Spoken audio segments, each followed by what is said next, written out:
Futures slightly lower to start here this morning as we kick off the holiday shortened trading week, coming off pretty impressive 3-day rally last week that snapped a 7-week losing streak for stocks overall. Back to the downside this morning, but still holding some key levels. Some inflation data this morning concerning a little bit coming out of Europe. All-time highs for a 7th straight month for inflation in Europe, surging 8.1% in May. That was the core personal spending. The Fed's obviously preferred target right now, around 4.9% in the U.S. Energy stocks also back in positive territory this morning, including some of those little tiny floats, small cap stocks we'll talk about as oil is up 3% plus to start the week. We're also watching all three, as I said, U.S. indexes coming off a pretty impressive week last week, 6+% across the board. It was the NASDAQ that led the gainers on the week, 6.8% for the NASDAQ and tech stocks. We are back to the downside, though, this morning. There's a few more notable earnings coming, including aftermarket tonight. We'll get Salesforce, CRM, also Victoria's Secret coming tonight, and HP. So still some earnings to get through as well. It's Tuesday, May 31st, 2022. TraderTV.live starts now.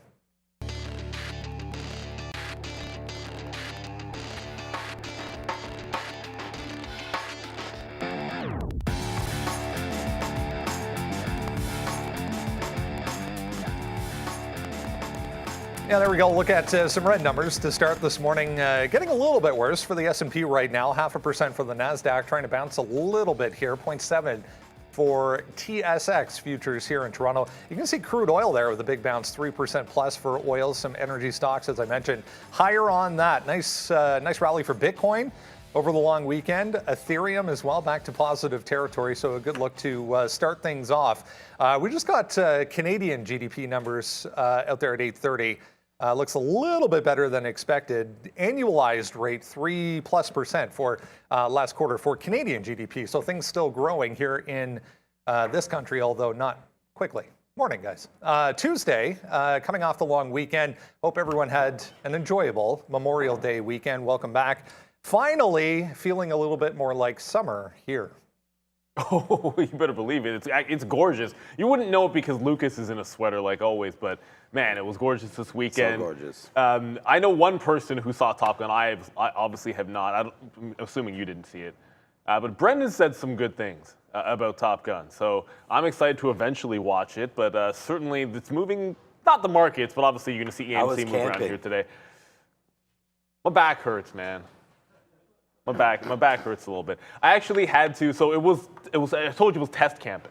Right. So, like, it was in the backyard of a house. Yeah, we're testing out. My in-laws have some land up north, and we're sort of testing out our tent for when we do the real thing later this summer. But we were in the air mattress, sleeping in the tent, making all the meals outside of the kitchen. I did cheat by using my father-in-law's foam roller on Saturday and Sunday because my back was in a little bit of pain. Yeah, but I mean, you could just bring one of those, right? Like, I'm not. We don't have enough room to bring my own foam roller. But man, there's got to be a better solution to an air mattress. Like, it's really all this technology, and this is what we can come up with. It's just called a normal mattress. Like, like you sleep like in a normal cottage with like a roof and stuff like that. But yeah, no, look, that's the problem with camping. Honestly, it's not comfortable. I mean, you got to have it in your blood, and that's that. I love camping. It's a lot of work. It's just a lot of work. It's a lot of work. But the kids love it. That's why I have a little fire pit in my backyard, man. Every morning I got this frog. It's in my crazy. Throat. It's crazy what happens, and then like within a couple minutes, it's good to go. But that's why so we roast the marshmallows, all that in lovely Toronto, which I don't even think it's legal to have an open fire pit, but my neighbors are pretty cool. You have like a permit? Well, unless someone probably need one. Unless someone narcs on you. Right. Well, yeah, that's the problem. Yeah. But Brendan, Top Gun.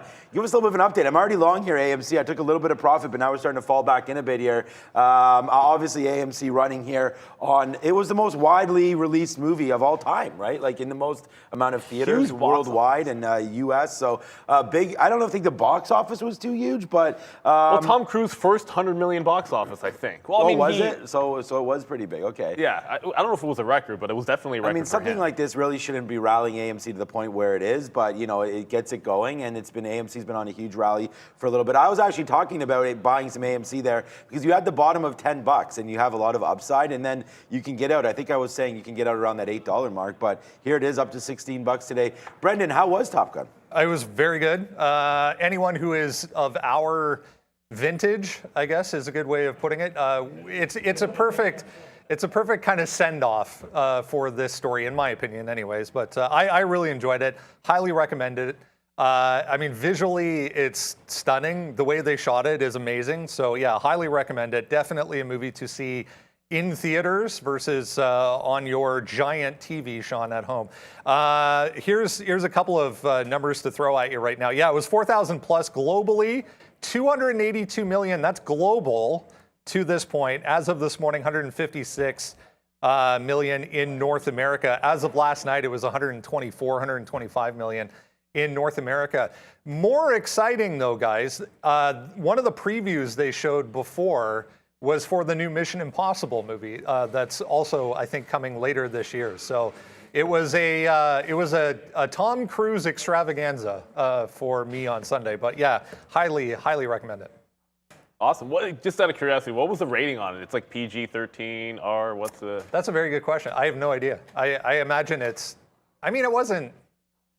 I don't know. I'll check. Brendan didn't bring the kids. No, clearly not. Yeah. I like Mission Impossible. Those are always fun. Like, it's nothing like the TV show, which I grew up watching that because my dad was a huge fan of it. But man, like those are fun movies to watch, and sometimes that's what it's all about, man. It's just the experience of getting out there, which I haven't done in God knows too long. But only because we're talking about it. Like AMC was already strong, like you were mentioning, Sean. Like this had already run last week into this. So sometimes you get them.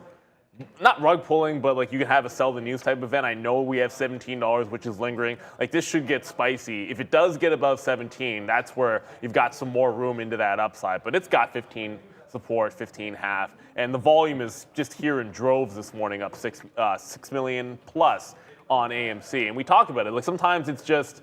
It doesn't matter necessarily what the catalyst is. Like this has been building up till last week, and it's got the momentum behind it. So you just want to be looking at this as a day trade today. It's hard to ignore when you have a catalyst like this. You got a 12% move to the upside. Let's see how far we can go. Yeah, 12 not even that much. I mean, we can go a hell of a lot more than that. We already took some out there at 50. We should have been averaging in down here. We didn't. We are going to do that now. Some nice levels to look at here with AMC. You can see we were on this name all last week as well. I mean, here's a buy at 12. There's another buy at 14. So we had two longs there on Friday. I can go back forever. Like here's more long. Like this is long on Thursday. Long again 11:50. So the People's Trader is here with you. We've been longing AMC now for a few weeks. Where is this? There it is, right there. We'll go this one as well as we get the ape going crazy there. So look, we've been pumping the long for a while, and it's not, again, I don't own any in my own account. I know a lot of you do out there, so congratulations one more time to everybody out there that's been long on AMC. This is just back to Thursday. It doesn't matter. I can go back. This is $11. So it's only $11 on Thursday, up to $16.60 today. We'll see. Can it hold this $15.50 area? That's on the sticky note. Also, sticky note going to be on Instagram. It's on Twitter as well right now, so stay tuned for that one. And yeah, it was a big weekend. Lots of fun. I hope you guys did, but we're getting ready to rock and roll now on a 4-day week. It's Tuesday, and it's the last day of the month here, Brendo. Yeah, it should be exciting. Lots of month-end type of trading going on already. I saw some big orders sitting around on level 2s. Here's another kind of angle to take this morning. We'll talk about EV makers coming up here, but ADRs, China ADRs across the board, higher this morning as Shanghai once again reported no additional COVID cases. So the imminent reopening of Shanghai to come, guys, putting a bit of a positive spin on all of these stocks this morning. Yeah, it's about time. Well, NIO's up 5%, BAVA was up 4%, and realistically, that's not just good for, you can talk about some of the Chinese names as well for their economy, but it's pretty much good for everybody, right? Like there's been those rumblings, cell phone sales slowing down, and then people taking pot shots at Apple over that as well. So you do have the trickle down when you had the slowdown, or not the slowdown, I mean the shutdown in China. First things we're going to look at, of course, is going to be NIO and BAVA, just because they are doing probably the better volume from what I could see. this morning. And just there's so many names, and we're going to talk about this over and over again, but there's now so many names like getting to that 50-period territory, right? Like we just saw AMC pretty much right there on the daily chart, looking to try to take it out. NEO is very, very similar. We got an $18 level here on the 50-period moving average, just sitting right there, about 50 or 60 cents higher. It's even a triple top on the daily for NEO, so you're coming into some pretty significant levels. And this hasn't necessarily broken. A lot of names have broken 2 or 3 channels to the bottom, especially after the end of last week. NEO's just really trying to get to that second one, and it's a big, big one with that 50-period looming. You get a couple of closes above there, and that's where you get a temp rally that's a little bit better. Like, you have to keep in mind, like, okay, so it's been impressive where we bounced from, but NEO, this already went 13 to 25. Like, it put in a March bottom and doubled, and it just came back in and held that bottom, and we're only at $18. So even a rally back to what we saw in March, like that would be pretty solid there, and you're still talking about several dollars worth of upside, about 40% from here, if you can get through that 50 period. So there's a lot that can still happen before you're even considering this as impressive as it was in the March bounce. So I know it seems like a lot because last week was so strong, but really when you start just looking back a couple of months ago, this could be just the start. And of course, if we don't get through 18, ooh, that would suck. I'm looking at NEO right here. Mullen with good battery results here coming out right now, up to 113. So Mullen, thanks Playmaker.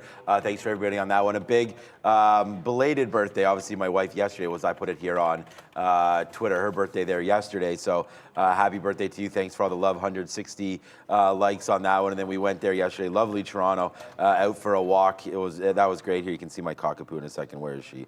There she is. What's up? There you go. She wants to get in there and start swimming around as well. And then the sticky note is in the building here, and we have Apple, AMC, NEO, AMD, and NVIDIA all talking about it right here. We'll see NEO added to the Morgan Stanley Tactical Ideas list, so we'll see how that goes. That's going to be on there as well. But we are averaging in now to AMC as it's starting to come back in here. So no problems. This is what we want. We wrote down on the sticky note here that we are actually looking at 1550 as a level. So let's see if that can come into play right now. That's where we sort of had some consolidation this morning around 1550.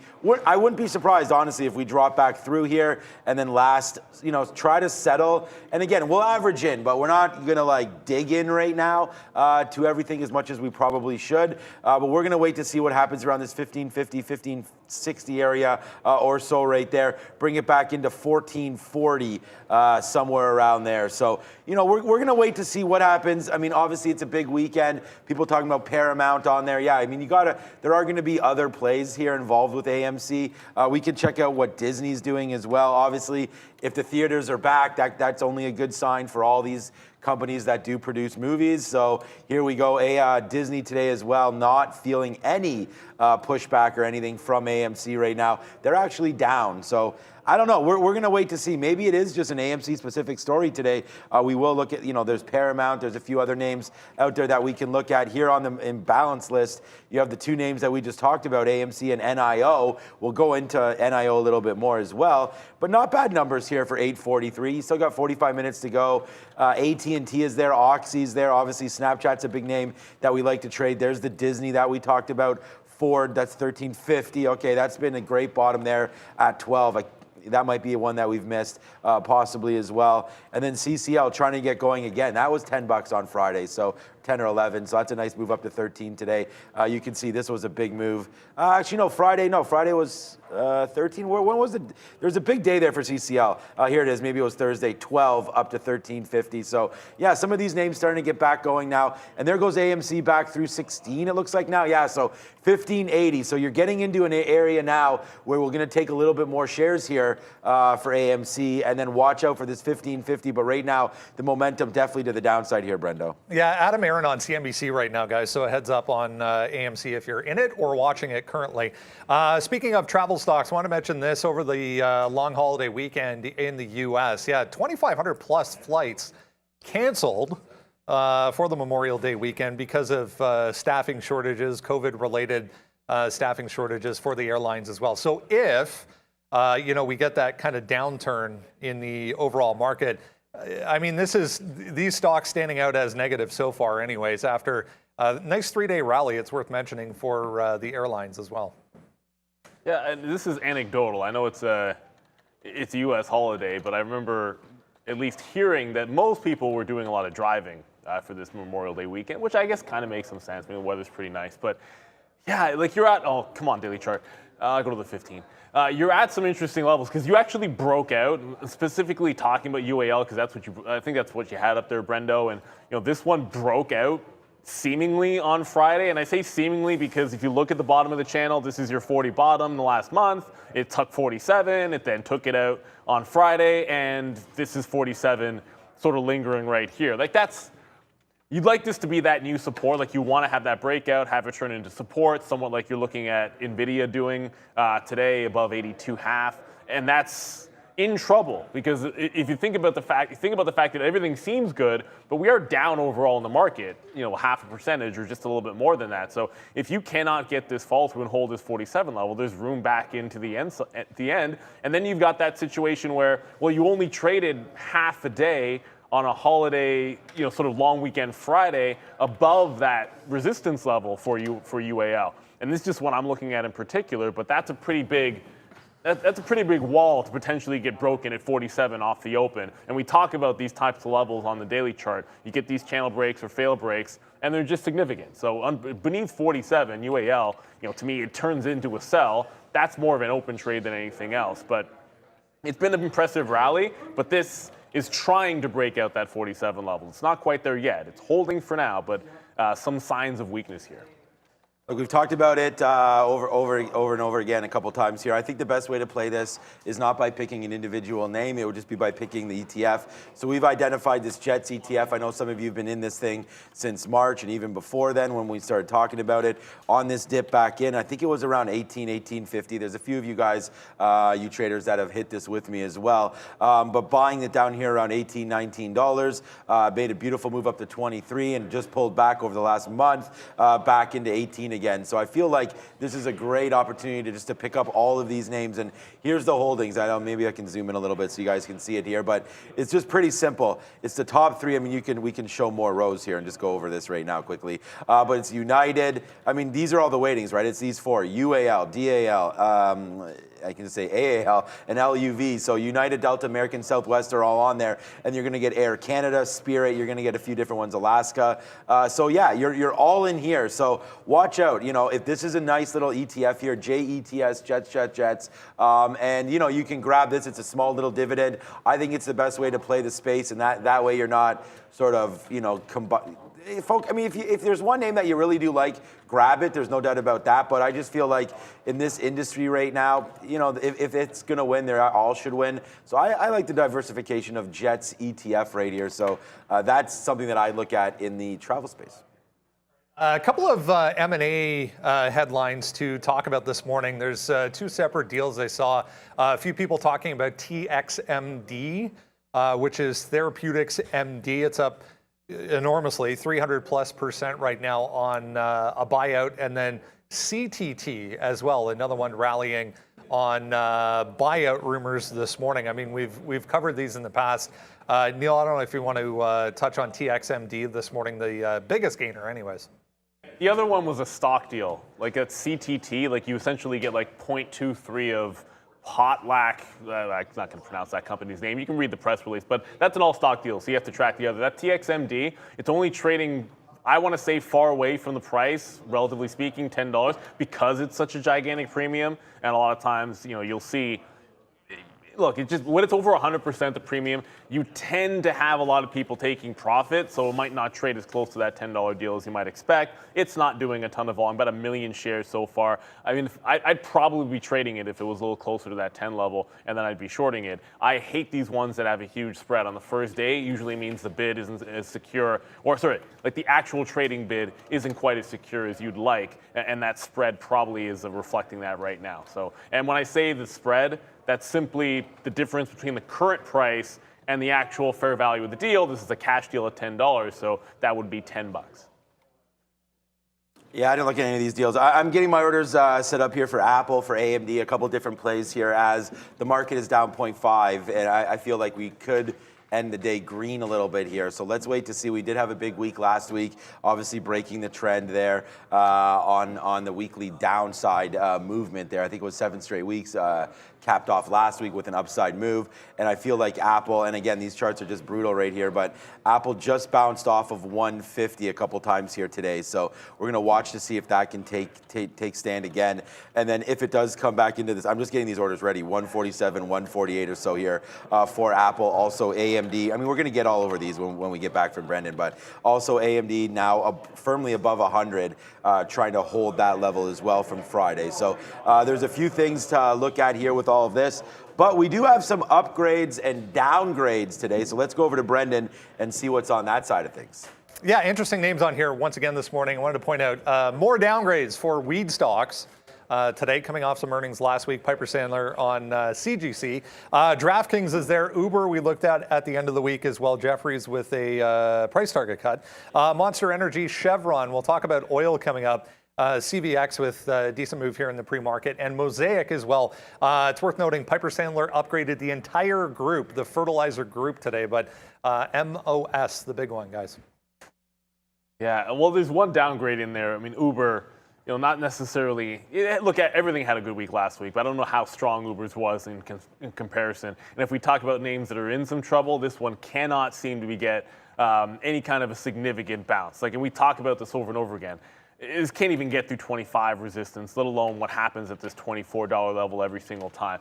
If I'm looking for weakness today, Uber is one of the places I'm trying to find it. And this is probably going to be true whether it had gotten the downgrade or not. I don't think I really care too much. $20 is a monster level if it ever gets taken out. But I'm looking at 24 and then 25. Those are the two resistance levels on Uber. Not a ton of pre-market volume, but if the market doesn't go green today, then I like Uber's relative weakness. There's plenty of names that we can have for the long that are setting up much nicer. They're breaking out on their charts as opposed to sort of languishing here like Uber has done. And I still have not heard anybody tell me a company that has physically lost an IPO, I should say, in the last 20 years that has lost more physical money than Uber. I understand the stock price. There's things that have done worse in terms of trading, but I can't think of somebody or a company that has hemorrhaged cash the way that Uber has done. And even in this environment where everything beaten up has made these nice bounces and rallies, Uber's getting left behind. Uber, yeah, I took an Uber today. I like Uber, but yeah, my car had a rattling noise in it, so it's at the dealership right now. It's ready to go. Apparently they had to take it was a little clip. It was like, oh my God, it was ridiculous. Yeah, so I was like, what? It was absolutely nothing, but I got to go get the car now. Yeah. So we'll do that later on. But yeah, I'm in Mullen right now. Nice little result there off solid state battery. And I just looked at it a little bit longer here on the 20-minute. Well, I did change it, but we do have a high of 125 is what I was looking at right here. Let me just call this chart up because it may be a little bit better to see on this. But here's a 20-minute for Mullen.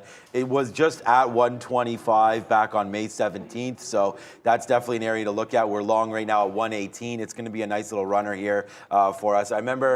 I think it was Godpill, and I just said your name there without super chatting, so there you go, that was recommending this stock last week. And we actually talked about this, and I was like, look, if you like Mullen down here, because we talked about it all last week, look how, channeled this was, like 95 to $1, highs of 110, so on and so forth. It was well worth the risk because you had that bottom of 75 that we talked about. I don't know if it's worth the risk. I mean, today it's paying off because there goes Mullen upside a little bit right now. But we're in this one. It's up 25%.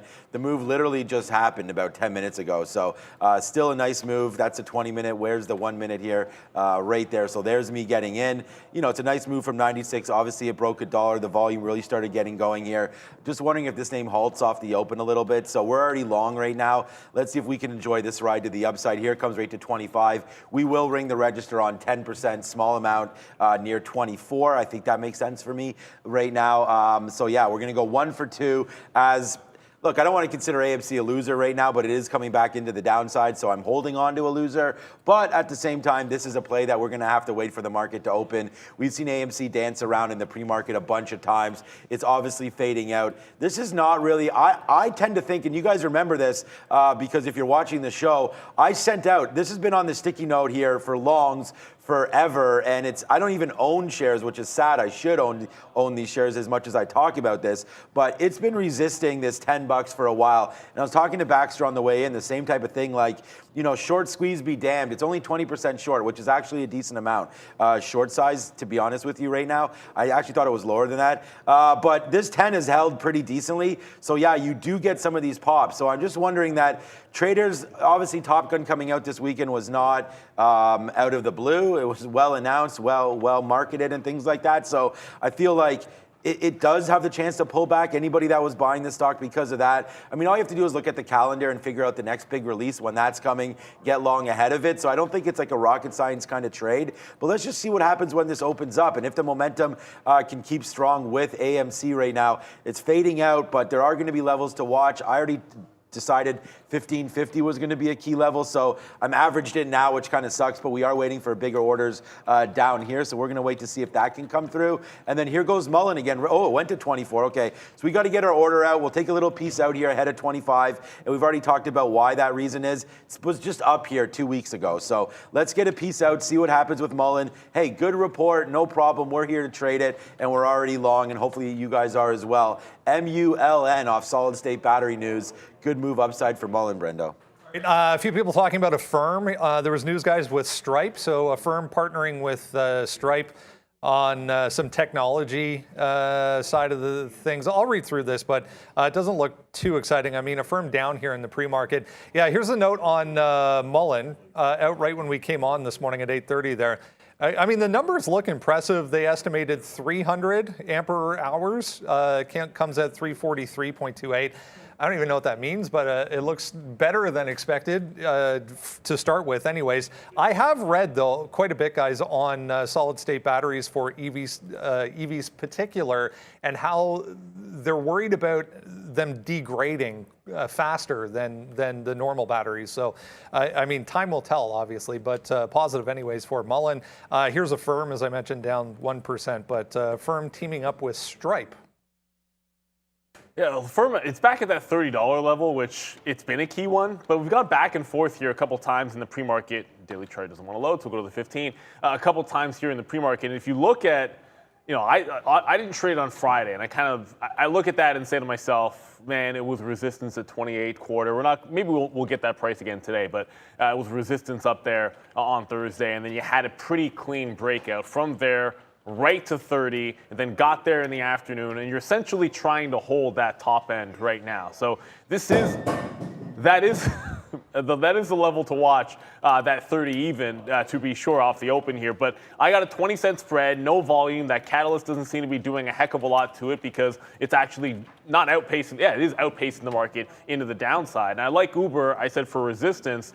I don't really have resistance on Affirm other than just sort of telling you 31 where it got to on Friday. And then if it holds below 30, that could be a bit of a short. Now, if it comes to 28 and a quarter, that's sort of that previous level on Thursday where it broke out from on Friday. That's where I think there could be a little bit of a dip buy. But I'm not sure this is going to be top of the radar with the volume I've seen. I was looking at the same thing I think you were in terms of resistance on Mullen, the 125. It's got a 140 level as well. That's going to be on our radar. I never say I'm not going to trade Affirm, but that's with the volume it has right now and sort of trading back and forth, teetering with that spread at that 30 level. I'll need to see it open up and pick a direction north or south of that 30 level as opposed to trying to guess which one it's going to be. All right.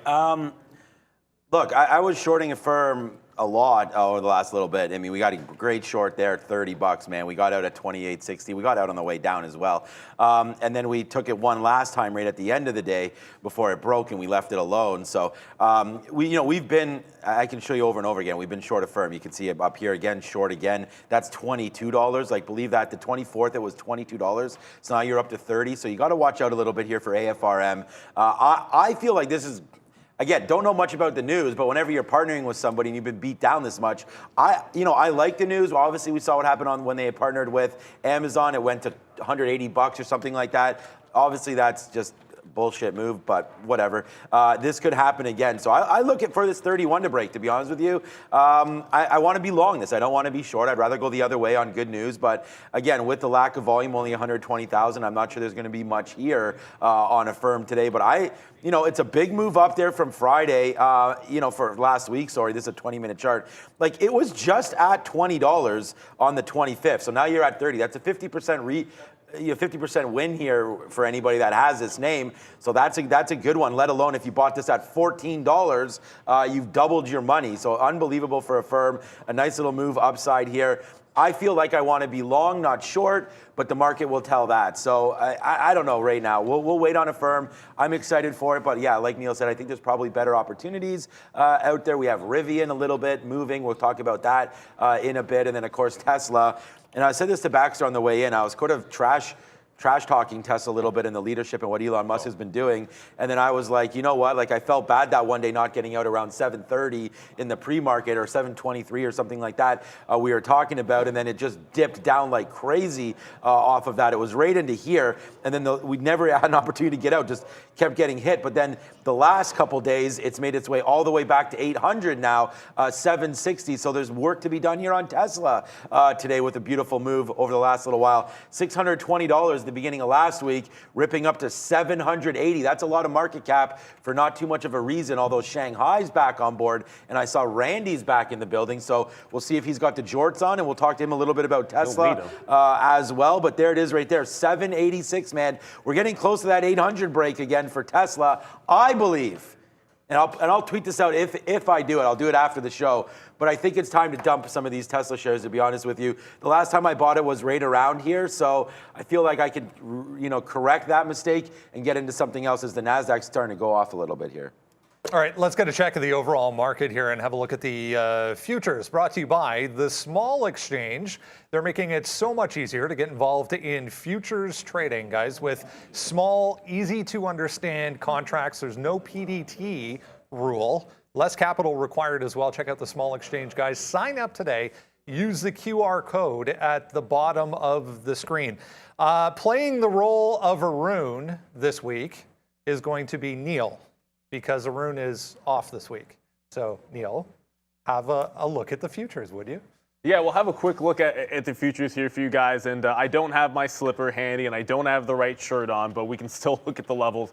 And one of which was one I talked to Arun quite a bit about last week. And this is that 41.15 on the ES. So the S&P 500 futures here. And you had this, it was on the 6th. We had this close. Actually, what's the 5th or 6th? Yeah, the 5th, I think it was. You had a 41.15, also resistance in the aftermarket. And it's turned into a bit of a breakaway price. And if you look at what happened when we got there on Friday, like, you did have that stall and finally breaking away from it. That was the key level. 4,100, sure.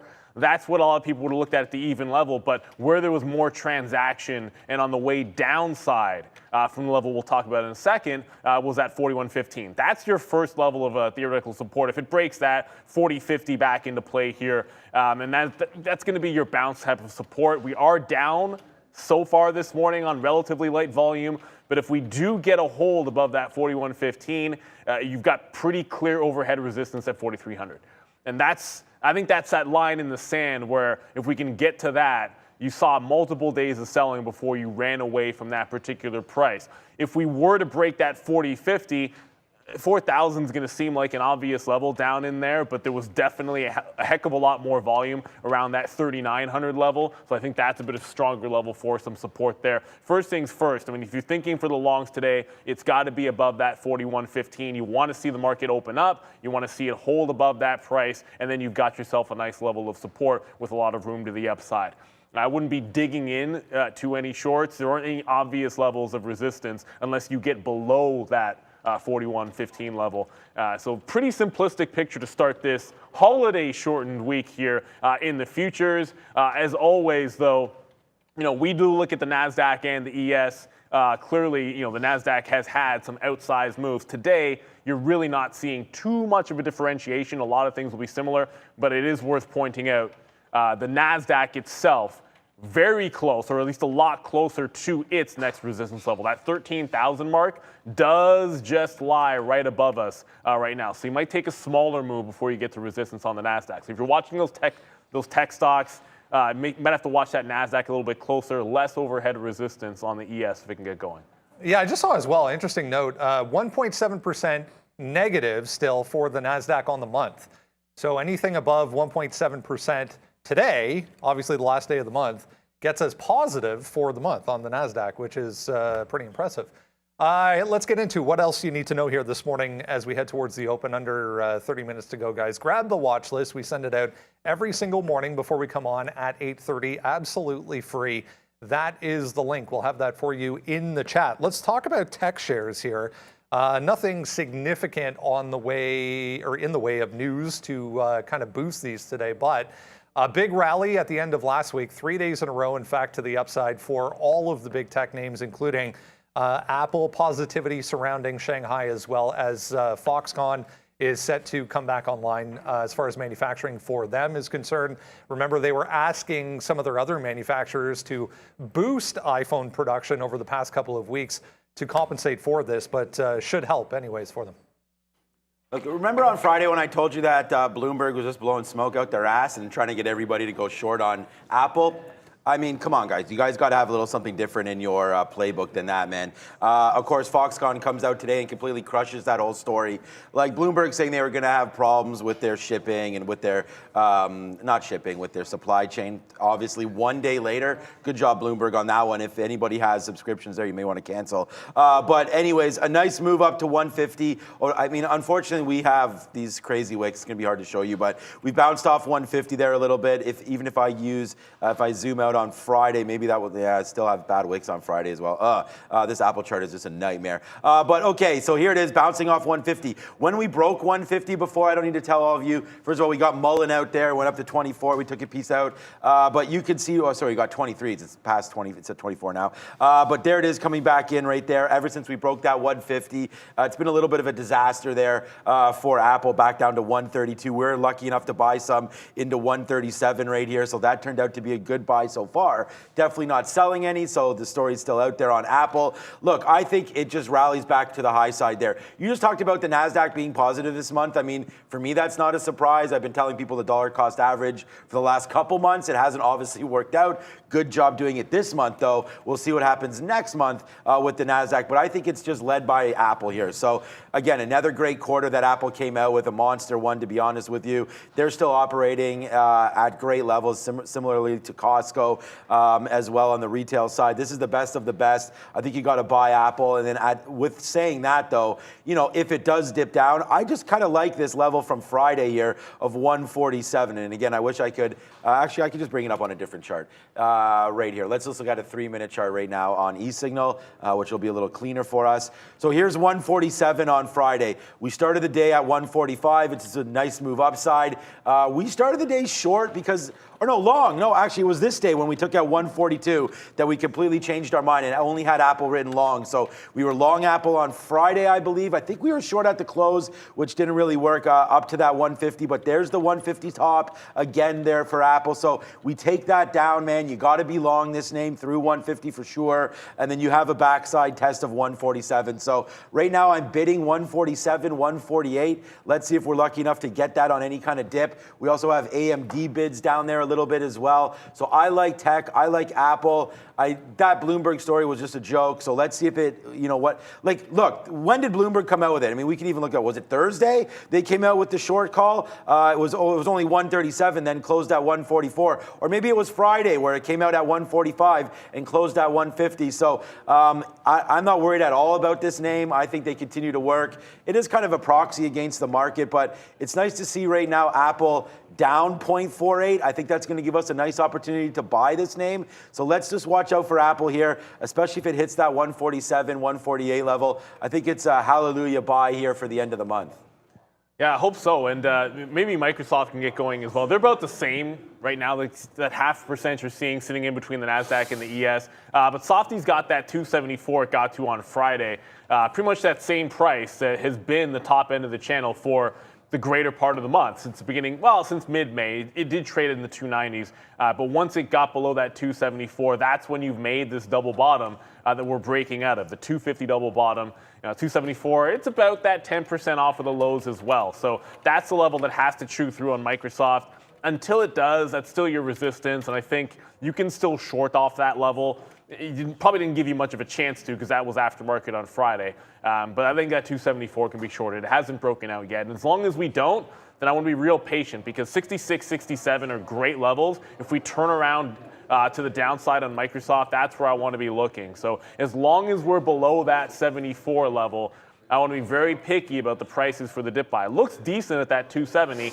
But I'd need to see that maybe level off in the open. I wouldn't want us blowing through that, and then you're sitting there sort of averaging it or deciding what to do. I know the 66, 67 is where I much prefer having it, so I'm going to sit this one out in the middle, no diddling in that middle, and wait for that periphery, at least on Microsoft. For NVIDIA, because I know we're talking big tech there, I do like the dip buys NVIDIA a little bit better just because it's already broken this channel. We talked about this, 182.5, 183, and it's been pretty good this entire time, guys. And it's now finally broken through. Like, you actually got that breakout on Friday, so you're buying in front of that previous resistance, 182.5 on NVIDIA on any dip. And then we'll see if it can get to that top end, which of course would be $200 in spitting distance.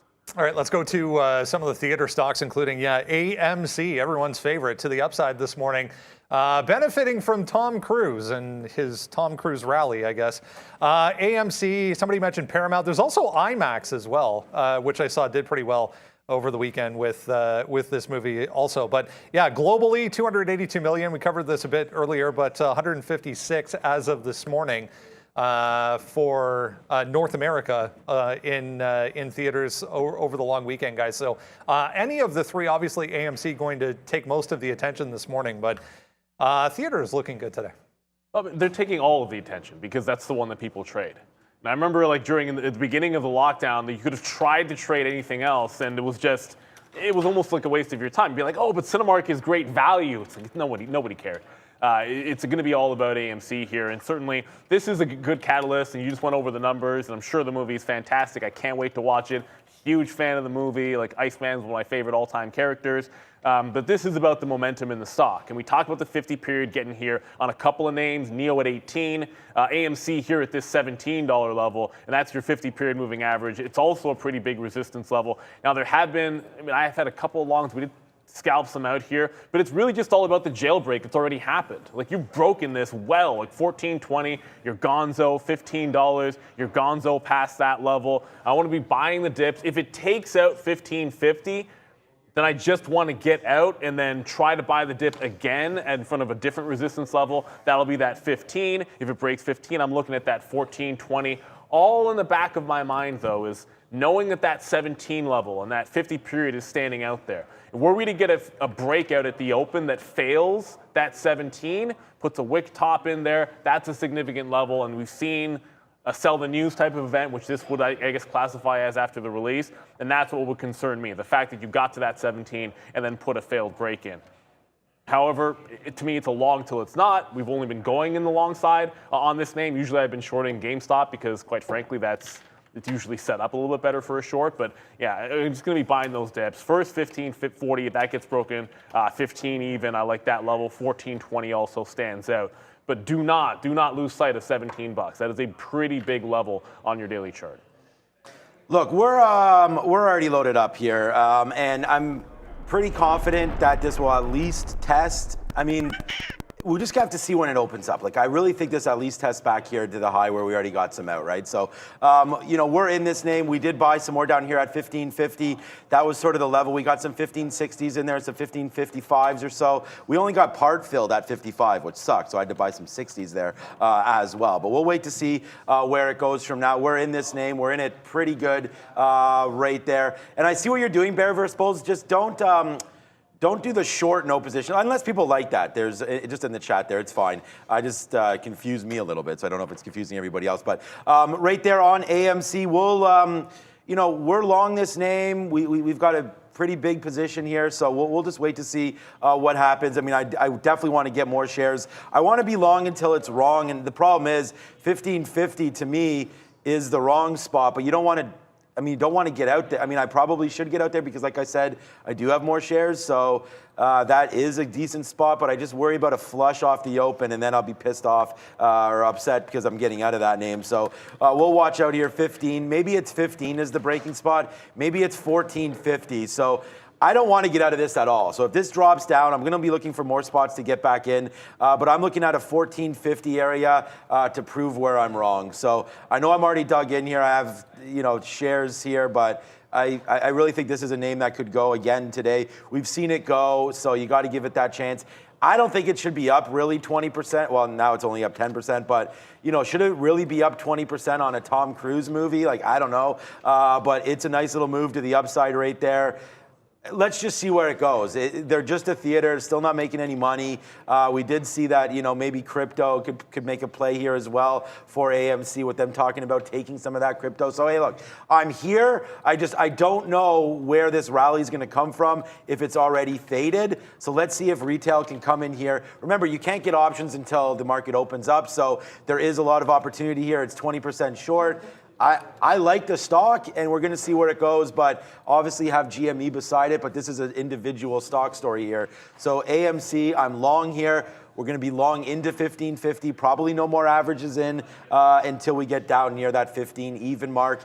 And then if it takes me out at 14.50, man, it'll be a bad day for me here on AMC, but we're willing to hold it and see if that happens. All right, I mentioned... Lucas is excited. I mentioned Mission Impossible if you joined us right at the start there as well, guys. It's next summer. I'm very disappointed about that. I thought it was this July, but it's July 2023 for Mission Impossible, so boo. Oil, back to the upside this morning, was up more than 3%. Very volatile, it's worth mentioning here as we head towards the open. But up on this, the EU finally agreeing to a plan to ban Russian crude. That has all the usual suspects higher, XOM, CVX, Oxy, even all to the upside. It's worth noting, though, all those little tiny float energy companies rallying on this as well. HUSA, IMPP, INDO, all doing significant volume here and trading higher. Yeah, that HUSA, they're doing good volume. I think some of them had pulled back in the pre-market here. I'm watching Oxy because that's a lot of times where we go for the trade, at least the day trade anyways. And anytime we get a gap up, I usually am looking at the same thing because you're past any kind of support to go long in front of. I'm really more thinking about that 72 even on Oxy. If you can hold that off the open, looks pretty good. You're already through the highs on the daily, so it's not like you have any breakouts left. Unless maybe looking at 75 as an even level. So that's pretty much it, like 72 for a dip. If you can hold that level off the open, I like Oxy to the long side. 75 is a big psychological level. If you're watching Indo or, I guess IMPP, probably Indo a little bit more just because the IMPP is still a bit of a penny stock. This has, every single time there's been a spike on these, it's kind of getting a little bit more shallow, and it's just, they've already sold it back off that 20. 20 is the key level over there. If you can get back, I think it's probably a sell if I get it up at that price. HUSA is not that dissimilar there, both of them on the Amex. It's pulled back pretty significantly, about 10% or so. It still has a big level at $6. That I think could be like the jailbreak price, so it's a tiny bit stronger, and likely the one that I will go to for trading just because it's showing a little bit more strength. But $6, that's what stands out to me. If you get through that, maybe an $8.50. Both of them are pretty decent candidates to halt because the floats aren't really all that big. But it's HUSA for me for the actual, regular. It's not the good word for him, but for the regular energy names, I do like Occidental. It's got such a strong upward trend. If you can find those longs, they have been pretty gold lately.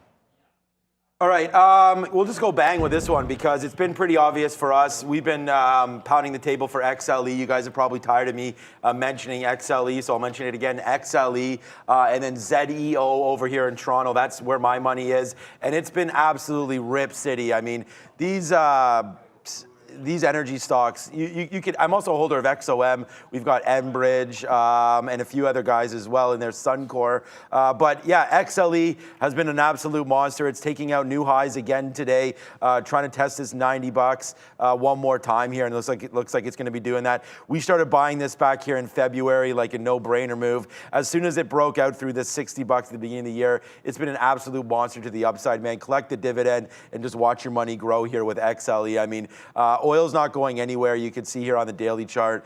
Until you break, though, that high is getting close. And what was it, 125 or so? Hold on a second. CL $F. I'll just grab this on eSignal because it has the continuous contract. But here it is right here on the daily chart. Yeah, it was actually, it's 130 actually. So you're getting up to that. I mean, again, a lot of that is on panic and stuff like that. That's Russia. That's some of the early on dealings there with Ukraine. But now that we sort of settled down, you can see oil basically is breaking out right now. So oil's taking down this area of concern of 120. That should be taken out probably today, but really it broke through this 115. So I think if you're going to look at something, oil back to 115, which is right here, this little line, that's something to look at. So we'll see if oil continues its march to the high side. I think you stay long this name, man, for sure, until it breaks back through 95. So we'll continue to watch XLE.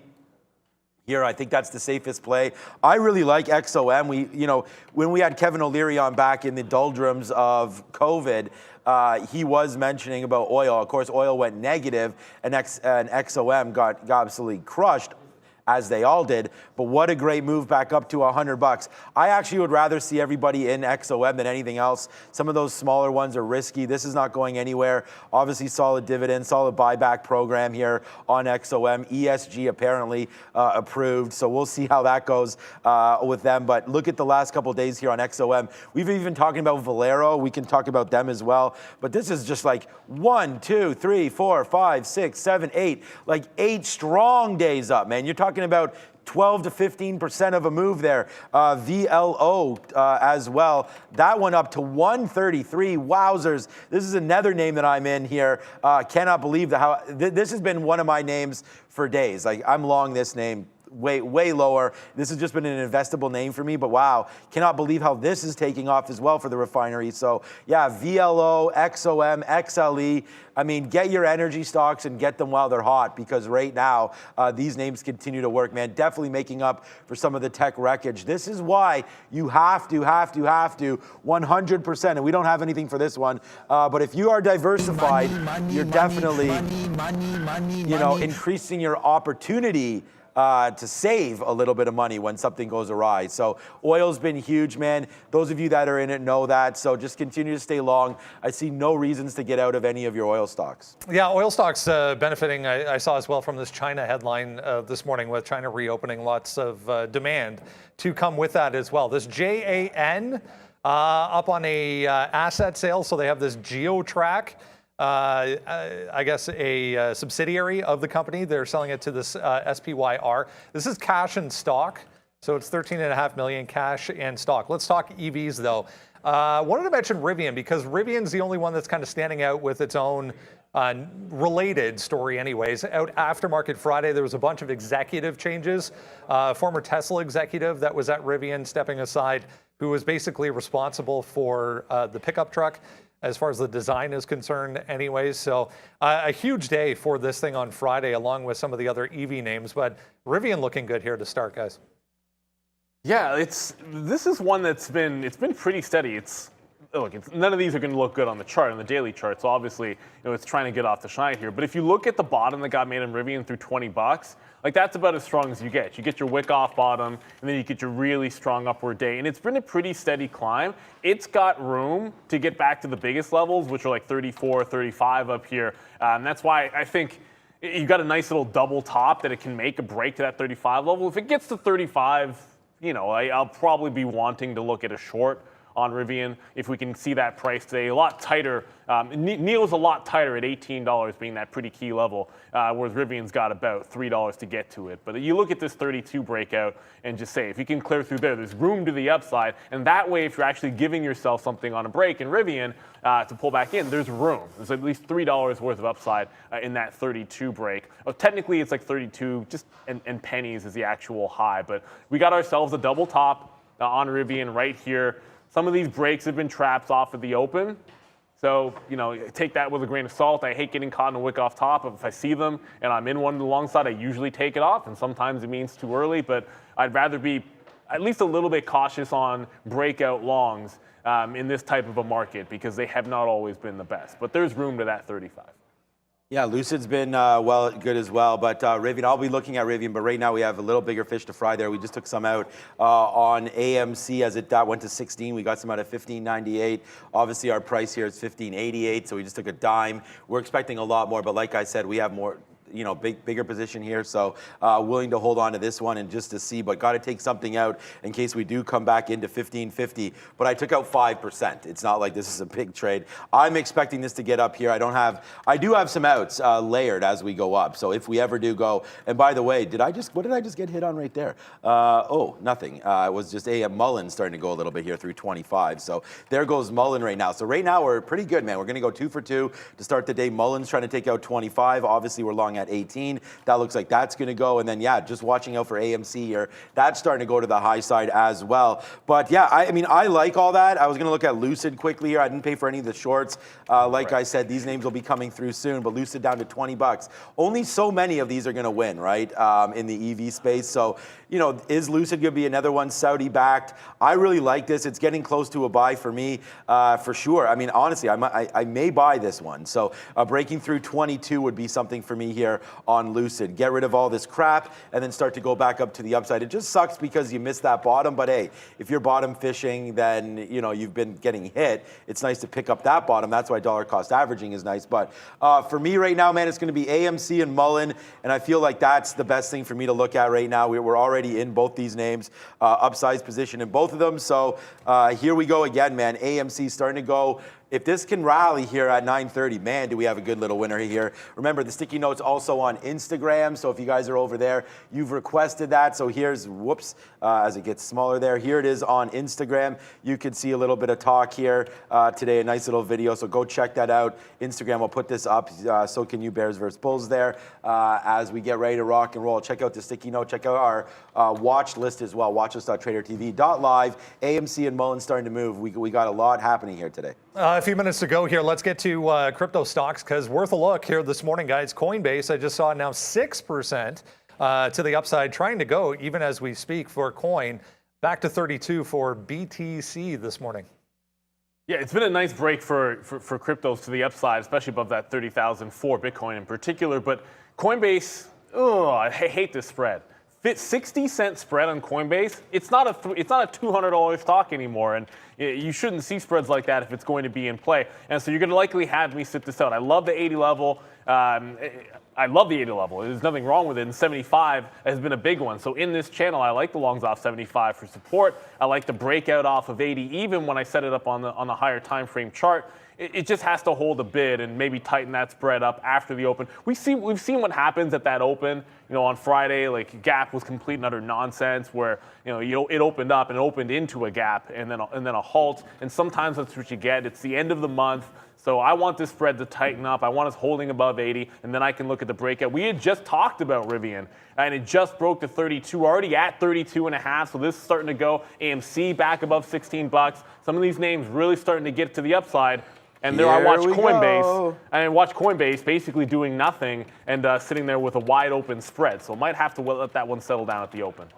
Yeah, this sticky note level here of 1550, I'm just tweeting it out right now, allowed me to load up here on AMC. So yeah, we're excited about this move. It's starting to go already here. Let's just hope we can keep this market rallying, or at least AMC rallying to the upside. We just took a piece out there at 1610. So like I said, man, good amount of shares here. Let's see if it can get going. We'll tweet it out, but there goes AMC right now off to the races. So up to 16 bucks. And look at that, 1550 there, right? That was the level that we put out on the sticky note. So make sure you go over to Instagram and go over to Twitter, find that out, because here we go, man. We're bouncing up to 1610. Next offer on this one, 1619, then 1650, and then the moon here, hopefully for AMC as we're getting ready to rock and roll here.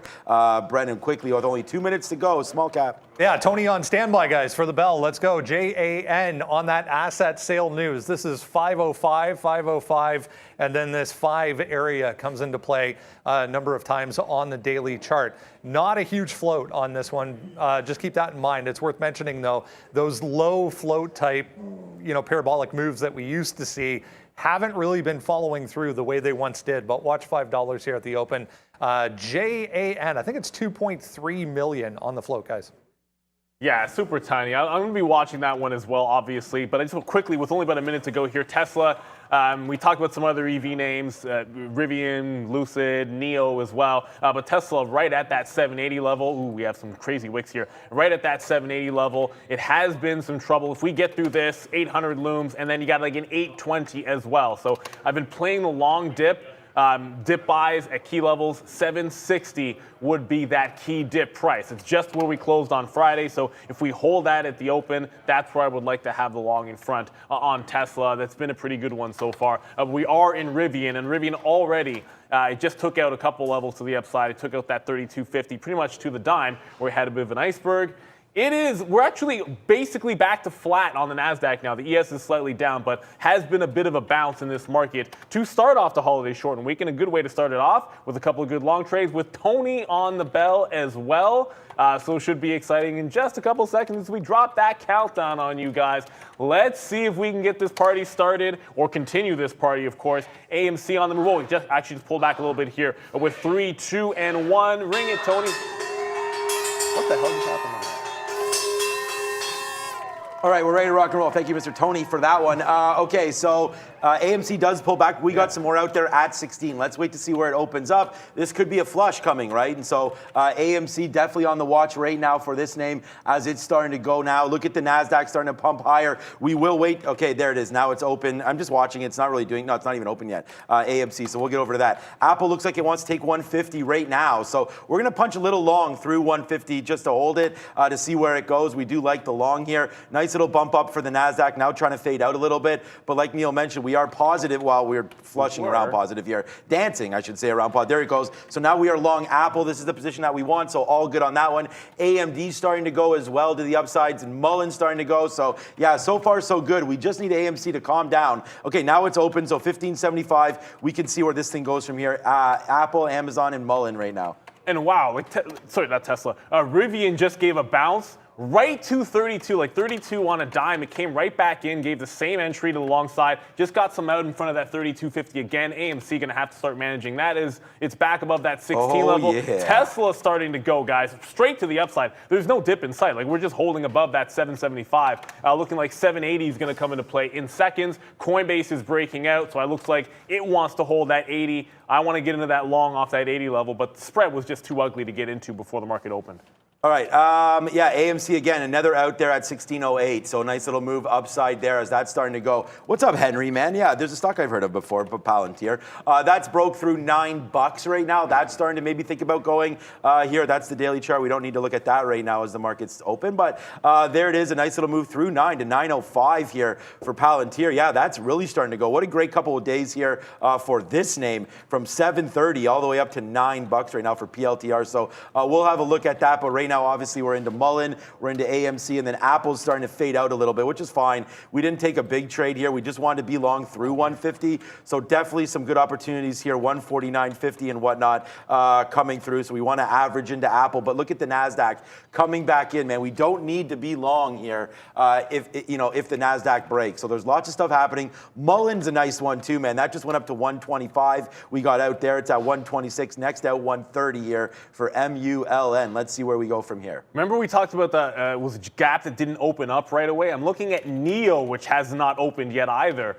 So about 26 or a couple of minutes into the open here, we got to that $18 level, $17.90, and then started turning around. Yes, it's resistance, and I like that resistance level, but I am not jumping into this until I actually see this NYSE open up on the stock, just in case it pulls like that gap where it just essentially just took out all the highs on that opening print. But 18 still very much in play. I managed to get some shares out of Rivian. It's pulling right back now below that 32. No more reloads for me on that. I got into coin on a bit of a dip here in front of that 80 level, still on the NASDAQ. Oh, goodness, now I've done that thing where, come on, go do it. In front of 80 even here on Coinbase, went all the way to 83.50. Huge move up there. Wish I'd got it on the way up, but we decided to be patient instead.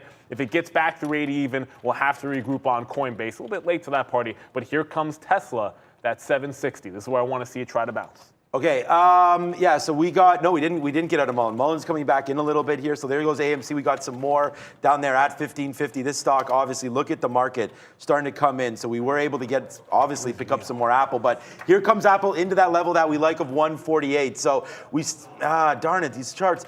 We said that we'd be patient with this name. We took a little bit of the 150. We talked about that when we took it. Like, that was just to see where it was going to go. If it was going to rip, that was great. It did go up to 150.30. You guys know that we don't put a lot of risk into opening breaks. So now we'll have to watch out for Apple. I was sitting here at 140.08, 148.08. But now that it's down here, we'll see if we can take another long into this level. We just missed it. We just put a bid out there. Hopefully it'll come back in and pick us up. But here comes Apple to the downside. We can also check out on Softy. AMC just kind of floating around that 1550. So it's right here. We'll see if that one wants to go to the downside right now. 1450 is really the level to look at, but I'm disappointed, man. It's not going, so this doesn't bode well here for AMC, guys. Yeah, that just broke that 1540 level, so we got a couple of reloads on it. A couple of times to try to get and hold above that 16. It does not. Oops, why did I have 2 stops? Accidental short. I didn't mean to be short. I just got out of there for about a penny. NEO opens up, and if I had been willing to take this one before the open, I think we would have been okay, but I wanted to see the stock open up after what happened to Gap on Friday. It's really starting to accelerate to the downside on NEO, right into this pre-market bottom. That is a you-know-what type of candle that we're seeing. I'm not reloading on Rivian just yet. I want to see this settle down. It's been that 5 minutes, so you're into that window where things seem pretty solid, but it gave you twice that breakout at 32. Twice or 3 times it gave you all kinds of opportunity to take some profit, which we always do around 32.5. Now you're coming back into that support. So if we think there's room to 35, I need to see us hold that 31 level. And a little bit stronger is Tesla. Like, it's pulled back. Well, I shouldn't even say that. It's actually right back off that 765, but it never got to 760, the level that we're watching back for support on Tesla. I said if AMC broke 1540, I'd get out and then look back to 15 even. 15 even looks like it's going to be coming into play. And for Mullen, which I haven't traded yet, it's reestablished this 125 level, but that is a heck of a flag if you're into that kind of a thing here. It has yet to break above. It's about to break it right now. If it gets through 130, 150 is a big, big level here for Mullen. That's the price that I would prefer if I'm going to look for a short on Mullen today. Either it's failing here or it's 150. Brendo? One we had on the list this morning but didn't talk about, guys, Unilever. Nice move here through 47 on that Nelson Peltz headline. Huge volume coming into UL right now, up 7+.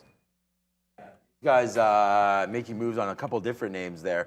We saw Berkshire Hathaway take some HPQ, and then there was another play over there on last week. I forget which name it was. Someone was taking a stake in it. Okay, so Apple here at the bottom. We just bought some more Apple, obviously, as it came down to 148. That was sort of our target. We're long at 149 right now, so we'll have to wait. That's really where we should be, 149. So we take care of that play by averaging in down there. So now we can wait to see if Apple wants to get going. So it comes right back up into the flat area. We should take a little bit out, maybe. Let's take some out in the 70s here, or 80s if we can, as just get it back into here. And again, we're trading all day. So if we could take a piece out for 30 cents worth of a hit, we should probably do that, as the market right now down that 0.7.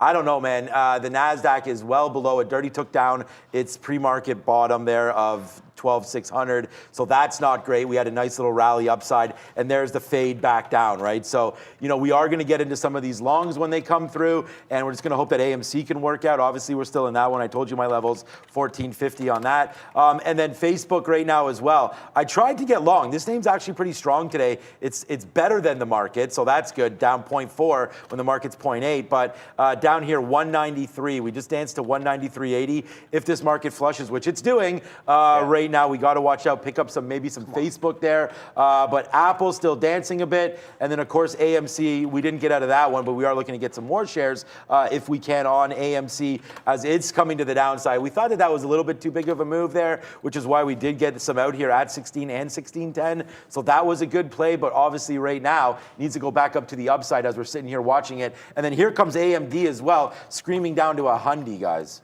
Yeah, oh, come on, load. Affirm just bounced below that 30 level, so you have a wick off top on Affirm here. Try to take out that high. Well, no, did take out that high of the day with a wick top. It just bounced off pre-market lows, but we're below that 30 even. Now I'm looking for the short off of these highs in Affirm. Whenever you get that wick off top, that's going to be a short setup for me. There's no more reloads we just reloaded on Rivian, that 31 level. But once that one takes out that 31, give it like 5 or 10 cents, but then we're going to be out of that one. And actually probably thinking about the short as well, because I did miss it on Neo, but Affirm that has now come into that it is a short until it's not style phase for me, which means any pop I want to be into the south side. Neo still trying to bounce here, and it tried to get off that 1730. I was sitting up at 1750, 60 to see if I could catch that short off the 18 level, but it doesn't even want to bounce at all. And Tesla has picked the south side of that 760 level. So until further notice, when I wanted to be long, we could not hold that 760. I'll see if I can't short in front of that level. Another wick off top. So Neo wick off top, Affirm wick off top, Tesla, I'm sure there's other ones that we see out there, but failed breakouts at the open, which means I'm looking for the other direction off our key levels. All right, Facebook, nice little rally here. We just took on that one 70 cents. So Facebook, we're long at 193.15. Just got it out at 193.85. We didn't get out of that much, so we do have some more work to do here to get more out of this name. So we actually missed our AMD long. That sucks because that was right there. But again, let's get another piece out in the 70s of Facebook if we can. I mean, this market, I don't know, man. Like, we're already long Apple. We're long AMC here as well. So if the market really does continue to fail, there has to be a point where we get out of some of these trades, right? We don't want to be, like, just getting destroyed here as this market continues to go to the downside and we're all stuck long, right? So that's not going to be a good sign. But we'll see if Facebook gets one more pump up into this same area, and then we'll get another piece out. We're already, that first piece was 20%. Now we'll see if it can go back upside and get another 20% out and then try to hold the rest. But like, if this one fails, we'll probably get out of this on a 192 break right here. You do have 190 as the bottom, but again, like, if it fails on Facebook, then we are going to be failing everywhere else, including Apple. Apple tried to get going there a little bit as well, and that just stopped at, again, 148.50, which still puts me out of the money 70 cents. So we'll see if Apple can hold some of these levels. It's at that level that we like, man. We like that 150 there. Why did I not get long AMD? AMD, $100.55 is where my order's at. The bottom is $100.59. So we just missed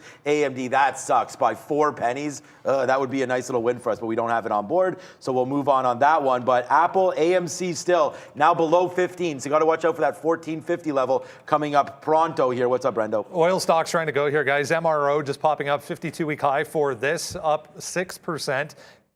Interesting, crude actually moving to the downside. Also saw INDO on a big volume spike to the upside as well. Yeah, I was just watching Oxy. It got so close to our dip buy at 72. I canceled my order. We're not going to get it. It went to 72.5 here. It looks like it might just be the 73 for the breakout. So I do like this name. That's one of the names I wanted to be in.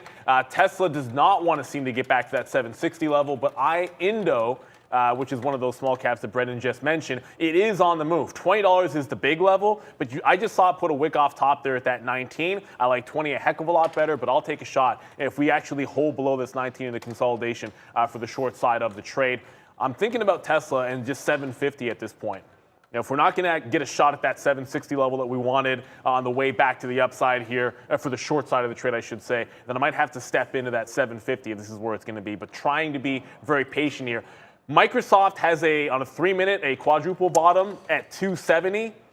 We talked about 266, 267. That's going to come into play rather quickly if we continue this trend to the downside here. And there goes Tesla. It couldn't even give you the 750. Can't even get it. Like, give me a break. Couldn't even get the 750 level on Tesla on the break the third time through. This market is really starting to sell off, and I can't find any shorts. I don't want to have to go over to Mullen, but wow, it might just be that. Yeah, Mullen is a winner here on the long. It's only it's still up. Well, there's lots still up. Really? But yeah. I just got to find them, right? Yeah, so we'll watch here in the tech space. No, not much up. But as you go here, you are going to find obviously some oil names that are still going. Amazon's up today. Google's up today. So that's nice, man. We've averaged into our Google trade. Okay, but what's not up right now? We'll save a big fail on this. Here comes AMC, man, right back to 1450. So we thought that this when it didn't go early on AMC, and we said that like retail really had to step in here and get this thing to go. But again, you could see no go on AMC today. When that really didn't go off the open, that was really a tell sign there, because the rally had already happened in AMC. We talked about that. So now the movie comes out, NBD, and AMC shares just getting hit to the downside right now. So Ape Nation, when it starts to go, hopefully we're still in this, but it's now down to 14.50, which was sort of our kill zone there. So we're getting close to killing this trade off right now. We're long at 15.28. I mean, it's a 70-cent hit. Yeah, it sucks. But again, that's the point. We're here to trade. So just not trade this poorly on AMC. Hopefully it can make its way back to the upside. And whenever you're using terms like hope, that's not good. So we'll watch out for 14.50 right now. And the reason why, that was sort of the consolidation spot there. We did have this bottom. I mean, it was the top on Friday, 14.40 here. So, if that holds, that's going to be an area of concern for me. So that's what we're looking at here. Let's see if we get a little bit of a bounce back here in AMC, and then we'll take a little bit out. But there, wow, okay, Facebook. Facebook coming back to, it really sucks. I mean, I should let's just get a piece out here on Facebook. It sucks that we missed that AMD trade by literally 4 cents, because this is the one here that just rocked all the way back up to 101. Actually, it really got going there off that bottom, 101.50. So basically made 50 cents, a dollar move from those bottoms of 101.50. So that's, sorry, 150. That's the one that we missed. So AMD, if that comes back down, we want to be longer on that. And then Facebook, we just took that more profit right there. I just got into Jan. I am looking at Mullen here. It's still trying to hold at 125. I got into that JAN stock that Brendan was mentioning. It couldn't get back to $5. So I see it is still in that bit of a flag territory you see here. So $5 is your stop out level. I did finally get into Tesla. I don't want to give it all the way to 760. So I'll take the 50 short to 55 and then go back to that 760 level if we do get it. NIO trying to make a bounce here. I mean, everything's trying to make a little bit of a bounce. We're close to 1750 where I'd like it. And then Rivian back above 31. So Rivian's still in play for, I guess, the bounce back for that long trade. But I want to see how Tesla shakes out. And then Jan is the only other thing that we're in here. Tesla just took out the 755. So looks like I should have been a little more patient, waited for that 760 level. That is going to be the bigger ones. We took one swing at Tesla to the short, but it's the 760 that we liked a lot better. 1750 on NIO. Jan, which we just put on off that $5 level, that's still on the NASDAQ, is starting to fall off already. I'm looking for, of course it's 420, 4 to 420 here, which was its last consolidation. And then from there, about 340 to 380. Bit of a wider channel as you get lower on that name. And give me a break. It just froze again. There we go. Shit is becoming real right now, too. Yeah, your charts are having a problem.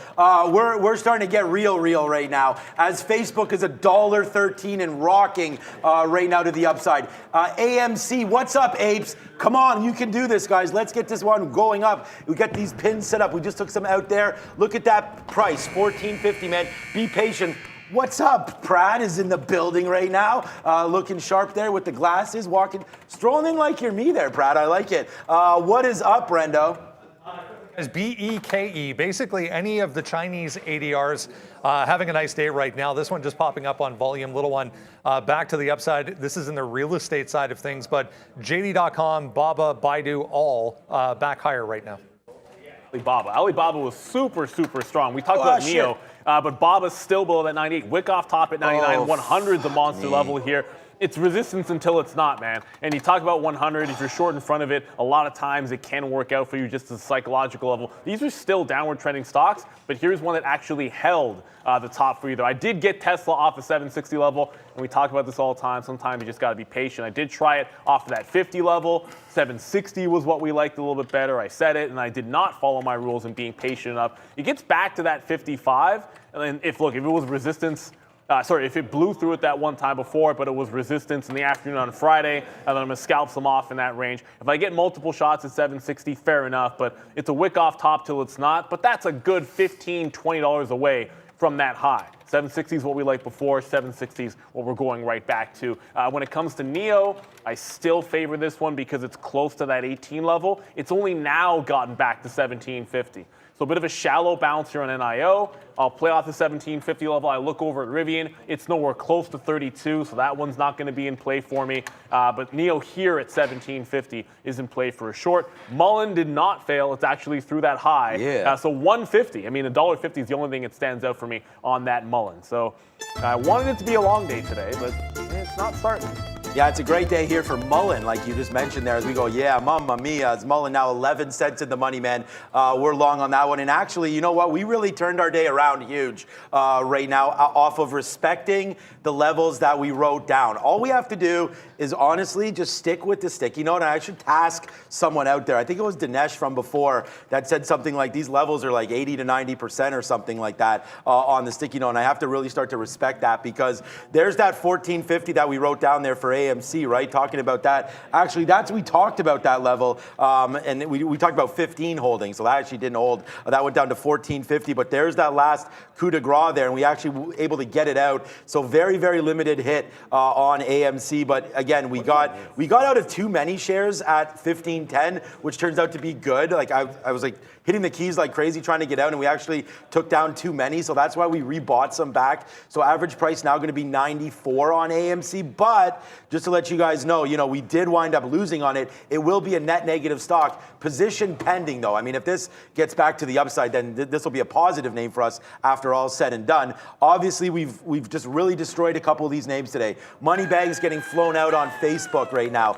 Big time trading done on that one. So unlike Apple, this definitely working to the long side for sure. Mullen, I mean, you can't have a better, honestly, you guys have better outs or better ins than me for sure because you guys are in from a long time. But again, there goes Mullen. Why not put an offer at 35 right here and see if we can grab that and get another piece out here as Mullen ticking higher and higher and higher. I mean, this is already, we're long at 18, right? We've got 15 cents, so that's about a 10% move there on Mullen for me here, so that's good. It looks like it's resisting that 35. That might have been a short. I didn't pay for shorts. I'm going to assume that you're going to need those.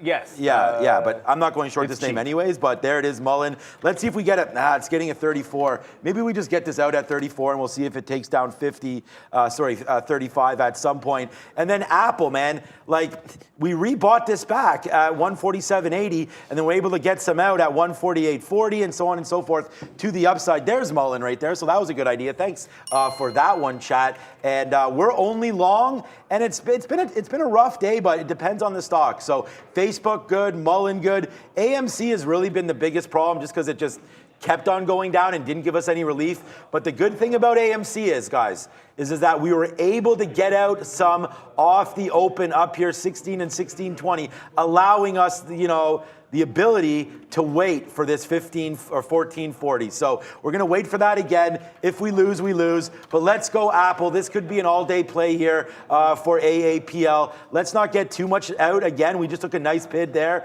148.50. So Apple to the upside. My next out is right before 149. And coming back to the downside is NEO. NEO it got to that 1750 level. We got a 45 short. It's back to the quarters, took some out. If it gets to 17 even, that's another level that we want to make sure we're taking some profit on. I saw someone in the chat and they were just like, yeah, it's a good day. NEO was only long in the pre-market. And I said, we're only a few minutes in. Things can change relatively quickly, and that's what the market does. You pick your levels. The short off Tesla at that 760 got through 50, so it went $10 in the money. It's holding 750 for now. Maybe Tesla's found some support, but this turned into a short day pretty quickly. However, remember 41.15? We only broke that on the ES just now, Brendo. A little bio firm, I should say. Gritstone up on this positive data from a colorectal cancer treatment out this morning. So a nice look for GRTS. A couple of people talking about it.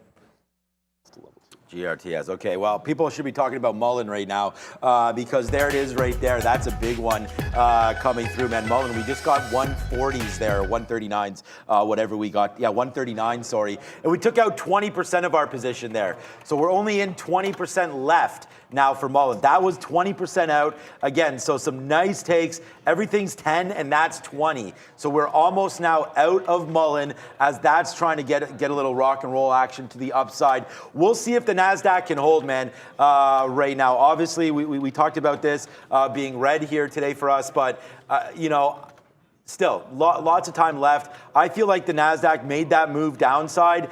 I don't know how far we're going to go from there, but, you know, taking down that bottom is not going to be nice. So we've gotten out of some of these longs, man. Like, we're going to average back into AMC against that 1440. Again, this could be a loser for us today if it takes down that 1440, but we're going to try it one more time as here it comes, man. Good outs. Like, I'm really glad that we were able to get out when this popped back up there. You don't have to be right all day, man. You just got to be right once. So we'll wait to see. Here it comes right back in. So watch out for that 1440. Doesn't look like it's going to hold. There's the break of 1450. So here comes AMC to the downside. We're going to get out on a 1440 break. So get ready for that as that's coming through right now. AMC downside, guys. Watch your bottoms. Make sure you have stops. It's going to break right now. Yeah, and some levels, excuse me 1 second. Some levels starting to get churned through here. I just saw Neo at 17. We're real close to Mullen, that 150 level that I do like, and we're going to get to it. But this Jan stock, if it's small, you got to be very, very careful. Up 100%, and it was rolling over. I got some out at that 430 in front of 420, and it's caught a bit of a bid at its breakout price. So still a relatively strong name here, up that 100%. And the stop is still going to be through that high of the day. Not going to let that get through. Tesla now back below 750 again. I chased it. Don't chase, don't chase. I say it to myself all the time. Don't chase. Wait for 760. Waited for 760. Now you're back at that low of the day. I go, well, it's only back to Friday. If you look at the move in the morning on Friday, I remember this 735 level where you had a secondary break. That is my target for Tesla here. And Neo is now down to that 17 area. As a matter of fact, it just bounced off 17. So we took the curl on Neo short 1745. That's starting to print as well. If you're looking for some signs of strength, well, I thought it would be a little bit deeper on Microsoft. Excuse me, but it bounced off of 69, got back above that 70 level. So it's a decent chance. Look, if it can, as I say it, it's right about to test that 270 again. If it can hold that 270, at least you'd have some support from one of the bigger tech names. And then over to NVIDIA. I missed getting my bid on NVIDIA by about 20 or 30 cents. It was that 183 level. It bounced off 183.50 and is now holding $1 above. So, that's going to be the new bottom.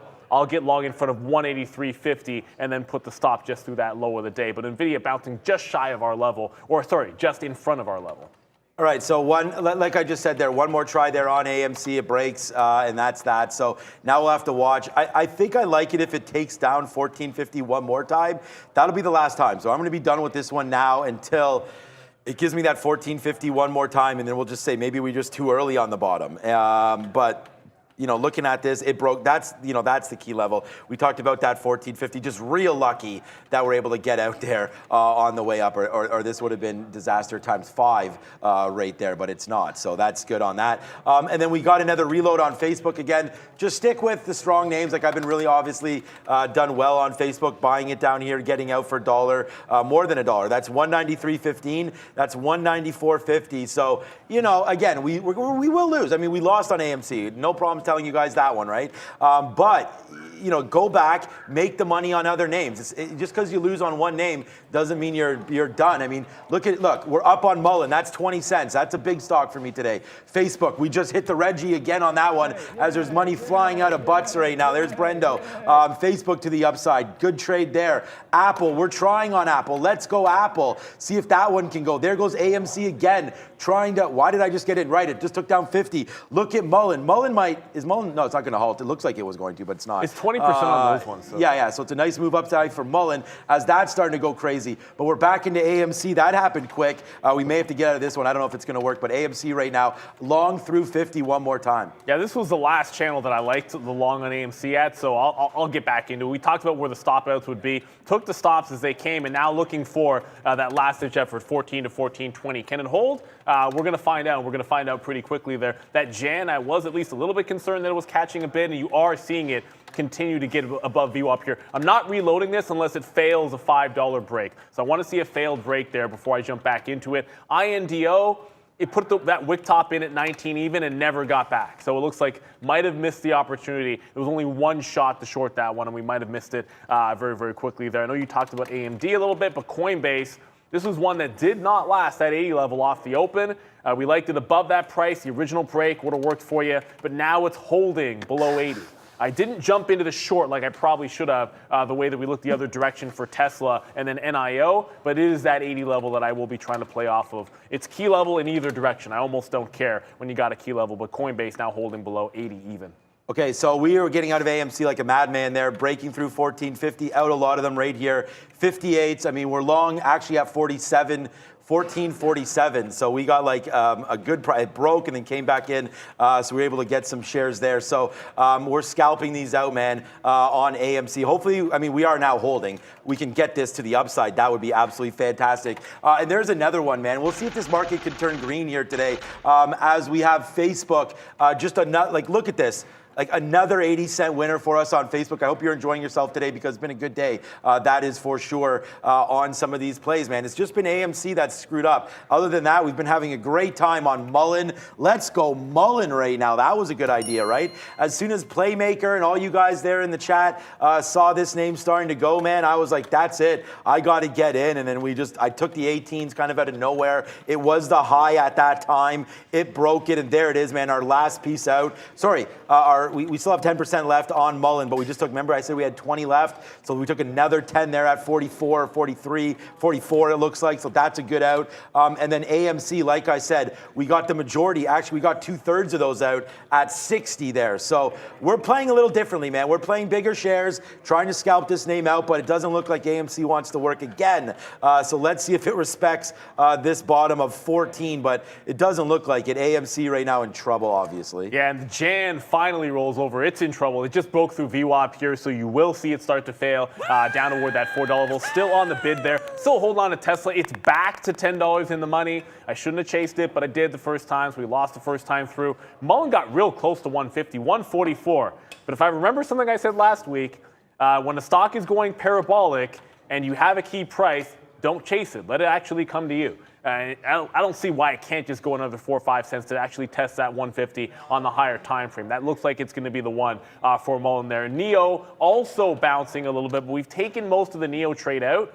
And just looking back to that 1750 level, if we can get there, that's where I like to reload. Never got into a firm, unfortunately, but that one, you know, that's one of those ones that'll get away from you there. And obviously, if you were right at the open, just looking for that short on a firm, which is not the play that I was looking for, you would have just been absolutely rewarded. It gave you one more shot at that high of the day. I wanted closer to 31s. It looks like 30 is back to being the key level on a firm. For now, the only long I have is the reload on AMC. I have not taken anything out of that one just yet. Softy about to make a run at that 270 one more time. Microsoft held pretty strong. It's got a wick bottom through that 270. Love to see that higher level of support. I think that would be pretty good for the markets. We're only down 1%.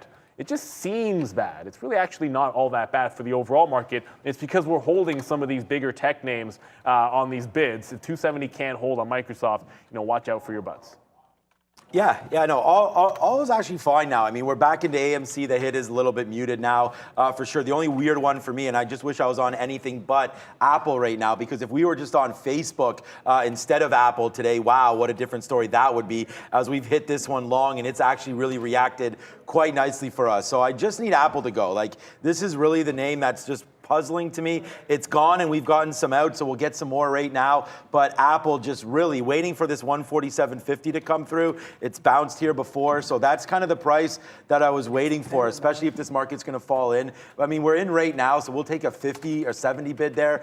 So there it is, right back into this price. We just took that bid. We got to watch out for 147. It's going to suck when it takes it down, but hey, if the market doesn't want to go up today, then it wants to go down, and we don't want to be stuck here trading a name like Apple, especially that has had such a monster move over the last little while. I mean, for 132 to 150, you might not think that's pretty big, but it's nice for Apple there. We did get some more AMC out there at 60, like I said, just went back up to the upside. Now we're done. We're going to hold this final third of ours to see if it can get back up to 15 bucks. That'll be nice if that can happen. But right now, really, it's Facebook, it's Mullen. Mullen's a great trade. It looks like it's fading out right now. But again, we only have 10%, so that one can go all the way down. Doesn't matter. But my day is going to rest on Apple here. Let's see if the market will bounce, and then we'll take it from there.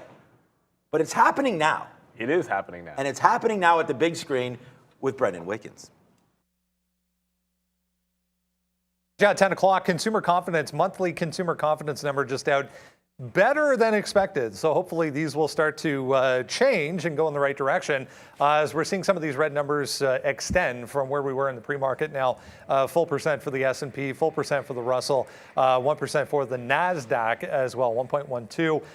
It is the Dow that was actually faring a little bit better. Now that's 1% as well to the downside. Same story here in Toronto. So hopefully we can get going in the right direction here. A couple things we mentioned in the pre-market. This was on the watch list. We didn't actually talk about it.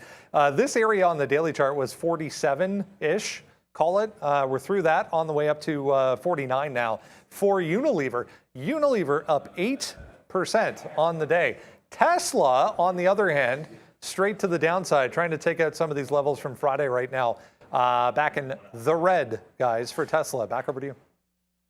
Oh, yeah, we're definitely in the red here, guys. And look, the market's a show, regardless of how you like it. And we're here trading live for you, doing the absolute best we can. And I want to shout out to, I know you guys had the beer that was delivered. Yep. I didn't get any, but the greatest community was Key and Vo, sending out some Heinekens, I think it was. And so thank you guys so much. We always tell you guys, look, if you like what you see here, you don't have to send us anything. Just hit the like, hit the subscribe. Really, we enjoy the gifts. And it's so great that we have a community like that. But for us, it's pretty simple. You hit that like, you hit that subscribe, and then you've done your battle for us here today. I say don't chase, I say don't chase, I say don't chase, and then I chase Tesla.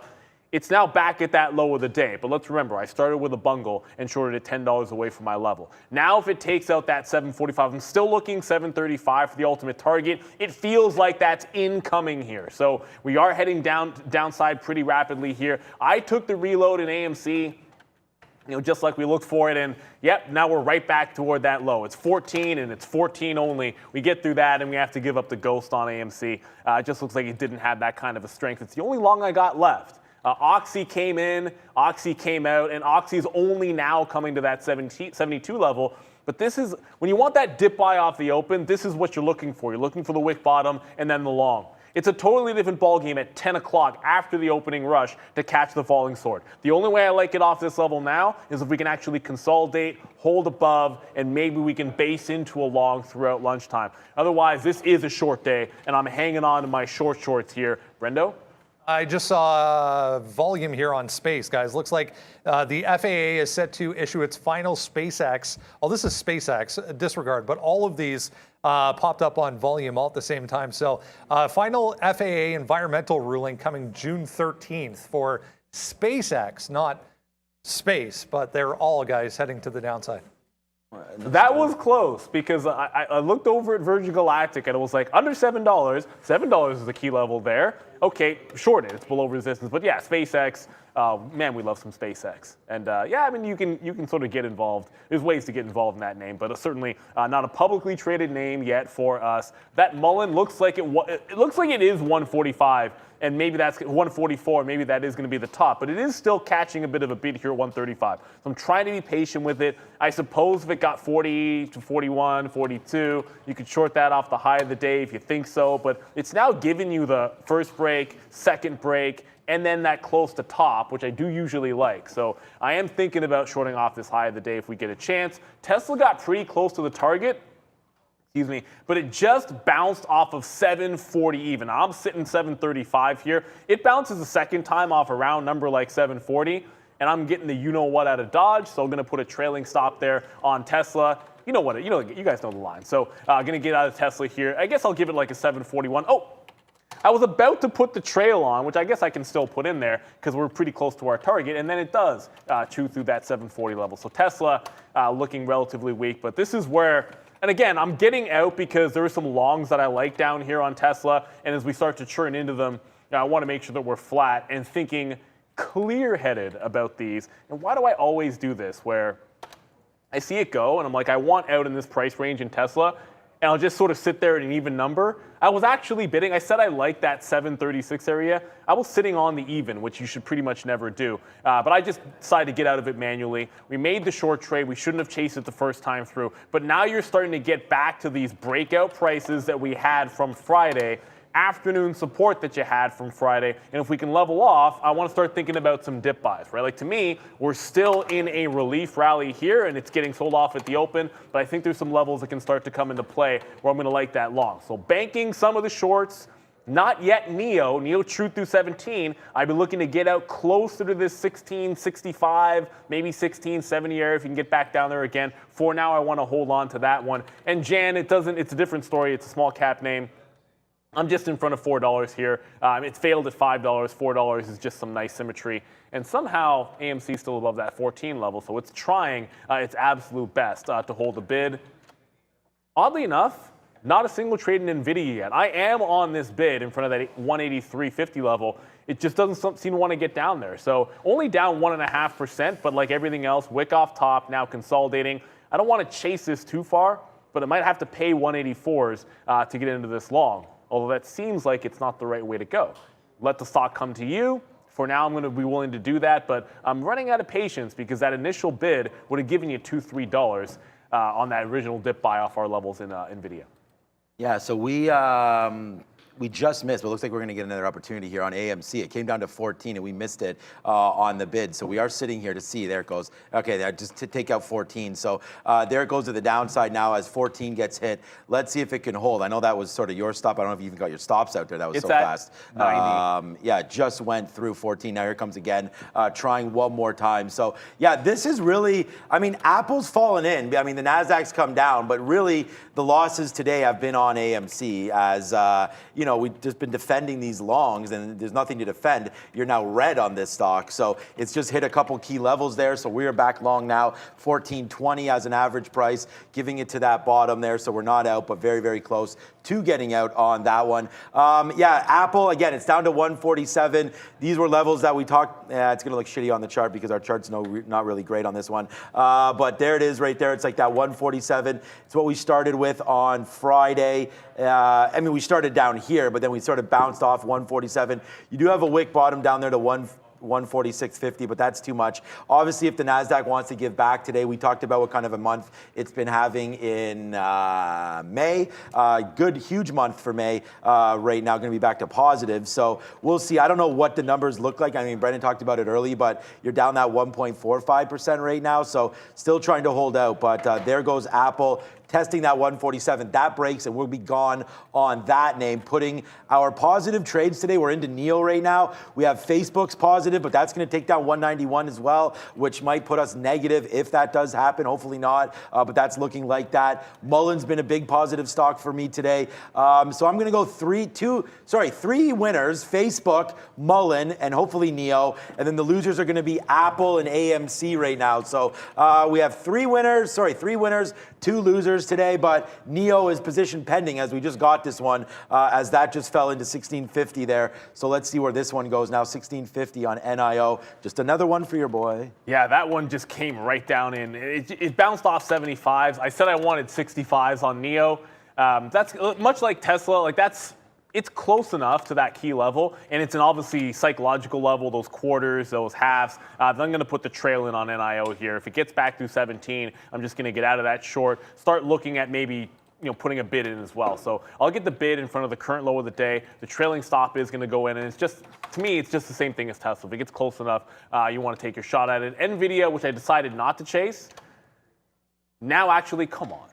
Now actually right on our bid or really close enough to it, I'm just going to take 184 or something a little bit close to it there. Like I was just on the bid there, and I'm just going to pay an extra like 10 or 15 cents there to grab it at 183.75 or so. If we take out that 183.50, I'll give it a few shekels below that price, but we should have had this the first time. Unfortunately, you get it the second time through, and it's not usually as good, but that's the level we wanted. It gave you $3 or $2.50 the first time. Maybe we can get half that the second time, but this market not showing too many signs of catching that bounce that we'd like to see happen. Brendo. We almost got through the morning without monkeypox, guys, but not the case. Remember SIGA from last week just popping up on a huge volume spike here. It's a 12.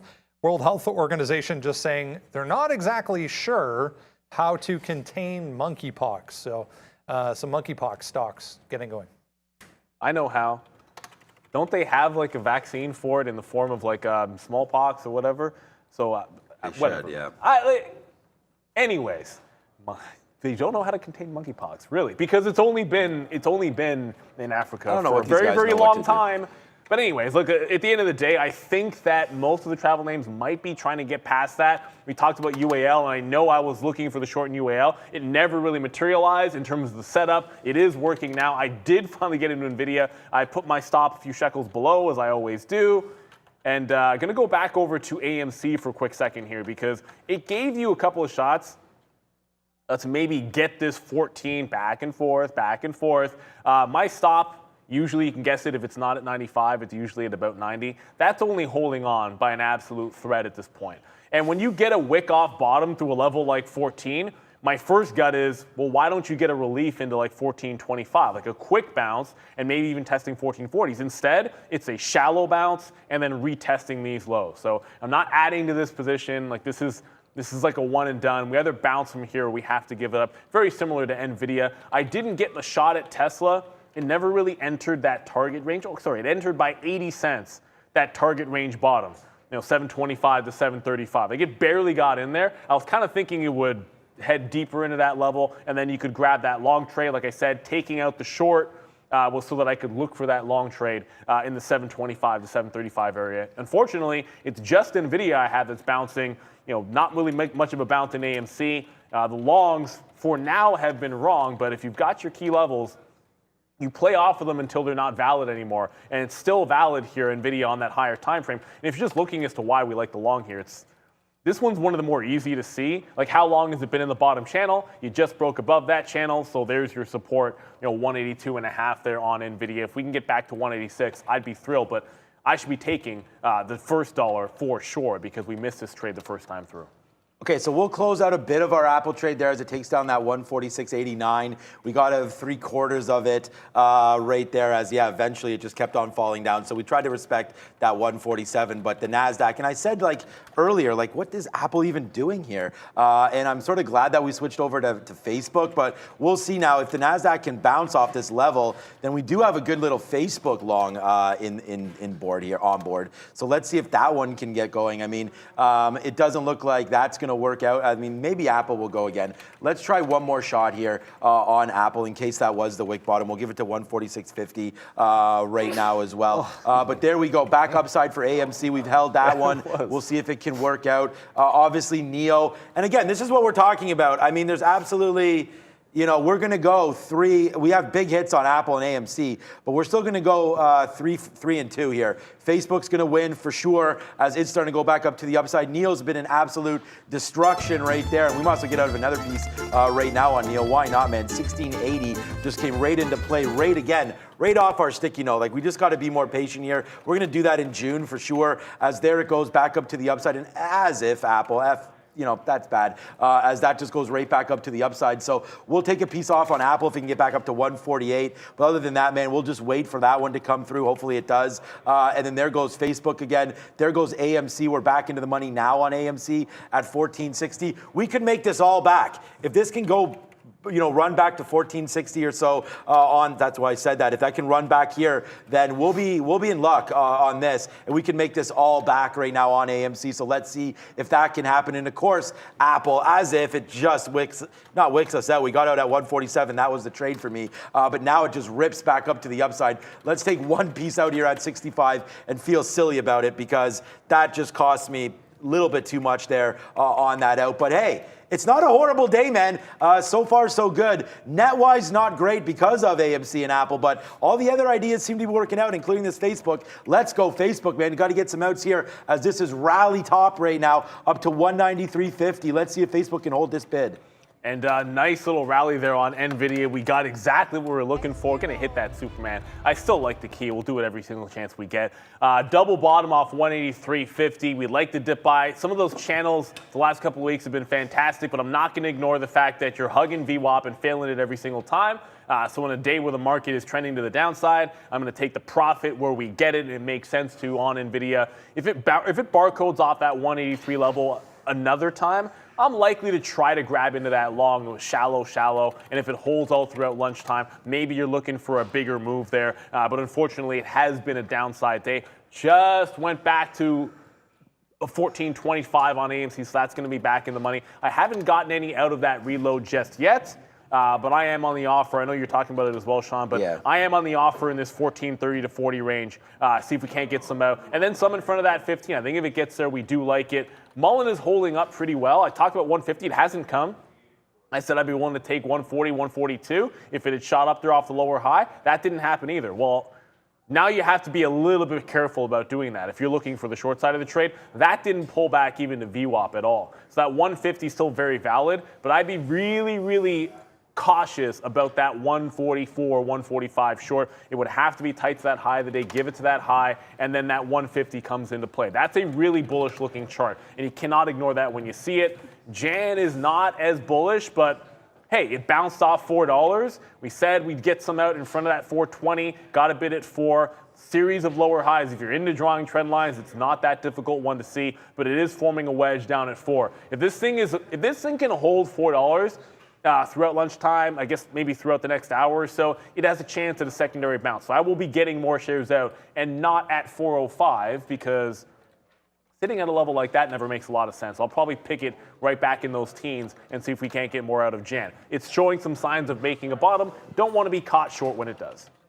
All right, so we just got out again on NEO. I mean, that was a really good trade for us. Look at this bottom there, 1680. We're just taking some out now at 1720. So hopefully that one can continue to go to the upside. We really like this name today. Again, another, there it is. We just took a piece out again. Oh, that was something else we just got out of. Oh, that was AMC. And again, guys, we have a different position than Neil, right? So we have different share sizes, obviously. So I'm gonna try to scalp this out as it goes back to the upside. It's been bleeding a little bit for me today, but you know, sometimes trading upside shares burns you, and sometimes it's great. So on AMC today, not really a good trade to use a lot of shares. So we got to get some out if we can get back up. I'm still looking at that 1460. I see you, Kevin, as well. Scores are there on the chat. You need 15 to break even. Yeah, that'd be nice if we can get back up to 15 today on AMC. That's kind of what we're waiting for. I do have an offer. Let's just cancel it. Well, I have it at 31 for some reason. I don't know why. But so if it gets to 31, I'll take another piece out,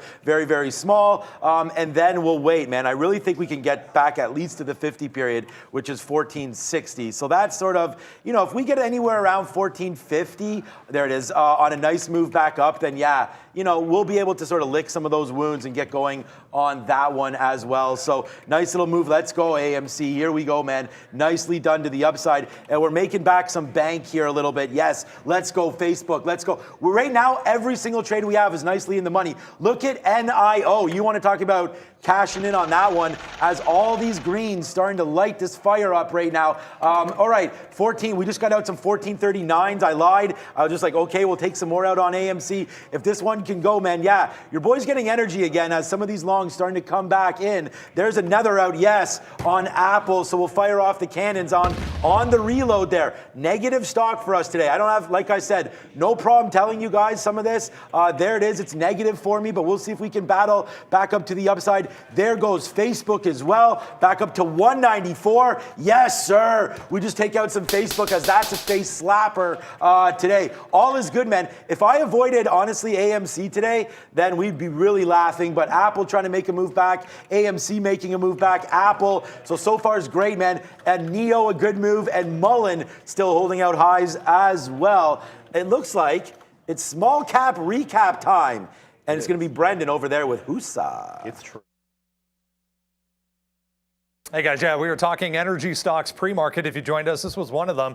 HUSA, teeny tiny little float on this thing, under 10 million shares. So that was key number one. I mentioned with the other one that we were talking about, some of those low float stocks really hadn't followed through the way they used to. This, however, a little bit different. I did try it short initially versus 5. It was clear right out of the gate it was going to be strong.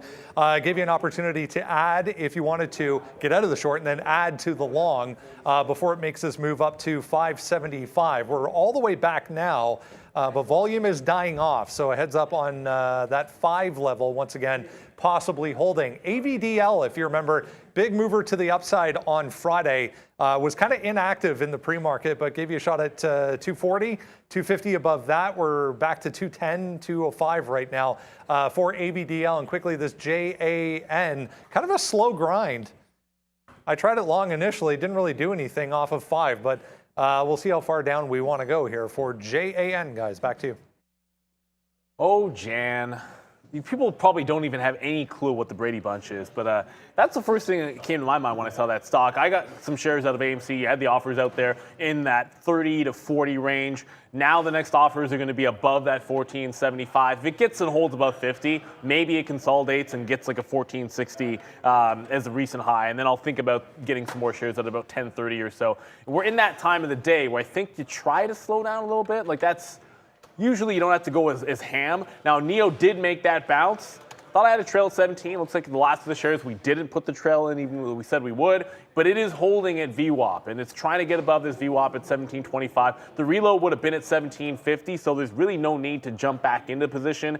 Watching this look a little bit weak, obviously, with that wick off top. But when you get these V-shaped bottoms, it's worth to keep in mind. Like when you have an upward trending stock, you had a really good higher level support at 14.20 here, and then that 17 level, like look, you one day above 17, half a day, it rejected it pretty harshly. Another gap up at that 18, couldn't hold 17 even, you hold a higher low, so this is now a recovery back above that 17. That's still a pretty bullish look if it can hold this 17 for an 18 break. So I don't want to get away from the fact that NEO and some of these other names look really, really strong on the higher time frame. Yes, the short has worked, but if you hold 17 all day long, you're right back to thinking $18 breakout, support at 17 even. All these things can come right back into play. And as I say, 60s on AMC, there is 60s on AMC. So that one now working back into the upside, adhering to the stops and sort of as it comes back in, taking that profit to the upside here on AMC. But really, it chewed through 3 support levels before finally catching that 14 bid. Yeah, hallelujah. We're back. There it is, man, right up to 14.60. And like we said, that was the levels that we were looking at. So there's some outs right there at 14.60. That was a great reload down there at 14, man. We didn't get out. So that's, let's just take advantage of it, going right back to the 50 period and making sure that we cash, take another cash there at 50. Look, would love to get this going, but we do now have half of the position that we had on there, right? So a nice little move upside. We believed in it, but again, it's like Neil said, it already broke some of these key levels, which really does suck. Facebook, man, let's just ring the register on that one and get this guy going because today, what a great trading day it's been here. We had 2 mess ups. That's it. Apple, which it's going to be fine. I mean, we're back. That sucks. Like, if that doesn't wick down, we're actually in the money now on Apple. But hey, ifs and buts, right? Doesn't really matter. But we are back in it, which is fine. We just didn't take the same shares. We should have taken the same shares, and then it would be all good. But it was tough because it was just hard to go to the down. This is finally the first move up for Apple, right? So we took advantage of that move up. Now we're taking advantage again. Just got a piece out at 148 high there. What's the market doing? It's still going to rally. Let's see if we can hold Apple all day. Facebook, like, let's go, man. Give it up for FB. Give it up for NEO today. These are the big winners for me, man. I mean, there goes Facebook, like $1.25 in the money, man. Hit offer, enter, and take some profit on that one if we can get it. We're still waiting down there at 192 to see if that can go. There it is. We hit offer, enter, and don't get them. So we'll wait to see if that's going. And by the way, moonshot. We're almost back to positive. Like I said, they're on AMC after getting destroyed early and then hitting it late. So nice little averages back up, all the way back up here right now. So that's going to be a good take for us on AMC. We've made back more than double our losses there. So that's good as that's come back upside now as Apple. Everything's working, man. NEO, 42 cents in the money. Let's go Mamma Mia on that one. That was one of our biggest trades here today as well. So yeah, man, so far so good. We're getting ready to rock and roll. AMC, thankfully, went right back to that 50 period, able to cash out pretty big on that. What's up, Brendo? Another little one, guys, trying to make moves here. This is Chinese-based KC. Just getting up to day highs. So all of these Chinese ADRs having a really nice day. This one 10.3% now. KC Holdings on the software side, but another Chinese ADR. The only Casey I like is Casey and JoJo, which I have not heard in a while, but I'm going to follow that one on the radar. I mean, it's only about like 10% of that upside, and when I looked at the higher time frame just now, it's breaking the 50 period. It's not the worst looking chart for a breakout, and you start thinking about where the next level is, and it's not till about 550. So it either fails here at the 50 period, which is back below $4.50, or it moves to a higher level up. Otherwise, you're sort of just chasing a bit of a move, and I don't like diddling in the middle, so I'm going to stay away from that altogether. I'm close. I'm close to getting it all out on AMC on the last little trade that we had there off the bottom. We talked about that bottom level. Got the offer in front of 15. It's actually sitting about 14.83. That's when I'll be all out of the last bounce in AMC. I thought Microsoft was going to be a little bit stronger than this after it made that hold at 270, but it's just sort of barcoding at VWAP. So not a lot of strength there. I mean, it's decent. It's at that 1% mark to the downside, but it really didn't follow through on that move altogether, unlike NVIDIA, which absolutely did. Now, I thought we'd get another test at that low. When we grabbed the bottom on NVIDIA, it's showing the relative strength that I would have liked to have seen in Microsoft. So if it's going to be a day where we can get back to green in the overall market, I now much prefer NVIDIA to Microsoft, which I'm kind of scratching off my list for some of these dip buy longs. It's pretty much just NVIDIA at this point in big tech that I like to the long side. Yeah, I like Facebook to the long side. I mean, that's been the big one, man. $1.80 now in the money and still ripping. So I don't know what time Biden or Powell talks, but they're talking to each other. That's it. Oh, are they? Okay, so I don't know. I think. But it's been a big mover, man. There goes AMC, like we said, still going. Let's see if we can get to 15, Kevin. I mean, I'm here with you. Let's see if it goes. Here it goes again. I'm going to wait at 14.80 to get some out if we can on AMC. And look, sometimes it's like a benefit to trading more shares. Sometimes it's not. And yeah, you got to have the right plays. It was tough early on AMC. We did get spanked around on that one. Let's see. We're making a lot of money back. Let's see if we can continue that hold as well. And there's Facebook, man, right back to 195. We'll see if we can get an offer there on that one. Wow, this has really helped the net today. And then what about NIO, N-I-O? Another big one here. Again, 50 cents in the money, or 40 cents in the money, and that one went up to 17.30. What's up, Brendan? Another big mover last week. We were talking a lot about Snap off of that revised forecast. Big move down this morning, 7.5% right now. Credit Suisse with another downgrade and another price target cut on this morning. Ooh, Snap under some pressure. Just watching, going to get back on this bit on Jan because it's now holding VWAP to the downside, which does give you the opportunity to maybe reload at 450, 460. But until I take more shares off, I don't want to put any more shares on. But you mentioned Snapchat, and look, you've had wild price action here, and it's going to show another. Okay, there we go. It's going to show another wick top, but not even close to what we would have had to the short side. At least I would have liked to the short side. But what you are seeing is a failure right back at the gap down price after that hoard earnings day, which was 16 even. So you're now right back below what had been the previous support. Like this is just, it's back to being a short till it's not. It made that huge bottom at 1250, I suppose. That's what we looked at in the daily chart way back when they reported their earnings, and that's what we'll look at for support again. But this is a short to pop till it's not. I'm looking at $15, maybe $14.50, but definitely $15 on Snap if it wants to try to get back there. That's something that came all the way and then failed that last mile on the road back to filling in the gap, which seems foolish now. But trust me, like at the open, it looked like it had a shot at doing so through 16. All right, we're just sitting in here and just really, liking what we're seeing, obviously, here on this rebound. There goes Apple back up through 148, so good trading on that one, man. We're long 147, still trying to make moves at the top, and then it just sucks because, like I said, tomorrow's a new month, and we're switching up our game plan. We had, I could see the orders canceled in my order log. $100.55, we were bidding right there. You guys remember that? And then I had another one to support this 100. Not only that, it's right here on this sticky note. The problem is I'm too caught up in other trades that we have. Like this is AMD, right? Anything over 100 is a beauty for AMD right there. It's at 103 right now and rocking to the high side. We should be long multiple dollars in the money. We're not. It is what it is, but we've made a shoot ton back on this one. So unplug your life right now and come over and watch us here at Trader TV Live. As AMC right now rocking to the upside. Let's go, Kevin. Let's go AMC now to that upside, up into the 70s again, man. I'm sitting there at 72. Don't know why, but we're trying to offer some 72s right now. See if we can get out of that one as that's rocking and rolling right now. Apple, let's go, Apple. We are right now just back to an average day for us. I mean, I really wish it would have been a hell of a lot bigger. We don't have that AMD. We should. But we've already told you, man, we're into SMH, we're into AMD, we're into NVIDIA. Remember that NVIDIA call? And thank you guys on the chat for bringing this up. When I called this earnings play at 160 on NVIDIA, now 190. So that's been a rock and roll play off that one. And let's go. Let's just keep keep this party rolling, man. NIO right now, days high off this move here. We're going to wait for 1750. Hopefully that can come through. Apple rocking as well, $1.50 in the money.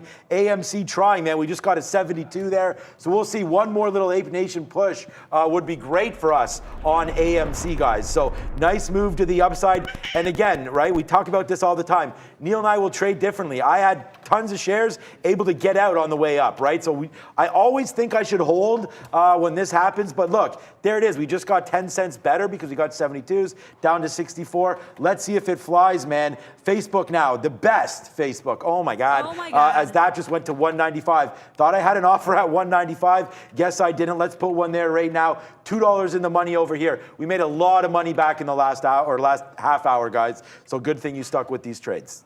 And thank you, Brendan. Of course, stick with us all day long because he never ceases to bring you new opportunities, new stocks. We just talked about Snapchat. I did just get into it in front of VWAP here, 14.48, just in front of that 50 level. I still think you have to give it to 15 until you're giving up the notion that this is going to be a short. But if you're going to short the pop, short a weak stock, right? Like short something that's actually depressed. Snapchat more than qualifies in that category. Brendo? AMD just popping up here on a volume alert, guys. Apparently calls, lots of them being purchased for this week. So day highs here on volume for AMD.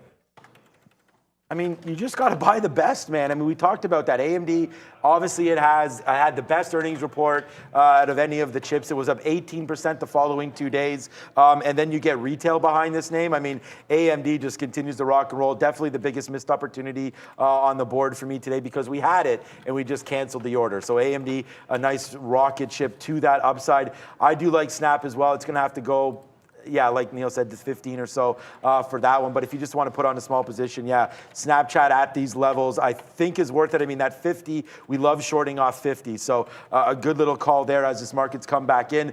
That's why, man, Facebook out up there. We got 195s. That was our target. So this one, again, you know, just for buying some of these dips and believing in your stock, Facebook today, the one that's won for us. So that's good. Well, we're 3-2 right now. Big wins on Facebook today. Big wins on Mullen. We don't need to tell you about that one. Monster win on NIO. I mean, that was huge. And then it was AMC, which is battled back. So the AMC, small hit, but really Apple, you know, that could have been controlled a little bit better on the downside. So we're now getting some up on the upside. All good. I mean, Apple's right where we started really buying this thing. So it's fine. It's just that was the mistake early. That sucks. We thought 150 could go. And then getting out right there and only getting back in of half of what we got out. That's really the kicker there for Apple. But hey, man, we're here and it's been good. $1.30, $1.60, and a couple 50 centers now in the money. I just quickly got some out on Snapchat, so as fast as we're able to see that one come through, when Brendan mentioned to us, it's already giving you that nice little rollover style trade. Right back in here, we just show you here on the chart. I'll get some more out in 14.20. I don't want this putting in a lower high, sort of higher low, and then we don't take any profit because we didn't get VWAP, we didn't get 15. And Kevin asked a pretty interesting question here. What do we think about holding U1 for the Juneteenth spike? The last 3 years it's done so. So U1, U1K, they've been in that target. Look, I don't think you own a stock for that reason, but it's tradable. This morning we're talking about the catalyst and the gap up, or the move into Memorial Day for Top Gun and AMC. Yeah, you can usually rely on that kind of a trade for a U1. Just remember though, you're selling the news, right? Like you go long into it, you've got to take the profit when it sits there. You don't wait for a secondary spike. If it gaps up, maybe even sell it in the pre-market that day, Brendo. One from last week as well, Black Sky, if you remember, picked up a government contract for satellites, I believe it was. BKSY, 2.3 here, just popped up on volume as well.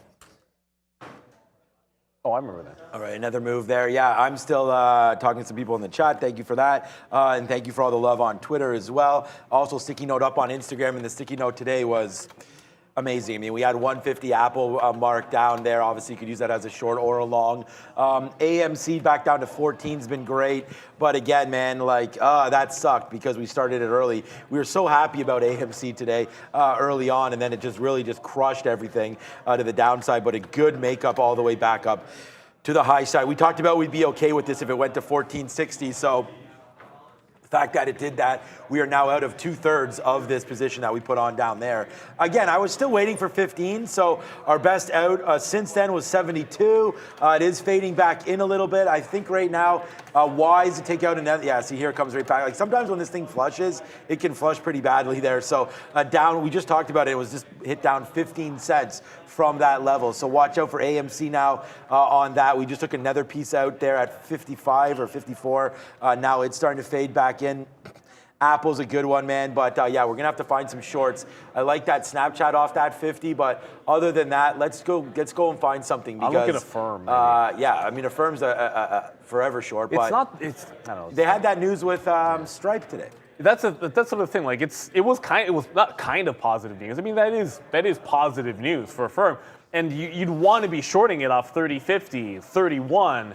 I know I like 30, and that's the only reason why I'm even over at this stock right now. Snapchat, a much better looking chart for the short trade because you didn't recover past VWAP. This time you did, but hey, you still got that 30 level. It has a wick top there, so I'll probably put it on and then give it to 30, 25. I just wish we were a little bit faster to this name. But what gives you the caution for maybe shorting that initial pop and that fade on Affirm was the fact that it was the positive news. And maybe that's just the slower trigger finger there. It might have been warranted, but it definitely got us away from what could have been a really good one. Because it got as low as $28.60 here. Like, it gave you $2 worth of a trade at the open there on Affirm. I'll try it off this 30 even with a 30.25 stop. It's about 10 cents or so, and I'll be short in Affirm. Brendo? Therapeutics, another one moving today, down big time. Pre-market and out of the gate here, back below $1, in fact, just trying to break back through $1 back higher on a failed trial for one of their drugs, but right at 1 right now. All right. I like $1. Yeah, thank you so much to Austin Waldo there. Thank you so much for your kind words about the sticky note. Yeah, I mean, that's why we're here. It's also on Instagram as well. I did want to look, Neil just mentioned Affirm, AFRM. You know, this is a very violent name, so you got to be careful when you're trading this because we shorted this, my trades aren't going to be here. We shorted this pretty good off 30 as well. But remember, this name was just at like $22. Still has a decent short percentage as well attached to it. So just watch out with this one. Taking out 31 is still a far ways away, but that's something that could happen. So you're going to have to watch out for that. We're still holding tight on all this, man. Facebook is now $2 in the money. That could be, you know, again, for me, the trade of the day because it's supported and just really, really well played, man. No hits on Facebook whatsoever today at all. No hits on, I mean, Mullen could easily be that as well, and so could Neo. One in. So for some of you guys that are looking for these trades, there's another one right there. And then AMC, here we go. Sometimes if you hit the apes, we can get this going one more time. Let's see if it gets up to $15 or so. That's going to be a good one. And then Apple, we will get out of one more piece if it does take down 148, but again, that sucked. Like if we were still in this, man, then we'd be real laughing to the upside today, but we're not, so Apple will be a loser. Oxy 52-week highs. Let's check out what our XLE is doing before we go over to Brendan here. Quickly, XLE.am. Yeah, touched 90, broke 90 today. Another 1.5% for those of you oil traders here that are long this name with me. XLE is a big one for sure. I'm going to go get another coffee, and we're going to throw it over to Brendan there with Sector Watch. Looks kind of mixed, but more on the red side. Hey guys, yeah, we're off the lows, so there's that, but still red. Yeah, 0.73 right now for the S&P. A few areas of green coming through. DXCM, positive news for them this morning. The healthcare equipment makers in positive territory off of that. Everything else relatively unchanged. Wanted to point out this right here. LVS, MGM, Win, all positive on the day. Nice moves. China reopening, giving some positive news or positive momentum anyways for some of the casinos with Chinese exposure as well. Mosaic CF, we mentioned some upgrades coming through for fertilizer makers. The resource names though, red anyways because the rest of them are to the downside. Energy stocks, the other positive note right here. The entire group in positive territory outside of SLB to the downside. Everything else though, pretty red right across the board. Tech stocks in negative territory. Banks red on the day as well. It's all about healthcare and industrials, though. These two leading as far as weakness is concerned this morning. I wanted to mention as well, there's a few here in the tech group, both software names and technology, hardware, equipment makers starting to make their way to either break even or positive territory. So that's a good sign if we're going to get a bounce. But 0.72 right now for the S&P. Back over to you.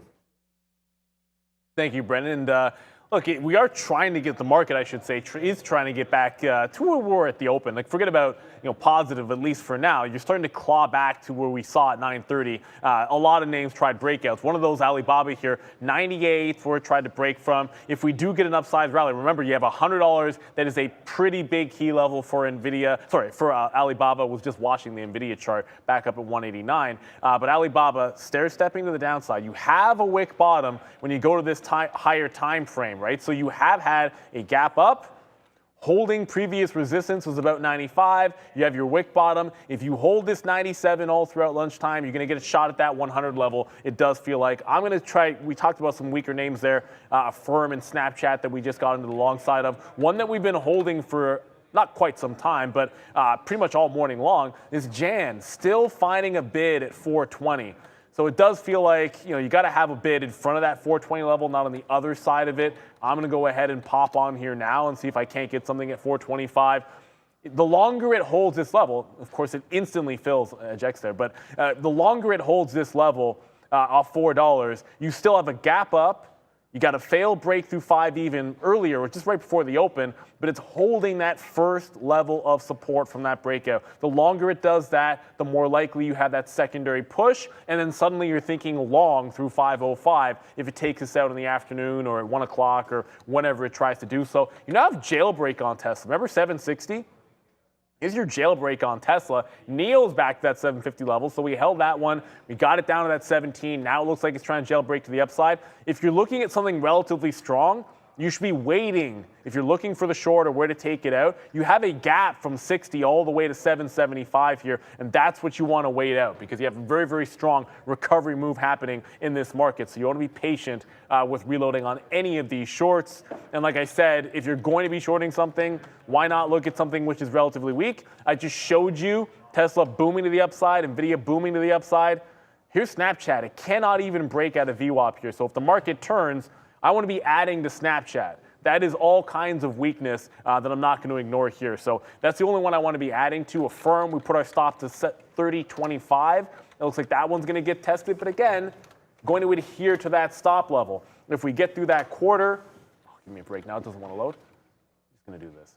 If it gets through that quarter, then we're just going to get out automatically. It has not run that stop just yet, but I don't want to be holding anything against this rally unless we're right up at those highs where we should have had this short in the first place, right at 930.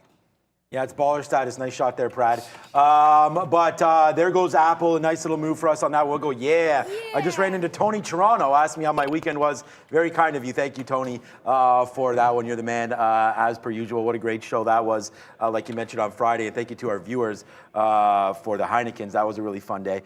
But there we go, man. $3 now in the money. Like I said here with Facebook, man, we are rocking and rolling. Good day today. It just sucks about AMC, that's all. I'm pretty happy with Apple other than the fact that we got stopped. But at least we got stopped at 147, which was the level that we were most concerned with. So we'll see. I'm still talking as I'm right now with coffee. As we are going to the upside there. So, like I said in June, man, thanks to Austin and thanks to everybody that supports the sticky note. We're just going to be a stronger sticky note trader on, well, we still are, but we're going to, respect some of those levels. We do the work, and then I sit down here and we sometimes get caught up. So, it's just, that's why I'm still long Apple, because it did respect that 147. It's just at some points I got to get out, and that's cost me a little bit this month. Still going to be obviously a positive month. We had 5 negative days this month, so hard to complain about that one. And right now, $1.70 in the money on Apple. $3 in the money on Facebook. This is why it's all good, guys.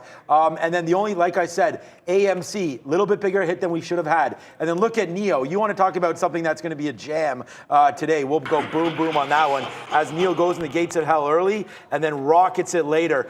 Are you going to find, this is the bottom tick right here for NIO today. We're long at 1680 on that one. And it just came right back up here. So this is another spot to get out. The rally's on in the NASDAQ. I heard Neil say that when I got got back. So, I mean, that's a nice little move up here to 1750. Probably get out of Neil. Could be your trade of the day down here, down to 1675 and bottom picked it. So there goes Neo, nicely done there. Let's see where it goes from here, but up to 1750. Hey, we like it. We like it a lot. As there goes AMC. Let's go AMC right now. Yeah, buddy, we smoking this one up to 1480. Yeah, thank you, AMC. Brought this day back for your boy. Brendo, yeah, AMD Prado, we missed that one. That was 100. We should have had that. Don't know why we canceled it, but I do know why we're going over to Brendan, because he probably has breaking news. Grab, not breaking, guys, but Grab, another one benefiting from positive momentum on the COVID front throughout the APAC region. This one in Singapore, obviously, but nice day, 20% up here for Grab Holdings. We know about Grab. We like Grab, but I want something with doing a little more volume. AMC, I'm now out of AMC. The last long, of course, is the one that's going to work in a downward trending market. Yes, but sir. That 14 level was pretty good. It's now back up to VWAP here. One of the last names to get to VWAP, it seems, but it had a long way to go, given how far it had pulled back in. 15 even still remains in play. I said I would get out of a firm if it broke that quarter, so I'll quickly show you. That's me getting out at that quarter mark. If it wants to test the high of the day, I'll jump back and look at the more significant level if I want to be shorting. However, Snapchat's a bit of a different story because still relatively weak. I jumped back on the offer there. It tried to go through 1450 again, and once again has put a bit of a failure shy of VWAP. Oh, I don't want to chase it too far, but there we go. Just got the reload on Snapchat there through 48s. Relative weakness, that's where I want to short it. Tesla's getting real close to that wick high. Jailbreak, I mean, there's Tesla that 735 level. I was going to give it a little deeper into that range on the short. Instead, we manually got out. It felt like it was a bit early, but it ended up being the right call. If we can get back to that wick top, 780, which has been a resistance before, is still your resistance level. And I'm not getting away from this $10 away. That was the initial mistake we made in Tesla, playing it $10 away from the significant level. This time, I'll be far more patient when playing in Tesla if I can try to avoid that same mistake.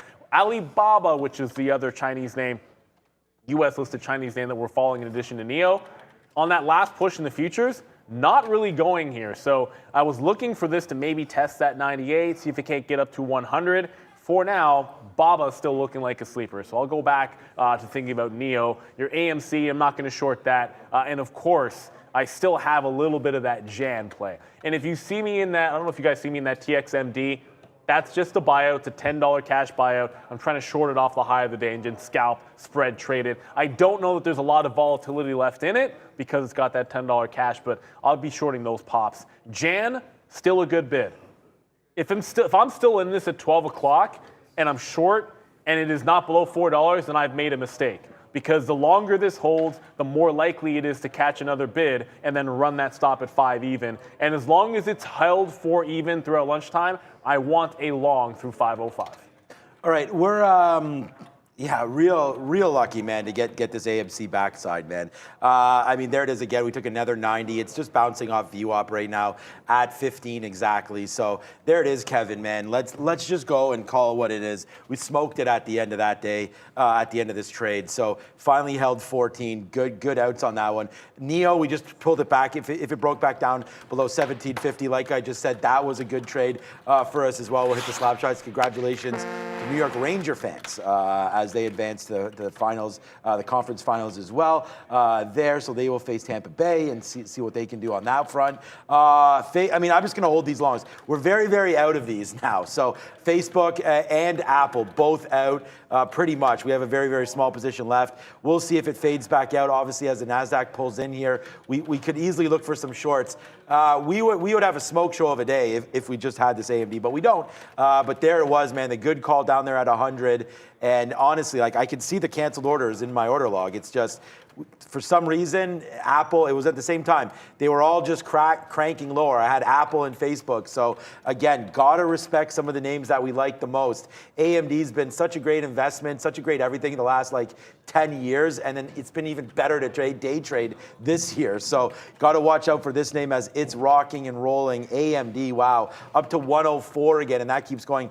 I saw someone on the chat say like, why don't we ever trade SOX L? Yeah, we could. I mean, I could do that. I like SMH instead of getting involved in all these semis, but again, SOXL the other way. So you're going to see this down 1.7% today when you get some of these names like, you know, an AMD that's going to be, and it's just the other way around, right? AMD that's up right now, how much? 1.67. We could check out NVIDIA here. We've been buying this one on the dips. That's only up 0.5. So it's AMD that's catching all the love right now. Yes, let's go. AMC right now looking at fitting one more time. So there it comes, man. Yes, sir. Break, son. To the upside goes AMD now as that's going now. Let's go to now with Brendan Wickens as that's starting to break, and we'll see what's happening with Money Talks. Hey guys, yeah, brought to you by this small exchange. Sign up today, use the QR code at the bottom of the screen. They're making it so much easier to get involved in futures trading. No PDT rule, guys. There's less capital required. Check them out today, smallexchange.com. That's an hourly chart of Bitcoin. So nice weekend move back from 29 down here. We got above 32. It has not been able to hold above 32 right now, 31,630-ish, up 1.3 on the day for Bitcoin. Ethereum following suit, although it has given back most of its gains. Otherwise, pretty quiet morning so far. There was some negative data out of the EU this morning. They're still talking about more rate hikes and higher inflation, record high, in fact, inflation in the EU. Pound to the downside as well, 0.4 to the downside overall. US dollar, though, pretty quiet, up about 0.25%, back to 101.9. Guys, back over to you. Thank you very much, Brennan. And we did get the reload, like I said, in Snapchat. That's one for you. So the roller coaster ride that is this market does continue, but it's still trying to make a breakthrough VWAP here. So I want to make sure like we're going to have our stop, you know, through that 1460 area. NEO as well got back to. Whoops, that's still in the New York, Neil. That one I actually should know.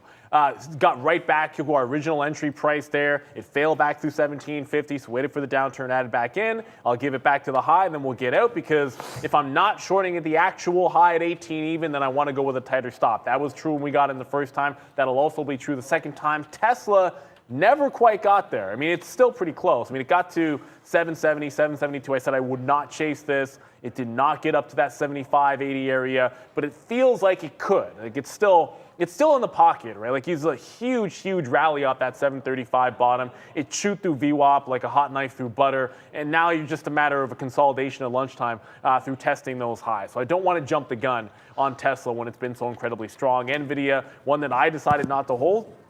Was along, I like the bottom just like AMC, but I had a target on it. We got in, we got out. Now you're back at the top end of the channel. I think your support goes away from that 183.50, and you're trying to test that pre-market low and VWAP at least first. That 187 area, 187, 186.5. Give it one shot off that on any kind of a dip. Still want to be bullish NVIDIA. It's got a lot of relative strength to it. I was watching Microsoft for a hope of that. It really came through on NVIDIA instead. So that's the one we went to. I'm now out of NEO. First short, of course, usually is a better one. That's exactly what happened here. But we had a very tight stop on it on the reload trade. My clip came off here on this. Okay, so I just wanted to talk about this right here with Big Brother Zoo. What's up, Big Brother Zoo? Yeah, look, so yeah, I don't know what's up with my, here it is right here. Yeah, what's up with my risk on AMC 100%. Like, that's the problem. It went down, and sometimes you got to take hits, unfortunately, to get the winners. I know that sounds crazy, but like it tanked all the way to the downside before it eventually stopped at 18. So it's actually not going to wind up being a very big hit for us today. It's a hit for sure, and it's a loss, right? But sometimes it's like not every single trade needs to turn out to be a win. I mean, I'd like that to be the case, but unfortunately, as it started to climb back up, it's like, I understand that we were wrong, or at least I was wrong anyways on AMC or averaging into this. There's no doubt about that. And when it came out, and it sucked, right? But again, it held that 14, and we got right back in, just making back some of the money that we lost. So it's not like, I mean, you could see my trades today. I think it's pretty clear. We're $1.50 in the money now on Apple, and the same kind of thing. It broke our low, and we got out, and then we made that money back. back. So that's what that is. Hey, look, if it keeps going down, then you get spanked and you get hit on that, right? But AMC, and then look at Facebook. It's the same kind of risk. Find the strong stocks, buy them, and then boom, wow, that went to 196. Okay. And then on NEO, again, it's the same thing. It's just this one, we actually waited for our spot. So it's just, like, I appreciate the comments, and I'm here for everybody. And I know that, you know, like when I win, it's a big deal. And when I lose, I try to make it just as equally a deal, right? Like I tell you guys when I'm in a bigger position, I tell you positions that I'm like holding for and things like that. So as People's Trader, we're trying to give the people everything that we're doing. And that's been the big comment. I mean, and that's why, honestly, we have 32,000 viewers or followers, sorry, on Twitter. I like to answer your questions. I like to be honest with you, tell you positions I like better than others, right? And so thanks for calling that one out, Big Brother Zoo there. I really appreciate it, and just keep the comments coming, man. I'm trying to get better as a trader as well. So over there to Brendo as we're getting ready to rock and roll with what looks to be a decent board, but not fantastic. The big name is in the middle. I've been dip buying on that one. Yeah, we're getting to the end, obviously, as we've been talking about when it comes to earnings, guys, but still a few to get through this week as well. Here's what's to come tonight. In the middle, of course, is Salesforce. There's a few other names this week that get a little bit interesting, but you know, the only big one we're going to see today, I mean, look, HP, if you're into that, if you're into them, but Salesforce is going to be the one. It's actually had a strong bounce right now, but there is a pretty big level that we are going to be looking at. That's this 170 on Salesforce, and we've had some stocks that have bounced, broken some channels. Maybe it's because it hasn't reported. I feel like that's got to be at least a little bit of the case here, because this is a name that, while still at least a little bit expensive, it has a lot of people that like it. I'm a huge fan of Salesforce as well. I got stink bids, but they're a heck of a lot closer to that 150, 140. I haven't added yet. I wanted to see them actually have the secondary report, but through 170 is a big, big channel, and it's sat here the entire month. It is yet to break. If it fails to break this 170 on earnings, it's probably going to be a pretty weak day, but that's what I'm lined up to watch. You get above that price, this 170 to 172 channel, and suddenly you have a great base of operations. It just feels like everyone's been waiting for this report to break it out of the channel, which is fine. We've seen that happen in the past, and there's nothing wrong with, you know, allowing a key level to get taken and then playing off of it as support. Thank you. Again, thank you so much. I want to say, I mean, often here, was it Mr. Karen? Yeah, there it is right there. Yeah, it's okay. Look, I never marry a stock, so you don't have to worry about that. But yeah, next time I'll ask you about AMC if you had that one. And then again, transparency. That's, hey, look, like I said, you're honestly not going to find another trader anywhere that's more transparent. So hopefully I can hold on to that until we go. The People's Trader, thank you so much again for all the love on this one. That's what you love about this show. Yeah, I'm trying to keep it real. That's it. Yeah, MC Sean, we're on the ones and twos over here, mixing it up as we will get this mic fixed. But it's only a minute until you get to two more traders, both Luca and Trader Pratt, ready to rock and roll. It's going to be a good afternoon show. We still are looking. If you are interested and located in Canada, man. It's marketing at tradertv.live to get your application to come through and host beside Brendan. So, of course, as more experience you have in media or news broadcasts or anything like that, that would be. But it's helped. Yeah, it'd be greatly appreciated. That's sort of who we're interviewing. So if you do have that, come through with that. But yeah, it's going to be a good show for sure in the afternoon. We're light on everything now. We're going to end the day, guys. I mean, we could just review it again. Neo's been, a real big monster on that one. I don't know why we hit the weed button, but Neo there. Look at that bottom. Boom. It broke through 1750 there and we got out. That's going to look like a bad mistake there. Mullen, can't get any better on Mullen as well. So those pins lined up for that break early. Then retail came in and really held our hand through this one as we got out. We talked about that was 20% of the upside, so that's a good one. Facebook, probably the best trade here today for me. Facebook definitely bought that. Well done there for me on Facebook. And then so that's 3 wins. And then the 2 losers for sure. AMC, which we battled back. So this loss, it's still going to be a loser because I'm going to tell you I'm down on it net-wise, but I'm down on it like a small amount. And then on Apple, too, I'm actually lost more money on Apple than on AMC. So, but, again, that's nicely done as this is now $1.80 in the money and still going. So, hey, 3 wins, 2 losses today. It's going to be a good day. Come back. The NASDAQ starting to rip and rock there. Neil, I don't know if you want to go over anything, but it was a good day over here. Well, there was a couple of questions, a lot of questions about Palantir that we didn't really talk about. I put it in the chat, but I'll quickly say it here. We talked about these channel breaks. Fantastic one here for Palantir at 850, 860. That was the previous high. On Friday, you hold it as support. You got the wick break at 9 even, failed, and then it holds up at 850, 860. So exactly the bottom you would have wanted to hold. That's exactly what happened here in Palantir. It's setting up for a solid breakout. I wouldn't touch it in the middle because you still have that wick top $9 resistance. But if you look for something that's on like the swing basis that has an obvious level of support, then you break back above that high of the day, you give it to that 850, and then suddenly there's room to $11. So it's a good-looking chart. I wish I had watched Palantir in the morning because certainly it had a very defensible level at that 850 to 860. But it's well past 11 o'clock, and you don't have to do anything. All you got to do is sit back, relax, and get thrown to Trader Prad sitting with my man Luca looking sharp as usual. Is that what you call sharp? That's a sick transition right there. Welcome to the midday show with Trader Prad and Trader Luca. I guess, is that what we're calling you, Trader Luca? Sure, that works. Trader Luca. Sure, why not? Hope everyone's having a great day. Hope everyone had a great long weekend. Obviously Memorial Day weekend. Quick remembrance to all the fallen veterans and everyone who's been through that before.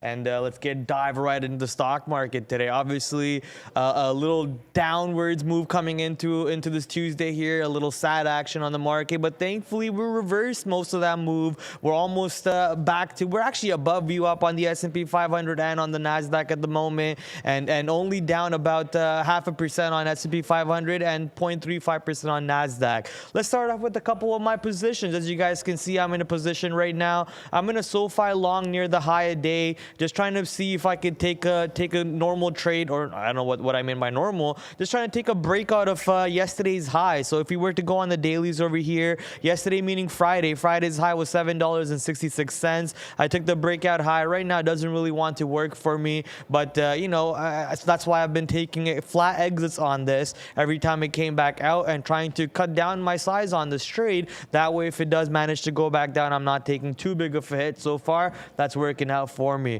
AMD was another trade near 104. I went short. So if you go on the dailies on AMD, you'll see that 104 level is 104.30, 104.20 is somewhat of a level that we've been resisting off. I think looks like last week or so. So noticing that level, I got short, scalped it all the way near 60s, and I got out of that trade. But obviously missing out on a bigger, gigantic move to the downside off that level on AMD. Now breaking 103 and most likely going back to 102.50s or so in the pre-market highs to find support. And my last but not least trade, actually I have 2 more trades. So Unilever came out with the investor activist catalyst. So obviously using that catalyst, they bumped up almost 8%, 10% to the sky over here. Got short on the fail break of 48 with 48.09 being the high day. Somewhat of a similar setup of AMD over there a little bit if you were to think about it. And NIO, man. So it's Greg's birthday today. Happy birthday, Greg. Happy birthday, Greg. Yeah, happy birthday, Greg. Legend. Shout out to a real legend indeed.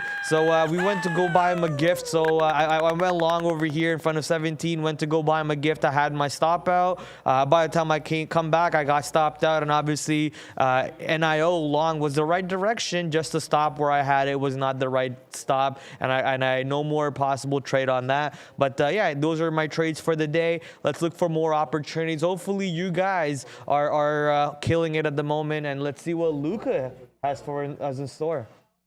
What's going on, everybody? Hopefully everybody had a great weekend. I had a great relaxing weekend. Lots of sun, just relaxing. And I actually saw one of the comments here. I think it was by Trading Hub. Great to see you back, Luca. Thanks for that. Putting the reps in, of course. Getting the reps in. Most important thing.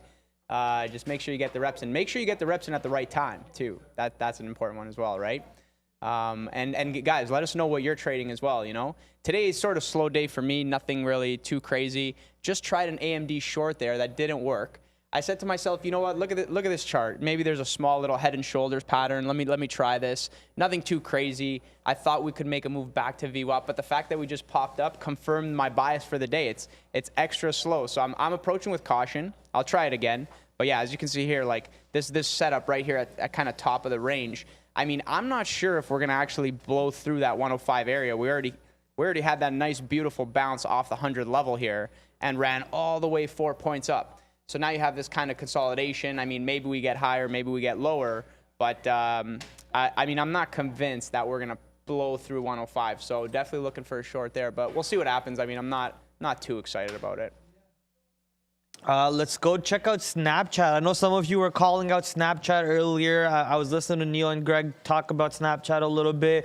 Still in the downside move, sadly. We know what happened with the earnings report over there. If you guys were to look at on the daily chart, hopefully you guys can see this. Maybe I can zoom in a little bit. That should be a lot better to take a look at. So if you guys look on the daily earnings day, Snapchat came down about below 16 all the way up to $12 to the downside, and now on the way back through to the north side over here on Snapchat. That $16 level is going to be very, very important. Obviously, it never came into play today. We were pretty close to it, and then the shorts started piling in again, pushing the stock right back to the downside. We actually broke, looks like, Friday's low and are slightly below Friday's low, and now that stock's back to VWAP, we could look for a possible short attempt here on Snapchat.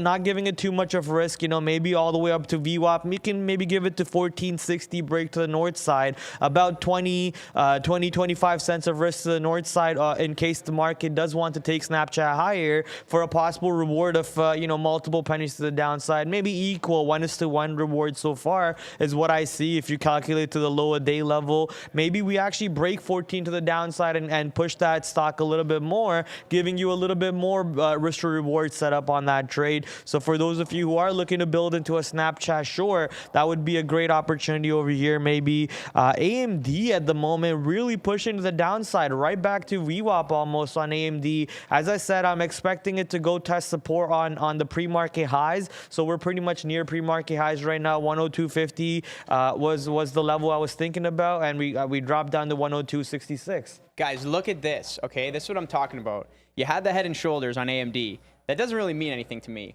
I try the short. Now look how bad this entry is. Look how bad this is. You can't even see the wick.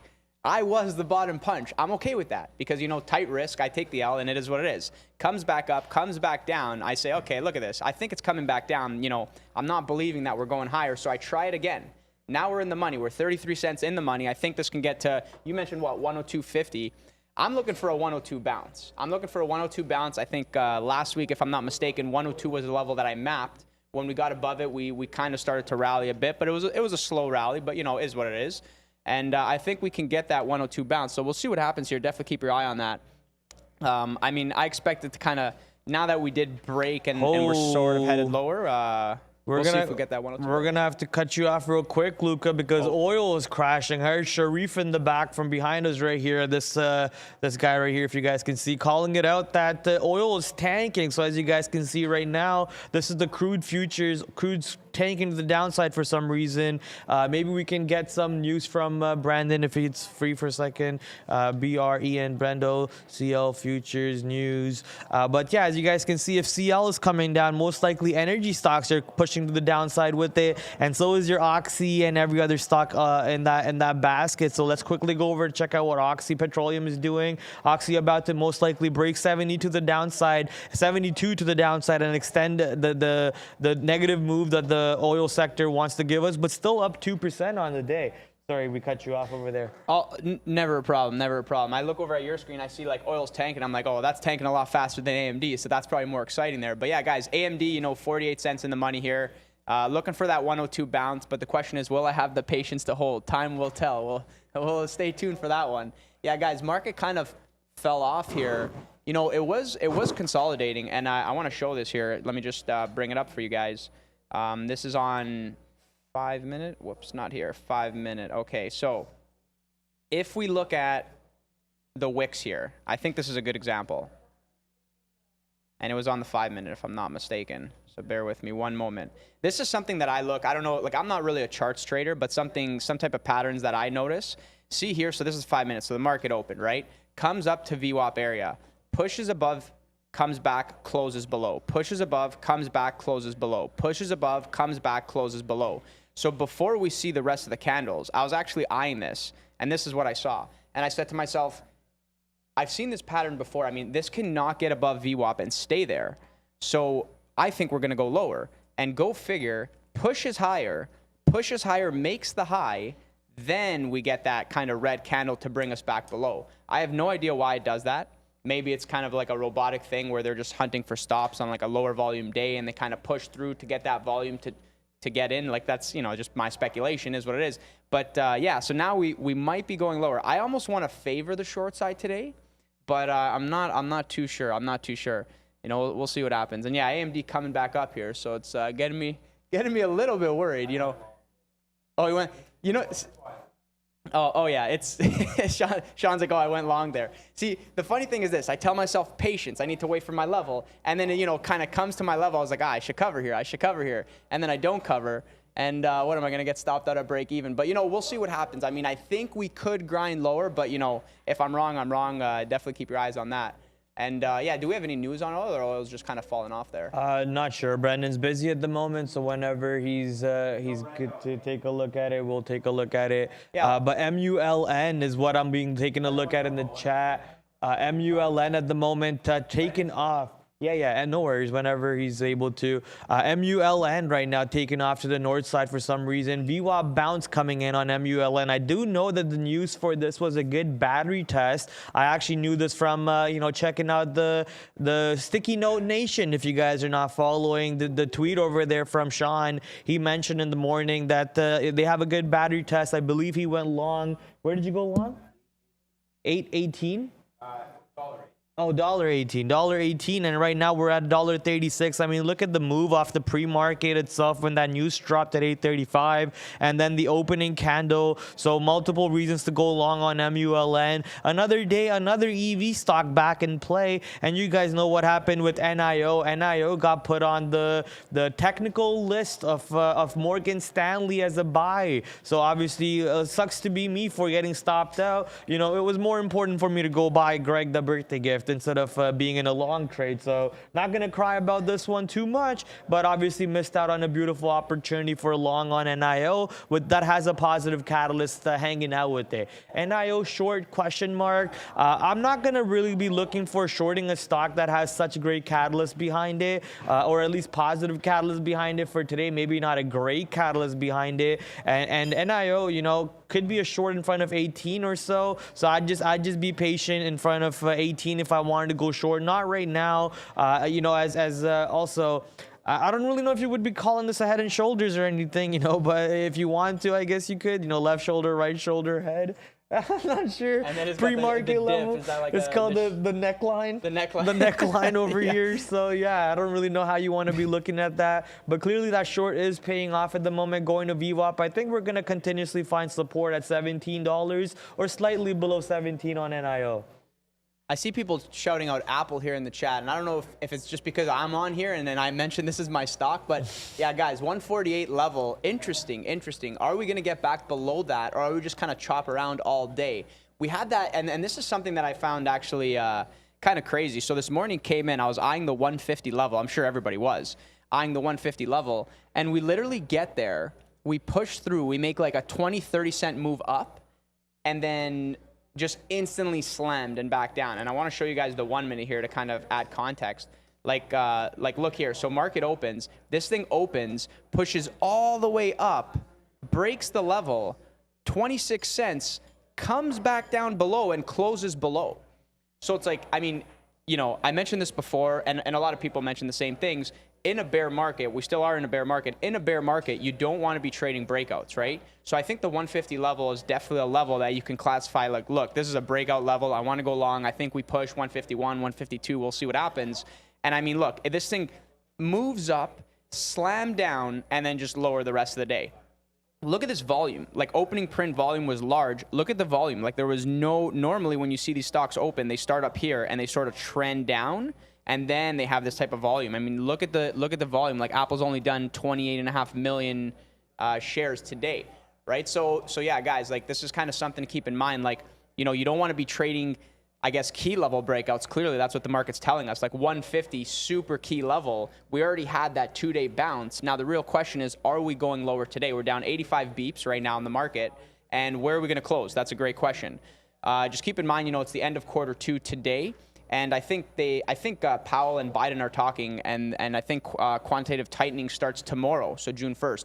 So, obviously different market environment, as we've been mentioning. So yeah, something that you want to keep your eyes on. Perhaps stay away from hitting those breakout trades with too much size, unless it's like super key level and you see some follow through. I mean, you could have argued that you could have taken the break and then had a very tight stop, and then you would have only risked like a certain amount, whatever. But you also got to ask yourself, like, how was liquidity? Did you slip a lot on that order? So, these are things that I ask myself. I mean, I wouldn't be surprised if like Apple kind of trends down rest of day, tests the low 147 area.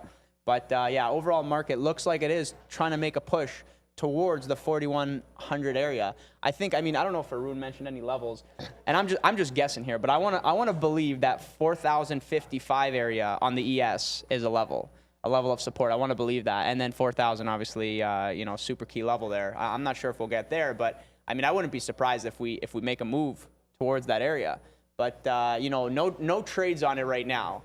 My money is not where my mouth is, so I'm just basically I'm just chatting right now.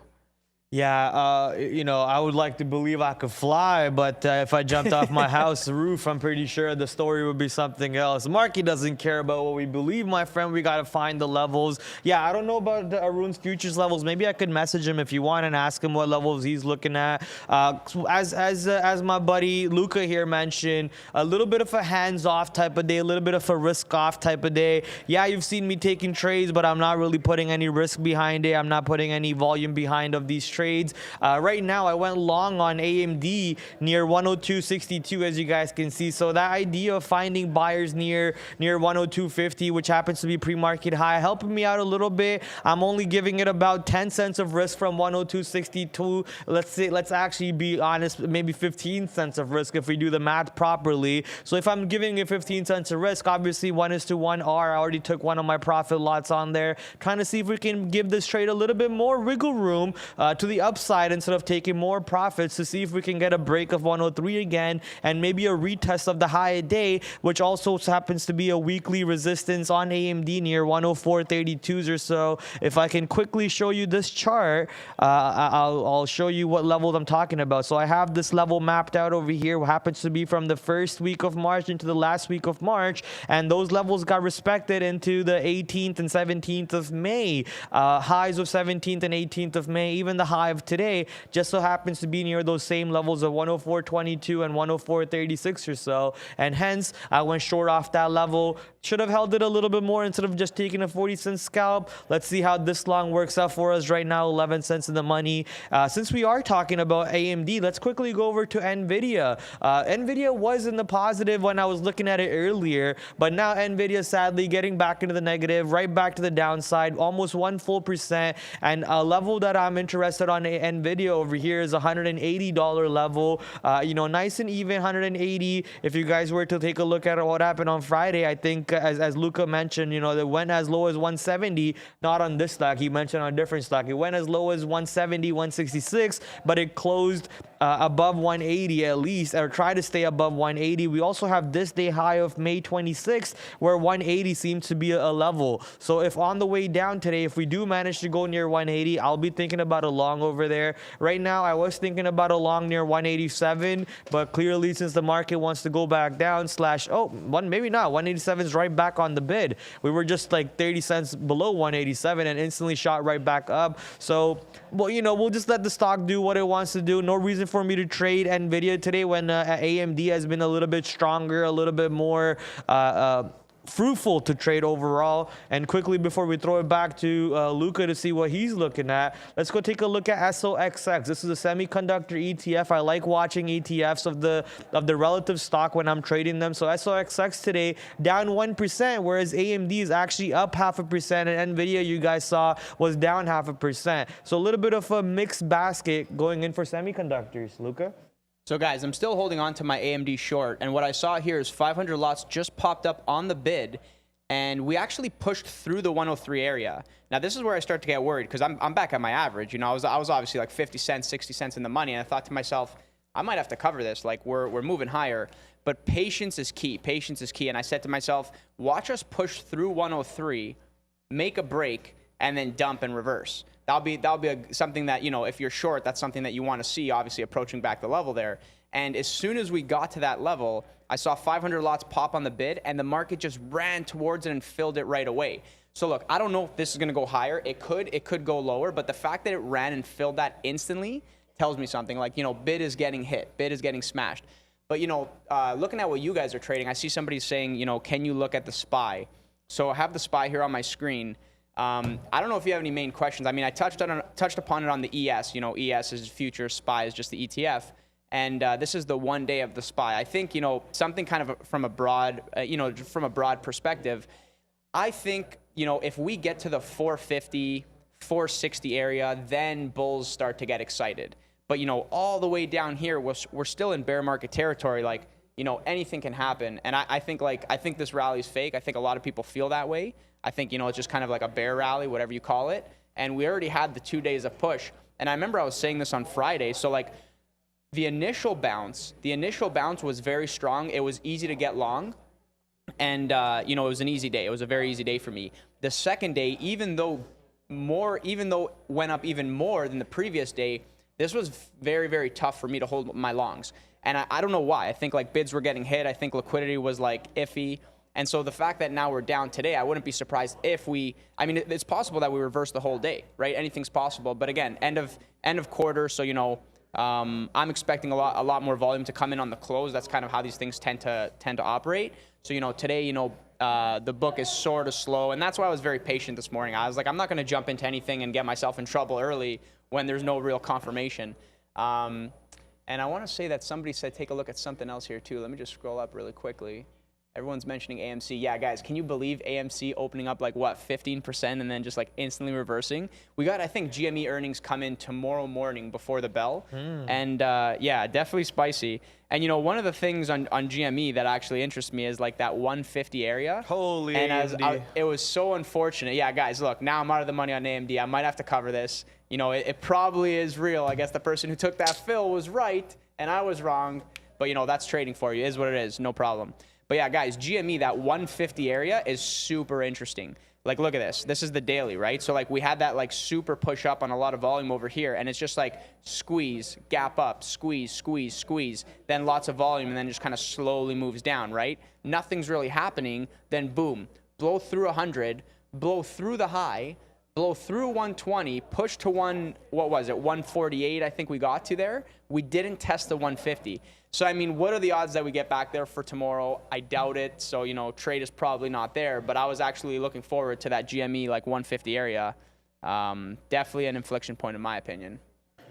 Thank you, Luca. Yeah, I mean, I got out of my AMD long a little bit too earlier because I got scared from the same reason that Luca thought that he was going to be in the right direction or something. So noticing that, I punched myself off that trade. So no longer in it, but successful long trade nevertheless. AMD is now trying to go above 103. But more importantly, I'm in a new position now. Position alert, Snapchat short. As I said, I want to be Snapchat short near 1450. It did go up to 1450. They didn't give me any size at 1450, so I took out liquidity at 1448, and now waiting to see if I can give it that 10 cent, 11 cent of risk to the upside, and a possible move right back to the downside of low a day on Snapchat for me, allowing me to get a possible winning trade on that side. I see someone talking about KC, so let's go talk about KC. Chinese stocks being put back in play a little bit. Looks like this one's doing 3 million shares. I just need to quickly go over here, do new single stock window,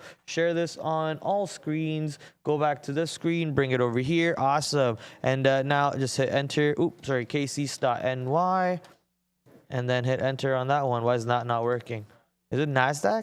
Somebody also mentioned look at Lucid here, and while you get yourself ready, if you want, I can just take a quick look at Lucid. So guys, looking at the daily, I think today I'm looking at a lot of daily charts, and the reason for that is because like we did pop, we had the rally, we had the bounce. So are we near breakout levels?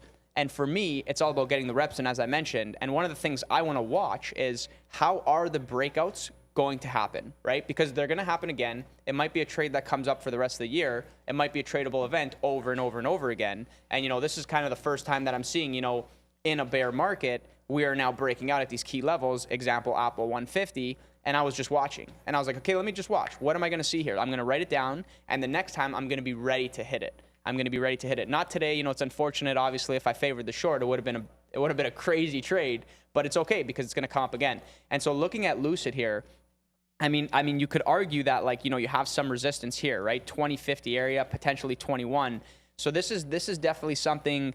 I mean, you know, 8 million volume. Like, what's the notional on that? It's like maybe like 200 mil. Like, it's not that much, right? It's towards high a day, and like obviously like midday. Like, I'm not really like, I don't think like the breakout means that much. But you know, tomorrow, right? Keep your eye on this tomorrow, start of quarter 3. Like, if this breaks out and slams down with like the rest of the market, rest of the EV sector, then it's like, it's another confirmation. Like, I mean, how many confirmations do you need to say that breakouts are not working? So I'll keep my eye on that for this going forward. Thanks to whoever mentioned that.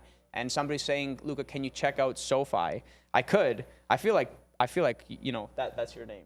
Yeah, I could like take that's a your look name. at it. No I problem. never look at this name ever. Yeah, no problem. I'll start off with KC over here. You know, the Nightsoft Cloud Holding, another Chinese stock, I believe that Brandon was mentioning in the morning show. A relative volume of near 2, so obviously on watch for some on the relative side and relative volume side end. But right now my charts are being a little buggy, so let me just open up another platform to deal with this real quick to see what's going on the daily chart.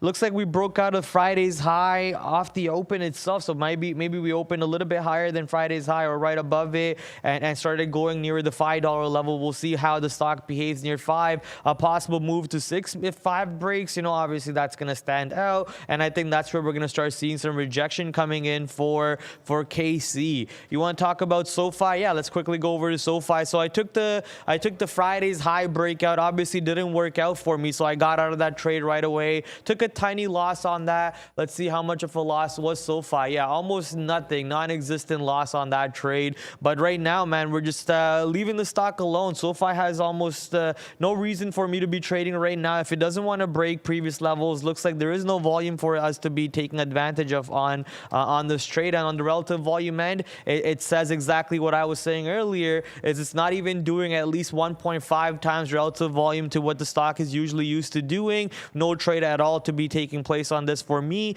For anyone looking to a trade, I would say maybe wait for the 770 break to the north side. Maybe we go test $8, giving you a 30-cent scalp depending on how much size you're pushing. Maybe you can go long over here, give the risk of the VWAP break. Maybe you can wait for the bottom of the day. Depends on your strategy, really, how you want to play this trade. But for me, you know, I tried it once, didn't work out. Then I looked at the variable afterwards, which is the volume variable, and I figured out why it wasn't working out, and it's probably gonna be the same story for the rest of the day. So not too excited about SoFi over here on the long side or the short side, to be honest. AMC, I know you talked about AMC. Another reason why you know, you should be following Sean on the sticky note side is he called out the AMC move a little bit. I think he was thinking about a long from 15 breakout, which never really happened. I forget what the sticky note really says. I have to read it back right now, but he did mention, you know, AMC, a big week coming up for it with Top Gun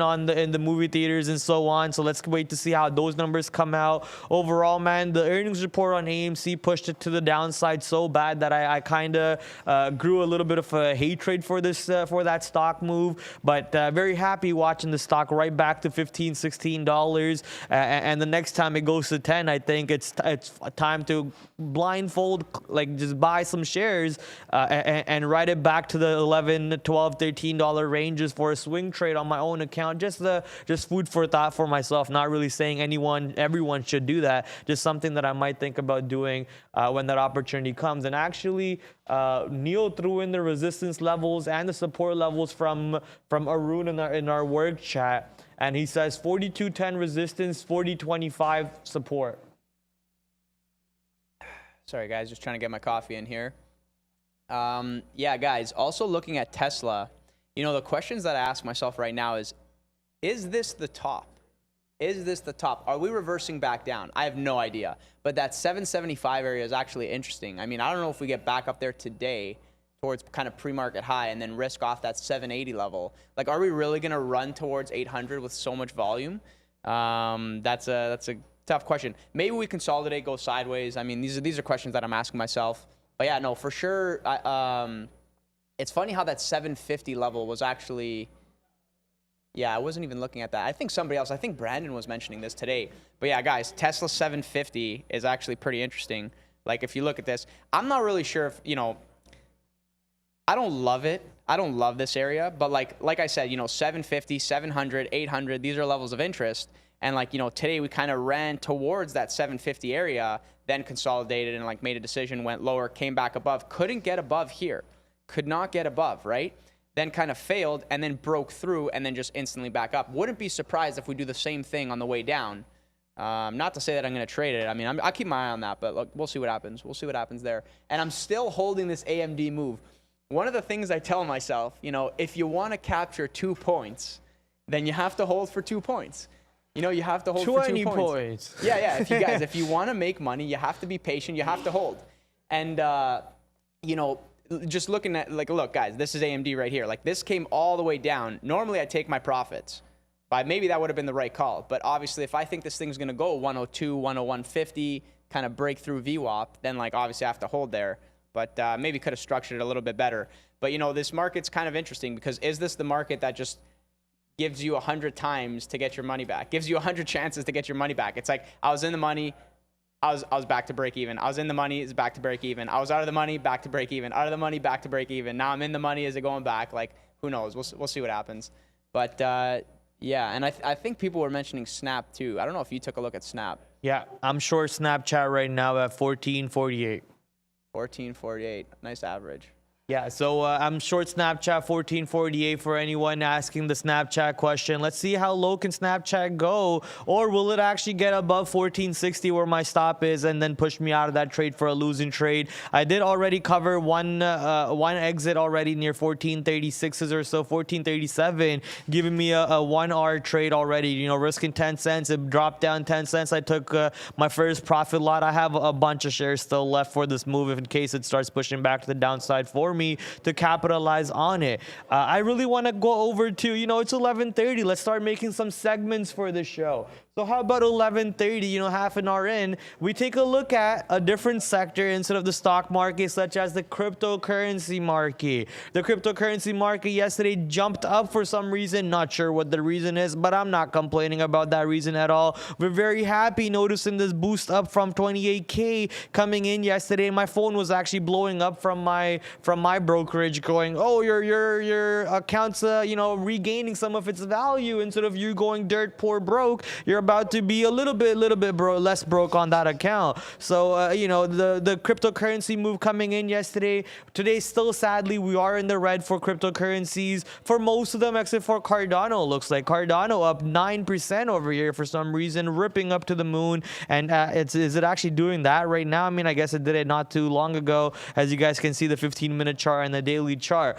Every time I talk about cryptocurrencies, you know what I have to do? Well, maybe not have to, but I like to do is talk about the cryptocurrency stocks such as Coinbase, BKKT, MARA, and so on. Today, Coinbase very sideways since pre-market, but still up 3.6%. BKKT on NASDAQ. Oh no, on New York. Let's go check out what BKKT is doing. 3 million shares traded on this stock today, and also I'm expecting a little bit sideways, but no, take that statement back, buddy, because this stock is ripping to the north side earlier at least, and now a little bit of a retracement to test supports on the downside. Looks like they did find some buyers around $3 or so.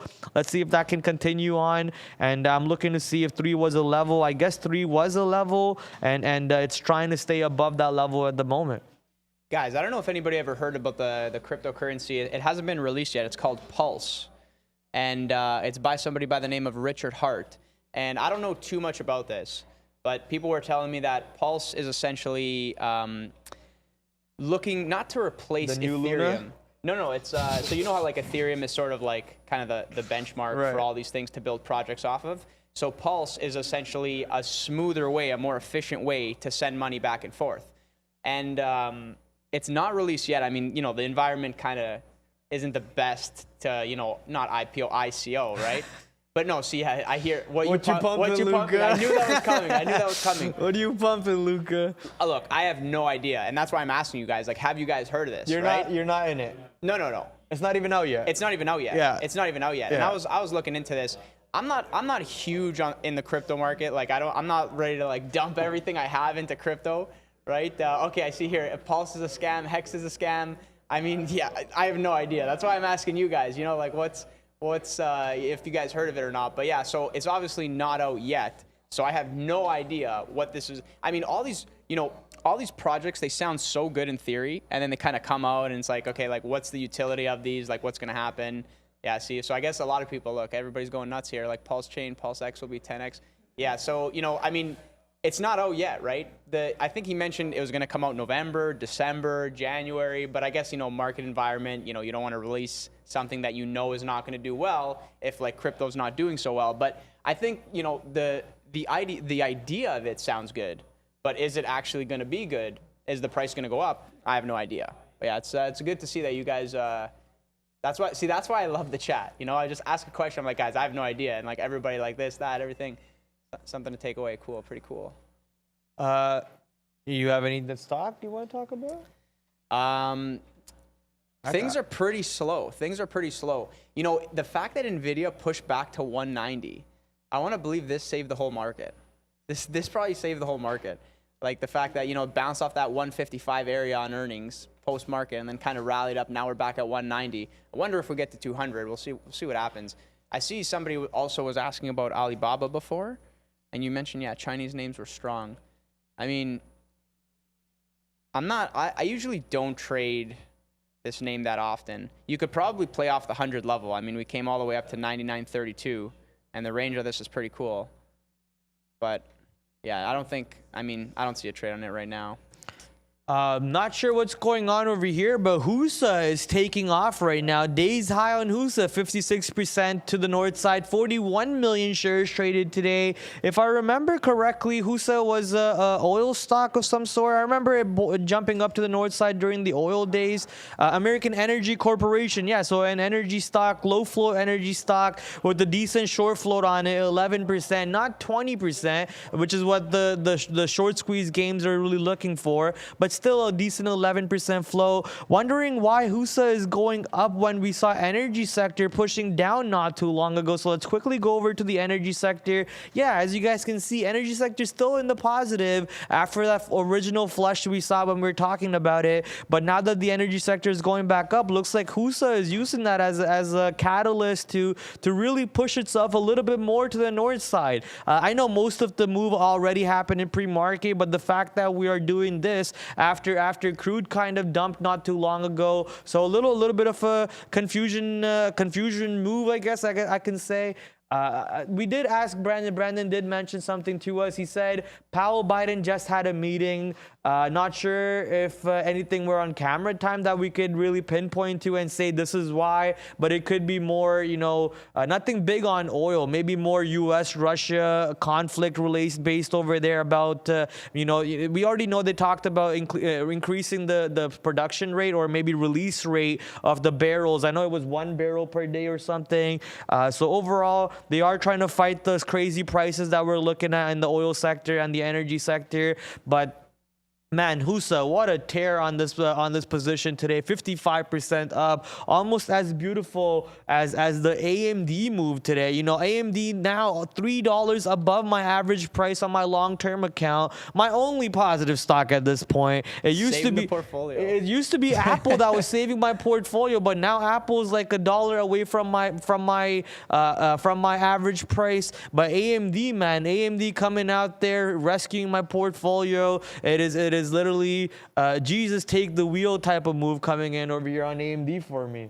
I see somebody asking, can you check out Costco? Sure, no problem. So let's check out the daily first and foremost and pull it up here. I mean, it's pretty slow, like 1 million shares traded today, nothing crazy. And okay, my chart just crashed here. So let me just bring it up on this one for you guys. And definitely not New York. Oh, Apple's going to the north side too. While Luca is getting his chart fixed real quick, we'll take a look at Apple about to try take out 149 to the north side. There it goes, 149. We're clear. And we actually have some volume coming in. The market's taking off to the north side. S&P 500 after creating a higher low after the previous low a day, creating a higher low and getting right back above VWAP, bringing some volume in the market to the north direction of the market at least. And you saw NVIDIA right getting back to flat. We saw AMD over there taking back 103.50 levels, and Apple getting back above 149 and slightly below 149 now. But looks like Apple wants to actually clear 149 and get up to that 150 level that everyone's waiting for. I'm just quickly glancing over to see if Sean's here, because I know Sean will try to be taking a trade near 150 on Apple. Not sure if it's a breakout long 150, especially when the market is weak. I think everyone's preparing for that 150 to maybe break, trap some longs, and then as Luca always calls it, the backfill. What is it? What do you call it? Backside. Backside. Yeah, you just wait for the backside. Luca loves the backside, right? Well, yeah, backside. I almost want to believe that backside's for small caps when it's like the real backside. It's not coming back. So I don't know if Apple has a backside, but yeah, you roll with that. You know, add it to the list of patterns that we're creating and everything else. Yeah, that smells awesome. Sorry, I cut you off. Oh yeah, no worries. So yeah, charts hopefully loaded up here again, and let me load this here. So guys, Costco, you know, I'm assuming this is earnings day that kind of rallied down. Something to look for, you know, when you see like a big red candle like this, and it kind of rallies back, you got to ask yourself, is this really going to break out and continue, right? Probably 500 is like a level of interest. I mean, if you're looking at this from like an investing standpoint, like averaging in during a bear market, you know, you kind of average in on the way down, you average in on the way up, and then like things are beautifully and like you're in the money, and 5-10 years in the future, everything's great. From a day trading perspective, you have like what I call, I mean, this is, you know, people call it whatever, but I say like somewhat sort of like a doji candle that sort of indicates a potential top area, right? So we're pushing towards that like 500 area, but we're already starting with these indecision candles. You got to ask yourself, is this really going to push higher? You have the big red candle, you have the resistance right here. It touches the resistance and then reverses. Like, are we now going to trend down? And this will probably, I mean, like, you know, we had the 2 bounce days in the market, right? So like obviously Costco bounce days looking good, and now we have the indecision. So the question is like, is this market going to pick a direction? I think today, you know, sideways, it's going to go up, it's going to go down, but we'll definitely hopefully get some more indication towards the end of the day, and then see how we start, you know, June, going into Fed meeting, which will be June 15th, interest rate decision. June 15th, that's right. 16th? 15th. June 15th, Wednesday, 2 p.m. Yeah. That's right, 15th. I know people are calling out AMC in the chat, because AMC clearing 15 right now, is holding 15, getting above VWAP, and actually thrusting to the upside. So AMC looks like it wants to maybe test the high day one more time. Is this the high day actually? Where do we open at? Looks like we opened at $15.75. We pushed right to the downside ever since the open on AMC, all the way to $14, actually $13.92. A weak break of 14 to the downside, showing us that there is no more selling happening on that side to below 14, and pushing it right back to 15 over here. For anyone who waited for that 14 long on AMC, you're $1 in the money right now. Congratulations for anyone who you know what Luca mentions it. Patience spelt with a Y instead of an I. So having some patience over there, helping you to the north side on AMC one more time. And as we mentioned, the catalyst behind it is the Top Gun catalyst. There might be a little bit more to it. Let me just quickly see what Brandon put in our notes on AMC. Big move this morning, benefiting the Top Gun. 124 million debut for Top Gun. Okay, I've never seen the first Top Gun, so before Neil listens to me, oh, he heard me already. He's looking at me, so let me move on from that topic over there. But I do plan on watching the second movie. I do plan on watching the second one, and then I'll go watch the first one.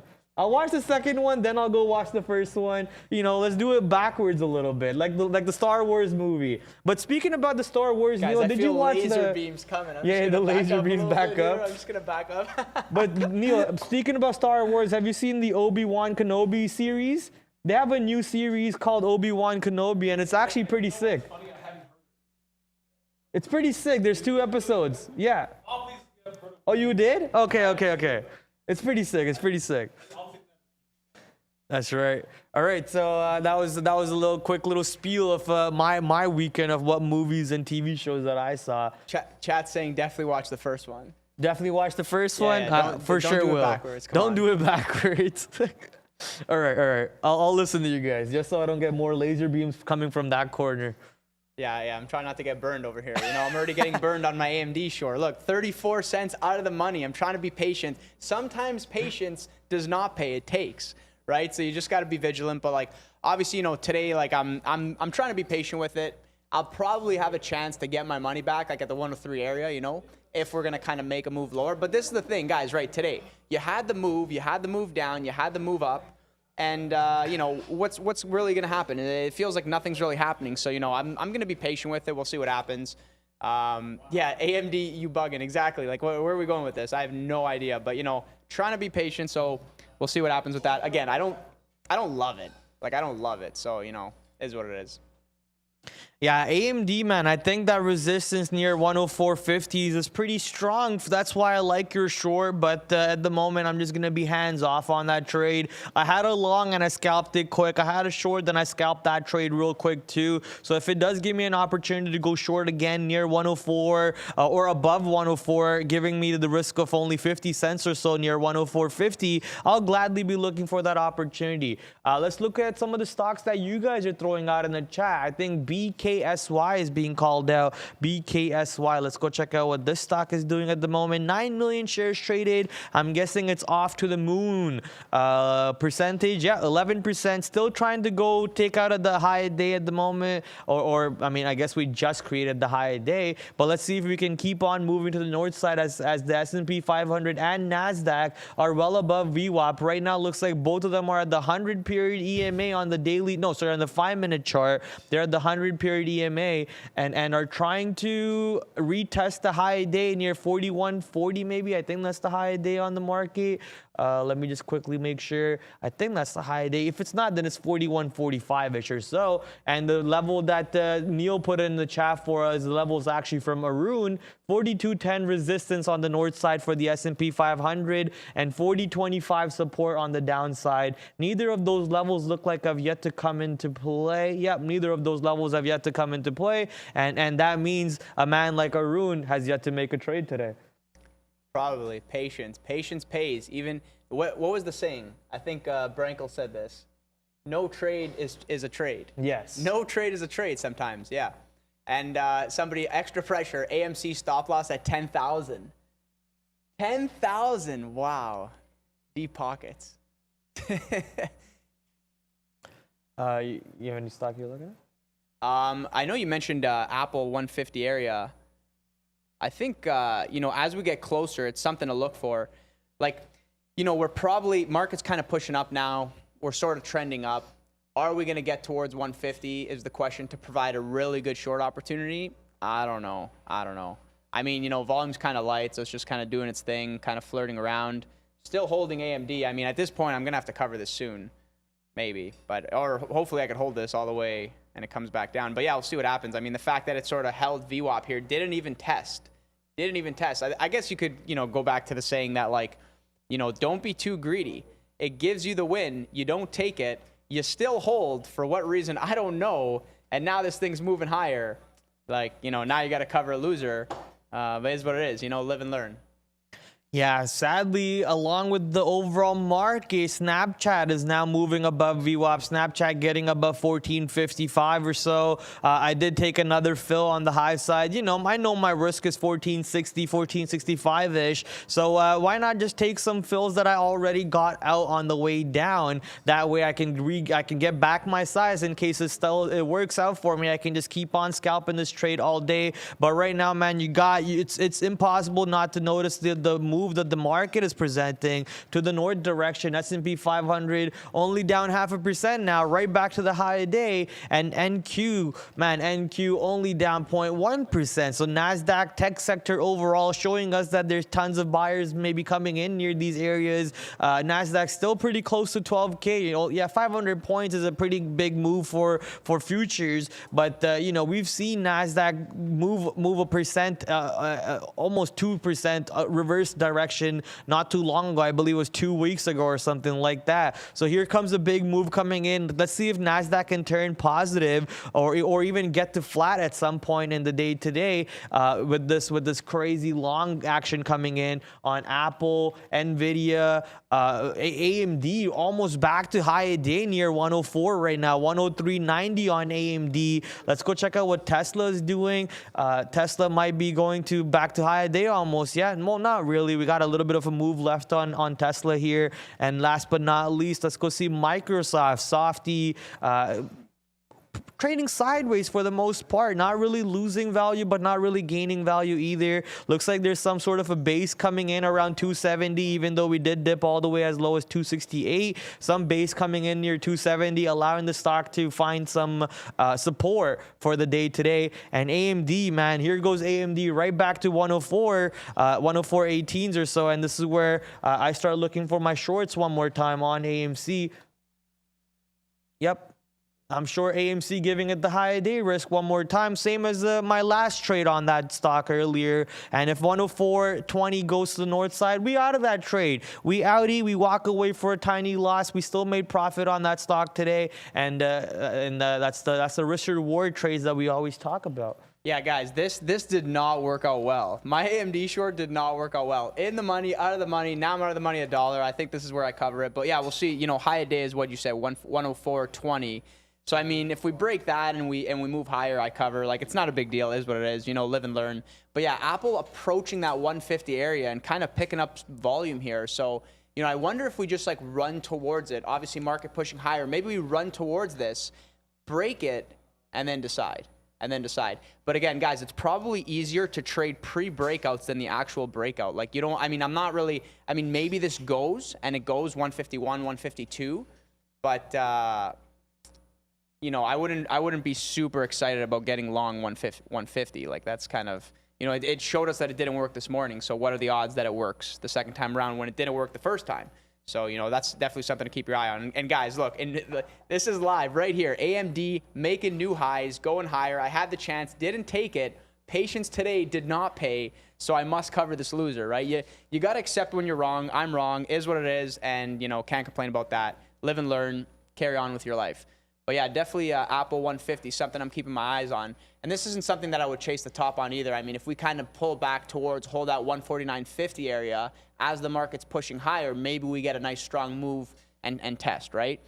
Something else I noticed on the tape here on AMD, when we initially had the 500 lots that I just mentioned, we had 500 lots around this area that came on the bid and it instantly got smashed and went lower. So I said to myself, okay, like, you know, this kind of confirms my short. I like this, even though maybe that's somebody getting long or maybe somebody covering their short is what it is. I say to myself, that got taken so quickly, maybe I should hold on to my short. And then obviously that was wrong because then we made the move higher, kind of held, you know, higher low, pushed higher. I probably punched out top of day, but is what it is, no problem.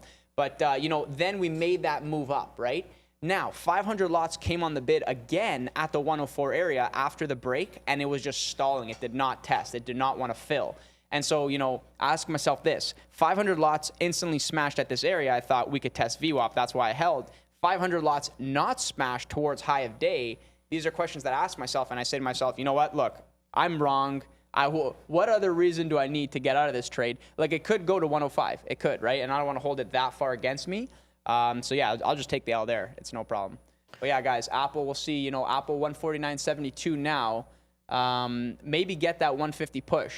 But again, I'm not going to get too aggressive here just because, you know, midday, like how high are we actually going to go? I'll be surprised if we break 150 and just like clean move to like 150, like a 50-cent move higher. Like, I'll be surprised if I see that. But again, you know, this market is anything is possible. So something to keep your eye on for there for sure. And I see somebody saying NVIDIA 200. NVIDIA's at 190 right now. Definitely 200 an area of interest. I think we get there eventually. But 190. See, the problem with NVIDIA is, you know, you had that original break through 190 and then just kind of collapsed back down to 183. So at this point, you know, post earnings 2-3 days, it's probably something that like you want to play the bounce on, you want to play the range on. You're not really, like I mentioned before, you're not really taking breakouts because it puts you in a tough spot, right? But yeah, like I wouldn't be surprised, like looking at kind of the longer term chart, I wouldn't be surprised if this continues to move up and makes a move towards that 200 area. But yeah, so, you know, do yourself a favor and try not to go too hard on breakouts. That's what I would say. To the upside, breakouts to the upside. Yeah, this market clearly wants to keep on going higher. NASDAQ now in the positive by 0.15%, and S&P 500 only down by 0.25, so 1/4% down on the S&P 500.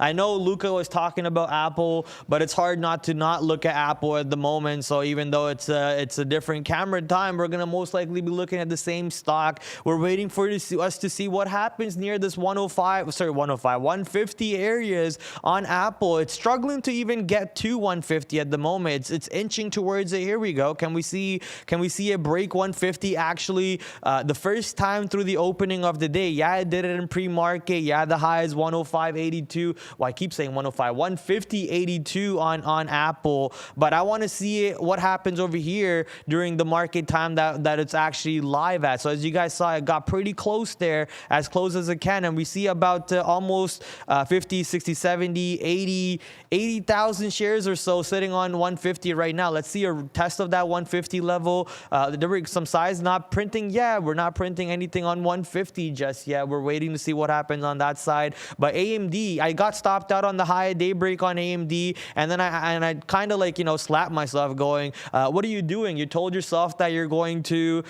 you know, give it that 140.50 risk. There was no point in just giving that wiggle room of a high daybreak, because it's going to break that. And if I do that right now too, it's going to break that too. So right now we're going to be, I'm going to try Apple short over here, but Apple's trying to go higher along with the rest of the market, you know, not giving it too much risk on Apple, maybe about 10, 15 cents on Apple off of where I'm short. I'm short right now of 105.19. So let's give it 10, 15, 20 cents of risk on Apple over here. If it's 150 is a weak break, then we are in the right spot to be short. If 150 is not a weak break and the market wants to take off, you'll see me getting stopped out of AMD. You'll see me stopping myself out of Apple, and most likely getting beat up on Snapchat too. Thankfully, Snapchat not really pushing towards that, towards my stop at the moment, unlike AMD.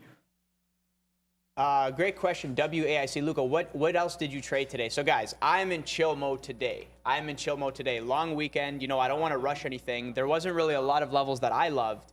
So, you know, tried only the AMD trade. That was the only thing that I looked at.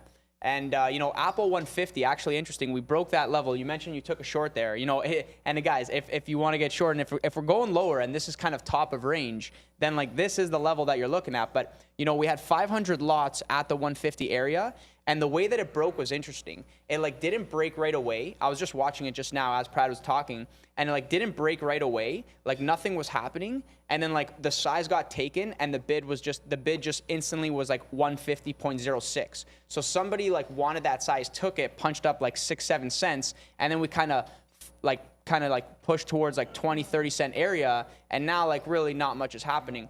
So the thing is this, right? This is the key. The key is know the type of trader that you are and play towards your strengths. I'm definitely not a trader with a lot of patience, as I mentioned, as you guys know, and you know, tried it on the AMD trade and it was a fail, right? So I say to myself, look, this market is moving a little bit slower, so you need to have patience. And if you don't have patience, just watch and learn. Try to get the reps in, ask yourself, you know, how could I have taken trades that like fit my sort of style, but like with a different market, with a slower moving market.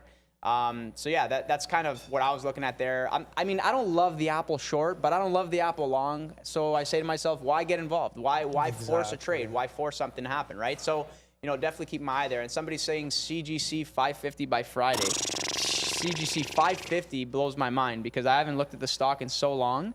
And the fact that it's at $5, like, come on. Did you see zero, dude? Come on. Remember when this was at like 7, okay, maybe the Canadian version, the WED.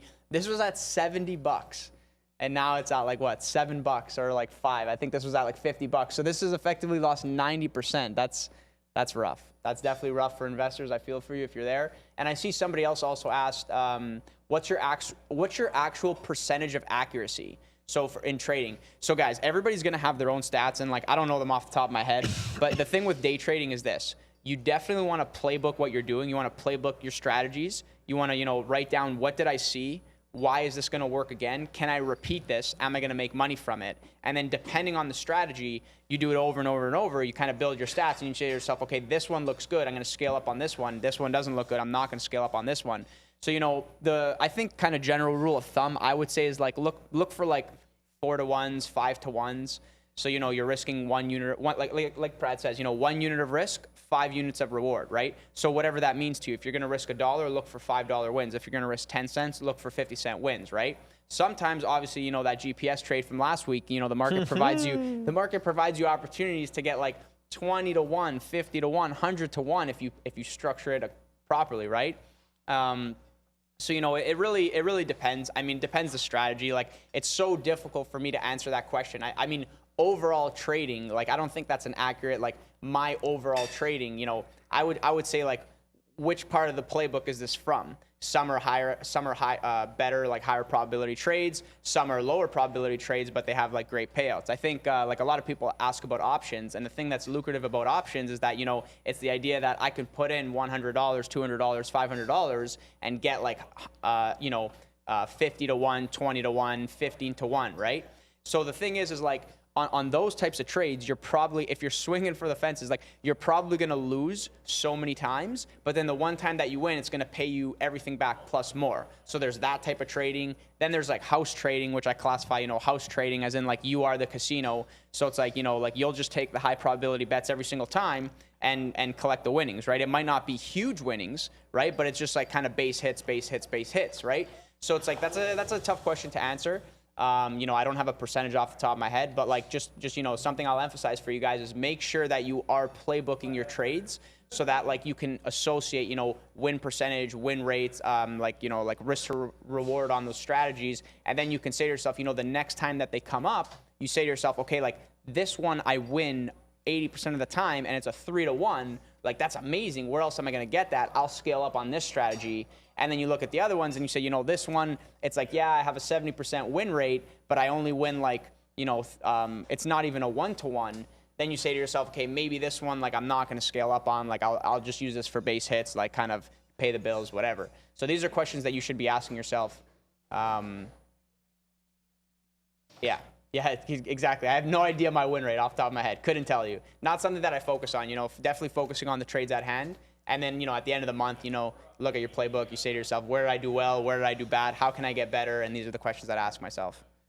I know a couple of you are talking about, I wish the midday show has a board like the morning show eventually, guys. You know, last week we made a joke about Fahad and them not working hard enough for that.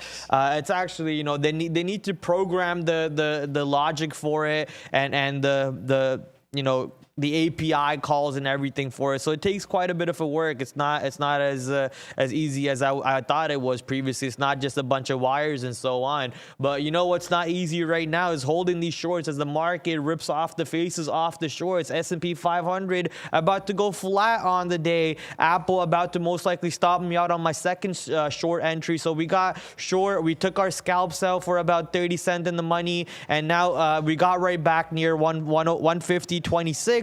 And instantly 11 cents out of the money. Same thing with AMD, sadly. AMD out of the money too. And both of them are trying to go higher. Let's see if we get stopped out on the break of 150 to the north side over here on Apple. After taking one successful short trade on that, looks like we might just end up losing on the next one. And AMD over here about to also stop us out on a possible break of 104.50. Man, look at NASDAQ, NQ clearly ripping to the north side. So no point in even thinking about short trades at the moment, maybe, or be a little patient on that side. And there you go, Apple just now stopping me out on the break of 150.50 to the north side. Looks like market has been on an absolute tear and it won't stop anytime soon. What is the high a day right now on Apple? I think it's pushing high a day. Yeah, it's 150.50. Yeah, guys, Apple, look, I would have traded this so poorly if I took the long, so I'm not even upset at myself. But like the fact that this is just kind of robotic moving up, just robotic, holding trend, gave you ample opportunity to get long if you wanted to get long. But, you know, like I said, know the type of trader you are. I'm like, I don't know about this one. But, you know, at this point, I wouldn't be surprised if, you know, make that push high of day, then reverse. Like, this is like low volume, right? This is like a low volume rally. So these are the things you gotta like ask yourself, like, can this be taken away at any time? This could instantly reverse 40 cents.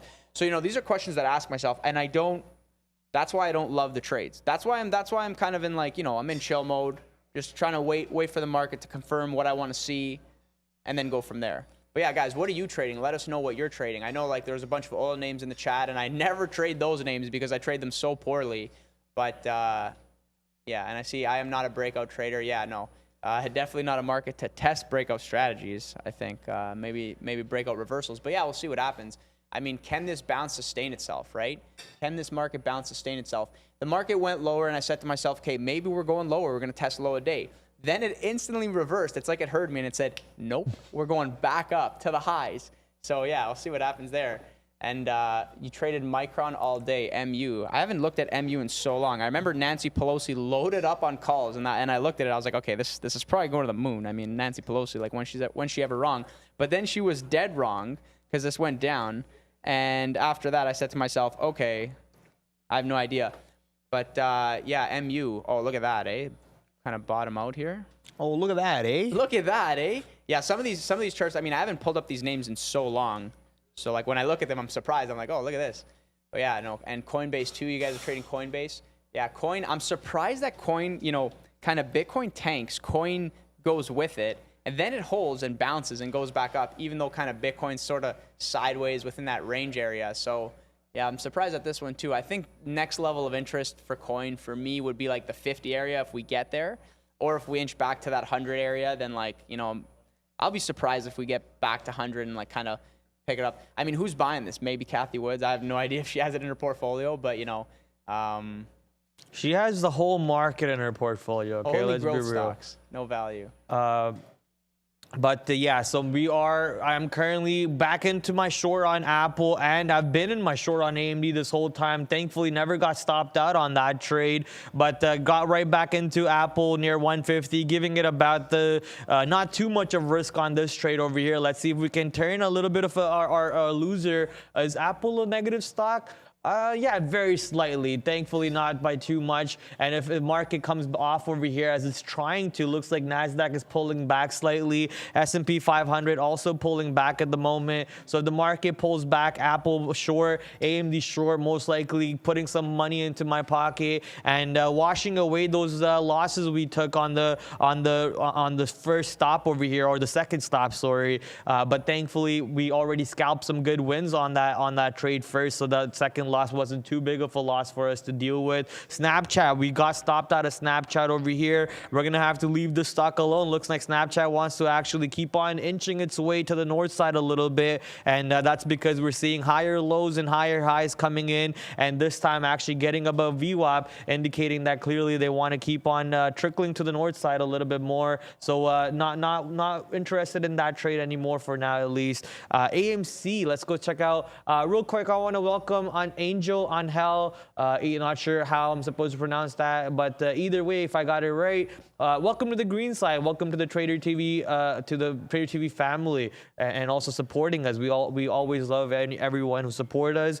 And for those of you who can't join the members, it does cost money, and it's not mandatory or anything, but we would like for you to at least smash the like button and hit the subscribe button. We do know about 50% or 60% of you are not subscribed at the moment. Hit these two buttons. Make sure you're able to support us, because that does help us out, push our channel out there to more and more viewers. The YouTube algorithm will help us out on that side. So for everyone who has already, please do it. And we have 4K people watching. I think we can get to at least 2K today. So let's get to a 50% like rate.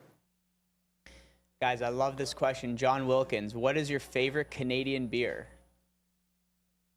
Do you have one? Oh, me? Yeah, well, I have no idea about what beer is from where. So Canadian, Molson Canadian? I don't know. Canadian. I don't know. Is it even Canadian? That's actually, yeah? Well, it's got to be. Okay, I don't know, man. Some Canadian companies brew in America and stuff, so I don't even know anymore. Guys, I know this is not a Canadian beer, but Miller Genuine Draft. Oh my God, of course, MGD. Everyone's laughing in the back here. My absolute favorite, I think, brewed in Milwaukee, but yeah, no, my absolute favorite. You got Miller at the top, followed by Landshark, I think that's from Florida. It's a good. These are lagers. These are great summer beers. These are definitely my go-tos. And you know, nothing nicer than a nice ice cold beer. I see MGD was my high school jam. Yeah. I'm sorry to. Oh, Moosehead's great too. I love Moosehead. I actually started drinking Moosehead. My dad's a huge Moosehead fan, so I was drinking that growing up. But yeah, you know, Peroni too. I mean, I could talk about this forever. So let's get back to markets here. Luca's on a 5,000 beer challenge for anyone who's wondering. Okay, so if you want to keep up with them, you got to start real quick. You know, you got to set goals for yourself, and obviously, you know, stick to those goals, and good things will happen. That's kind of my ideology on life. You have any stocks to talk about? Because I can talk about AMD and Apple real quick, even though I've been talking about it for the past like hour now. Yeah, go ahead. I'm just monitoring. I'm just monitoring. Like what's happening next? I have no idea. Pretty sure these guys are annoyed about all the AMD and Apple we've been mentioning so far, but finally working for us a little bit is Apple 17 cents in the money. AMD coming down also 8 cents, 6 cents in the money. It was about 12 cents in the money, so I took some profits over there on both the stocks. Thankfully, AMD has yet to push down a little bit more so we can take more profits on that, but the market really is a little scary for me because if the market doesn't push to the downside, then I am really worried about my trades, obviously, because we tried it a couple of times. We got burnt once, but thankfully we are in a winning trade the second time, or the third time that is.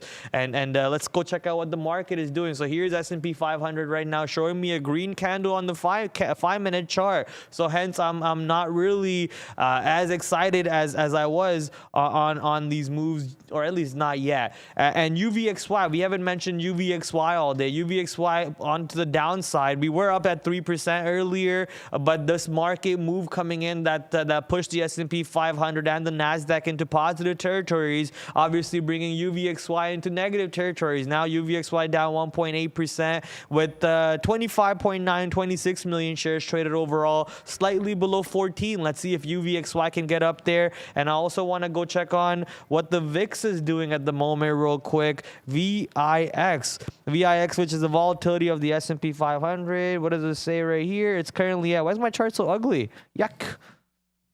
What the yuck? Okay, there we go. 27.43 is what the VIX is. Is this delayed by any chance for me? No, it's not delayed. Perfect. It's on time. Luca? We got viewers here. Sorry to go back to beer, but we got viewers here saying Bud Light. I know a couple traders behind me who love Bud Light.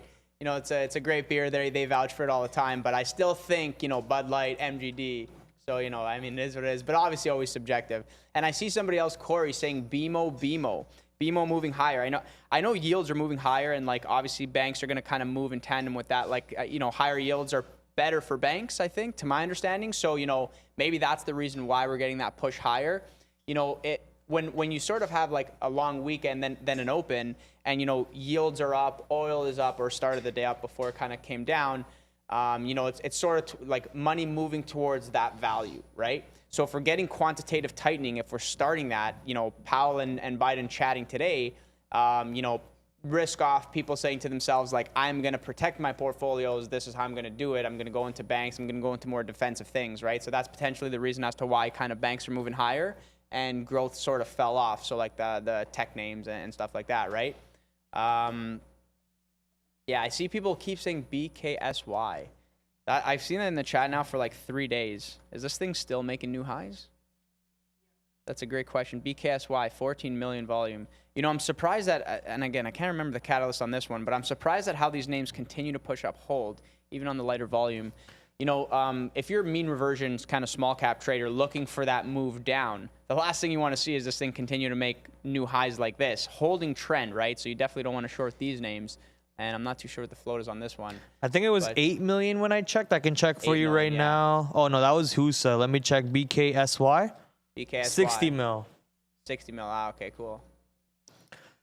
So it was 60 mil. Let's come back to Apple real quick. You know, why not? Apple, 40 cents in the money. AMD, 15 cents in the money. Now let's move away from these guys so we don't bore the chat over there. So let's go take a look at, talk about MULN. Yeah, we can go right back to MULN. Real quick shout out to the homie over there, Sean, on a sticky note. Found out that they had a pretty good successful battery test on MULN. Maybe time for Amazon to dump Rivian, who had a battery bad battery test and incorporate themselves with MULN and start rising to the moon over there on their stock price and so on. BKSY, here's the catalyst for it, Luca. Brandon just put in a work chat. Black Sky awarded a 10-year electro-optical commercial layer contract with the U.S. government. Okay. So 10-year government contract coming in and helping BKSY. But baby, look at this shorts coming in. Cash paying me, cash paying you guys. Shorts on AMD, shorts on Apple, both 50 cents in the money. Time to cover some of these profits. I did mention if there was anywhere to take some shorts on these trades, it would have been around these areas. So I covered the same stock twice. I need to go cover Apple now instead of the same stock twice. So let's go do that. Let's also really quickly revamp our stops to our accurate size that we have left. And we're right back into the profit on the day. Thank you, Apple. Thank you, AMD. Thank you, the overall market, for putting that money into our pockets at the moment. We've been struggling on the shorts a little bit when the market was weak because market completely woke up out of nowhere and started going to the north side. So we did not like that overall. And right now I'm covering a little bit more of my trade. That way, if it does whipsaw back, I can hold it all the way to my stop and not worry about these trades at all. Now I can hold these shorts for the rest of the day and just forget about it. Forget about it. Nice shorts, by the way. Thanks, brother. Yeah, that 150 level. I mean, guys, look, like on Apple, we kind of pushed up towards it, very slowly, and then we sort of make that high. And what did you say? You said it. You called it. You said if you want to get short, this is where you want to be short. And it sort of made a little bit more of a high, and then boom, just kind of off a cliff. So the question is, are we going back to view up? I have no idea. But definitely that 150 area, level of interest. We'll see if we can get back for a retest. I mean, I'm not sure we make another high at this point, but again, anything can happen in this market. And when you have no idea the type of market you're in, it's not conducive with your strategy. Be patient and watch and just see what happens and get the reps in.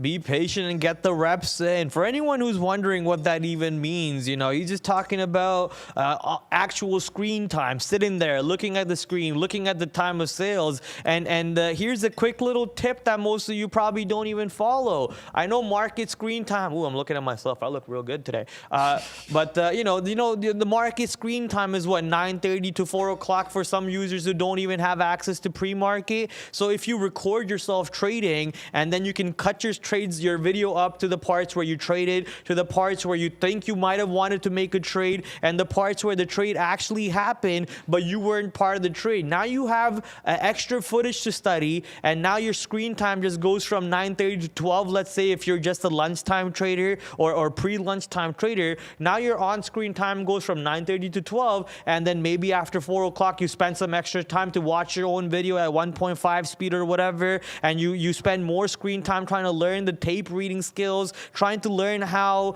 you can learn a lot from just recording the tape and noticing when Apple went above 150, how it traded above 150, how it went back below 150, and everything, all the variables around it, and increase your reps in that way. So multiple ways to great job with emotions.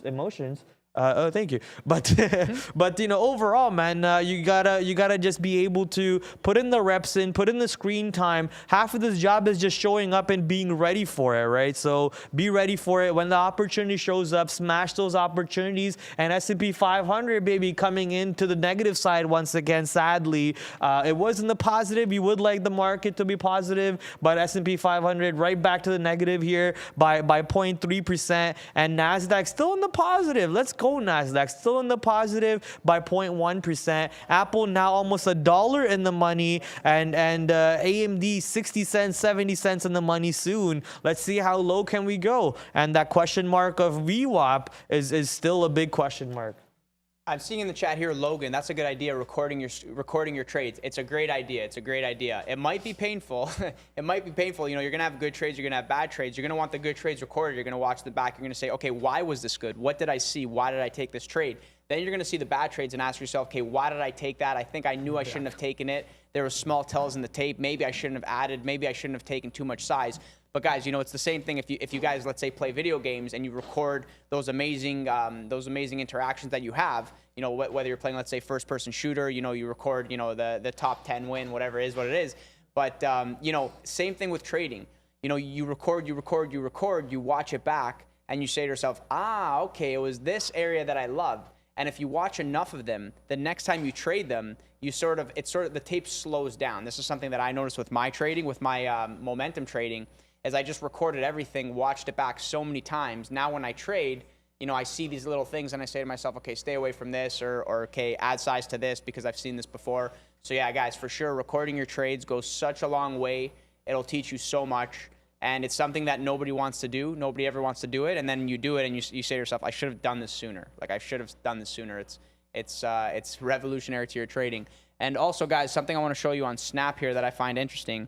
I see this from time to time. And it doesn't happen too often, but it does happen sometimes.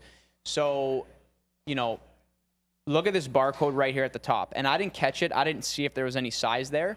But it came to that 1465 area and, you know, just kind of touch, then makes the move lower. So, you know, you have that move lower. It's a, you know, kind of lower price stock, so it moves slower. But the best things that you want to see on this type of setup, it's like, okay, you take the short, you risk off the high. The things that I love to see is a break through that level and reverse. Like if it's kind of like pushing up, you know, not a lot of volume, kind of whatever, let's say there's size there, then it takes the size, pushes up. The best trade there is if that gets slammed down. Now you have everybody who is trying to go long, knowing that they're wrong, they're slamming the bid, so this thing goes down even faster. So, you know, these are questions that you should ask yourself. If you're taking a trade in front of size, in front of a level, I mean, I'm going to assume that there was size there just because, you know, the way that it looks here, right? But if you're taking a trade in front of size and then it starts to move lower, right, it's going to be a slower trade. If you're taking the trade in front of size, then it breaks the size, stops you out, but then comes back below and then moves down, that's going to be a faster trade. So you have to ask yourself, what type of trader am I? Am I a trader who has patience and I like these slow moving names and I like I'm comfortable holding, you know, this short as it moves very slowly? Or am I only going to take it if it breaks and then comes back below, because that's going to be more of a liquidity vacuum, more of a fast moving trade back to VWAP? So, you know, managing your expectations is a huge thing in this job, right? Managing your expectations. You know, you come in the morning, you have no idea what you're looking for, what's going to happen, and you kind of gauge the tape. You say to yourself, okay, I think it's this type of market. Let me manage my expectations. You know, I sat down today. I'm like, I don't really expect anything too exciting on my end. And, you know, I'm not disappointed when nothing crazy happens, because I said to myself, you know, that's kind of what I thought was going to happen. So, you know, I'm not disappointed. That's the main thing. Woo, woo. Raise the roof, baby. Well, the roof's not getting raised because the market's not going up, but still raise the roof, baby. Market's coming down for me at least. Apple, $1.13 in the money. AMD somewhat stalling out over here, but you know what? I'm done with my AMD trade. Probably a wrong call, but I'm done with my AMD trade. Let's hold Apple to see if Apple can actually go right back to VWAP. And honestly, I'm done with my Apple trade too. That was a good trade for me. We're back in the money on the day. No more negative stocks for us. Actually, that's a lie. We have 2 negative stocks, Snapchat and NIO, and you know, we're not even worried about that trade too much. NIO would have been a positive trade for us if we didn't have to go for a little walk over there to grab Greg his birthday gift and so on. But you know, positive day so far. We did say we're not even going to be trading today. But you know, we still made some trades. How can we be on a YouTube show for trading stocks if we're not actually trading stocks, right? Exactly. But so hence we are here. Hopefully we gave you some positions to trade. Brad Short, Apple. Yeah, I'm actually done all my positions right now, Bear. So I'm sorry, but you're gonna have to re-update that board for your chat, my friend. And ladies and gentlemen, give it up for Bears and Bull. The guy's putting in hard work, typing in our positions for you guys. Even Sean's position, who's not even live right now. So Bears versus Bull actually putting in big work over there. Come on, ladies and gentlemen, smash that like button. If I check right now, we better be at 2K 1.8. That means we only went up 200 likes. We got almost 4K people watching. Let's get to that 50% level, 2K area. We only have Luca, sadly, with us for another 6 minutes. So let's see what Luca's insight has for us for the rest of the day on the market. Luca, what are you looking at, my friend? Well, I saw somebody was asking, how can you record your trades all day? So this is a great app. It's a free app, Screen Recorder Pro by Windows. And this is how it looks. If you want to look at my screen here, you know, it's very, it doesn't use too much processing power, so you can run it in the background. What I do is I record the day in different snippets, and then I save it in different folders. So I have like the open, I'll record for 30 minutes. Then I have like, if I'm trading midday, like I won't even turn it on unless I see like a level of interest. So for example, Apple coming to that 150 area, I say to myself, okay, let me record this, put this in the levels folder. And then, you know, end of day, power hour, you can create a folder for that. So like whatever works for you. But essentially, this is a great app. It doesn't take too much processing power, and you can just, you know, save your videos and whatever. I just make, you know, like I said, 20, 30-minute videos, sometimes 10-minute videos. But yeah, goes such a long way. Goes such a long way. You'll learn the most from your own mistakes, and that's why I say mistakes make the trader great. Mistakes make the trader great. Yeah, that's actually a good way to go about it. You know, I think, yeah, like, was it last Friday where Saj was talking about, what was it, how Goku never got better without actually losing in the fight first. You know, Goku always lost the fight, then got better. The power level of Goku didn't just go over to straight 9,000 off the day one. He had to work his way to 9,000 and all the way to 4 million power level, right? So you're not going to be at 9,000 on day one on your power level. No one is. We got to work. We got to go to that blue planet. We got to chase the monkey around the planet. And once we actually catch the monkey, we start getting powerful and powerful. A little bit of a weeb reference, a little bit of an anime reference for anyone who loves anime out there. You know, I'm a big anime boy. I'm a big anime fan. But right now, what I'm a fan of is this market moving right back to the upside a little bit. I'm watching a little green candle coming in on the 5-minute chart for S&P 500 and for the NASDAQ, and that makes me very happy to punch out on my AMD trade and my Apple trade around the same time, because I look like an absolute genius right now punching out of those trades, and the market's absolute legend while the market's trying to go back to the north side. So let's see what the market does. I think a little bit of a hands-off moment, because obviously it's half an hour into lunchtime already, and since lunchtime is here, it's a moment in the market where the volume starts decreasing, and when the volume starts going away in the market, you're starting to fight with algorithms. The JP Morgan algorithm, the Goldman Sachs algorithm is ready to suck the money out of your bank accounts. So just be careful, sit on your hands a little bit, and if you find the right opportunity, like example, AMD right back at the high day near 104.50s, or Apple near 105.50s, could be something to think about. For sure. And I see a question here. What is your top 5 anime? What's my top 5 anime? Attack on Titan has to be the top 1 for sure. And then I have a couple new ones on Netflix that you guys might not really, you know, like Kenshin Ashura and Baki and so on. But One Piece used to be one of my most favorite until they decided to make unlimited episodes. So I stopped watching One Piece. I'll watch One Piece after, when they're done with the series, and I don't have to watch all the million filler episodes. Hunter x Hunter is a great one. We can go on forever with anime, trust me. I don't want to hold up the show here with anime right now. All good, all good. This guy changed shirts? I thought that was Sean for a second.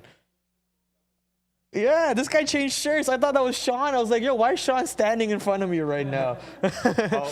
Wait until you see the shirt that Ian's got on. Yeah. This guy is, you know, beautiful guy right here. Beautiful guy. Let's see what you're looking at, Luca. You know, I'm still looking at Tesla's inching towards that, you know, 775 area, but I'm not too sure. I mean, maybe 775 risk off that 780 area. Like, are we really going to push higher? Maybe the market makes a new high. I don't know. These are questions I'm asking myself. I'm not 100% sure like where this is going. So I'm definitely relaxing. I'm not willing to jump into anything if it's not a part of my trading plan. So I'll just stay patient. Yeah, being patient is a very, very useful tool in your arsenal for sure. Look at this market right now moving right back up, man. Apple looks like it wants to really stay positive on the day, and no complaints about that. You know, I need Apple to stay above 150 to be my second positive stock on my portfolio instead of bleeding across the board. Let's go talk about my portfolio a little bit longer. Maybe we can go check out Palantir to see what Palantir is doing today. Very flat on the day, absolute flat, bar coding sideways but above VWAP, and that makes me happy about Palantir. And really quick, I guess we can just throw it on to Luca because it's your last minute, my friend. Let's see what you have to say for today. Yeah, guys, always a pleasure to come here, and thanks for the nice comments. I see somebody, Paul Wilson, asking, still cold up in Canada? Absolutely not. No, today's like 40 degrees almost. Yep. It's so hot. And I saw somebody else, I got the vest on. I'm dying over here. But it's and I just want to say shout out to whoever sent those beers last week. I don't know if you're watching right now, but that was amazing. Ice cold beers. It was hot on Friday too as well. So keep them coming. Keep them coming. Hopefully. But yeah, thanks guys. Always a pleasure coming on here. Thank you, Luca. Let's go check out what Brando has for us at the big TV. Hey guys, yeah, it's 12:30. Let's get a quick check of how things are looking right now. We did go positive here on the NASDAQ ever so briefly, trying to hold. Tech stocks definitely leading, but there is still a little bit of underlying weakness, both the S&P and the Dow. I mean, we were down 1% for both of these as recently as 1040. So nice move back to the upside here for both. But can we, a better question, hold in positive territory? Remember, it was the NASDAQ that was down 1.7% on the month still. So we need a 1.7 plus kind of move to get back to positive territory for the overall market on the month, for the NASDAQ, that is.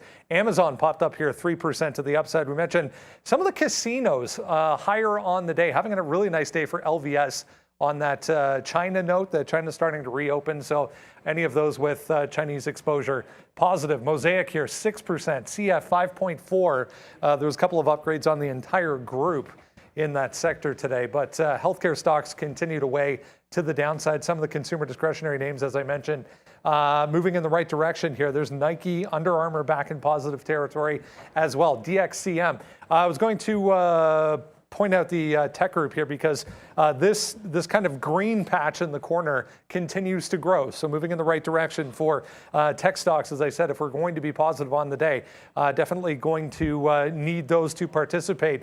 Some of the energy names have gone negative on the day, whereas we saw the entire group early on in positive territory. 0.3 right now, negative for the S&P, but again, we'll take it at this point. Back over to Ian and Pratt now. Let's take off over here. So thank you for mentioning the gambling stocks, I guess, from the Chinese catalyst of China obviously opening up a little bit. NIO moving off of that catalyst also.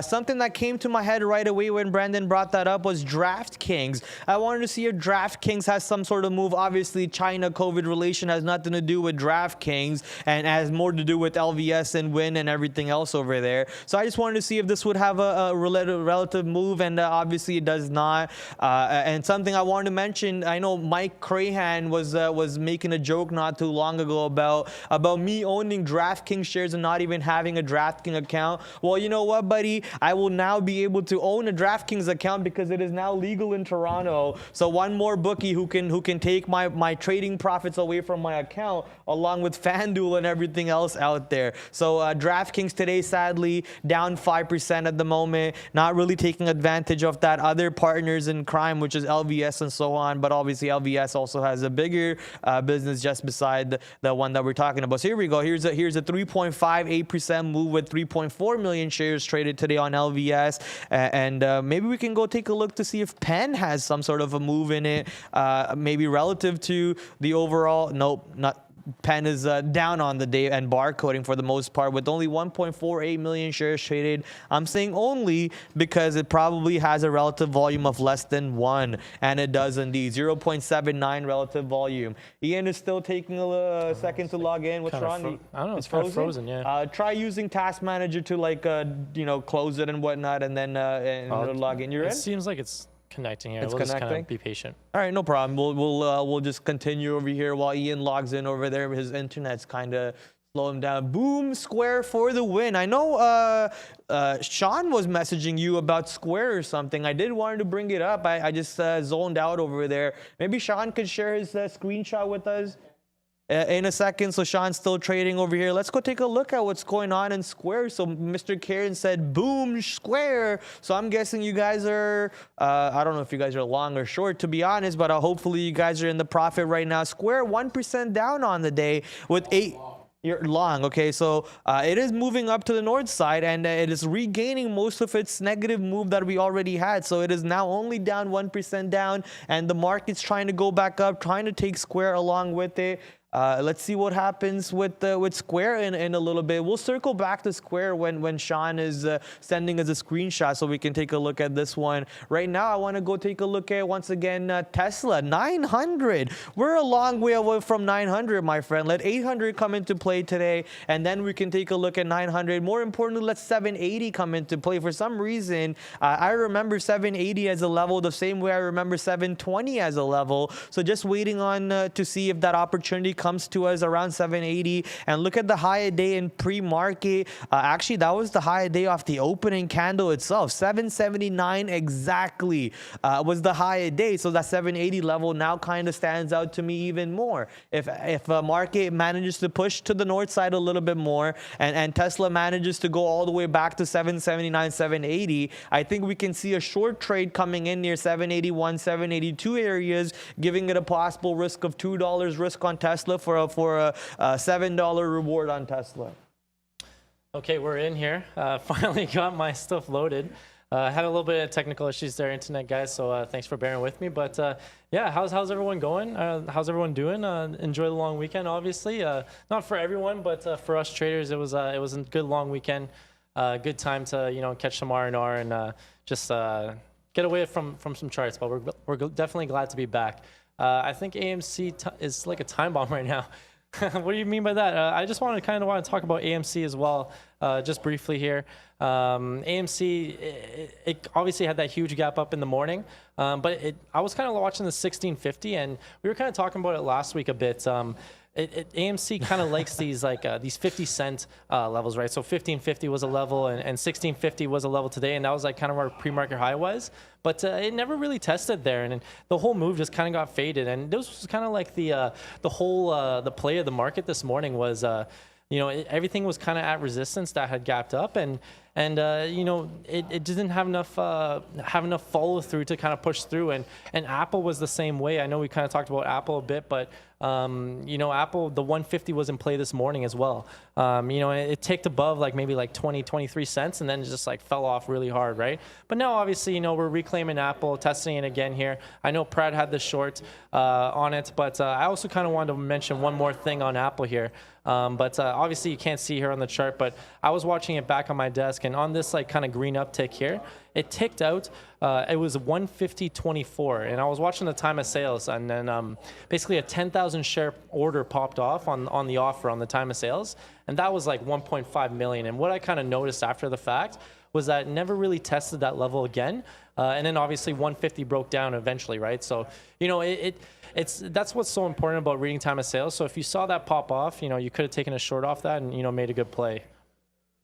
In our work chat, being called out by Brendo right now, that Sava is squozing. Sava is indeed getting squozed to the upside right now. As you guys can see, 32 breaking, 32.49 being the high of the day. Spread's a little messy for me, I'm gonna be honest. I don't really like that spread on Sava. But let's filter the level 2 for anything over 100 shares, and you can really see where the liquidity is. As you guys can see, the asks are stacked and the bids are kind of really not there at the moment. But Sava up 19%, taking off to the moon at the moment. Let's see where Sava wants to go to. If I was to maybe find something on Sava, I would have to use this chart real quick on the dailies. Might see some resistance around these $34.35 area, and right now, as you guys can see, it keeps on testing that move towards 34. High of day of 3333. That's a fun number over there on Sava. So fun move for a fun stock, getting pushed up to the north side. Let's go take a look at what the short float is on the stock. SAVA short float 31%. That's a big number, ladies and gentlemen. For anyone who's wondering, when GME started its game, it was at 150%, and AMC was at 20%. And the point I'm trying to get down to here is any stock over 20% short float is in the meme stock territories, or in the short squeeze territories, and hence we're seeing the stock absolutely take off at the moment. Short the pop on Sava. Yeah, you could short the stock. Let me even throw out an order over here to see if I can, and I can't because what I did was actually illegal. We were not supposed to ever do that. So I will never do that again. And you know, just making sure that you guys understand that. Shares available in the shorting pool is actually not available, meaning I have to pay for shorts on SAVA right now. And if I was to go look at our chat rooms where we talk about short fees, no one's even talking about Sava, so it looks like no one's interested. But the fees on that are probably pretty low. Yeah, we might be, you know, potentially late to the party or whatever, but I was kind of looking at this 32 level if we just kind of bring up the daily, just because I kind of know it's kind of hard to see, but, you know, this green wick down here stopped right at 32, tested here 32, and then, you know, once we obviously broke down, it's been, this is the first time it's testing again. Sava, you know, it's kind of a crazy stock just because, you know, there was maybe like at the beginning of the year or last year, this stock would gap up like 30% and then fade the entire move. The next day it'd be gap down 30% and then come back the entire move again. So it's kind of like a wonky stock. So that's why it's not always like on our radar. It's just, I think it's a little bit riskier on that sense. But you know, it looks like this 32 might hold. But obviously a lot of buying momentum. It's got to pull back eventually. But yeah, let's see where this kind of goes. I'm just throwing out an order here. For some reason, my brain is ready to flip long on AMD. I guess the reason would be higher lows coming in on AMD. We're somewhat forming a trend line over here, holding that trend line. So I have an order right now, breakout long of high a day to see if AMD can push itself to 105 or a little bit more than that. Up 2% on AMD today. A crazy move coming in. I'm going to be honest. I actually threw my first order to go short at 104.45. That way I only have 10 cents of risk to the upside, maybe 20 cents of risk if I was to give it a little bit more wiggle room on AMD over there. But that being said, you know, market has been pushing to the north side ever since the day started, I guess. And you know, NASDAQ is positive, S&P 500 trying to stay positive even though it's flat at the moment. With all factors considered, I think it might be time to just turn off from the short trade over here. But I did mention I'm just not even gonna look for an opportunity until 2 o'clock or so, or volume brings into the market. So right now, gonna pull away that order, gonna stay away from that trade. And as Ian mentioned, man, Apple right back to 150 after giving you guys that $12, $13, $15 per share trade off the high a day. Let's see if Apple actually manages to reclaim the high a day and push past the high a day. Now I have two stocks in my portfolio that are green, and they're both happen to be the two tech stocks that I have. Everything else, which is the growth stocks, as Luca was mentioning, why growth stocks are doing bad and everything. You can understand the reasoning behind it, quantitative easing and so on. But here we go, man. Beautiful long move coming in on the S&P 500 and on the NASDAQ. S&P 500 right now up 0.04%, finally in the green once again. And NASDAQ, which has been green for the most time, is continuing its extension to the north side, up 0.5%, basically 0.5%. And let's see if we can retest the high a day and actually get past the high a day on both of these markets. Real quick before we throw it on to Ian again, let's go take a look at the other two markets that we usually do. IWM Russell 2000, which is your small cap basket, holds 2,000 stocks over here, and it is currently down 0.5% overall. And last but not least, which is your Dow Jones, DIA, Dow Jones 30 is flat on the day, but negative. I think Dow Jones will most likely try to get positive here along with the other two markets that we're talking about. Yeah, I wanted to touch a bit back on the overall market as well, just because, you know, this is a pretty strong move. You know, in the morning, it was kind of gapping down. It tested a little bit of the highs here, but then it just like totally came off really hard. And I remember telling the guys like, hey, you guys seen this pullback? It's like a really strong pullback. But look at this, man. It just like kind of reversed the entire move. I don't know if you call this a V shape just because, you know, it's got some ups and downs there, but almost like a V-shaped recovery. And then if we look at something like AMD, I was looking at this 104 level just because the other day, this is kind of where it topped around as well. And then obviously pulled back and never really tested again. But look at us today, we're right back there again. Initially, if we look at the intraday chart now, see, like it's not difficult to kind of find these levels, right? You find these levels, you be patient, and you wait for them to come into play, and then when they are, you make a play, right? So, this 104 came into play earlier today, broke out, and then kind of pulled back behind. But now that we're like kind of testing it again and trading above it again, I would say that this is a pretty strong move and a pretty strong stock overall. So, if you had that short and you covered it, congratulations. But it might be a little ambitious to kind of try shorting it again at the same level, just because we've kind of claimed it again. And the same thing with the 150 on Apple, right? So someone said boom Tesla. Let's take a quick look at that. I'll bring that up now. Obviously, it had a similar move than the other growth stocks in the tech sector as well earlier today. Obviously came off hard. It tested almost like 780, but then it kind of just came off. But now we're kind of trading above 750 again and trading above VWAPs and right back at those highs of days again. So, overall, just like really strong moves and really strong like reversal moves today in the market. So, it's something like this. It's just got to be patient and just wait for your spots. And, like Brad said, like if we're going to wait until like later in the day, power hour, more volume to come in, then, we're going to be able to pick our spots a little bit better and, potentially get some trades on then. Yeah, what'd you take in university, bro? Why? This guy with his big English words and whatnot, acting like an English major. What was that word you just used? Rambunctious? Rambunctious. All right, buddy. The chat's already going, big words. Okay, English major. Honestly, I took finance. Yeah. I never really studied English past like grade 11 or grade 12. Yeah. But I don't know. I like English. I like writing essays. I like doing research. Look at this and guy stuff over here. This guy opens a dictionary for fun. You guys out there playing games. You guys are out there playing sports. This guy opens dictionary books, okay? But no, all jokes aside, I want to clarify something about Sava. So when I was talking about Sava, I said something that's the wording around that's illegal. I will never do again. I wasn't talking about shorting Sava being illegal. It's testing to see if my company has shares available. You're only supposed to throw out an order on the market if you're actually willing to take the order. Thankfully, we did not have any short shares available. So even if I threw that order rejected. But that whole mechanic of doing that is actually not a proper mechanic that the market allows you to do. If you go through any of the listings in the notes for the proper market mechanics, will tell you you're never supposed to do that. But overall, Sava, I wasn't saying that shorting Sava is illegal. I wasn't saying that. For anyone who got confused, I'm very sorry about that. Yes, that would basically be spoof order. So you should never be doing something like that. Coming back to the market real quick, I was thinking about getting back into my Apple and AMD shorts. Market started off weak to begin with. Apple was weak also. AMD has been stronger to begin with the whole day.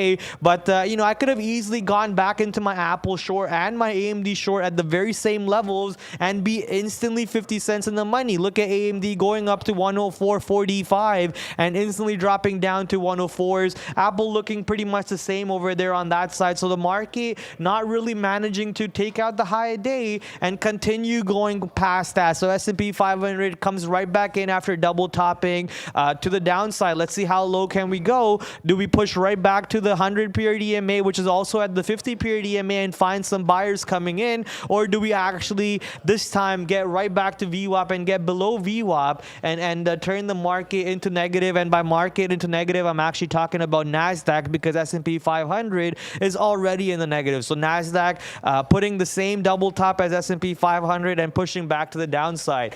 That's not a big word. Hey man, listen, if for someone that's English as a second language, rambunctious is a pretty big word. You asked me to spell it, I probably can't. I'll try. I probably couldn't even spell it. I'll try. R-E-M, ram. Someone correct him in the chat right now. R-A-M-B, ram, B-U-M, ram. I'm not going to try and spell that. I'm not going to try and spell it. I got it out. I wanted to kind of touch on NEO here. Obviously, had the big gap up with a little bit of China news today. This 18 level on the daily is like huge, guys. Like, take a look. So obviously, it was kind of testing it here, but then it just came off like super hard, huge pullback. Pulled back about like $3-4 like on the first day, and then tested it was that Well, last Friday. So, and then came off, and now we're kind of testing it again today. But if we look at the intraday, it never really got there, so we couldn't really see the size on 18. Pulled back super hard, and then now it's kind of struggling to get back there again, right?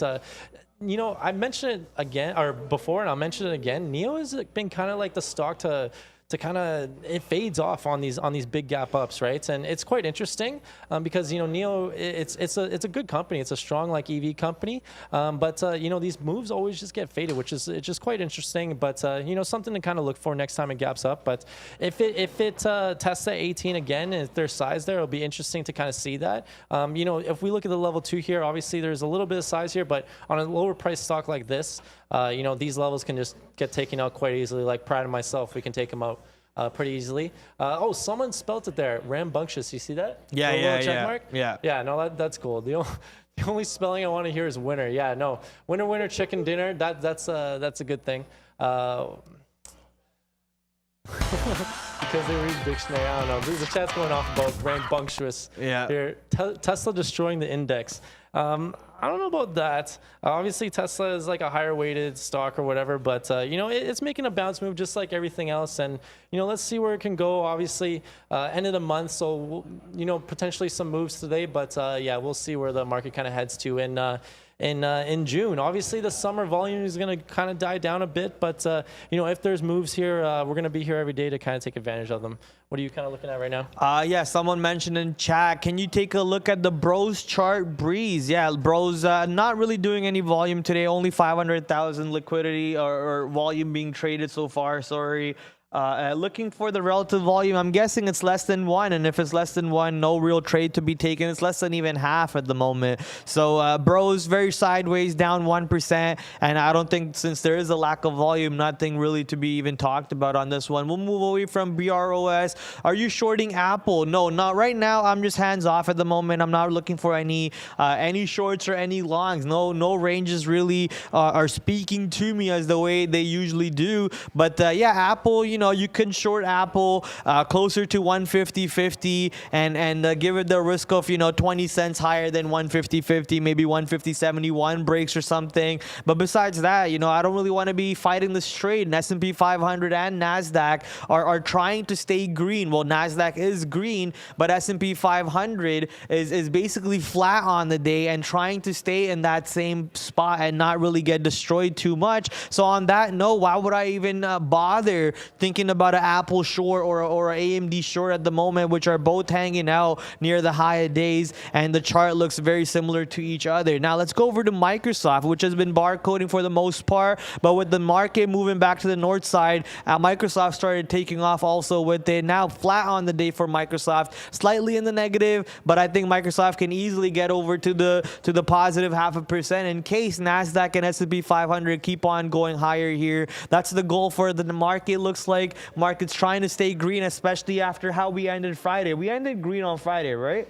Yeah, we ended green on Friday, so I think the market wants to continue that green move into the long weekend, into today, and then we'll see how today going into 4 o'clock being the markets being rebalanced. It's the MSCI Morgan Stanley rebalance coming in today, and how much they rebalance Tesla, Apple, and everything, and that's going to be a really big indicator as to see if Morgan Stanley is buying up some of these low companies, companies that have a really low price now because of the overall market conditions, or are they thinking about buying more Apple? Or are they thinking about dumping Apple? All that information will come out at 3:50 on the imbalance locator. So I guess part of that reason is we're just waiting patiently for that trade coming in at MSCI rebalance.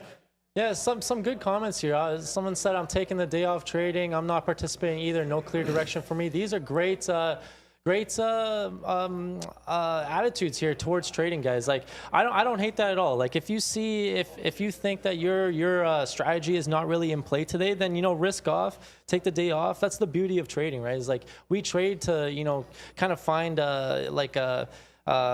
time flexibility, right? So if you don't see your strategy in play, if you don't see any levels that you like, then, you know, take the day off. Don't risk your money, right? That's what it's all about. And, you know, obviously, it's a huge week for the ES just because last week was the first green week, I believe. That was it was the first up week in 7 weeks. So the market had done 7 weeks previously to the downside.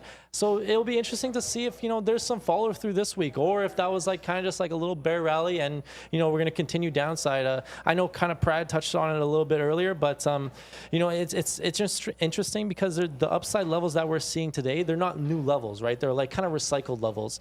And when you get that, like they might not be the best breakouts to the upside. I know Luca kind of mentioned that as well. Obviously, 150 on Apple is a huge psychological level, and we played it to the downside originally. But if you would have taken the break today, you would have got like maybe like, I know like it was initially like 10 cents or 20 cents, but then it's just kind of been chopping around since then, right? So these levels they're still good levels, and you could potentially make plays off them. But to put all your weights into a day like today, where the market's kind of going flat in the day, and it's kind of like plateauing a bit. It's probably better to kind of stay hands off more and take a little bit of risk off. Yeah, risk off type of day, especially when you don't know what type of moves you're expecting. So as Ian mentioned, yeah, great comments in the chat over there. No trade is a trade. Being cash is a trade. Cash is a position. Yeah, like cash is a position. So just focus on being patient for your levels to come into play. For example, my levels to come into play. I don't really want to keep talking about Apple and AMD, but like clearly those were the stocks were in play for me. Apple 150, AMD 104.50, and I was trading those levels. So let's actually stop talking about those two stocks constantly and go take a look at some other positions. Let's go take a look at Sava, which was squeezing not too early, not too long ago. Now holding VWAP all the way through the moon over here to the north side at least, and still trying to create a new high a day near $36 or so. I think earlier we were looking at the 34 level, now 36 coming into play. Sava just keeps on trying to go higher, and I did mention we could expect 35, 36 coming into play, and it is coming into play. So that makes me happy for that call out. Looks like we just we were short by 11 pennies on 36 over there on SAVA. Let's see if it comes into action now. While NASDAQ and S&P 500 are pretty much hanging out by the day's high. And looks like NASDAQ wants to get pushed back down from here. So NQ might just get pushed back down. And if it does, then obviously your Apple and AMD shorts are going to be back in play one more time to the downside. I said I would stop talking about it. I went right back to it. Well, it's like what's in play, right? If yeah. These levels are going to be in play, and potentially we can make a move off them, and they're bigger levels. Then there's a reason why we're kind of talking about them a lot. Someone mentioned Amazon. If we're going to be playing Amazon into the split there, of course, right? Like it's going to be definitely something on the watch that day. I believe it's June 6th, which is next Monday. So first thing in the week, let's go. But we're going to be ready. But yeah, we'll see what happens. Obviously, before the split here, it's kind of held this 2,000. I think we mentioned 2,000 last week a bit. Just being a big psychological level, and if we're doing a 20-to-1 split, it would have been that would have been $100 per share. So we're kind of pushing off of that. So it could be interesting going into the split, and that's what we're kind of looking for this summer. Obviously, like I mentioned, summer volume tends to kind of die down a bit. So we got Amazon, and then the Google splits coming later in July, which could provide some heat into the hot summer, and some good trading opportunities.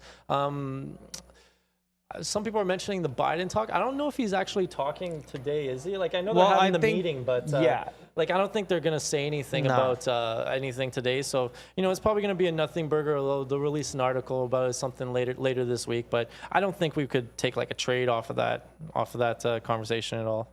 Yeah, I think I agree with that comment over there. Right now, I'm taking a look at what else am I taking a look at? I'll just wait for the trade to come in. Buying coming in on Sava here. There's like tons of momentum. It's just like broken out 36 now, and it's kind of like trying to get above. I put on a tick filter here just to kind of see if there's any huge orders kind of popping off, and it's interesting to see. Like it's hard to like kind of buy these pullbacks, right? Just because it's been up so far on the days. Like what levels do we kind of look at, right? So it's like. At this point, you might be kind of chasing it at this point, right? And the levels kind of flash by so quick, and there's no size on the offer, right? So it's hard for me to kind of take a breakout. Yeah, so looks like the market's gonna get pushed right back down over here a little bit at least. We're not seeing a big move down on the S&P 500 yet. Here's the chart for it. You know, still small red candle, but still trying to hold up above 41.55 or so. Let's see if we can get that move below 41.50 on the S&P 500, which will push down the other stocks that I will not mention right now, but the other stocks that are at the high day or so. Burger sounds good. What? Where did that comment come from? BKSY been a monster. Black Sky, I believe. You had the name of the company right there. I look over, it's not there anymore. I think it was Black Sky something. Black Sky Technologies, was it? Yeah, Black Sky Technologies. Man, this stock is still going to the north side, up 38% right now, and trying to keep on ripping. I don't even know what else to say. The stock, is there any levels we could find on the daily maybe? Looks like we actually, okay, we do have some levels maybe to take a look at. I want to take a look at 4, nice and even dollar level 4. If we do get to 4, let's see how the stock behaves at $4. Let's quickly go to Snapchat. Snapchat made a move up to the 50-period EMA up to 1470. So thank God I had to stop out. Otherwise, I would have held that trade a little bit too much longer than I wanted to. So Snapchat moving up to the 50-period EMA and now coming back to VWAP. Let's see what Snapchat wants to do. My guess would be it's just going to trade sideways unless market really breaks the double top that it tried to hold and then go push back to the downside. And then I think Snapchat then pushes back maybe to the lows a little bit. But right now, Apple getting back below 150 to the downside. And this is the trade that I wanted to talk about. Is I think someone mentioned in the chat they were short Apple 150.40. So let's go. That's the same trade that I had earlier,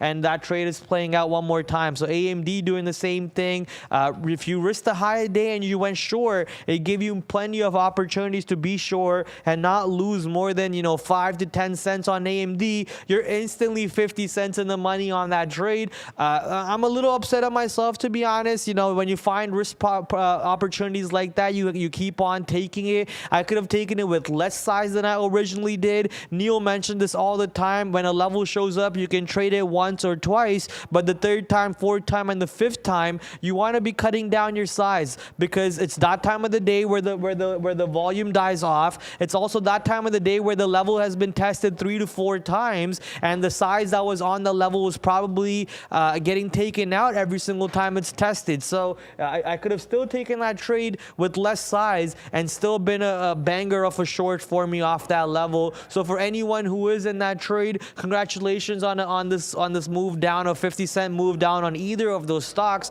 And really quick, lunchtime is over. Lunch is coming to an end. It is now 1:01 Eastern Standard Time. We have one more hour with Ian and myself over here. Let's see what stocks Ian is looking at and the chat's looking at. Yeah, that's a thing. Like, I just want to kind of touch back on that. Don't overstay your welcome. Try a move. Try it the first time. Try it the second time if you miss it. Maybe take a little bit of risk off. But that third time, it's coming to kind of take out those guys who tried it the second time and, didn't take profits, right? So same thing with like level on like 104 on AMD or 150 on Apple. Same sort of thing. I kind of want to just touch back on CRM here. CRM, their earnings is today, I believe, after hours.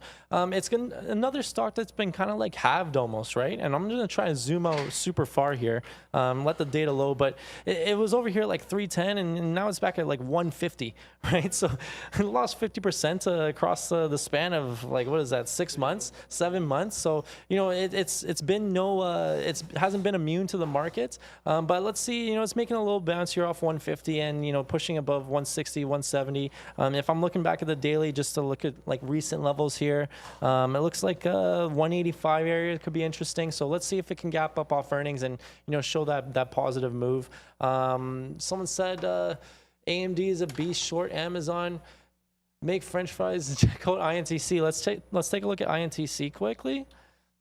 Is that NASDAQ, I believe? Yeah. Yeah. Oh, that's wrong markets.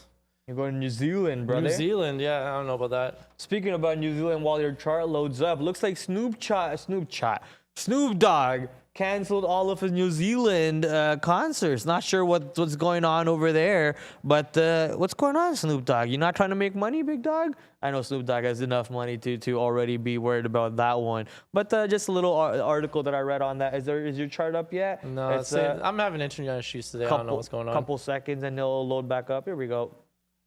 And yeah, so let's take a look at until that his chart loads up over there. Taking a look at short Riot, RIOT. That's a Bitcoin stock, a cryptocurrency stock. RIOT, SOS, MARA. All of these are basically cryptocurrency stocks. Today up 3%, and I think some of that move is thanks to Bitcoin actually getting back above 30K over there after struggling at 20K, 28K for a little while. But yeah, RIOT up almost 3% as mentioned earlier. But NASDAQ going back to the downside, S&P 500 going back into the red territories, and that gives you a beautiful $1 per share short on AMD, $1 per share short on Apple. And I hope you guys are capitalizing on those trades. We put those trades on multiple times for you guys. We got short, we got long, we got short. We should have been short, but we're not. Hopefully you are. Apple, same thing. We got short, we made money. We got short, we made money. We're not short, but hopefully you are, and you're making money. And is your Intel up? No, I don't know. It wasn't really loading, but if you want to try it out. I could talk about Intel real quick then, and then we'll see what's going on with Intel here. Very, very slow to the upside, but still in the green direction for Intel. We do know that SOXX was red today, and SOXX has recovered quite a bit of a move. It was down 1%, now only down 0.14%. Rinse and repeat, baby. Yeah, no, that's what it's all about. You find a consistent kind of trading strategy and a pattern that works for you, and that's exactly what you do. You rinse and repeat. You keep executing when you see the setup is there, and you keep going until it doesn't work anymore, right? And I kind of want to touch back on Apple. Someone said Apple's pulling back quite hard. You're not wrong, and I'm going to bring up that word that I kept using last week, barometer. I always kind of keep the ES up, right? The ES is kind of like the true tell for the overall market. And, Apple is obviously a huge part of that, the S&P 500 and whatnot. So, when you see it pulling back, you take a look at the ES and you see the same similar move, right? It's not a coincidence, right? These go hand in hand. So obviously, if this 150 kind of level, if we don't see a lot of buying above it, then the short could be in play, and, maybe a VWAP reversion play could be an option, right? And obviously, the low of day was 147, another high psychological whole dollar value level, right? So these levels they have a lot of meaning to them, so you gotta have to kind of create trading ideas around them, right? What else do we got here? ZKIN halt. So let's bring up that quickly. That lows. It looks like it. If it was halted, it opened. Well, the chart. Did you see it on yours? Did it halt? I don't know. ZKN. ZKIN. Yeah, it did halt, but it also opened up. Looks like at 105. Now it looks like it's open, so we kind of missed that one. Do you go short on AMD? We could bring that up. We've obviously talked about it a lot so far, but AMD again, that 104 level is quite interesting, and now it's kind of fallen below that. So a similar play to Apple, right? If there's no buying that comes above that, if it can't really test it again, then it could be potential to kind of short off that. But you got to take into account the high of day, right? The high of day was let's see here, 104.55. So depending on the amount of share size that you want to do and risk you're gonna take on, you probably want to get as close to that price as possible if you want to kind of create a short idea off that, right? But just kind of keep that in mind. The further away you are off that, you kind of have to risk to that price. And I think Luca had a similar trade today where he was taking a short and kind of risking off that high of day, and he kind of probably took a little bit too much risk, more so than he kind of wanted. So that's the thing. You always got to keep in mind your risk management, and that's what it's all about. So that ZKIN news. Thank you, Brandon, for putting that in the chat for us.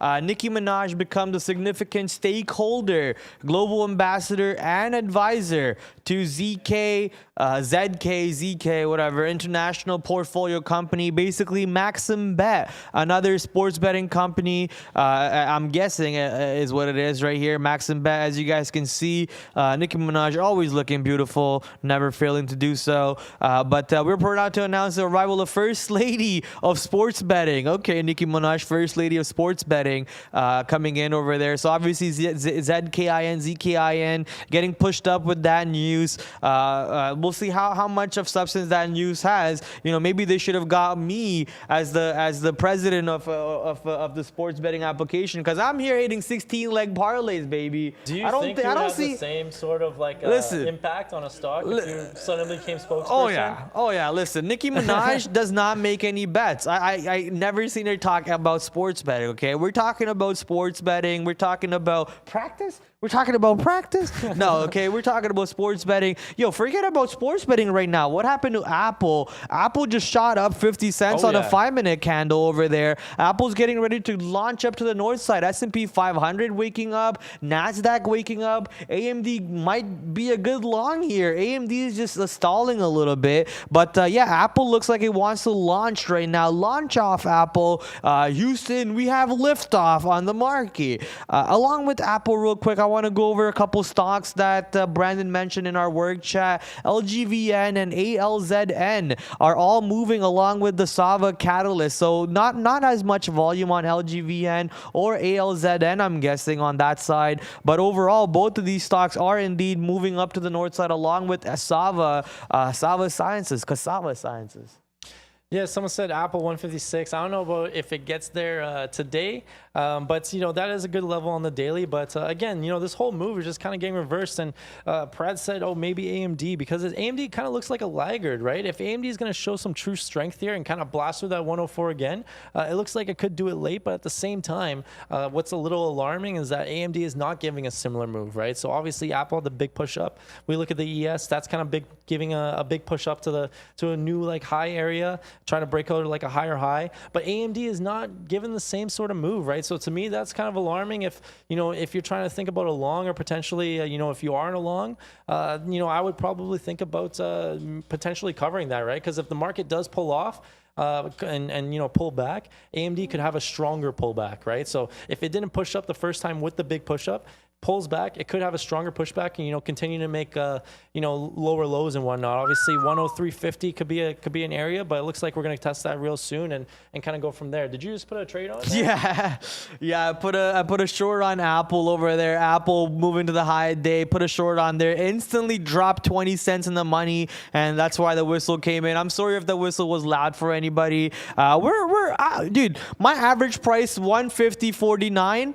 My risk is literally 5 pennies. We're already multiple risk to reward units over here. Time to cover some shares, baby. Let's take some fills over here to the downside. Instantly 30 cents in the money. We did mention, when this move came in over here, I should have been part of that game. Yeah, it's my trade. I talked about the setup. If you want to be short Apple, this is where you want to be short Apple, or you can forget about it and come back in later at the day at 160s or something if that comes into play. But the point is, if this is my trade, I'm going to take my trade. The stock gave me the perfect fill I ever could ask for. 5 cents of risk for already 30 cents in the money. Now you do the math on that side, ladies and gentlemen. The risk to reward game is strong right now. It's strong. And thank you for even bringing up the point over there about AMD. Guys, look at that knowledge base for Ian growing. I mean, he had some experience coming in, but I can see that knowledge bank growing for my boy over here,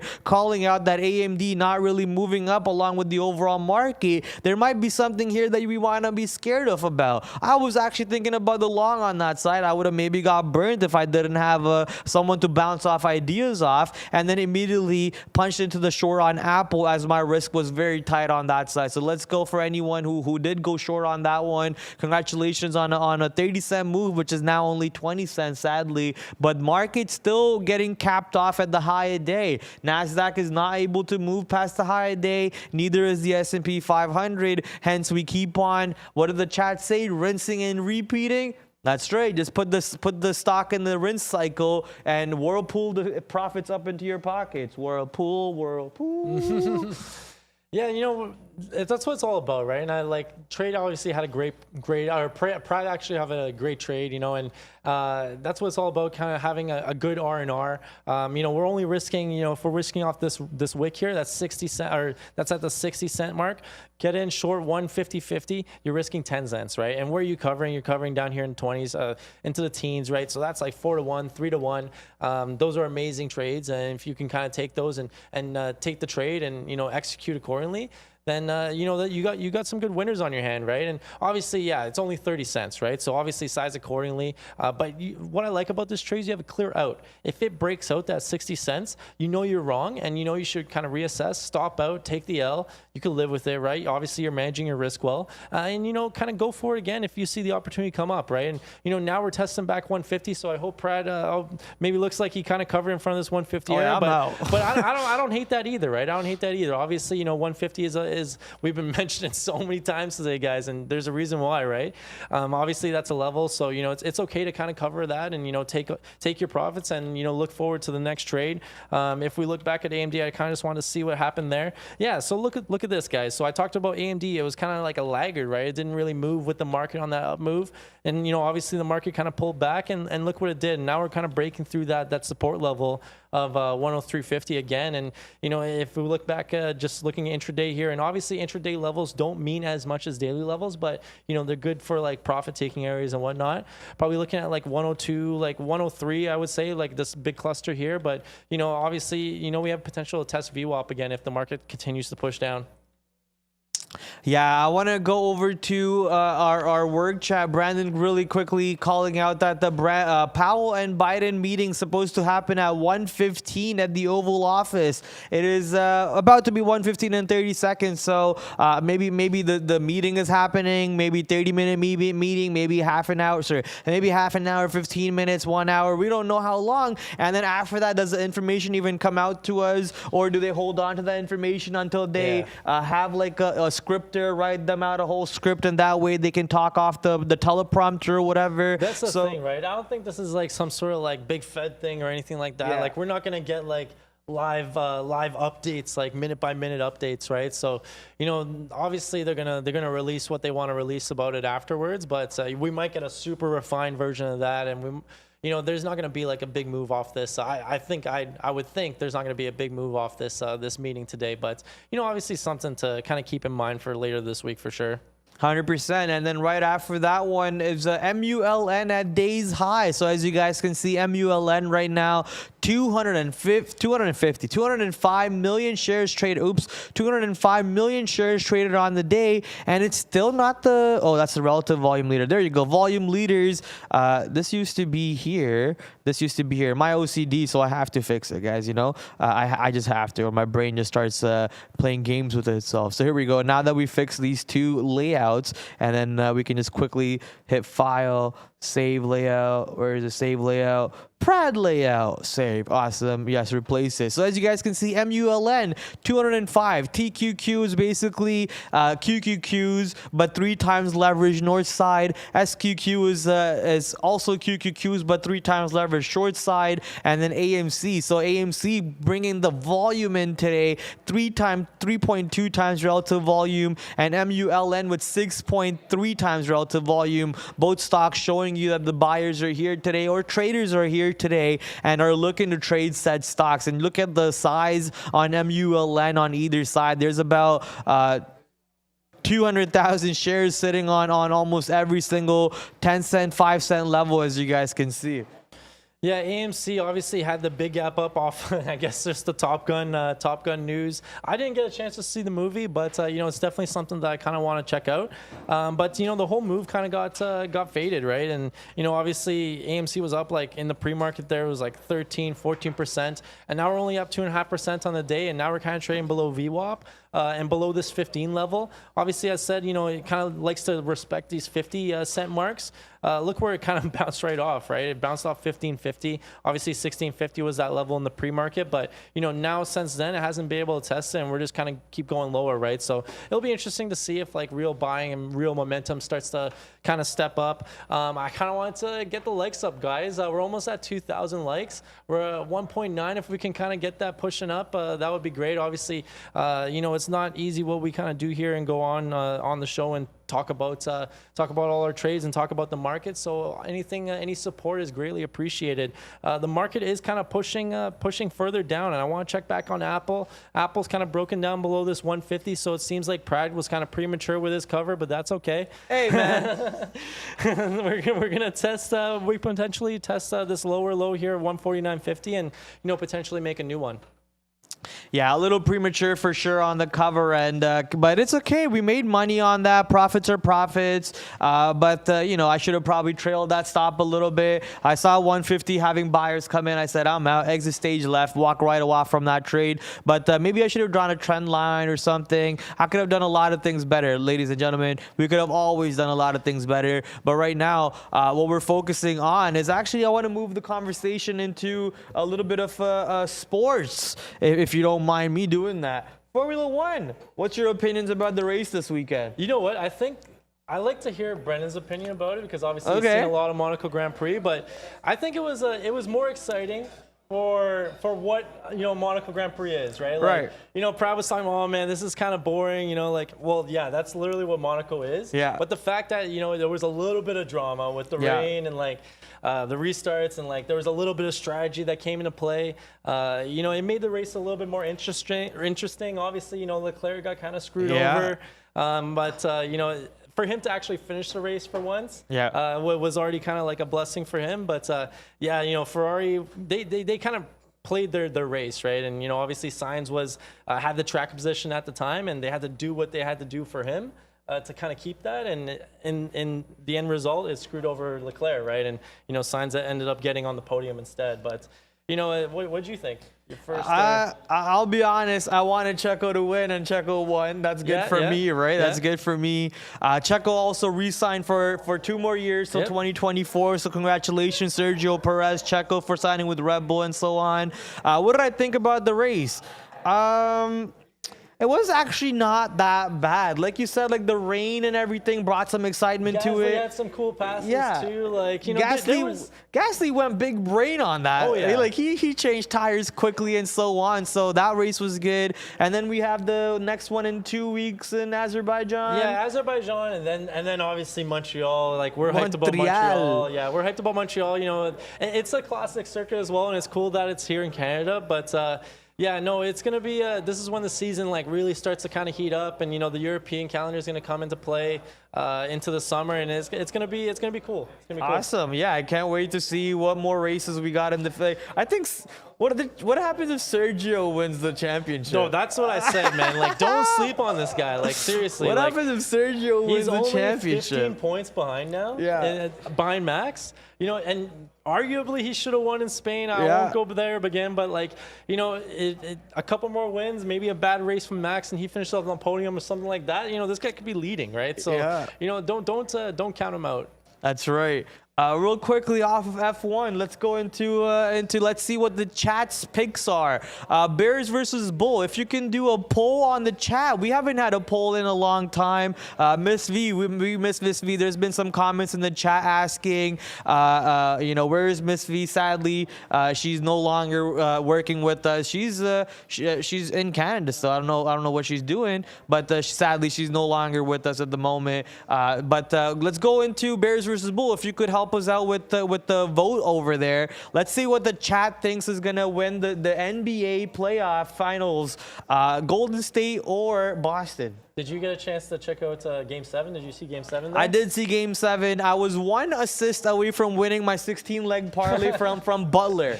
I needed 1 more assist from Jimmy Butler, and I was going to hit a 16-leg parlay. So thank you, Jimmy Buckets, for screwing me on that one. But we won a bunch of prop bets, and we ended up making money on that night anyways. I think the game is this Thursday, Game 1. So I can't wait to lose more money on that side. Sadly, I let you down. Aw, man. It's all good, brother. We appreciate everything you're doing for us. And a super chat. Appreciate you, Pratt. Thank you, Kathy. I appreciate you for the super chat, and so does the whole Trader TV family and everyone who supports us. We love you, no doubt about that. Prop Prad, Parlay Prad, Platinum Prad, you name it, baby. The names just don't stop. Yeah, no, we won't talk about Jimmy Butler's questionable decision there to pull up for that 3 last second. Yeah, no, we have to go to that right now, actually. We have to go. Jimmy Buckets could have tied over there. I don't know what he was doing, Dude, man. you could have tied, just walked up to the What was rim, this guy doing? Euro step on him, do whatever. At least pull up. Like, he's good mid-range. Like, he's mid-range, don't get me wrong. But, like, from the 3, like, this guy's shooting poor. Poor from What the is 3. this? And, like, he pulls up, tries to be the hero from the 3. Like, what are you doing, Come on, man. What are you doing? Anyways. Jimmy Buckets threw that game. Jimmy Buckets Maybe threw he had the parlay. with that 3, he threw that game. With that 3, he threw that Maybe he had game. the parlay on it, too. No, Jimmy Buckets. All right. Back to the market. Back to the market. What are you talking about through that game, bro? He could have just tied the game. Don't making that shot all night though from that. I don't know. He has 1 3 out of 4. What do you mean making that shot all night? Come on, man. I had money on the game. I watched it. Okay. No. Okay. Let's get back into with that one. Let's get back to the market. Let's get back to the market here. S&P 500 getting right back to VWAP almost. Not truly there yet. We're actually holding up in front of the 50 period and the 100 period EMA right now. I typed it wrong. ES/M22CM. There we go. The 50 period and the 100 period EMA on the 5-minute happen to be near 41.35, 41.37 or so. Let's see if buyers come in again at those same levels and allow the market to not go too far to the downside. But NASDAQ got right back into the negative zone over there slightly, so not looking good. NASDAQ, which was up almost 0.5% on the day at one point, now pushing back. So that means the Apple shorts. I know I traded it a little bit poorly on this try over here. Only made 50 cents where I could have made $1 on that trade, but we're not crying about that trade because it's still a good trade overall. The risk to reward trade on that one was immense, absolutely beautiful risk to reward on that one, and same trade coming into AMD. AMD still positive on the day, and Apple flirting with flat/negative/positive, the same way NASDAQ and the S&P 500 are. Someone mentioned Snap here, so let's quickly kind of bring that up. Obviously, pulling back big here, down 7.5% on the day, but it hasn't reversed this entire bounce move. There was that huge gap down. Obviously, we talked about that, but then it's getting kind of like a little bounce off 13. Obviously, kind of rejected here today, but it hasn't reversed the entire move. So until it kind of makes a new low on the daily, so below obviously 13 should be a big level that we can potentially make a play off when it gets there. But until it does that, I'm not convinced that it is kind of over for Snapshot. Obviously, today isn't a great day for the stock and came off hard. All you have to kind of do is press sell at the beginning of the day and put your market on close order, and then you would have been probably in a good position. But obviously trading below VWAP, it's not looking great. But we'll see where it kind of goes in the next couple of days. Kind of want to bring back up. Let's take a look back on Apple. Just what I kind of want to see and if Prad's short would have been still money, but it looks it's kind of bottoming out. Obviously, still hasn't truly reclaimed 150, but with the ES kind of bouncing around VWAP, maybe it's time to kind of maybe Prad was right on that, and you can live with those. Yeah, can live with those. The point is you gotta be alive for the next day. It can't be dying over here. But what's not dying at all is MULN, man. MULN new high a day now at $1.53. I hear Sean getting happy about MULN's move. I mean, why not? 57% to the upside right now, and I believe he said he was long around $1.10 or something. So it's still ripping. Look at that, volume spikes coming in slowly. So obviously lunchtime over here from 12 o'clock to 1 o'clock brought low volume period where the stock just consolidated above VWAP. But now that the volume's coming back into the market across the board for any stock, you mentioned it, Apple maybe bringing in some volume too, but more importantly, MULN, man. MULN pushing to the north side over here. Let's zoom in on my day chart to see if we can find any levels on the daily. Big volume spike over here. When was the last volume spike? The last big volume spike was around 21st of March, and as you guys can see, we traded around the range of $2 to $3 with this successful battery test catalyst that came in on the daily chart. The 50 period EMA happens to be near $1.55, $1.60, sorry, $1.60. I think we're gonna get a move up to $1.60 or even $2 today. I mean, $1.60 is only $4 from here, so for sure a move to $1.60. But I think we could see a possible move to $2 today and a move above $2 to 3 tomorrow, where we range trade between 2 to 3, and then the 100-period EMA on the daily chart is going to be very important for us to take a look at. And bless you, Sharif.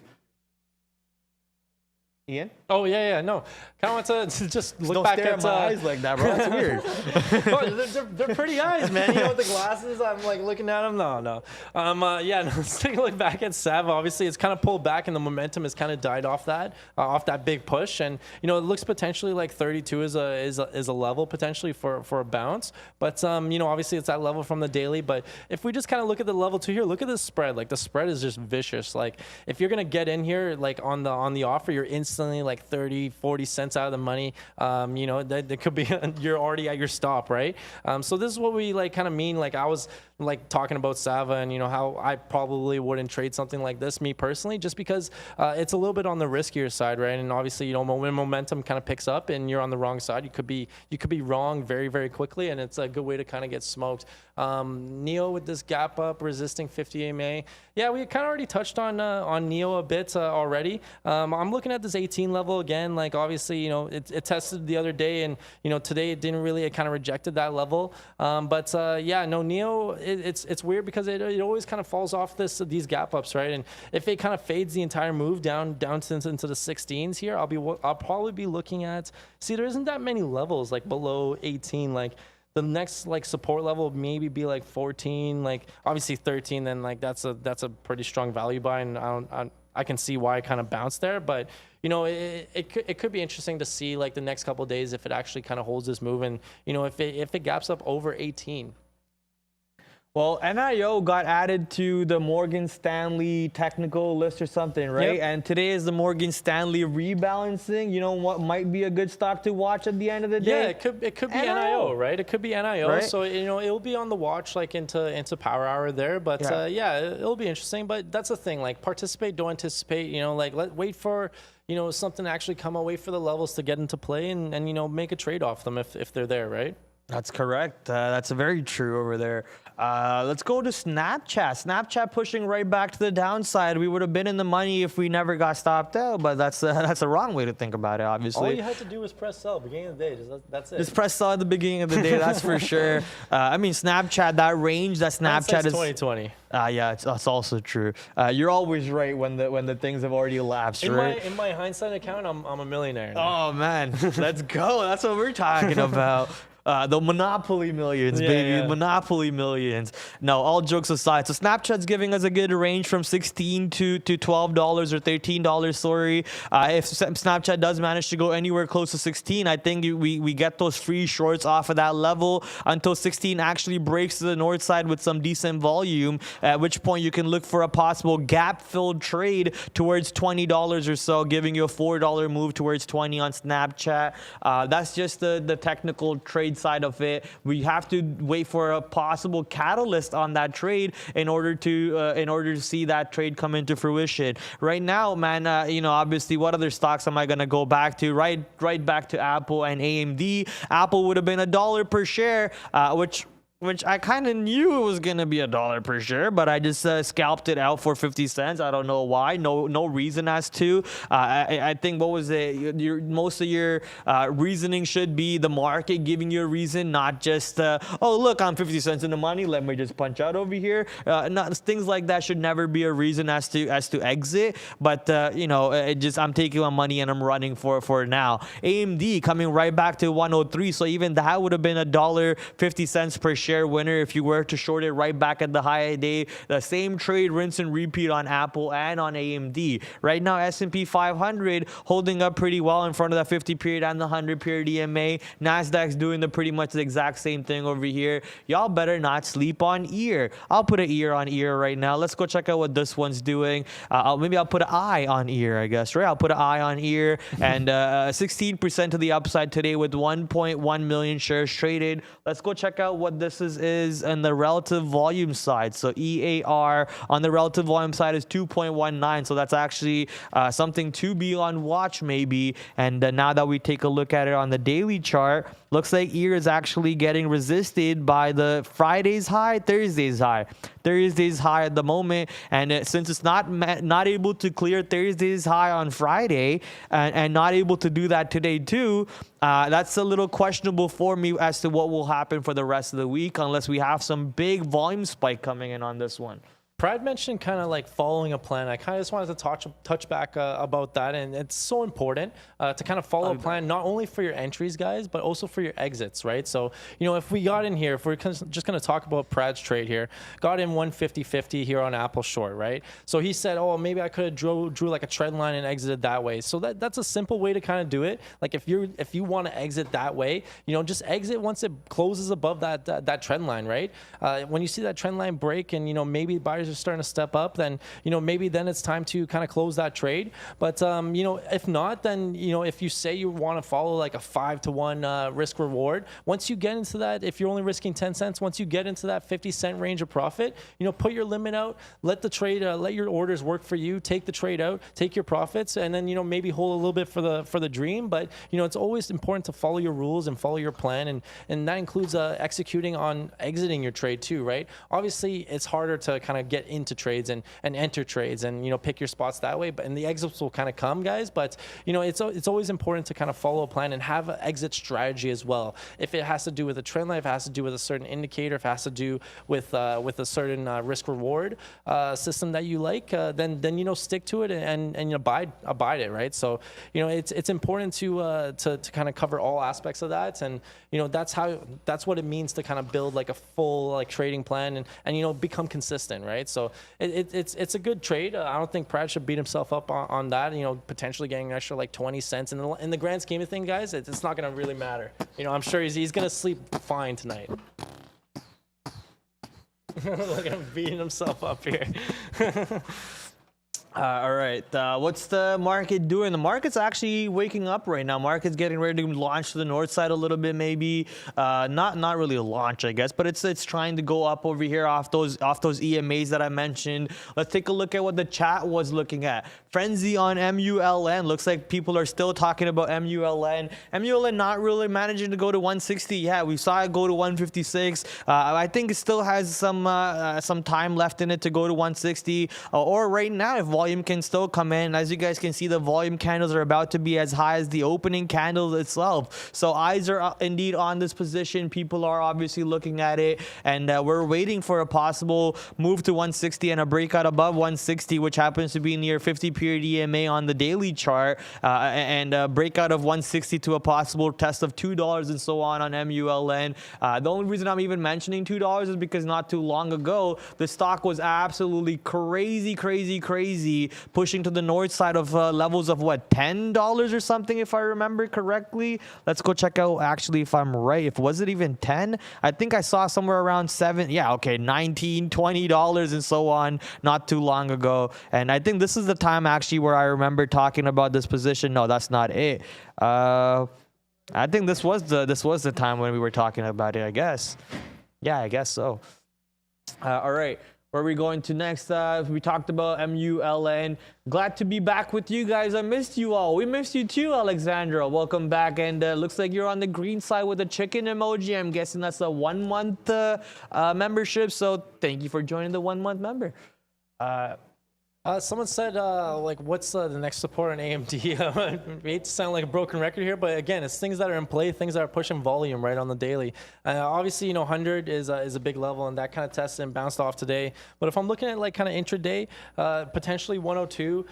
If you look at the daily, it's also a level as well. But 102, it kind of consolidated below that, but then eventually it broke out. And it hasn't really tested it back since, and tested obviously the highs. But if we're trading above VWAP, then it probably won't get to that 102. But this is the thing, like VWAPs start to kind of plateau as the day kind of progresses, and this to me kind of says that potentially the stock is no longer in play, just because it might just consolidate the rest of the day. And obviously with the end of the month coming, and someone mentioned about do banks try to or do indexes try to finish in the green or something like that, or hedges try to finish in the green? Not necessarily, but you know, the end of the month, obviously, you know, could be a day where, you know, banks or institutions or index try to like balance their books and whatnot. So, you know, it could be interesting towards the end of the day, and that's why we're kind of like saving some of our risk. But, you know, we'll see how it goes. And, you know, I'm not trying to put on any plays or you know, try to push any size or anything like that midday. And, you know, we're just going to try and pick our spots and see where it goes.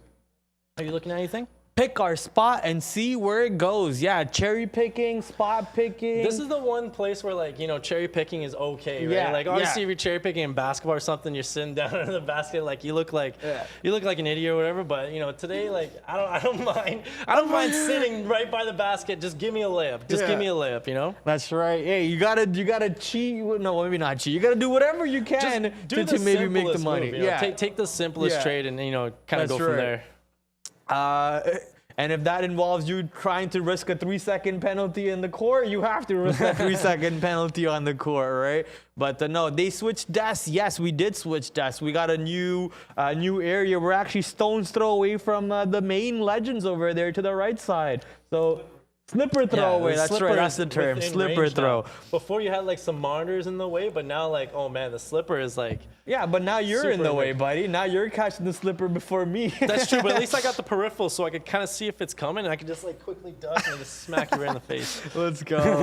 All right, let's see what the chat is talking about. Is it time to call game, Brad? Not sure what you're talking about over there, but I did see you mentioned Target the last time you typed the same sentence. I believe you typed Target last time. Yeah, call game on Target long. Okay, so let's go check out what Target is doing. We did see that Walmart and Target's earnings came out bad, or at least somewhat bad. They were talking about the prices of inflation causing prices go up and everything along those boards. Was it Costco that came out with good earnings? Yeah, Costco came out and then it actually had stronger day, earnings, but they also mentioned the same thing, that we're having issues with pricing and so on over here. So Target got pushed down off of that. Walmart got pushed down off of that. And is it time to initiate a buy signal on these guys? Look, I don't initiate signals. You know, I don't really like say this is the stock to go long or anything right now. If that's the trade that you can fit in your risk parameters, then go for it.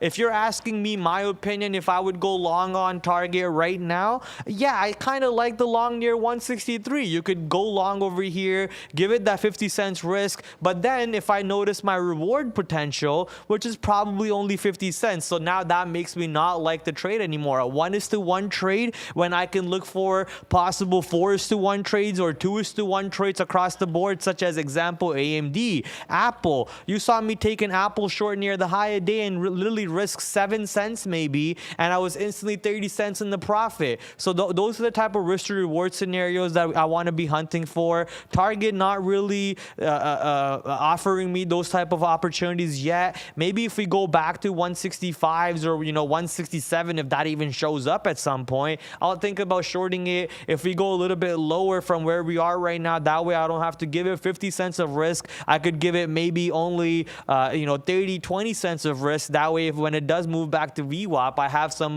better risk to reward potential on that. And that's the way I like to structure my trades. But if you like I said, if you have a trade over here and your risk to reward potential, your risk to reward parameters allow you to take this trade, you can maybe turn this into a swing trade for tomorrow, because we can't do that on our end, right? We are day traders over here, day trade the world. For anyone who's wondering what the floor over here is, and as you guys can see over here, it says Trader TV Live. On the other TV, it says Day Trade the World.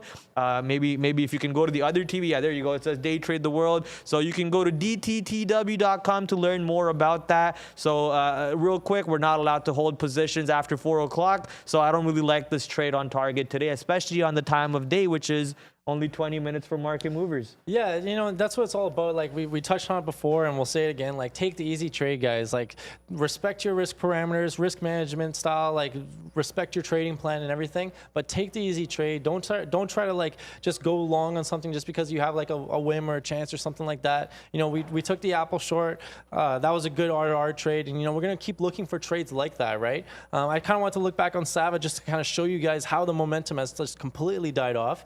and now we're just kind of fading the entire move, right? I'm not too sure why there was a big increase in momentum and a big increase in like buying volume here midday, but it looks like it's just kind of faded the entire move. Now trading below VWAP again. It broke below that 32 level that I kind of mentioned on the daily, and now it's kind of trading below, right? So, you know, I know it's kind of like exciting to see the big up move, and you know, you want to get involved, you want to participate or whatever, you want to catch like the next leg up. But, you know, always respect your plan. If that wasn't in your plan, if you didn't have a trading plan for Sava today, then you know you might have to be hands off, right? And, you know, don't FOMO into something just because you see it kind of popping off and pushing a lot of volume, right?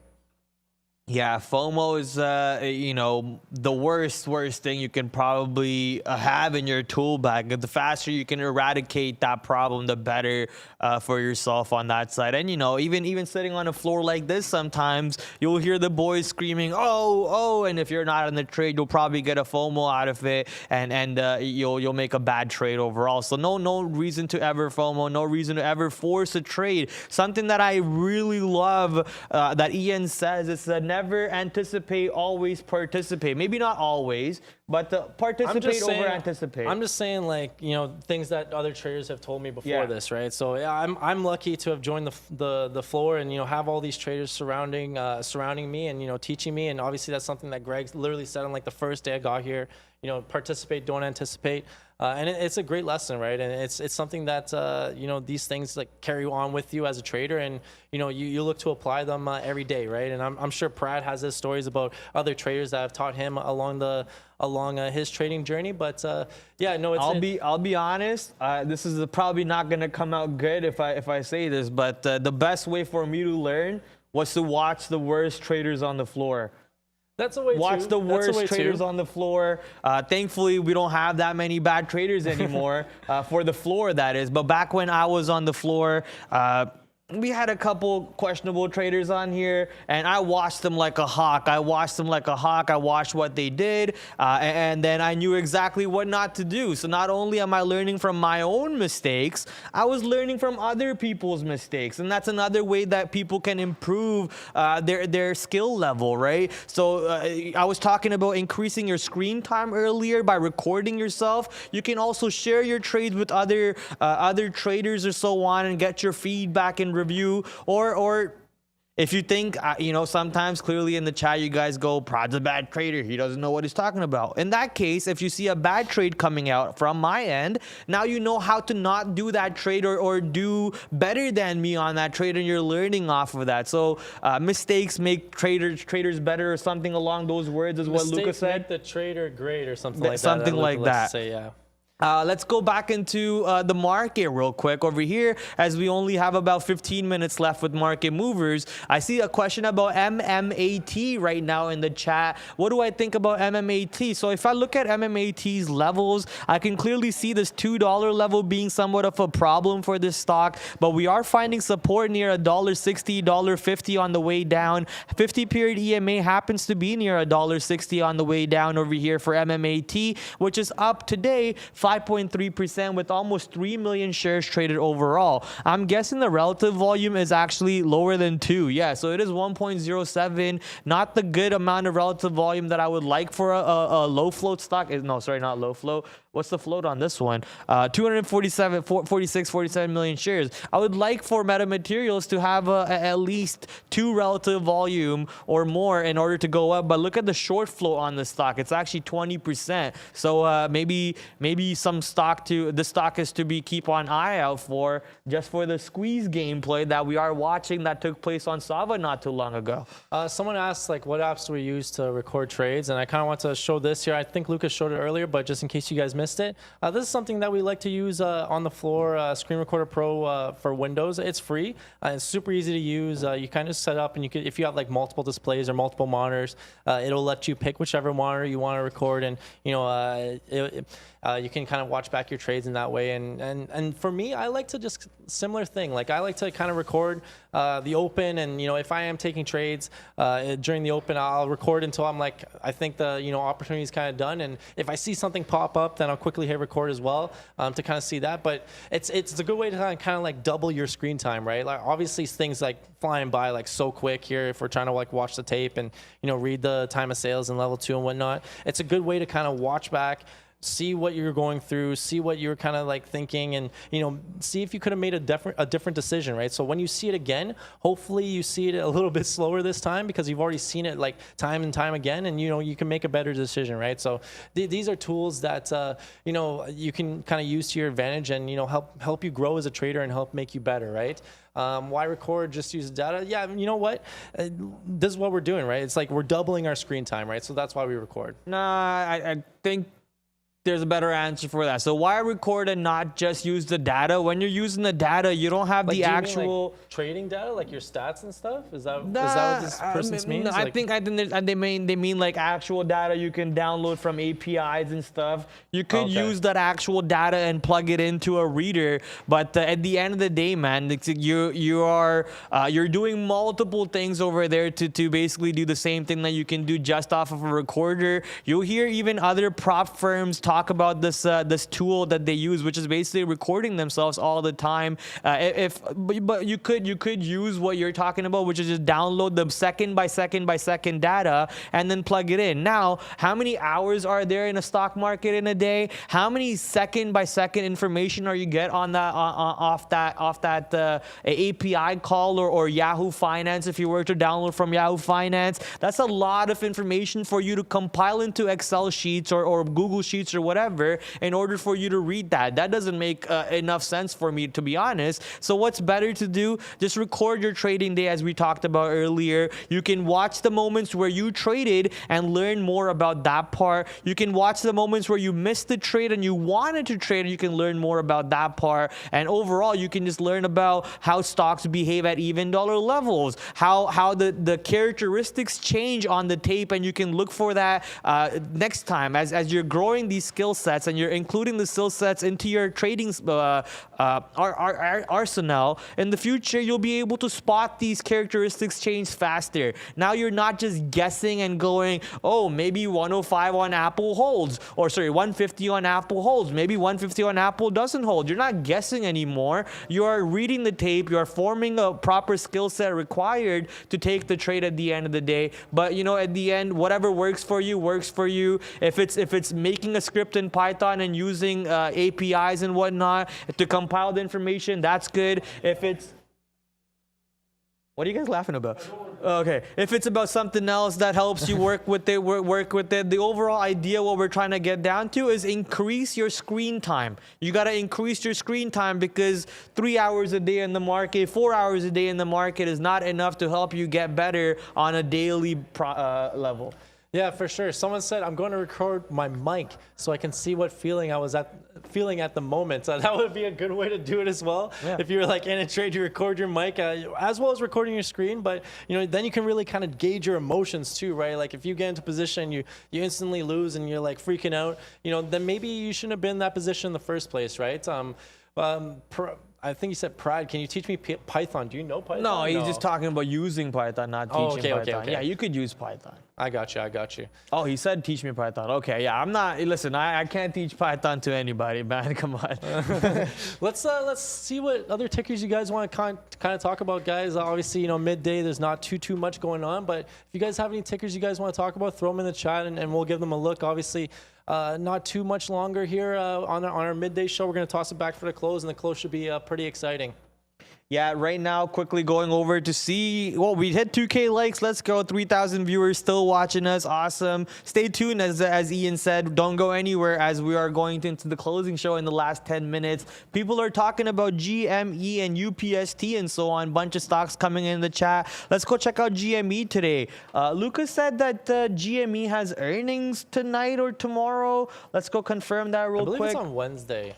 Wednesday? If I'm not mistaken. Let's just refresh this. Looks like it's not today. Luca, you liar. This is the same guy that said what was it? That's remember he said something and it was not true. So I can't trust Luca. It's tomorrow. It's tomorrow. Right. That's the guy who said St. Patty's was on a day when St. Patty's wasn't here, and I get yelled at by the whole office that it wasn't even St. Patty's. Don't listen to Luca. No, I'm joking. Luca's smart. Let's hope it squeezes. Thanks, Pratt. I'm not sure what you're talking about squeezing, but I hope it squeezes for you, my friend. To the moon. Let's send it. Can I go over HUSA? HUSA was in the move to the north side not too long ago, and it's still sticking to that very same move. So we did actually get the break of $6 we were waiting for, but a weak break of 16, only $6.15. Now slightly below $6. Let's see if we can get back above 6, or do we continue holding over here around? Oh, that was for MMAT. Well, I hope it squeezes for you, Lucky Louie. But yeah, look at it. HUSA has been strong all day. Is still strong, 54%. Let's go to XLE, which was negative and now in the positive for XLE. Man, congratulations for XLE to getting in the positive territories. Was it in the negative then? I guess it was never in the negative. Oh, maybe it was in the negative over here somewhere. I'm not sure anymore. I remember seeing XLE in the negative side. Let's go quickly over to CL, M22, N22. CL, N22, NM. Which is a new contract of crude, which was up quite a bit back when we pulled it up, now almost down to flat. Well, it's still up almost 1%, but crude still pushing to the downside. As you guys can see, look at the second leg down on the crude futures, and the volume spike. Wow, that's a big volume spike. That's almost as big as this spike that pushed it to the downside initially. So maybe something along something with the Biden and Powell meeting, or maybe something with Russia-Ukraine conflict. Something is clearly going on with crude today, which is pushing it to the downside. But I guess we can't be upset about this move, because this move means we don't have to pay a heart and a kidney for gas prices on our cars. Yeah, I don't know if we'll ever see those lower gas prices again. No? I don't know. It seems like that was once a dream. But I wanted to touch back on GME again, just because the earnings is coming up tomorrow after hours. So that's June 1st. This 150 level was kind of big the other day. Obviously, you had these huge moves to the upside. And, GME was almost like halting to the upside. And that was the day we were kind of all taking these huge, like, even dollar breaks. But it stalled at 150. Never tested 150. So that's going to be an interesting play or interesting level if the earnings comes out like positive, let's say, and, we get a break above or a gap above or something like that. Obviously I'm holding more value towards this level just because it's been the most recent level, right? Obviously, it's a recycled level. It's not a new level or anything like that guys, or anything like that. But it's gonna be interesting just because it's a more recent level, right? And obviously 150 could be a psychological play as well. Someone said AMD is starting to kind of catch a bid and find some support. You're not wrong. It's kind of bumping off that off the VWAP, right? 103 level, and that's kind of like the high when the market opened right off the bat. And it looks like it's kind of testing, potentially going to test 104 again, right? 104 is more of that like top side level. So if you are taking that long off 103, you might want to consider taking profits in front of the 104 and maybe hold a piece for the dream. But this is a strong move off the VWAP here, 103 for sure. S&P 500 right now about to take out the high a day. Well, it did take out the high a day slightly, but right back into the ranges. I saw Apple push back above 150 not too long ago. Apple's trying to reclaim 150 and stay above it. And as Ian mentioned, AMD is also trying to keep on rocking the north side over here. Let's see if the market actually is able to stay green, which is S&P 500 I'm talking about. Stay green and not go back into the red zone, and actually keep on pushing to the north side. Take Apple above 150.50 maybe, but that's a big question if Apple can actually do that for us. Let's see what happens in the next 2 hours. We have about 2 hours for the end of the market, sadly, but we also have tomorrow, so we don't have to be too upset about that. Yesterday felt like that Pablo Escobar meme, with the you saw the little GIF I sent in our chat there. Yeah, not only because of what's it called? Market being close for us.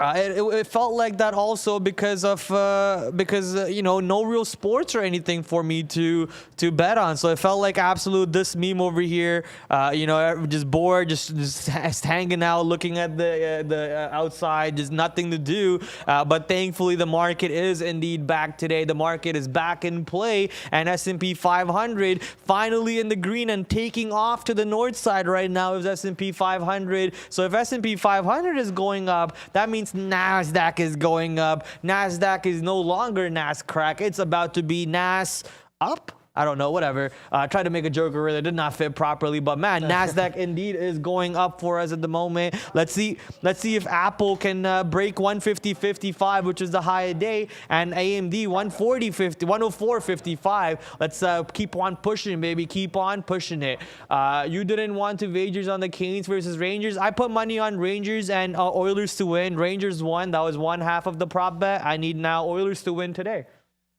Someone's laughing at your meme. Yeah, for real, that Pablo Escobar meme. Yeah, that's what it felt like yesterday. It was like, you know, obviously we're used to trading every single weekday, but when we get a day off, it's like, well, what do we do now, right? And, you know, you got to enjoy your life. You got to enjoy some time off and, you know, some time away from the screens and the charts, right? Otherwise, you're just going to kind of go insane and you might lose your way. But yeah, ES pushing high a day, and someone asked, why are the markets up? Is there any news? Honestly, it's probably just continuation from last week, right? Last week was such a strong week, and we got that big bounce. And, you know, today it reversed a little bit, but like, look where we are. We're right back flat on the day, kind of pushing to positives and, you know, breaking new highs. And let's see where this goes into month end, and, you know, see if we can take some momentum into June, right? And, you know, hopefully some green markets into the summer, right? So hopefully provide some relief to our long terms. My long term could use a lot of relief, my friend. A lot of relief, that's for sure. You know, this is something like stairs up, window down. I don't even know if it's a window anymore, man. It's just teleportation straight into hell. It's like whoop, whoop. It's like Scotty beam me up, but instead of Scotty beaming you up into the ship, you're getting beamed down into hell. And the market's just burning. But right now, though, thankfully, Scotty indeed helping the market up. Scotty indeed beaming up the NASDAQ and the S&P 500 to somewhat green side. Not too far to the downside, at least. I had something I wanted to talk about. I lost my train of thought. Darn it. Okay, well, if it comes back, we can talk about it. Let's go check out what's going on. Black holes all around. Yeah, straight black holes, and the market just being engulfed into the black hole over there. Absolute destruction. But, you know, we're happy with these longs right now, ladies and gentlemen. I hope you're happy, because I'm happy with the market right now. Getting pushed up to the north side. Apple's still struggling near 150, sadly. Let's see if Apple can do near 150. UVXY.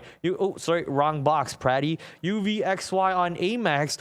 Pushing lower, creating a new low a day at the moment. Let's see what this one ends up doing. Oh, I remember what I wanted to talk about. It was cryptocurrencies. So someone mentioned that Bitcoin got up to 32K, and you are correct. Bitcoin getting up to 32K put Bitcoin in the 1% green side instead of being red, which it was previously. And Cardano still hanging out with the 8% move over there. The rest of the cryptocurrencies that I track still seem to be in the red, sadly, but cryptocurrencies are trying to regain some of that control. Oh, now I really remember what I want to talk about, but we'll save the stuff for another day because we have only 30 seconds left. Ian, you want to say anything to our beautiful viewers? Yeah, just to kind of wrap up the midday show here in Market Movers. Thanks again, guys, for having us on the show. And you know, obviously, it's always a pleasure to come and talk with you guys and chat with you guys over the stock market as we're kind of trading live. And you know, this is what we do. It's exciting, and we like to talk about it, and we're super passionate about it. And you know, it's exciting to get a chance to do that here with Prad. Yeah, baby. Great show, Ian. Always fun with you. Let's send it off to the closing show. Let's go see what the trade of the day is. Thanks, guys. Hey, guys, thanks. Welcome to the close. A couple hours left as we head into the rest of the afternoon here. We are positive or just for the markets right across the board, trying to get positive here for the Dow as we speak. But what a move for the NASDAQ. Remember, we were down more than 1%. For the NASDAQ and tech stocks at one point this morning, now up 0.5%. So pretty decent comeback for the NASDAQ. Remember that 1.7 goal for the day may or may not come into play here, but if we're going to get positive on the month, this needs to be 1.7. 0.2 for the S&P right now. Just made a day high, as you heard Trader Pratt and Ian talking about there. Nicely positive right across the rest of that board as well. Yeah, more and more green creeping back into this board since the last time we saw it. The consumer discretionary group here having quite the day. Not only are some of the casinos popping up on positive Chinese COVID-related news this morning, but look at Starbucks having a 2.6% kind of day. CCL, RCL, NCLH all positive on the day as well. WHO, World Health Organization, just came out and said They don't believe monkeypox will be any kind of pandemic or anything along those lines. So some of the monkeypox stocks heading back towards day lows. Tech up here in the middle. We're seeing more green creeping back into these as well. STX 3.9% in the hardware equipment makers, some of the chip makers as well. AMD in particular up 1% now. Mosaic still 7% on an upgrade today for the fertilizer maker. Look at Google. Nice day. 2.3 for Goog and Goog L. Back to the upside. Sean added to his Goog and Goog L, or just Goog L. Same. Yeah, ahead of the split coming up. Hope your afternoon's going well, guys. Welcome in. A couple hours left on a pretty quiet Tuesday afternoon here as we head into the month of June. Crazy to think. Tomorrow's going to be June. If you're joining us for the first time in the afternoon, we spent some time. Go back and have a look at what was available for opportunities at the open this morning. Make sure you grab the watch list. Make sure you join us at 8:30. We get you set with everything you need to know at the open at 9:30. Sean is here. He's going to lead the way with a look at one of his trades from this morning. Yo, what's up, guys? Awesome Google today. Good trade there. Today's trade of the day, though, we cannot ignore AMC. It's actually going to be a losing trade, but let's talk about it.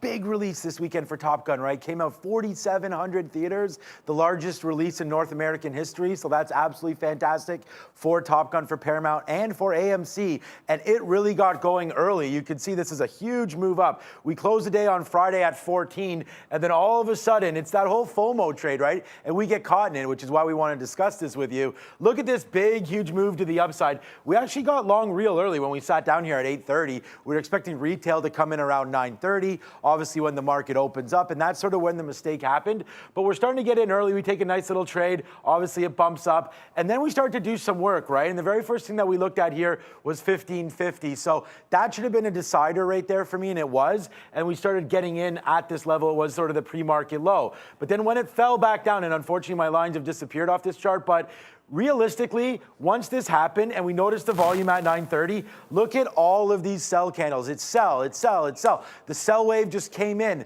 So right away, and I even remember myself saying this, so we're going to do better next month on this stuff. And every day we're trying to be better, right? I said, retail's not coming in and buying this. So if they're not buying, what's happening, right? Probably the other way around.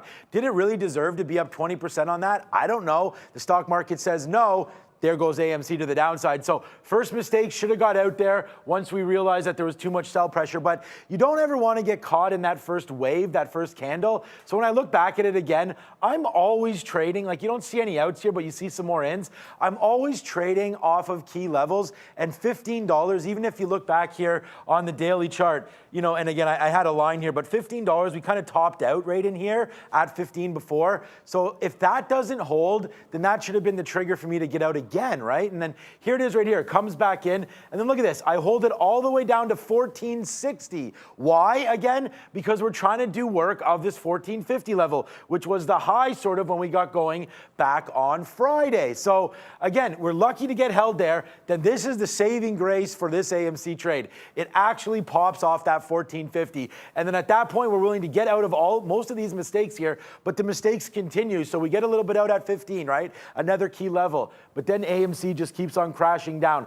We take more 1450s. The minute that breaks, we should have got out. But unfortunately, we waited for about 1420 before getting out. Then we just realized, hey, maybe 14 holds. So this line is nothing, but there's 14 right there. We're actually able to take along off that 14, which pops us all the way back to the upside where we get some out. And you guys remember on the main show, or the early show, I was talking about if we could just get back to view up, if we could just get back to the 50 period, at that time was 1460. So that's why in here we have a bunch of outs. So we're able to make the money back. The lesson here is the importance of key levels. We actually tweeted this out early about AMC, and we had written on there 1450. So if we just wait, instead of getting involved up here, and this is what I mean by FOMO, AMC was up huge. We didn't want to miss the trade. We wanted to get on board. What if this goes to 20? What if it goes to 25? What if it goes to 18? You know, we wanted to have something on, but we sort of violated that. The minute this was broken right there at 1550, we should have waited for this to come down, not try to catch these falling knives, right? right? Unfortunately, we did that. We wind up losing, but then right back up to the upside, we take advantage of that last move. So boom, that's nice. And then we're back in right now. So we just actually got some out at 81 or so right there. It's now at 1485. Hopefully it bounces. But again, what are we doing here? We're taking the long at 1460 off of 1450. So we're just trying to give it 10 cents worth of room. We just took 20 there. Hopefully it can pop back up, but leave it alone. If we break 1450, let it break and let it retest some of these bottoms. It's your trade of the day, and patience pays. Just wish we had more of it. Yeah, definitely. Patient kind of day shaping up here as we end off the month. I mean, it's been a bit of a grind for the overall market. We are positive on the day, as I mentioned, but only just the market right now trying to hold. The S&P anyways, trying to hold on to positive territory. That is a watch list, guys. AMC and so much more on there this morning. Make sure you grab that every day in the pre-market. And then come and join us at 8:30 as we get you set for the open every single day. Disney, wanted to mention quickly here before we get into a few other things. Disney trying to get to day highs. There was a rumor of a sports book angle with Disney floating around today. I saw a few people on Twitter, notable people on Twitter mentioning that. So Disney up 1.2%. Otherwise, I mean, we can jump right into some tech stocks because we had some of the big tech names on watch once again this morning, coming off what happened last week. I mean, pretty impressive right across the board. Wednesday, Thursday, Friday for Microsoft, Apple, even NVIDIA, AMD, so strong heading into the weekend. Overall, though, I mean, yeah, we're there or thereabouts, guys, but nothing much doing really. Yeah, look, there was definitely some opportunities to be had in the big tech space, but I want to just very quickly, oil had a bit of a move to the downside just now. So just wanted to quickly show we did have this little drop here, CL 117.5 in the last few minutes, all the way down like $3 here. So some of those names that you were following this morning, whether it was INDO, whether it was HUSA, I took HUSA when it broke VWAP to the short side just now. Oxy's down at $71, so under a little bit of pressure and worth monitoring here. NVIDIA was the one I was kind of looking at for the dip buy, and look, there were shorts off the open, obviously, for a lot of names, and I wasn't really looking at NVIDIA for that kind of a play. I was really looking to see if we could just bounce off of that channel in the more that we had last week, and it was this 182.5, 183. It bounced off it really nicely. I scalped it because, as usual, the market looked pretty weak, and I was sitting in the shorts, and everything looked like it was going to be like, reload your short opportunity. And instead, this is now the bottom of NVIDIA. That's about as strong as it's going to look. Everything looked like they were reversing green to red, red to trying to go green, and then holding a down percent in both markets. Yet this channel in the 15-minute chart or 20, whichever one you have up, this 182.5, 183 area just held like an absolute charm. So it was resistance for the greater part of a month, and now looks like NVIDIA, after that report, has made a decent level of support off of this. Now, you'll see me in Micron, and the reason I'm in Micron here, so NVIDIA is green on the session, but Micron, when everything else was pulling back and the market was trying to take out those highs, I couldn't find another chip name that was actually breaking out. And MU was just sort of sitting right here on the highs of the day, showing a lot of relative strength. And that's why I jumped over to this name. Just that relative strength is what I like about it. Yes, it's got the same bottoms on the higher time frame, but it showed a lot of relative strength here on the break. So I grabbed the quarters just to give it back to the evens for Micron. But great bounce on NVIDIA. You really can't say enough about how strong that stock has been in the last couple of weeks. NVIDIA? Yeah, NVIDIA. Yeah. No, actually, it was last couple of weeks. Oh, well, Yeah, last. off just the the earnings, last, off off the the earnings. You know what I earnings mean? It was last week, wasn't it? Yeah, it was a Wednesday, I believe. Yeah. Wednesday or Thursday, the earnings. Okay, yeah, you want big cap tech. I mean, we've just been balling on those ones today. We'll fire this one down here. AMD, I mean, look at these longs that we have. Boom. We missed the 100 long. That was my bad. We were getting rocked in Apple. We'll talk about that after, which is fine now. But anyways, we'll talk about that. Like Apple above 150. I got out 147. But there's AMD, man. Nicely done today. We've just been buying right now, buying these dips. Boom, boom, boom. We do have one out there. It wasn't very big. I wasn't even sitting here. That wasn't very big position, but we did get it back in there. And then buy, and then look at it. Like, this is what I'm talking about. When we buy at 103.10 and then we get out at 102.90 there, that's 20 cents. And then we get back in, and then you can see what's happening right now. Nicely $1 plus now in the money here on AMD. So AMD continues to work. We had that one on our sticky note. I think this is going to take out the day's high. Let's just let the NASDAQ do its thing. And remember earlier on in the day, and I want to thank you, I think it was can't remember who it was. Was it Tony or Frank or something there on the chat was mentioning that I mentioned that this market's going to get green today. Just wish we would have believed in that ourselves a little bit more. And we talked about possibly trading more futures here when we get the opportunity. So I think we'll do that a little bit. But there's AMD back to the upside near the high of the day, and then Facebook. I mean, when it fits like a glove, you continue to wear it. I mean, Facebook right now has just been an absolute monster. I know it looks very similar to the chart that we just showed you on AMD. Maybe if I zoom out, it looks a bit better. But down here, buy. We were buying here when the market was coming down. We didn't get out of this one almost, man. It touched through 192. Very lucky we don't have a tick to get out there. And then it just ripped to the high side. And fast forward to what we're doing now. We just bought again off VWAP at 195. You can see where my long position is. We're long at 195.30 right now. So that's in the money at $1.50. So yeah, it's been a really good day, man. Maybe we'll take another piece out here at 197. But if this market wants to blow up to the upside, we're going to be sitting here with arms open, ready to take more of these shares out because we're already long. And then the worst part, we're talking about big tech here. We can might as well talk about Apple, which is so crazy that it's above 130 right now. But I know where I screwed up on this one, and it was basically the same kind of thing as AMD. Let's see if we can zoom this out a little bit. We take the 150 off the early morning break. The problem is we even wrote it down on our sticky note that we were looking at 147. I mean, it's absolutely right here. So I've learned a lot. Today's day, we'll see if we're going to be red or not, but the hit on it is very, very small today. But the thing is, it could be very, very large to the green side if we had just followed our rules. Here it is right here. Look at one. Like, I don't have anything written here for support at all. Until it says 147 there for support, right? So again, look at what happened here. We come right down to 147, and that's exactly when it breaks. I get out, and I'm like, wait a second, 147. Buy it back, and we were able to take that back in. But it was basically, the mistake was averaging into all of this. So as we come down here, average, then we're holding too many shares. When it breaks that support, we get out. So unfortunately, if we can erase some of these averaged ins here, which some of them worked out because we were able to get out, but it's really these three here. Like, why am I buying at 147.70, then again at 147.50, then again at 147.30? It's like, you don't need to be averaged in there, and if I don't have those, then I definitely hold this. But we got back in, and there goes Apple back up for the races to the upside right now, and then we've only been long. So, once we hit these longs, it's been a good trade for us. We're now out of Apple, but yeah, big tech was definitely juicy this morning, Brendo. It was where to be, depending on which one you were looking at right out of the gate. Quickly, you wanted to mention on oil. We saw that move down. Neil highlighted there with oil. Some of these little tiny low float energy stocks also made a significant move back to the downside. There was a couple of comments, guys, from OPEC on possibly banning Russia from further involvement. So that seemed to cause that move on heavy volume back towards 115.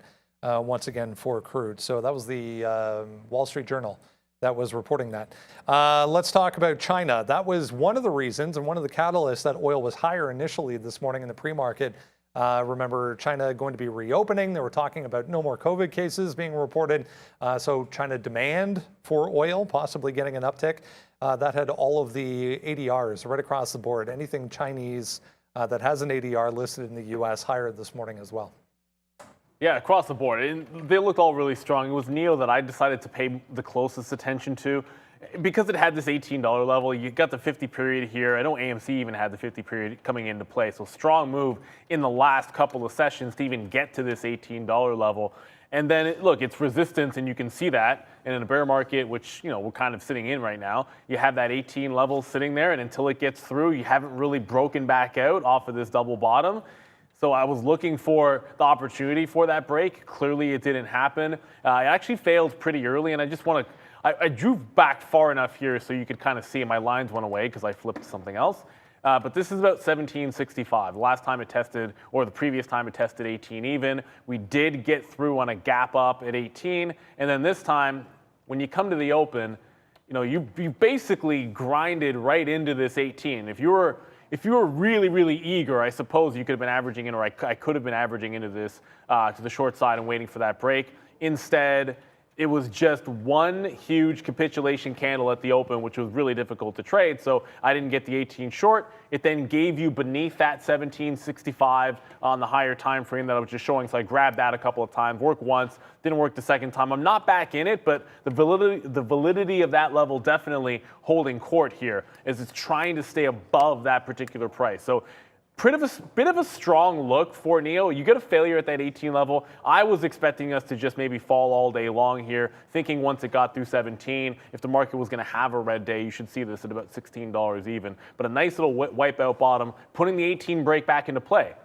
Maybe it doesn't happen today. I don't know if you have the volume to be able to do it on the month end, but I love those multi-level, multi-day breaks. You can play that level to the short side in front of it. That worked today. I think you can definitely look for that breakout on NIO when 18 does get taken.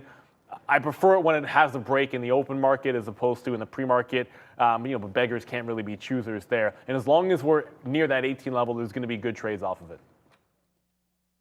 All right, just to make it simple, we know Neo does these crazy candles every morning, so that's a hard one to grab for sure at 18. But look at this, it's on our sticky note back here to 1650, and I'm telling you, like, we are really going to start, hammering these levels tomorrow whenever they come through, and it comes right back into the 1670 level, which was the high there on Friday. You get a Morgan Stanley upgrade today, adding it to their tactical ideas list. It's about as easy as you can get here for this long, and it just sucks that we didn't hold it. But again, big time trading, lots of money made on this one. When you believe in it, you sit there, and this was an order that was just sitting there. So as I was getting, we just talked about Apple, as we were getting hit in Apple, right, this came back down, filled us up there, sitting at a key level. We wanted this trade. We got it. It really lived up to its expectations and then just started to blow up to the upside where we got out at 1730. So you're talking about a 50-cent winner there at the end of it all. And then we got the last piece out here at 1746. So in at 80, out at 46 on the flip side. So right there, that's 70 cents. So it's a good win for us. Should have just held it all. Like I said, tomorrow's a new day, man. We're getting ready to rock and roll. But yeah, nicely done here today on NIO. It doesn't get any smoother than that, Brendo.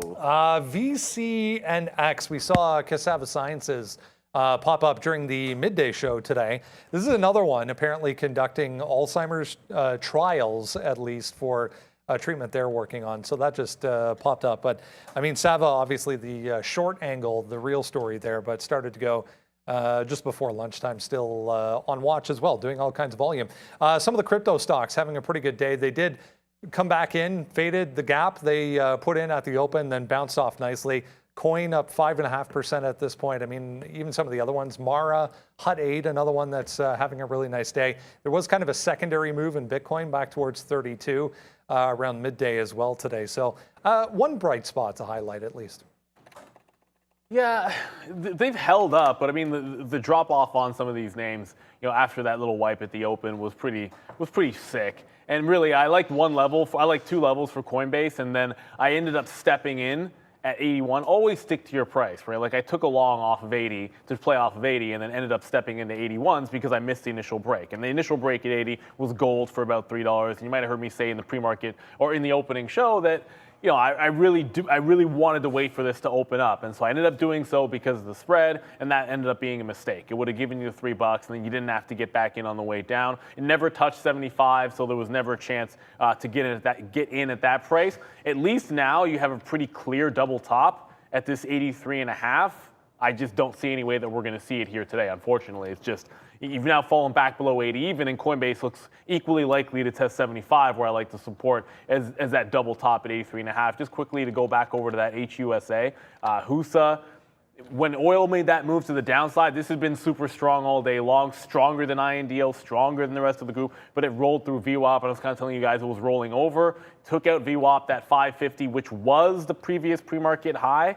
For the breakout. Now it's working back into 5 even. I've got most of it out here, just looking to see if it pulls back into that 480, 475. Of course, you do have the pit closing for oil futures trading. It's still electronic, but a lot of times things will calm down as we head into that close, which is, we're just actually 10 minutes away from 2:30 here. So we'll see if this one can keep it up after rolling over. It had been so strong all day long. I still think it likely closes positive, obviously, but it's likely to give some back, especially if that 5 level can't hold.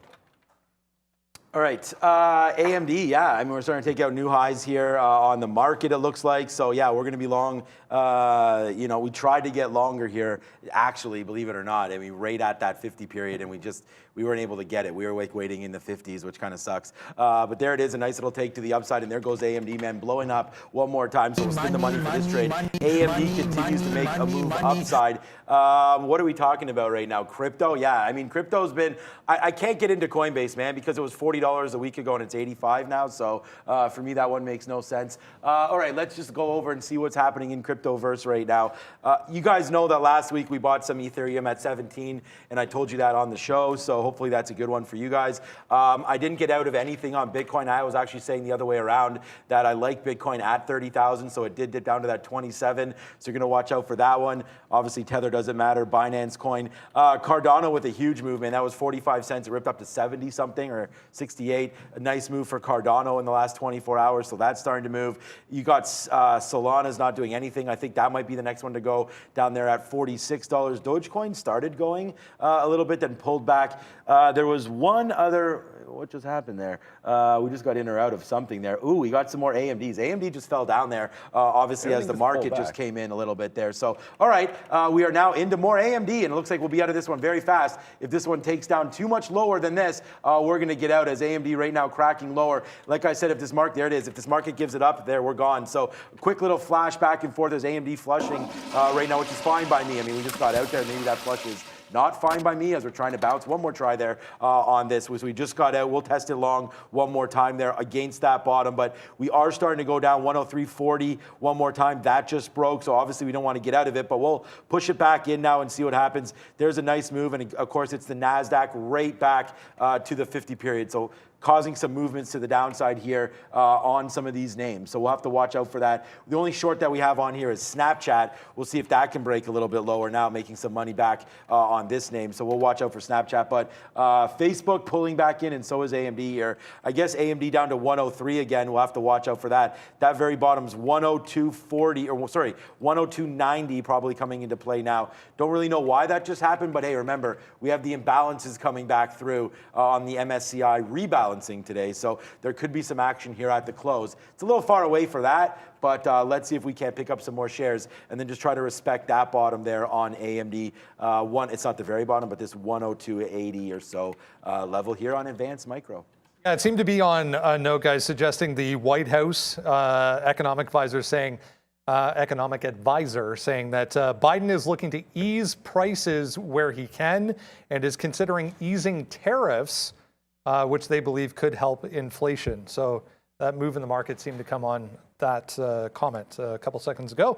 Let's go on to some of the EV makers, including Tesla was crazy this morning. This one as well, Rivian, we were talking about, is a little bit stronger than the rest heading into the open here. We go green to red, and then red to green, and then back up 2.4% for Rivian. I mean, there wasn't much on it. There was some executive changes announced aftermarket on Friday, but nice day here so far for Rivian. Yeah, I mean, I'll show Tesla, and it's basically the same chart. I mean, I don't know how many. NIO was the same thing. Wick top, flush to the bottom, make a bottom. Tesla's a little more random than I think some of the others, and then it comes right back to the high. We're off those now. But the lesson for me in Tesla, like if I had gone over this one for you guys, the trade of the day, if you watched the morning show, I would have said 760 is a level. And the way I've been trading Tesla lately is, it's not that you have to sit out the opening range, but that first couple of minutes where it tries to shake out, I always have a level that I like in mind. Today was $760. And if it had done this little dance here in the open and managed to hold for a couple of minutes above 760, yeah, I would have liked the long. Instead, it flushed right through that 760 level. And then I'm saying to myself, okay, crap. Like I'm not short this because I wanted it to settle down. It just kept flushing and flushing. It goes through that 50 level. And as it starts consolidating there, what do? I chase it down to 750, which is always a mistake, right? Like in this market, you have increased volatility and not more liquidity, probably actually less of it, which means you have a decent chance of getting the price that you want. And it ends up giving that little bit of a bounce. I end up taking it out and then just getting right back in off of that 760 level. And this is it getting to like 58, 59, perfect entry point. It does flush down to 735. Just to quickly go over to the higher time frame, I was actually thinking I wanted a long somewhere around 725 to 735. That was the channel off of this breakout that it had on Friday, and that's the channel I wanted for the long side. So I got out at 35 thinking the market was weak enough that I was going to be able to get something in that 25 to 35 range. I got out of the short down there, to be able to catch the bottom, but never quite got that long trade on Tesla. And now you're sort of barcoding above that same 60 level. It's got that 780, which, obviously it's a bit of a double top right now. Maybe we have a shot at a breakout although the market just rejected Friday's close on the ES, so that's a little bit less likely. But if we get a chance, maybe get back to that 735, I do like that level. I'm not sure 760 is going to carry the weight that it did this morning. And yeah, just a bit of a rollover happening in a couple of names here. Sorry, just because we're in some trades. Mullen just pulled right back. So we had that 150 area that we were trading this morning. If you look at it, 150, there's your body on some of the resistance, and 155 was the top if you look at some of these top wicks there. So that's where I like for the selling. It broke 150 and I had a 47 short. It then held at 155, 156. You had a candle wick high. I jumped in back into the trade at 53 and then again chased it at 52. It's now down to VWAP, so I'm out of most of it. So we're able to ring the register. It was a great long in the morning. I know Sean had the long on Mullen, and there was no level that I thought made any sense to short outside of until it got to that 150. So if you're not in the long, then you got to be very, very patient when you see something this strong. Still at 48% on the session. All right, yeah, we're getting into a few more shares here, so just watching to see what's happening. Facebook, obviously this move down has caused us some buying opportunities, to be quite frank. The market is still up today, so we'll see. We just put some more pressure on Facebook here, longs. You know, breakthrough 196, not good, so we'll probably dump that if that does happen. And then we've gotten more into AMD. We talked, where's my other bid there? Oh, it's at 103.04 there. I don't know why we're that low. We should be a little bit better than that. 103.10. No, that sucks. That's too bad. I thought I'd flip back here and we'd have more shares on AMD, but it looks like we didn't get filled on the downside there. But it looks like Facebook starting to go backside a little bit there. We just got a nice little fill down below there. Let's see if the market wants to make a move back up right now. If it does, we're here. We do have some outs in Facebook in the 50s. I think now that I'm noticing how many shares we have, we can get another piece out here at 40 if we can for Facebook. So let's go. Come on, Facebook. Hit that 40. Yeah, buddy. There it is. A nice one right there. So we'll drop down some cash as we're starting to collect a little bit more on these plays right now. Let's see if the move does want to go upside. You know, we have our outs if it does come back in. So hopefully Facebook will hold that. And yeah, Mullen, shout out to all y'all in the chat again earlier, man. We hit this real early, and it was the chat. It wasn't me. I don't have it on the sticky note, but we did talk about it today when it was happening. Late to the party, right? But there it is. Our best out's 44. So right there, in at 18. A lot of outs here around 30s, as that was the high at that point. We talked about that when you zoom back. Then a nice move up. We were able to wait. And unfortunately, again, I wasn't here for this, but I only have 10% left. So I'm willing to hold on to some Mullen now, see if we go up, you know, upside one more time. But it's a big move for them, up 50%. You know, can't like blame anybody there for trying to. I know Neil was going shorter, still is there, but you know, it's a big move upside. You know, good job, anybody that had this. I hope you cashed out of it. I mean, whenever you're in the money, this was probably, 70% or something when it's up here. You know, that's a decent day, especially if you guys have options. So just get ready for that. You know, these stocks fall in the afternoon when the buyers go missing. You got to wait for another buy-side candle to come into Mullen, or you're really just going to be sitting here watching it fade back down. So, look, no big volume candles here coming through on the buy side. The volume's actually quite low now, and whenever that happens, you do get a fade back in. So we need some more love here for Mullen to the upside. So if that doesn't happen, look out below. I'm only in 10%. I have no targets to get out of this one. So let's hope for everyone else that's looking at Mullen that this thing can get back to 158. But yeah, without volume, that's not happening. It's just going to drift lower here. Just watching SIGA, there was 30,000 shares on the offer that pushed it through day lows, but I feel like it wasn't authentic. But watch SIGA starting to move around here on a little bit of volume. Cassava Sciences just moving around on a little bit of volume as well. Back to the downside, you can see more selling coming back into 31. Yeah, what a move this was today. 27 to 37, and then back to 31. Let's go over to AMC. On watch this morning off that Top Gun movie on the weekend was up maybe a little bit more than it should have been in the pre-market, but a lot of attention going into the open here, guys, but got sold pretty hard. Oh, they definitely sold the news on AMC there. Like you said, obviously it got the Top Gun bounce, great box office. Look, I didn't see it, but only heard fantastic things. And apparently next year, Mission Impossible is going to be coming out. So there is this rush to get back into the theaters, get back out, which, quite frankly, some of this was, I guess, baked in. If you look at what the monster day that Friday was for AMC, and this is a stock that all of last week, it was a great long off that 10 level multiple days in a row. And then you put in this crazy wick top. And I was looking at NEO for resistance at that 18. Well, AMC had that 17 in there, and it didn't quite get to that price. It was so close that I went long 16. I tried scalping and thinking we'd have a shot at 17, and that's where it would fail. There was a nice consolidation off of this 15 to 80 area. It then tried to spike at the open, but it did just fail. And usually that's an area I'd be thinking to go short. I had my stop at 15.40. I got out. I had an accidental short that I guess if I held on to would have been great. And then from there it was just the 14 level holding out.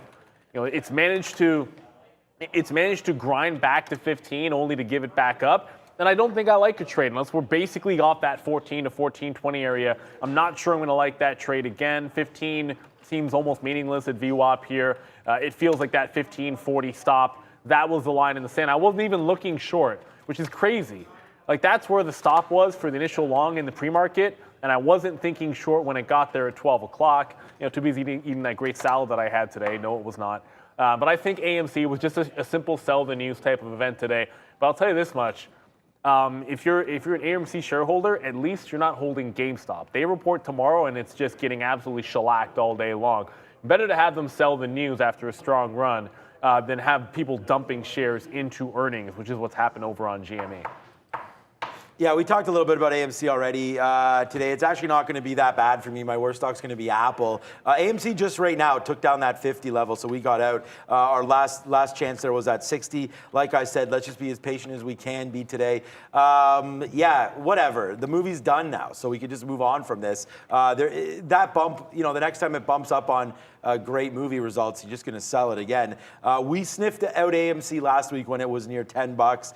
That's when we started putting on the sticky note that this was back into play because of these $10 levels. And since then, it ripped up to 17. So hard to say that we're upset with any of this movement here on AMC, as it's been a great long. But unfortunately today, you see the big time pullback right back into 14. So I think you got to watch out and respect some of these levels. This goes all the way back to May 18th, where the last time we were at this 14 level. So watch out for that. Like that's the level of concern for me down here on AMC. So we got to wait till it gets back there. If it doesn't, then we're not going to be doing anything on this name. So AMC right now is just a wait, and it's in the holding pattern. I feel like you're in the middle. There's nothing happening. We're going to have to wait to see if we can respect this bottom near 14. And that very bottom today is 1393 or so. What do we have on here? We have 1392 on our level 2. So we'll trust that. But again, I think if you can get this name near 14, which you could, I mean, whatever, it could easily get down 50 more cents here, then we start buying up some AMC. So it's a bid down here at 14. Until then, it's going to be a hard pass for me, but AMC looking pretty juicy if we get back down there. Great movement on decent volume.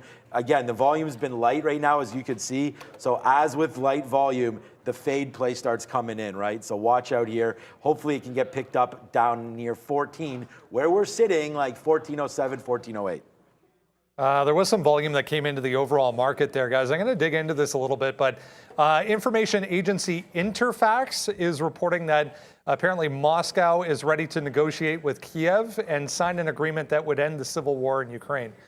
Again, that's from Interfax. So there was a heavy sell volume alert there on the SPY, but again, this report suggesting Moscow ready to negotiate with Kiev and sign an agreement that would end the civil war in Ukraine. That's from Interfax. So I will see what else I can find.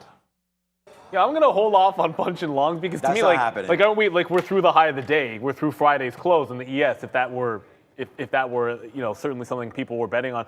In fact, almost the opposite just happened. Like I just got trailed out, not trailed out because it was a stop out at 74 on Micron. I got the reload in front of that 74 level. It did work to 74.50, but then I just got the stop out there. And I'm watching Nvidia even pull back. Just gonna quickly show you, this is Nvidia pulling right through its 187 support. So the relative strength is still there in Micron. It's obviously holding near these highs, and it's still green on the session.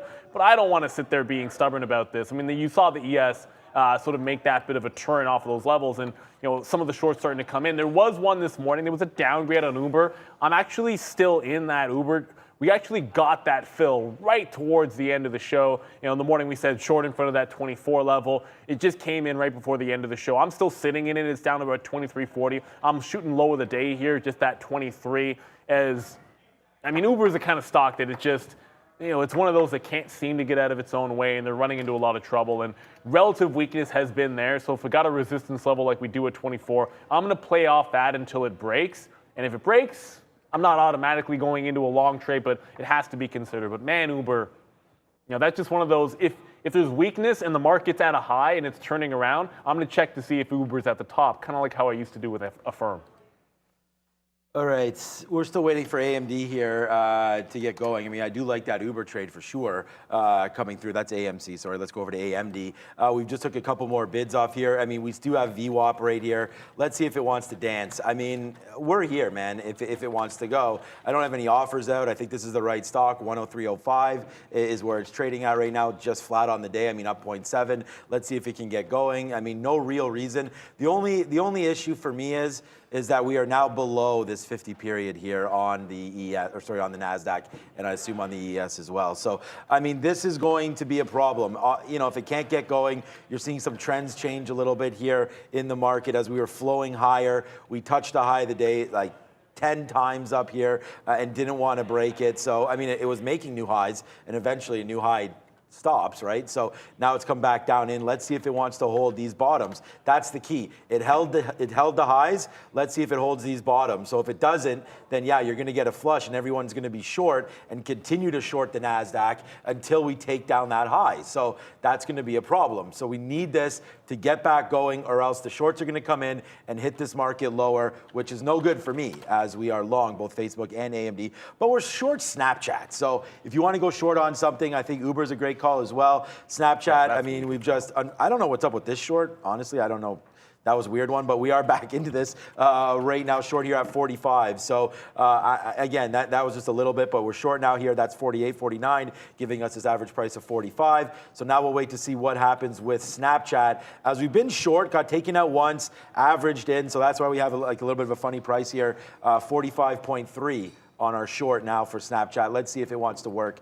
I'd rather go long on this market because of AMD, but hey, this may not work either. So we got to wait to see what's going to print, what's not. Hopefully, like I said, this NASDAQ, it just tried to get above the 50 period and failed there, you see? So I don't know. It looks like it wants to start heading lower. We might have to get lighter on some of these longs and just hold out for that Snapchat short. It's funny you say that. I'm just about to take out the last of the Mullen short because that just bounced off VWAP not once but twice here at 135. And it's worked back into that price. But look, remember how strong this is. It's not just that Mullen's up 42%. Like, remember where this breakout came from? $1.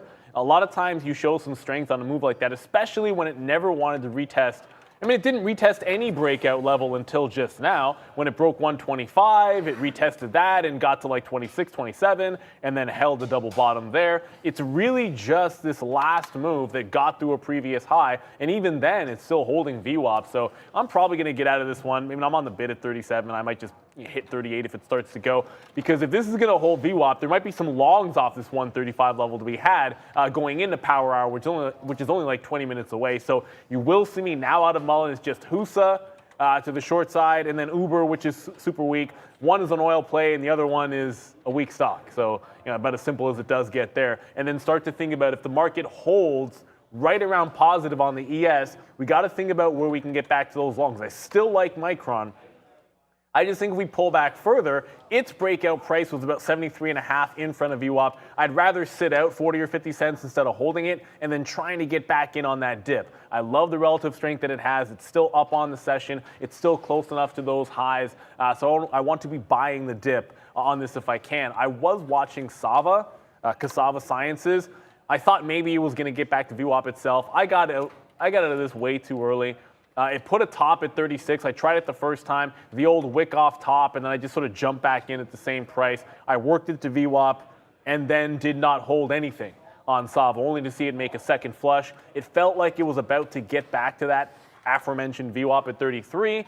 Instead, it just broke. Well, sorry, it's now testing 30 even. So there's still a chance that maybe I'd short the pop into VWAP on it, but this one might have come and gone, and the second trade which could have been as good as the first one, might have missed that opportunity. Whoa, okay. Right now, yeah, the futures are coming down. So I was just like, whoa, it almost took that out, and I think it's going to. So our AMD is looking weak. So that's going to come out here in just a matter of time before, it gets even worse for us. Just to double check, AMD, yeah, out very, very soon on a break, like 75 break. Well, here it comes right now. So you're going to see there it is.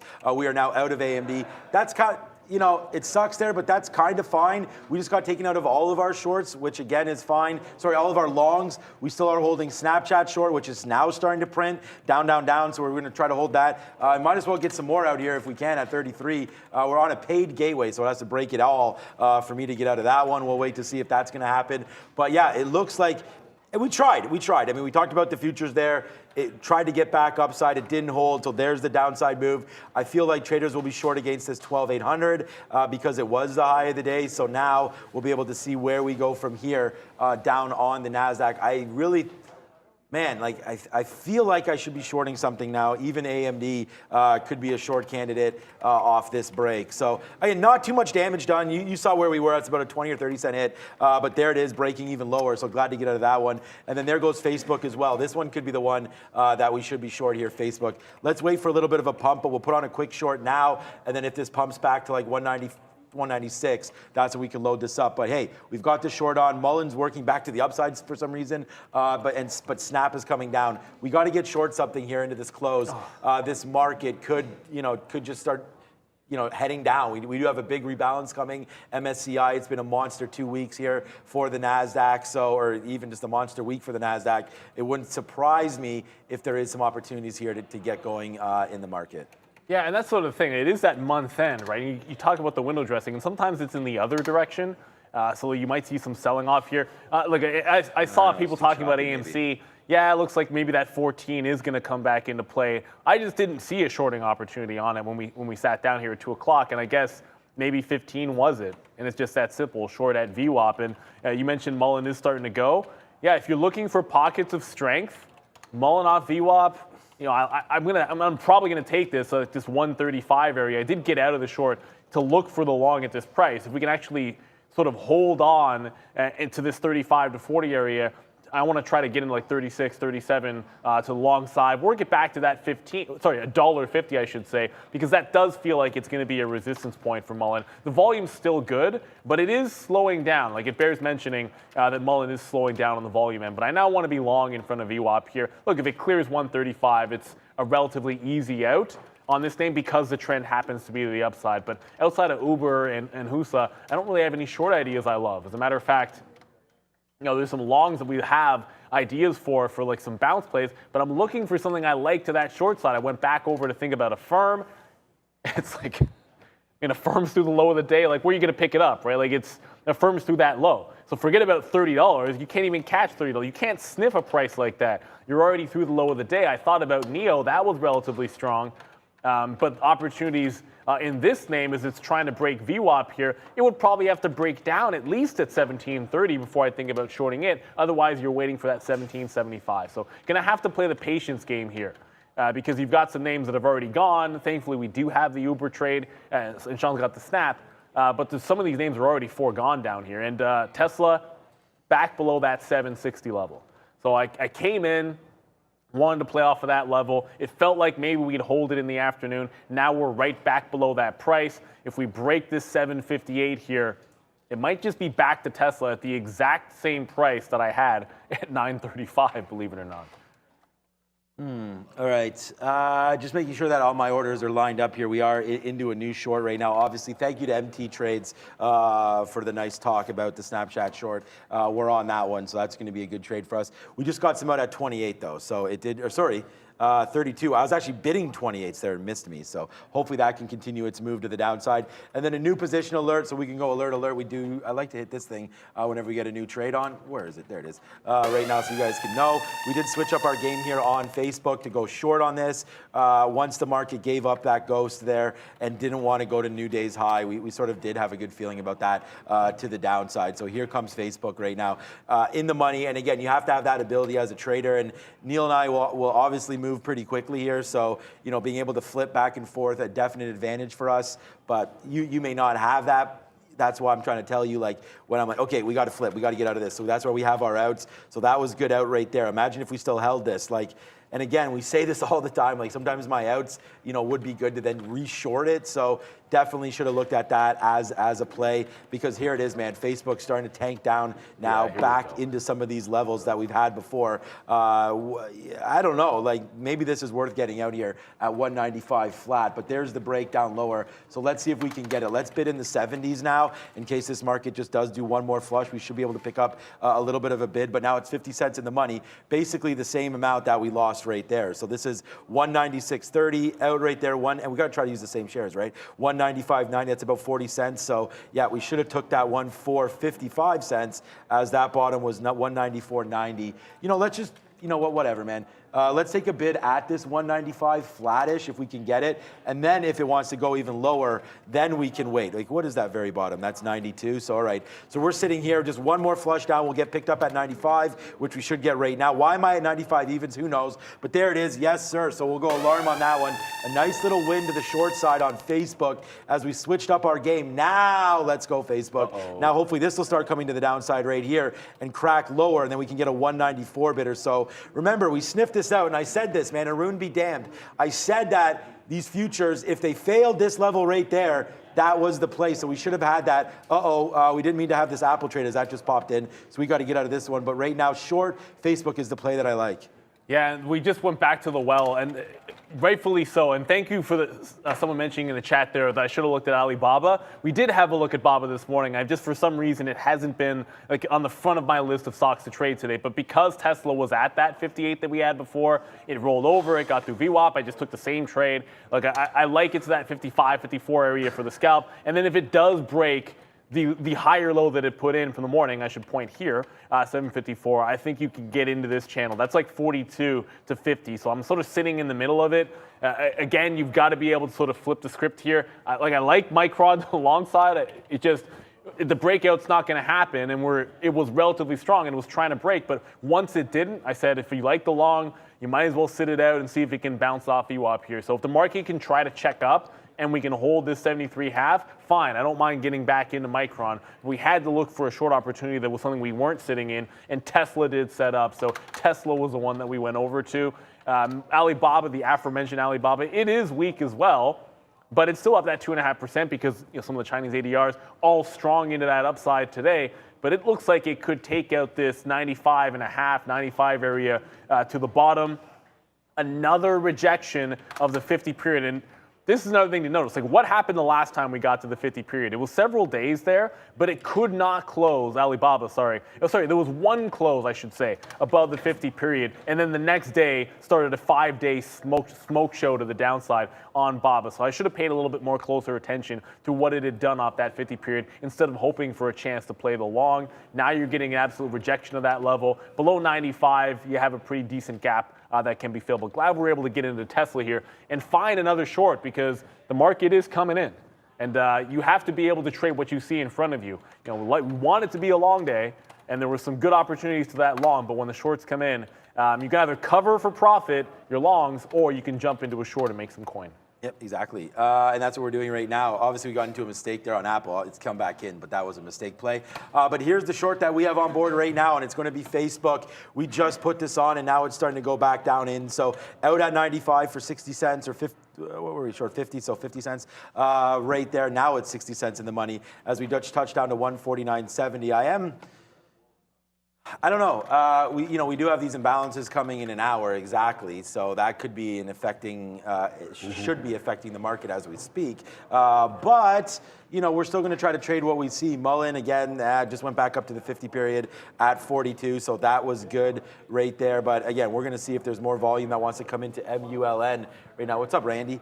As that started to go right now as well. But a nice little bump back in the futures. Don't think it's going to be enough to hold anything, so I feel like we do got to go short here. ARC is down to 43 bucks. We're not going to short that. Ooh, that ZEO and XLE today made 52-week highs, so that's good despite what oil is doing. And I'm just looking around. AMC bounced off that level there. Again, I know you're already on HUSA. What else is busting around? ACB, forget about weed stocks. They're done. I don't know, Square. Oh, we had a good trade on Square, and so eventually that fell out. Shout out to Mr. Karen here. Initially, we went long early, man. We went long 90, then we got it again. Then we just wound up averaging in. It goes all the way down to VWAP before busting this higher, and then it broke lower. So, ooh, right now, actually, I mean, I don't really want to go long, and I'm not going to go long in AIM again. That's down 4.5% into a market that seems to be falling. But Square there is at that bottom one more time, 86.30. You know, might be something there. You've missed the boat on the short. That was the break right there, especially off this VWAP. We should have just, sometimes when you look back at trades, and this is why I heard Luca and Ian talking about recording their screens, it's like, you know, if you look back and you can see opportunities like that, you really got to question yourself, like, why you didn't take it. I mean, I wasn't on it, but that's why you got to look for these certain opportunities. You get some consolidation there and then a breakdown through VWAP into a weak market, into a weak stock, Square fails. So, yeah, that would have been an obvious one there, but we don't have it. Tesla's still dancing around that 750 level. Mullen, again, yeah, I mean, it's all the same names, man. Vinco Ventures, down 4%, not doing too much. T-Doc, again, down 3. We can have a look at that if that wants to go. Upstart 50. Yeah, Upstart. Yeah, you know what? I did see a lot of people talking about Upstart.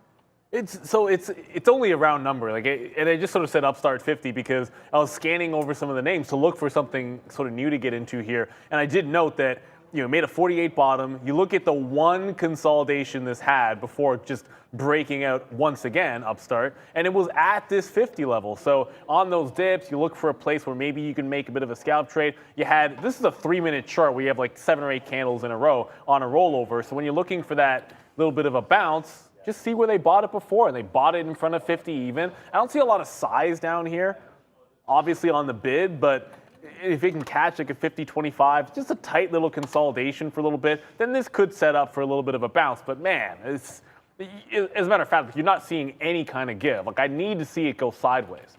At least show some kind of a bid before I would jump into the trade. Even a failed breakdown would work too. Like, it breaks 50, snaps back up here, reestablishes like a 50.25 for a bit, and then you go long off of whatever the recent low is. But until I see something like that happen, you just got to hold on to your shorts. And man, we like the Mullen long off of VWAP, and then I got out of the short. I didn't immediately jump on the bid, but it's like you were saying, like, if you watch yourself, if you're saying, oh, it looks kind of strong here, get out of the short to look for the long. I mean, you could just punch the long right there, which I elected not to do, and now Mullen's just drifting back to the upside, not really seeing anything or much of anything that is all that strong outside of maybe a Mullen here. And again, this is just a small cap making those big power moves that we've seen before. Even NVIDIA, like, look at the NVIDIA chart right now. Like, look at the actual acceleration into the downside. So I'm starting to now think about the bottoms from this morning. Forget about holding like a 186.5, these afternoon levels or the late morning levels. You're starting to think about the actual bottoms from this morning possibly being your support. So hang on to the shorts that we got, and then start thinking about the deeper levels if you like some of these buys still, which getting a little bit perilous here as the market pulls back. I guess the ES, we're now a 0.5 percentage point to the downside here, so it is an acceleration here that we are seeing overall, and it was a rejection of Friday's high. That or the fakeness of that headline just overwhelmed everybody. Yeah, that's why I was like, what? I mean, I just feel like if there was any sort of a, you know, ceasefire or anything like that, I mean, it was even more than that. It was like a complete end they talked about there with Russia. Like, but yeah, that doesn't seem right. What's up, Brendo? Nothing new on that yet, guys. Ford, I mean, the whole market coming off here, but there was an article in Electrek today saying that if you put a, 23-foot Airstream trailer on the Ford F-150 Lightning, it loses half of its capable range. So that just came out. So truck tows something heavy, loses range. Yeah, that's not going to be good for Ford. My high school physics tells me that would be true. Yeah, that shouldn't be a good selling point there for the Ford F-150. So we can definitely have a quick look there. I'm going to try to dance one more time with AMD and try to have a little bit better risk management here. Okay, here it goes. I mean, I just thought maybe we could hold 102 there. We tried it a little bit. It doesn't look like it wants to. So downside move. I mean, we just should have, like I said, should have gone short there. Instead of getting out. Now we're dancing with some of these longs, and it doesn't look like it wants to go. But we're in an average price right now, so 102.06. Yeah, it's gonna. Yeah, darn it. I want to be able to hold this, but at the same time, wow, Tesla with this market 750? coming back in here, seems a little bit silly to try to hold something big like this into the close. So we'll wait to see what it wants to do, but there it is. We'll check out Ford real quick. I mean, where's my out on AMD? I mean, it's really... Oh, Tesla just took 750 there in one shoot. Yeah, They just hunted that level. I saw 20s on the bid, 750.20 was on the bid, and then it hit 750, which with a few thousand shares on it, and it was at 49 pretty much instantly. So we are accelerating in. Look, I'll hold on to Uber and I'll hold on to HUSA, which is at the low of the day as well. But this Tesla move, like, look at the candle we're now seeing. We're getting some serious acceleration to the downside, and this is the channel that I wanted. It was at 742 till about 750. So now that we're into the channel, I am looking for an exit in this range. But wow, that was a bit of a capitulation. As a matter of fact, oh, is that a fail breakdown? And I just tried to punch out of it and didn't even go up far enough. So whatever, I'll just take it out here. We did have a failed breakdown at 750. I like that channel. I was looking for it to get a couple of dollars into it, and then we would have had some more shares probably out a little better than the 751 that we just took, but you're not going to complain. Like, if it hits your target, you say congratulations and walk away. That was a breakdown trade. I didn't get it off some great consolidation or anything. It was just that 750. I'm not really trying to recreate what happened in the morning. Overall, just looking to play the momentum and find something that worked to that south side of the trade. I talked about HUSA being at the low of the day. It's just consolidating. This is it. I mean, this is essentially where it was at the open. In the pre-market, it did trade down at $4. So when I say low of the day, I really just mean at 9:30. It made a bottom at about 475. You saw what happened when it tried to take 6 even. I did try that breakout. It was okay. But if we get back to that 475 and bounce, I'm out of HUSA, much like we got out of that Mullen trade to the short side, and then I'll just be stuck in Uber. Not stuck in Uber, but just left with Uber. NVIDIA never got to that 183.50, so I'm still looking for that to maybe bounce a bit lower before I like the long. Got to 185 even. I don't want to be too early on these bounce plays. I want to be at least a little bit more cautious because that was a lot of selling that just came in. So I don't want to jump in at the first signs of buying.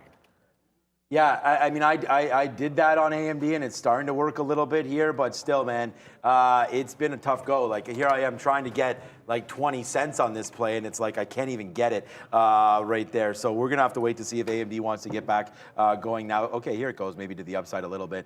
We can get some out if it does that in the teens again. We're just trying to, like, hold a little bit of this if we can, but I mean, the market is downside. So when we have a long that's printing, it's like it's hard to hold it, but you got to do that sometimes. I mean, we got backfired on Apple when we got out near that 147, able to get back in, but still not our full default. So we didn't have confidence in it. So maybe AMD does have. There we go. Come on, I'm at 13. Oh, I went to 12 there. Did I get 13s there? I don't know.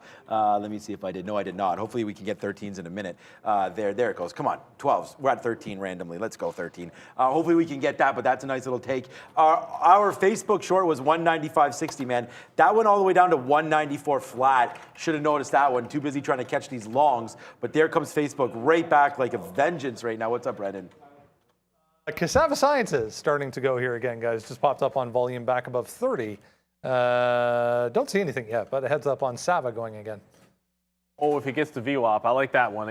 It put a couple of failures in. I didn't show you guys a higher time frame to see where those prices came from. The last time it dumped from that price around here was this 36.5. You can see support 36.5 to a top around 40 to 42. So 36.5, 40, and then 42 were the three levels I was looking at. It ended up being the 36.5 was the only one it got to. And from here, I'm just looking VWAP and the resistance at 32.5. See if we can get that price. I didn't forget about it, but I was saying I don't want to jump in the longs too early, but there was the relative strength in Micron. I sort of came back to, oh, what's the other stock I was long? What's the stock that I was long to open up this closing show? And it was Micron on a potential break, relative strength. I said, we'll sit it out if it breaks 74, which it did. So I got out of the long there and then jump back in off of VWAP bounce. So as I was looking for the names to the long side, did remember Micron's relative strength. It held up. You can see the wick below VWAP here, holds at 73.5. I end up with like a 49 long that's splitting hairs, essentially 73.50. Stop to that low, recent low, give it about 20 cents. I want 1-to-1 at the 75 area and then see if it can work back to 74 even, let alone that 74.5 high, which obviously is now a bit of a wick off top. So I'll be running to the hills if we can get that anywhere close to that 74.5. I'll be happy with a 74 bounce here on Micron. So found that relative strength. It was something that had worked, at least on the breakout. It is still positive on session, if only barely. So playing the relative strength to our advantage here. Find something that actually has a bid or has held its bid. If you want to grab that long, that's what I'm doing over here in Micron. As for Tesla reload, we'll see what happens if it gets back to that 760 level, but I'm not sure the market's going to be strong enough to get there. Yeah, I don't know about well, Tesla's a good trade there, so that was a good one. All right, so like I said, we are pulling teeth here with AMD. We were able to get some out here as the high side, but here comes right back down again. We don't trust this market as far as we could throw it. So 12,600 just bounced off there. So if there is a level that maybe you're going to look at, it would be, you know, basically right here. So we talked about it not holding the top side. Good call on that, but unfortunately we did, you know, had longs into that. You know, so the only thing that right now, I mean, I don't know, Facebook, I'm still bidding down here. I mean, where's my bid? 194 flat, so let's see if that one can hold.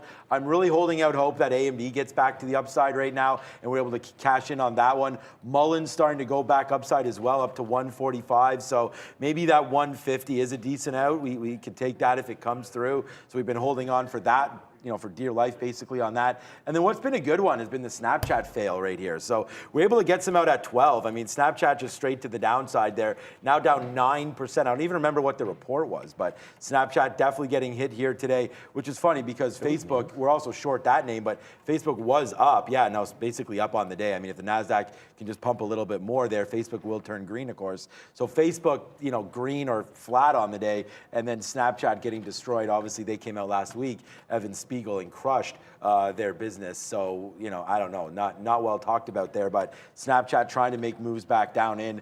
Okay, you know what? I don't know. This market, I don't know if it wants to go again. I keep watching this AMD and trying to see what's happening. We can watch Amazon. Obviously, that's getting close to the split date as well. It's strong. Yeah, 2,400. Amazon up 4% today. I haven't bought anything new into this name at all, but that 2,000 bottom seems like it wants to hold. We're going to get that split date. I thought it was today or tomorrow. I don't even know what that means, but it's going to go on, I thought it was the 3rd maybe of June. I heard Ian say the 6th of June. So I don't know, shareholders of record should be the day before it splits. So I don't understand that story, but we'll wait to see here. Amazon right now, 24, holding higher here. So a good little day for AMZN shareholders as it's just sort of just been climbing pretty much all day. June 3rd, yeah, that's what I thought. Okay, so yeah, if you did hear that, I get Ian was mistaken there. June 3rd, so it's only a couple more days before Amazon gets split up. So that's going to be good. I don't know if it's 10 or 20 for one, but this is going to get chopped a little bit and then make it much more tradable. I feel like Amazon's going to be a big stock for me this year. Absolutely. You know what I'm actually curious about? Like, because you know the CDRs? Yeah. Like, do they bother? Because those are already cheap. They're like 20. It's like, well, they have to do something. Yeah. They have to do something, obviously, but it's like, yeah, the Canadian CDRs, which allows you to trade in Canadian dollars in the Toronto Exchange, some of these U.S. names, they already have like a much lower entry price, making it easier for people to invest. That already trades at like $20-something. So it'll be kind of hilarious to see what they do. This BKSY, I see it, and look, the first thing I will tell you is it looks pretty strong, but it's in the middle of a trap zone, in my opinion. Like, the volume is okay up here. It's not testing the highs. It's got that whole like wick top, and there's your consolidation flush, but then it never followed through. You would think if you saw something like this at about 360, why are we not at least testing VWAP? It's a pretty strong bounce off the 25 level. I wouldn't touch it. I'm just looking to see if it can maybe make a pop to the 375 high. That could be fadeable. Maybe it gives you a drop to VWAP where you'd buy it. That's what I would have liked on Mullen, but I don't want to diddle in the middle on this. As a matter of fact, like, you know, the last thing that we just got into after Tesla, to the short side at least, worked, was to grab a long on the only green candle in the last like 15 minutes, 20 minutes in Micron, and even that's struggling to go. So we're trying to catch a bounce here, but this is really starting to struggle. And NVIDIA, which you have to be watching the bigger names if you're trading in the space, of course, watch the futures as well. You know, it was bouncing wick bottom at 185. It got barely $1 and then immediately retesting these lows. So that just tells me the weakness is still here. I look over at Affirm and it's like I wasn't willing to short Affirm because it was already breaking the low of the day. Well, I mean, it's $1 lower from there. So, you know, sometimes you've just got to be, like, you'll buy highs on a breakout, right? Sometimes, because that's where the strength is. That's what I tried with Micron, but I wasn't willing to short Affirm because it was through the low of the day. And now it's down that 7.5%. I'm now kicking myself for it. I don't want to wait for any kind of a bounce here because it would have to get to like 28.5 or 29, an executable level. I might just see if it can hold below 28 for long enough. Like if it barcodes here and the market bounces and it doesn't go, I might just short the 28 level on a firm because I can't find many things that are weaker than this. And you short weakness and long strength. We say it over and over again, yet I didn't take a firm. Yeah, I mean, and there goes AMD. I mean, AMD broke that 102 again, and we wound up getting out. So, I mean, now it's back up. These games that are being played, I've been caught in doing this before. So let's just wait now to see. I mean, I hate doing this because it's 3:05 and it's power hour, ready to rock and roll now.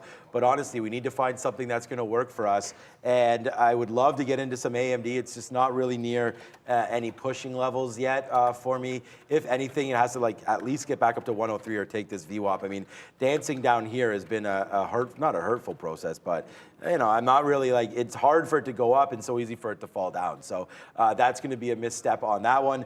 What else? Square. Square was a name that just continues to make a move down. It was just testing 86, yeah. So there's the break now of Square back down to 86. So this name, yeah, I was going to say not SSR. Someone just gave me DraftKings. That's SSR. So that means that's 10% down, breaking through $13 right now on that name. But Square might be a decent short here as well, as the market trying to hold upside today, but now you're down that 0.39. Man, did we hit that market rate on the nose, but didn't take advantage of it when it was up here. I mean, I should be short up here. It's crazy that I'm not. The only name that we're short now is Snapchat, and that's dancing around as well. So I don't know. I found a short, but it's not a short. Yeah, what do you like for a short? Because But it's not a short. Okay. It's UVXY. Oh. Yeah, like oh my goodness, of course. You have to pay for shorts on UVXY. I'll have to go ahead and do that, but I was watching this and I missed out on 15, and you can sort of see there. I haven't traded in a couple of days, but I do have my channels up. Maybe it's a little bit difficult to see. Hopefully you guys can note the 15. It's about 1490 to 1525 channel. That's where it essentially sat back on Thursday. It was below that all Friday. You had one pump into that channel right to 15, and then it sold off. That's obviously a wick top short sell, and then right into the next support that I had at 1425. And I've just been looking at these channels, and they've been pretty good so far. And I was looking at a short now off of this 1430 area. But remember, short UVXY is like playing along. Like if I'm going to go short volatility, I think we're actually catching a bit of a bid. And I can't find too many longs that I like, so it's not the worst idea in the world. But I do have to check to see how expensive it is. It's late in the day to pay for a short, Brendan. I just saw Netflix popping up here, guys, on some decent volume. Apparently, Stranger Things 4, or Season 4, breaking all-time records with 287 million hours viewed. I guess in the first week. I'm not sure when that came out. But anyways, a little bit of a spike here on Netflix. That came out this weekend, I think. I mean, I was away, so I didn't watch any. I haven't even seen Obi-Wan, for crying out loud. Like, that's actually, like, it's eating away at my soul every minute that I haven't seen this Obi-Wan thing. But yeah, look, it's a big thing for Netflix. And people were pointing this one out in the chat that this got to 200 even. 199.95 and then turned on a dime. Now, it's been a beast, obviously, and you're going to see it still up on the day. So I say you got relative strength here. And wow, I like this level. We're looking for things that were bouncing off of pretty interesting levels. Well, there's your morning, I suppose, like late morning support, 194.5. Maybe check it up to 195, and Netflix is doing it in droves. I wish I had seen this a little bit sooner, but thank you, Brendan, for pointing it out. There's a relatively strong name that's still green. As I talk about Micron still going up, I'm probably not going to pay for the UVXY short. I haven't traded in a couple of days. I don't know that I'd be active enough on it. I'd just rather find a traditional long. Here comes Micron trying to give me that 1-to-1 on the dip. It's 73.5, but on its VWAP here on the 3-minute chart, that's what I was working off of. Nice little consolidation. I might have to actually just sit more closer to that 70 area just to make sure we get some profit here. We are counter trend after all, and it did give you a nice bounce. So we want to make sure that we're ringing the register on some of these longs. And that does mean that we have to check back in on how some of the shorts are doing. HUSA is still bouncing off the morning low, but it hasn't broken back above $5. That gets about above 5. I'll just take it out. I mean, it's a short in front of 550 anyway, so that's your 10% channel there. If it wants to break back above $5, I'll just sit it out and then walk away from it with a successful short trade. The long really wasn't that great because I didn't try it till the high of the day break. All right, yeah, you can see AMD is now at 102.60. Like, unbelievable how that move is happening without me, as well as a lot of moves starting to go to the upside right now. I don't know if we should believe this it's tough to look at charts here heading into this kind of a day when we have so much back and forth with the imbalances coming through and stuff like that. So, but on that note, the one trade that I do like is going to be a Facebook long break of this 196. If we could break above here and just get going, I really feel like, again, Facebook's positive today, so that should mean something, and we'll see if it can go. Oh man, like look at AMD, just nicely done to the upside right now. But again, bouncing off there. If I don't like the long, we could get into this short. It's just a matter of which way do we like here against some of these levels, right? I mean, we could easily go in here and short Apple. It's at good levels. It's right here at the 50 period, giving us 149.50 against that backdrop as well. So I'm pretty sure that this is a decent short for us, as now the market's starting to bounce off the 50 period and maybe starting to retrace back down. So, that is something to look at right there for sure. But again, like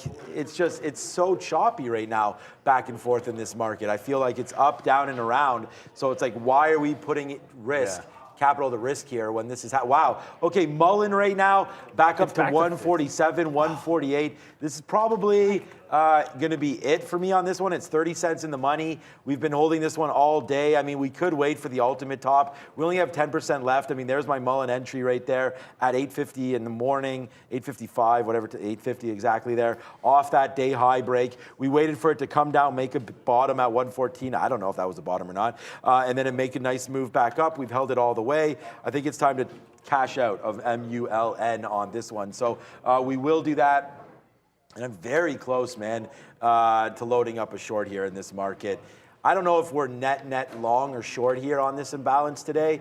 There is ways to find out like what we're expecting, but it's 3:12 right now, so there's still 40 minutes to go before these imbalances come out. So, this market should dance around a little bit.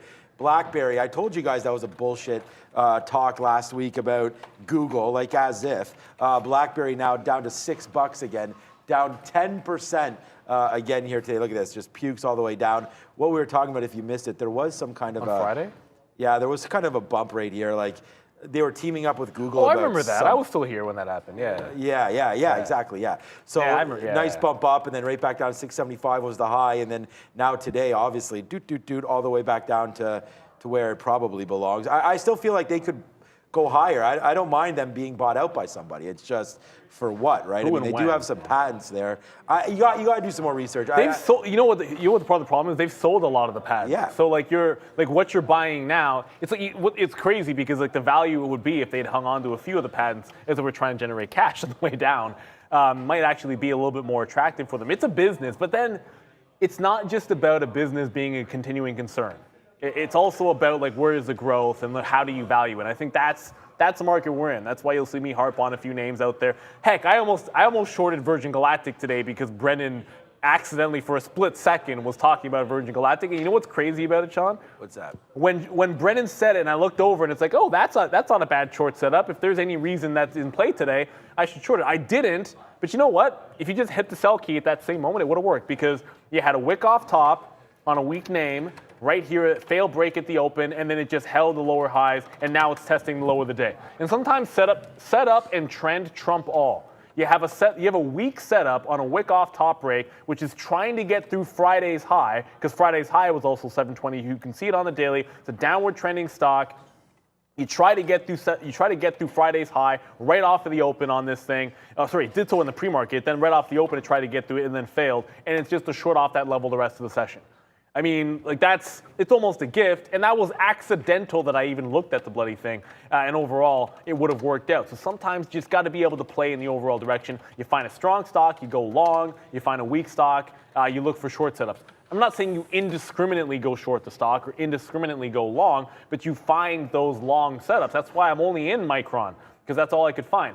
And I was called out for this, and I want to get it right. It was Cedric who said that, yeah, I could have just looked at something like an SVXY and flip it. If I don't want to pay for shorts on UVXY, yes, I could just go long the other instrument. However, I've drawn all my nice pretty channels and levels on the one chart, and had I prepped to go, okay, well, if I want to play a short, I should just go long in the other, well, then I would have to do all that work in the morning to convert and make sure that I have my levels drawn out. It's not a ton of work, But I only started trading UVXY and really actually hadn't considered it till right now, and now I will have to do so because why pay 1 cent a share or whatever they charge us? It's probably even less than that when I could just do it for free on a different instrument. You go short one, you go long one and play your shorts in the other. But for now, I'm going to take another leg out on Micron because I said if it got above that 73, 75 mark, we'd be perfectly happy to take profit into that 74. So we're going to try and ring that register on this roller coaster of a day.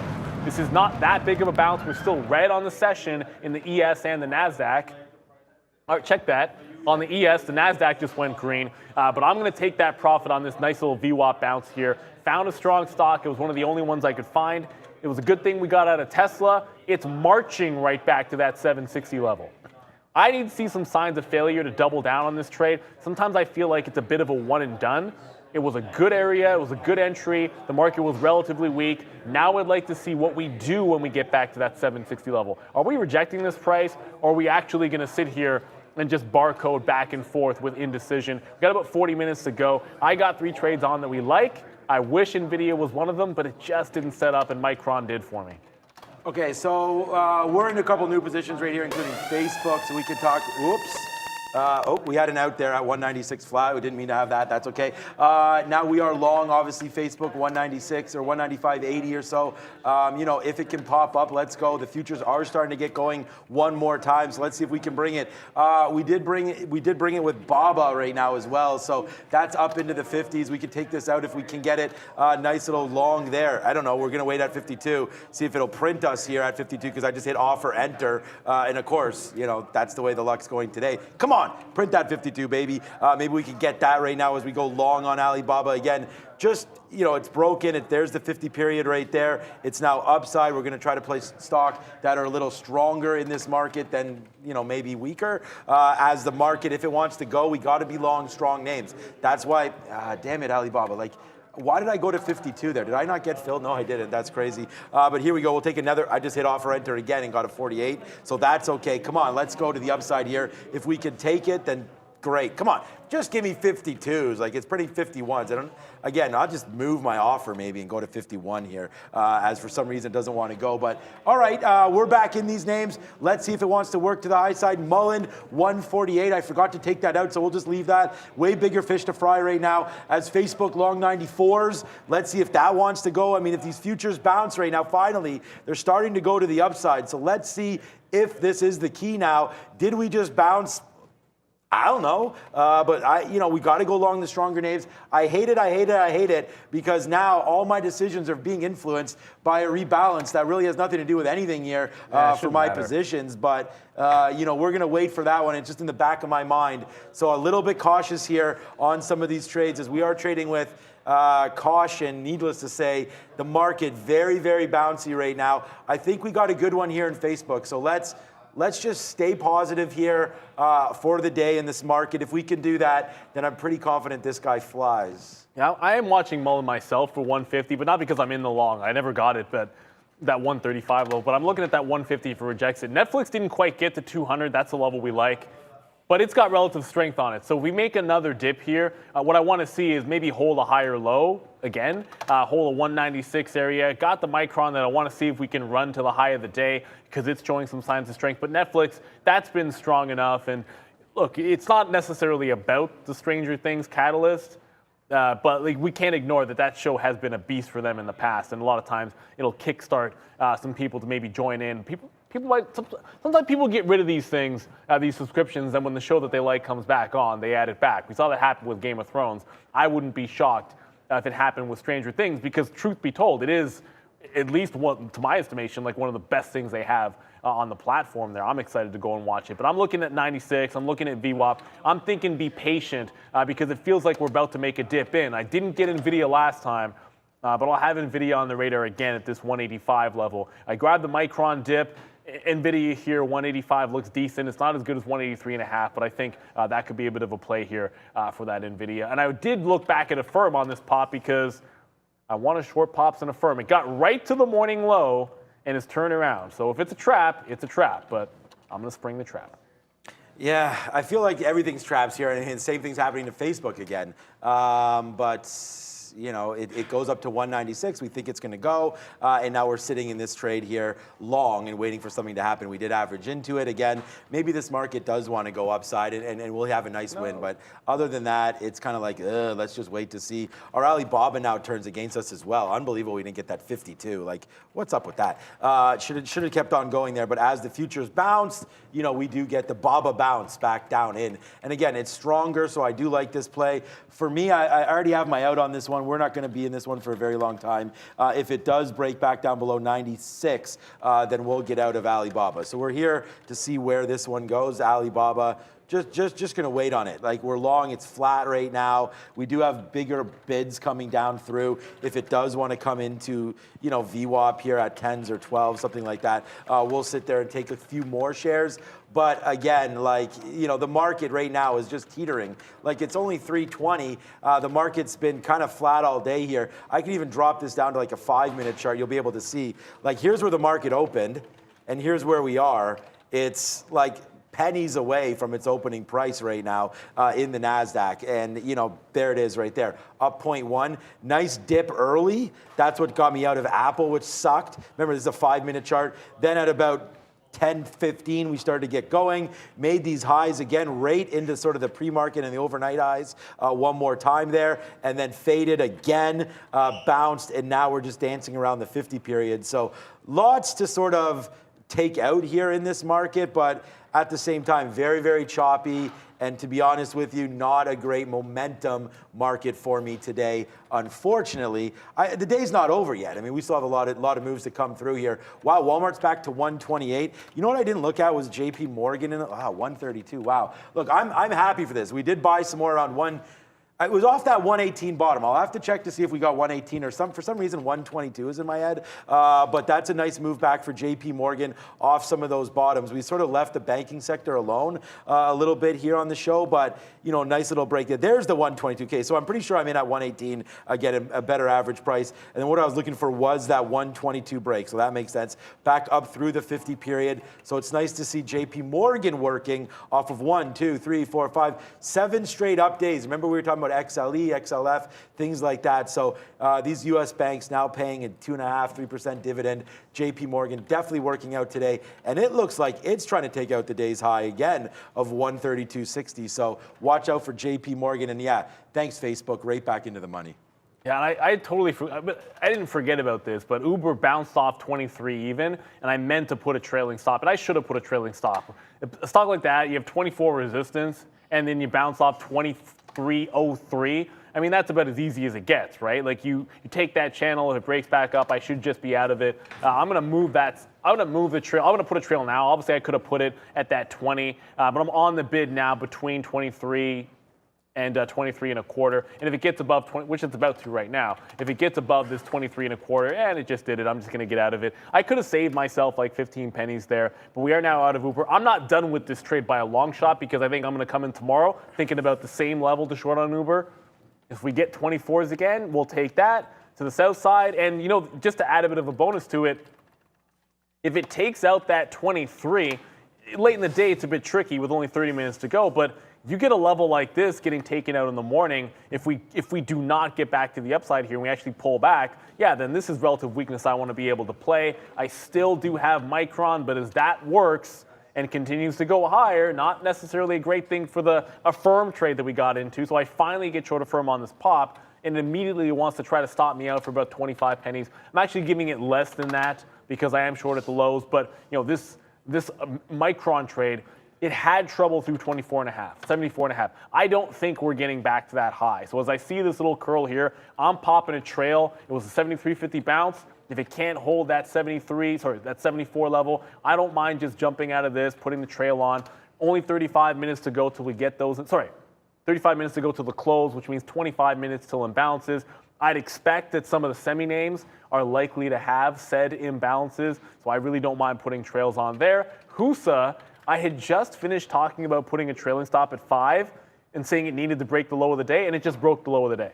So it took out that 475. I'm going to pop a bid down at 450. This one gave it all up. But remember, this had just as much to do with oil pulling back in than anything else. This was super strong until that happened. I suspect it probably still would be above VWAP if it wasn't for crude oil futures plummeting the way it had. So keep this one in mind. If oil catches a bounce tomorrow or the next couple of days and you find a small cap or one of these low floaters that you want to go long, in the back of my mind, I now prefer HUSA to your INDOs or your IMPPs. You don't know what you heard about me, you know, because I'm a IMPP. That was playing on the drive, and I'm like, dropping some bars to it because that's what I do. Then I realized, oh, my 5-year-old is awake, so you had to drop the clean version every now and then. That's what you got to do when you're a dad. It's like so many good lyrics, so many good songs that you can't actually yell in the car because nothing's clean. Yeah, it's not fair. Yeah, sometimes they slip up there for sure. So like what you guys were playing this morning. These guys were playing some Tupac. Yeah. I'm like, I still have Hail Mary in my head from the pre-market because that's what Lucas wanted to show. So these guys have good taste. Don't get me wrong. Like, we make jokes about Fahad, but they dropped a little Pac on us. Maybe we'll do a little Biggie tomorrow morning. That would be a good way to switch it up. Yeah, for sure. All right, so we're just waiting. Yeah, I mean, music. I mean, that's what we talk about. Get set up, man. Get in the right headspace. I mean, that's obviously what it's all about. Yeah, thanks, guys. They like that kind of stuff, so you're welcome for that one. Whenever we hear little things, it sure happens to you as well. Oh, wow, Roblox down 6%. Okay, I was going to look at that. But honestly, right now, and I apologize for focusing on the same name, but like, I have this Facebook long, and it's like not doing anything. So I've been getting some out, and now it's like I just got to hold this. It's either going to be an upside move coming here, or I mean, can we just be flat the rest of the day? Maybe. And if that's the case, then I want to be long a name that's stronger than the market. So we're going to be long Facebook right now. It's up 0.37. Market's up 0.17. So you get about a double there on the beta for today for the market. So this is going to be a name that I'm going to hold on to. We did just get into some more Alibaba down here at 16, I believe. Yep. Giving me an average price now of 23. So again, it's been good. We've gotten out. It's having some big time problems at 50 is Alibaba. So you can see these outs are all at 50 just off a 30 long. So that's only 20 cents. And even at the worst, we got a 44. So that's like 15 cents worth of a long, which is not great. But we'll average in. So now we have this. And we're just, if you guessed it, man, we're not waiting for the bottom of Alibaba for sure. If this takes out 96, we can get out of there. So whatever, if it happens, it happens. We're going to get out of Alibaba. I'm just trying to, again, we don't need to be long everything when the market's not screaming longs. So we'll test stocks that I believe are better than the market right now, and that's going to be Alibaba, and that's going to be Facebook. And if they continue to drop down because the market gives it up, then that's what it is. The market's above the 50 period right now. We're up on the day. I don't know, Brendan, what is the NASDAQ? I mean, this is the way the NASDAQ looks. I mean, I can call it up for you on the daily chart if I just go, let's just switch this over to a daily here and we'll be able to show you quickly. It's just been a monster movement upside for the NASDAQ. So, okay, good. Ooh, well, I thought it might have been a crash there, right there. But yeah, no crash right here. And this is the move we're talking about in the last couple of days. We actually made these wick bottoms. Like, we were just at 12,000, and then a big move followed by a big move, and then Monday or Tuesday. What day is this? Because that's May 30th. We shouldn't even have any marks there, but I guess the market, overnight there. But some nice moves to the upside, and I feel like we're taking this down right here, this 12,500. So as long as we stay above there, I'm pretty happy being long the market, but it's going to tell me if I'm right or wrong very, very soon. So let's just wait to see if Facebook continues to move to the upside there. What should I just get out of? Like, oh, Mullen. Okay, Mullen, I see you. There it is. So yeah, we'll ring the register. I feel like pigs get slaughtered, but we weren't really like that on Mullen today. We did take out some decent profits here early on the way up. That was a big out. We talked about that when that came through at 144. We were just sitting there, lucky to get that fill before it fell back in, but then out on the way up in the mid-30s. And then there it is to complete the trade on Mullen. So we'll hit a slap shot and hope that your hockey team makes it through. But honestly, I was saying this to Randy before. It's like, I'm just all about the NBA, man. We cashed our Celtics bet with our friend. That was a nice $100. I'm putting that towards a putter. We'll be able to pick that up hopefully tomorrow. But yeah, I'm not really feeling anything. I cheer for Tampa because they beat the Leafs. But other than that, Nazem Kadri, I like him from a former Leaf, and he's been going through some controversy as well. So we'll wish for them to come through. Colorado, but then they're playing Edmonton, who I also want to win. So I don't really have too many preferences here. It's hard not to go for Edmonton. That's the way I look at it. I mean, I'm going to go for the Canadian team when in doubt. It's an easy thing for a Canadian to do, but I actually think the NBA series is going to be a fantastic one. I mean, Steph, 6 out of 8. I think it's a good matchup all around. Tatum's really making a name for himself, so it should be an exciting series. That's all you can really ask for. You just want a good championship. If you have no skin in the game, and obviously the Raptors aren't in it, then I just want to see a good ship. I would like to see, I want the market to go up, but I would like to see a firm go down, quite frankly. But this is the right consolidation area, so at least the entry, if it doesn't stop us out, just sort of check up and immediately go, okay, well, then we had a decent entry price. But it's not really pulling through. It went in the money 10 cents. And is now looking like it wants to immediately stop me out. My stop is thrown. My targets are in. It gets pretty binary at this point the closer we get toward that end of the day. And I am going to just get out of Husa pretty soon. And I have to think about where to get out of Micron. If it's not going to stop me out at 74 off the VWAP bounce, then I'm going to have to get out manually somewhere around this high. So it could be 74 and a quarter, 74.35. But I do want to be flat going into 350. I don't want to be in position. I said the last thing I wanted to see was Tesla diddle in the middle at 760, and that's exactly what's happening. Claritin. It's sitting right here. You have Claritin? It's sitting right here. I didn't know you had Claritin. Is that the? I'm just reading the chat right now. What did Rob ordered some? What is even happening? My eyes are kind of watery and you know how it gets, right? I didn't even read the chat, and I saw you're asking if anybody. Yeah, that's good stuff, man. That's brand new stuff. It's like pop pills live on the show. That's fine. It's just allergy medication. My allergies no one's are questioning it. I know. I'm just saying it just in case people are like, why is he taking pills? Blah blah blah blah. No. You take the other pills recreationally. These ones are for medication. As we get going here. Okay, just quickly. We're just playing around. I don't know. I know you have. I know you have allergies, right?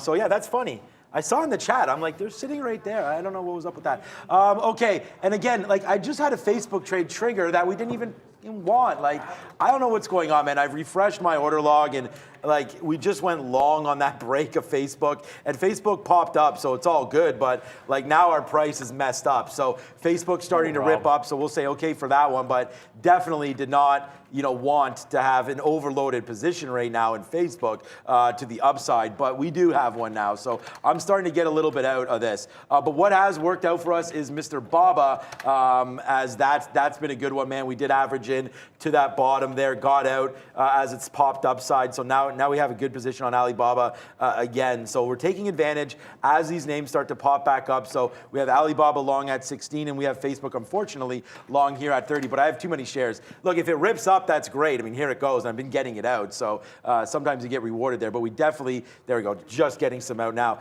But didn't want to have this many. So we'll get out a little bit more here. As there goes Alibaba, now 31 cents in the money. Right back to 50. Haha, you funny guy right there, because that's twice or 3 times. Look what happened this time, Alibaba. Not so tough anymore, eh? We're not waiting for 52 this time. And there it goes, blowing right through it. But we got out. You see how it's resisting this 50? We got a whole bunch out. 47, 48, 49s right there on the way up. So we'll hold Alibaba. Hopefully this can start busting higher, higher, higher. And there goes Facebook as well. That's a nice trade, man. We averaged into this one.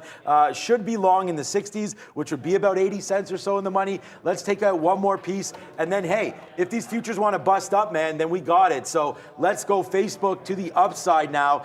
Baba to the upside. Snap downside. But for right now, it's the 2 big ones for the longs that we're working with. Somehow I still have this. A firm doesn't want to stop me out, but I was just about to complain about Tesla diddling in the middle, not picking a direction off that 760 level. Well, it feels like it's actually doing that right now. So it made the pullback. It didn't get back below that 758 or hold for more than 30 seconds or so. So right back to the top end of the channel, and then broke the top end. So I'm now long in Tesla. This is what I wanted to see. I didn't just jump back into the short at 758. I wanted to see how it traded above that price. It held above. It then now decides it wants to break out that 760. Look, if we can't hold VWAP, this will probably be a pretty short trade. in terms of duration, and well, it will be anyways because I'm going to be out at 350 no matter what happens in this trade. And then we'll sit in the affirm until it stops us out. Micron, we put the target on it. It's the other long that we liked. And look, we were hunting for long opportunities. Some shorts came in before that, but overall, like, we are still green on the NASDAQ, and the ES is trying to go green. So we are really looking for some long opportunities here and see if we can play. But I am going to be on the offer in the next 5 to 10 minutes, not looking for high of the day breaks. I'm just going to put one at the high of the day just in case they're on Micron. And when it comes to Tesla, it's the same thing. Like, I want to be out in front of the first channel, and then I want to be getting it all out in front of the second one, which would be at about 770. So I want to scalp some of this at 1-to-1. I want to take the rest out in front of 770, not really trying to hit the home runs, because I don't think there's enough actual time left to 350 to be able to get that real hero trade. Brendo? Market getting a bump here, but NIO just popping up, guys, on some volume. Broke above that last pivot there, trying to get back to day highs for NEO as well.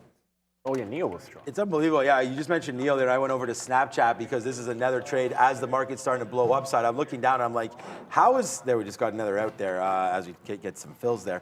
But I was like, why is Snapchat still so low? But okay, we'll take another piece out for Snapchat. That's 30 cents in the money. I looked down at it. I was like, okay, we'll take that. So we did. And we took some out there on Snapchat. Probably goes lower now. But there's the market. I mean, look how crazy this market is. Like, we were just talking about that it could have been Deadsville, and I was like questioning my Facebook trade, and then boom, it just rockets up into the money $1, and it's like, all right. And now the NASDAQ, because I just pulled it back and forth there for you for some reason, is now again rejecting this high side move. So yeah, let's get some out, and that's exactly what we're doing. Out right now, I mean, we could just market some out here, and there it is. We'll take out some 55s, just hit the sell key there on Alibaba, so we do that and take out some 55s. But, that's been a big move back to the upside. We're making a little bit of money here, so that's good near the end of the day. So that's really helped us. But here comes Facebook right back.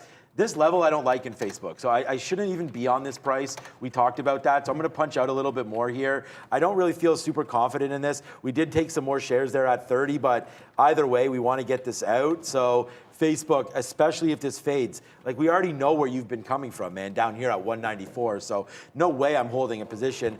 And I don't mind losing on trades that, like, I meant to lose on. Like, I have a level, I'm in it, I hit the key and fine. But like, when you get, and Neil, this happens to me, it happens to you, it happens to Brent, it happens to everybody. You get trades that's like, oops, didn't realize I had that order in. And honestly, for Facebook, I would have told you that I really like this trade. I remember putting it in, but I guess I didn't remember canceling it. We liked this long through 196.30, but I don't like that long when we're talking about it and the market's down here. So a nice little break for Facebook, but again, manage your positions. Okay, Alibaba, I see you, man. You got to get going. It just touched 65 there, which coincides with this level earlier on in the afternoon at 2 o'clock. So if we get back, well, now we're right there again. So here we go. I was just going to say, if we get back there, let's just offer, but we'll offer anyways. Oh, come on. I put an offer at 64. Hopefully we get that fill, but right now Alibaba working, Facebook not, and Snapchat continues, man, to go to the downside. Unbelievable that this name, in a nice move back up, continues to make new day lows here for Snapchat. So watch out for a break of $14, I guess, especially if these imbalances come the other way. Yeah, and I was saying that Tesla wasn't diddling in the middle, but then immediately, the second I got into the trade, like, it just could not sustain the bid above 760. So I got out of Tesla, and I shouldn't be fighting it this close to 350. However, another wick top on the firm just had me sort of like this area more. Like, because it's so binary, it's like, okay, your stop's above this consolidation, and then you can work it to the low side. I might just scalp in and out of it. I'll play some inside of the range here, which is that low 40s, but I'm going to sit in this short, and I'm going to get out of HUSA any second now, because it just doesn't seem like it wants to fall further. There's a big bid on HUSA at 470 anyways for almost 100,000 shares, so I might just hit the offer. I got trailed out of Micron at the same time Tesla was failing to hold that bid, so at least this one will have worked. Micron coming in late in the session, but it was that VWAP dip buy that worked out for us here, and just being patient with it. Like, instead of just saying, okay, I like 74, I like the breakout, it's strong. Nah, you can hold it back, or you can wait for it to make a bottom at VWAP, not get long in front of it.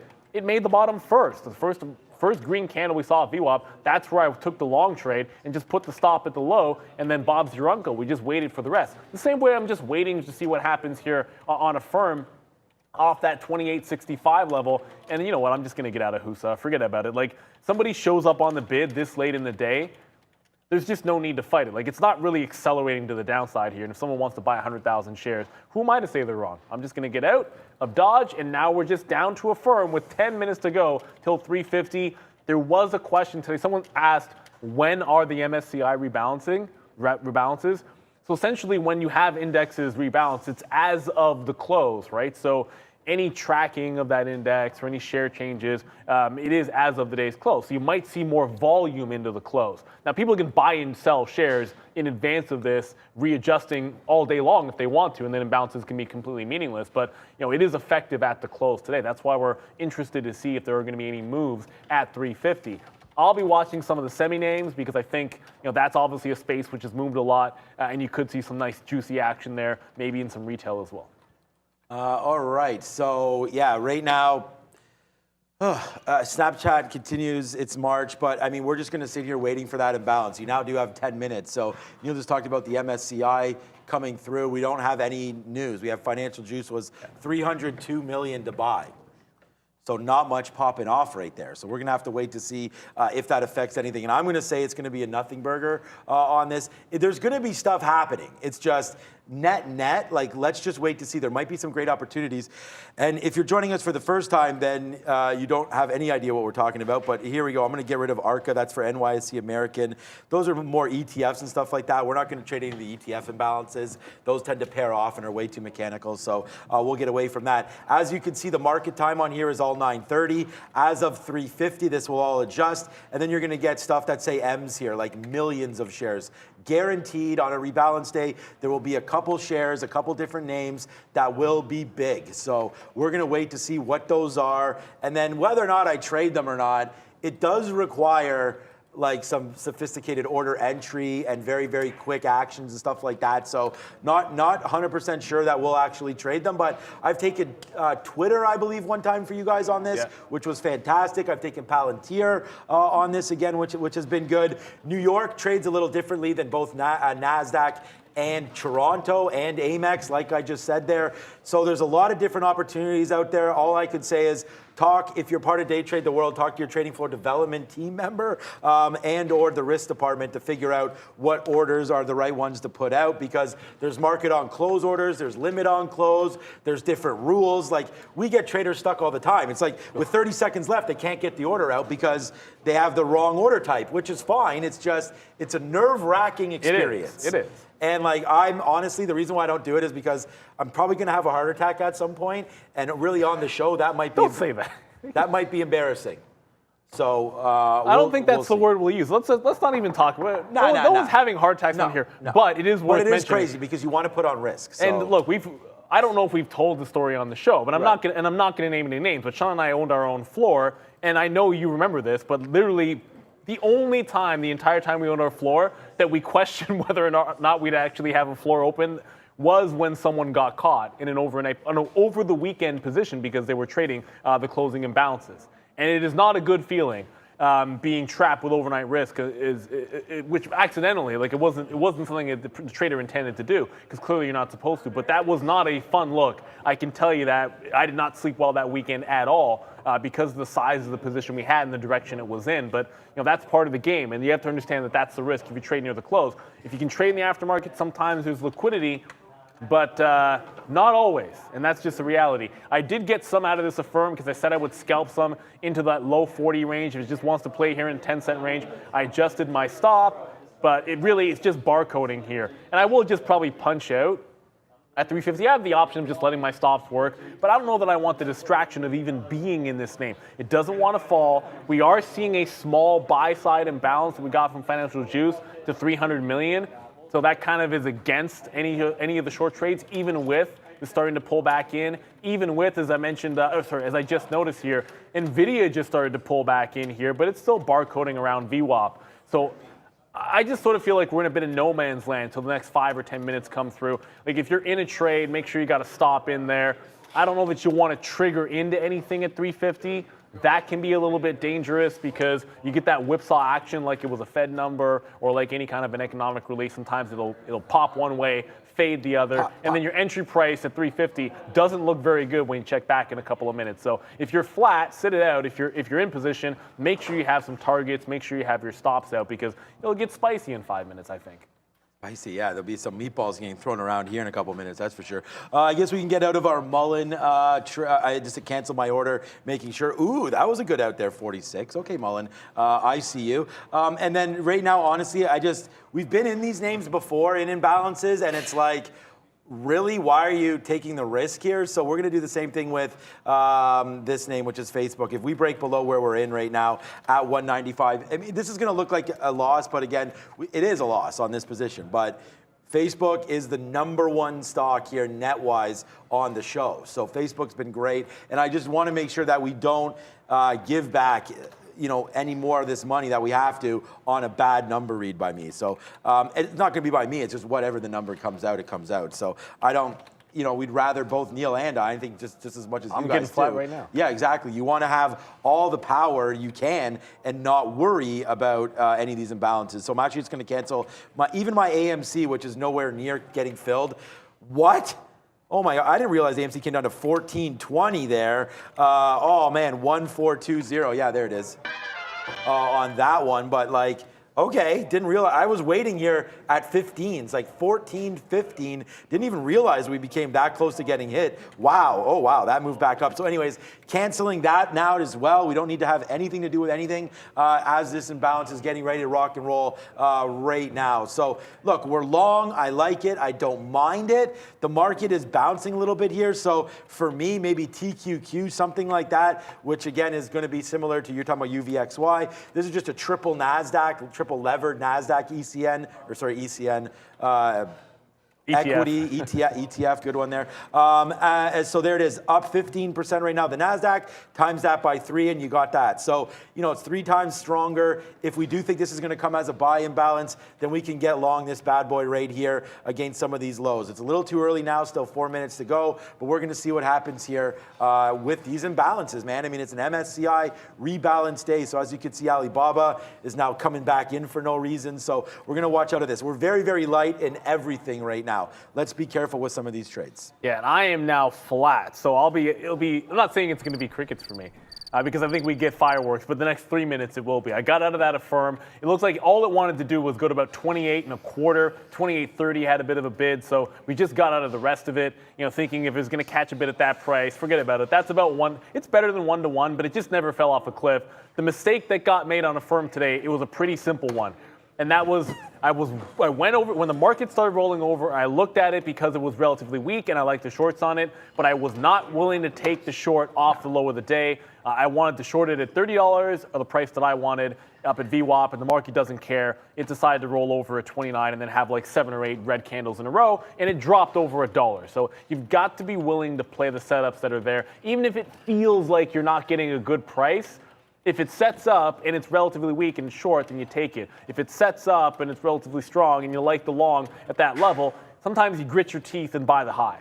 And that's what, like, even on Micron today, like I didn't love that breakout trade from a price standpoint of Micron, but it gave you a slight win. The reload wasn't any good, and you can step away from it and come back to a price level you like a little bit better when it popped into VWAP, but sometimes you got to be willing to take that shot. If the market had rallied from there and we're looking at 1% up on the NASDAQ, then Micron would be at like 74.5, $75, and this would have worked out just fine because the level was good, but that was buying the high of the day. I just should have shorted the low of the day on Affirm when I had the chance. All right, so this TQQ, we're now long. We'll see if this wants to do anything printing-wise. The imbalance was 300 to buy. Maybe it ramps up. There's really no logic behind any of this. So let's just see if it goes now. We can get out if it breaks down through VWAP. I just want to take it because we're above VWAP, to be honest with you. So that's going to be sort of the logic here with this TQQ trade. We might as well... Well, he's got out of Facebook. Okay, so that's fine. That was all part of it there. Take down 75. Well, it's not part of it. We never want to lose. But there it comes right now. And I'm talking little bit faster because I'm trying to line up my stuff right now for all these trades. We'll see about getting a little longer in this TQQ now. There's Facebook, we're out of that one. We might as well, I mean, honestly, we might as well just get out of Alibaba. Like, I don't even care if this looks bad on the way back in, but let's just get out of it at this point. I don't have any pending orders. Sometimes you just don't want to be caught in something. Like, I was just in Tesla. I got this for next minute. I'm not in position here, so when 350 hits, I'll be sort of reacting to what we see as opposed to anything else. And look, I liked Tesla. It looked like it was trying to break that channel, but it just didn't do it. And I'm not going to jump back into the short, which would have worked and would be valid, because I don't want to be in position, in something which might be a little bit distracting. And yeah, it's going to maybe roll over here. If it does, it'll be pie in my face because it was still that same price level that we liked at that 58. But you just don't want to be necessarily distracted or in a position where your levels aren't going to be as valid. And levels aren't going to matter in about 50 seconds, right? Like, unless they're way off at a high or low of the day in the middle, you don't want to get trapped, because if a big imbalance comes in one direction or the other, it'll chew through a pretty decent price level just because of the lack of liquidity. Look, only a few buys and sells will be able to take you through some significant channels here. The other name that I do want to watch, NVIDIA, it's back to down on the session, but it did make a really good bounce off 158. The chip names have been all over the place, showing some relative strength the last couple of weeks. AMD, NVIDIA should be on our radar, but 10 seconds to go until we get these imbalances. I'll have them up just in case as well, just so you can see live what they come out right now. Yeah, I got them right here. And there they are. So Ford comes out, $4 million to sell. NIO, $2 million to buy. Cisco, 4.7 million to buy. You got Pfizer's 5 million shares to buy here. Apple, 2.8 million to buy. This looks like it came out pretty strong to the buy side. I mean, not that hard to read. I read off one name that was to the sell side that we care about. HPE, 2.5 million to sell. I think Hewlett Packard reports aftermarket. Grab is 6 million to buy. So that's a name that we are familiar with. So Grab, big mover there as well. But the market to that upside. Yeah, for sure. Not much else popping off right now from what I can see, but there's the imbalances again. You see what it did to the NASDAQ. So yeah, we will ring the register on some of these plays here on, TQQs. That's not the right thing. On TQQ, you can see we did a nice little play there. I'm just going to keep this screen up so you guys could really just see what is happening right here in the market. So looks like it comes out a big buy for us, and then there's the TQQ trade. So we'll just move it over a little bit. A couple decent outs. We might as well get out now. I mean, the imbalance numbers come and gone, right? And so, darn it, now it's starting to fade out a little bit more there. That's okay. Another good name for me here. The TQQs, we're able to buy those, the triple NASDAQ. It came out, I don't know what it came out as, but it looks like it's probably a pretty big bid right now. So that's starting to go to the upside. Snapchat, man, it's down near day lows. So we might as well get out of that one. Again, why not? I mean, we're right now it's at 16. Let's just put a bid out here. We'll take an inverted gateway there well, I don't even know what we took, but it just tanked down through there.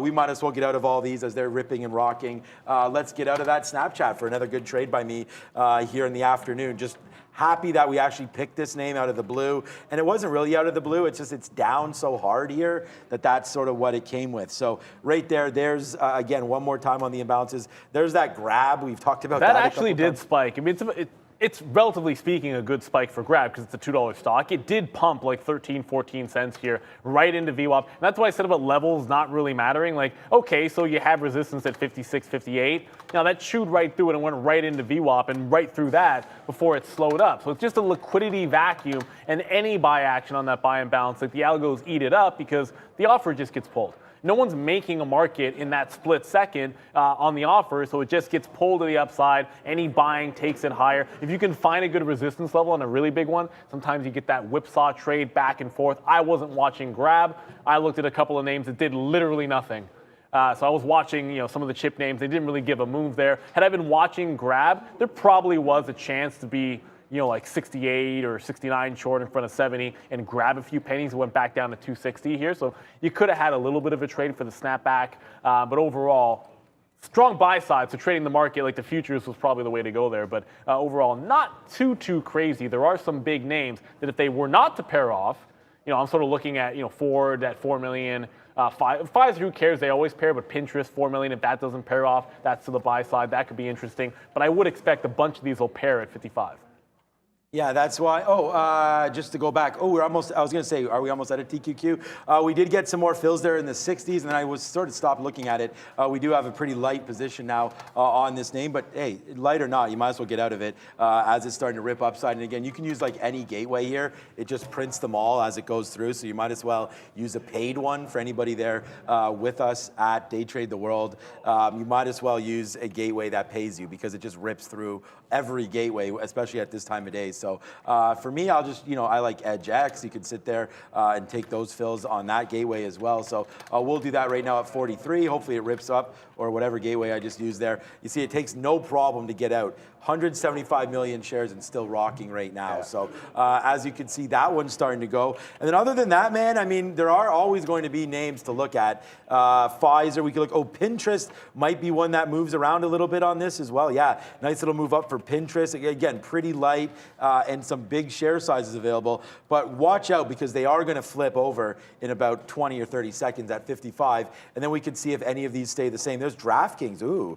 DraftKings is funny there with a little bit of a buy. Remember, you're never going to see millions on here like this unless it's a rebalance day. But let's go over to Brendan quickly. With only 4 or 5 minutes left, we'll do the earnings quick. Yeah, there's still a ton of selling there, guys, up at around 41.50 for the S&P. Here we go. A few earnings for tonight and tomorrow morning.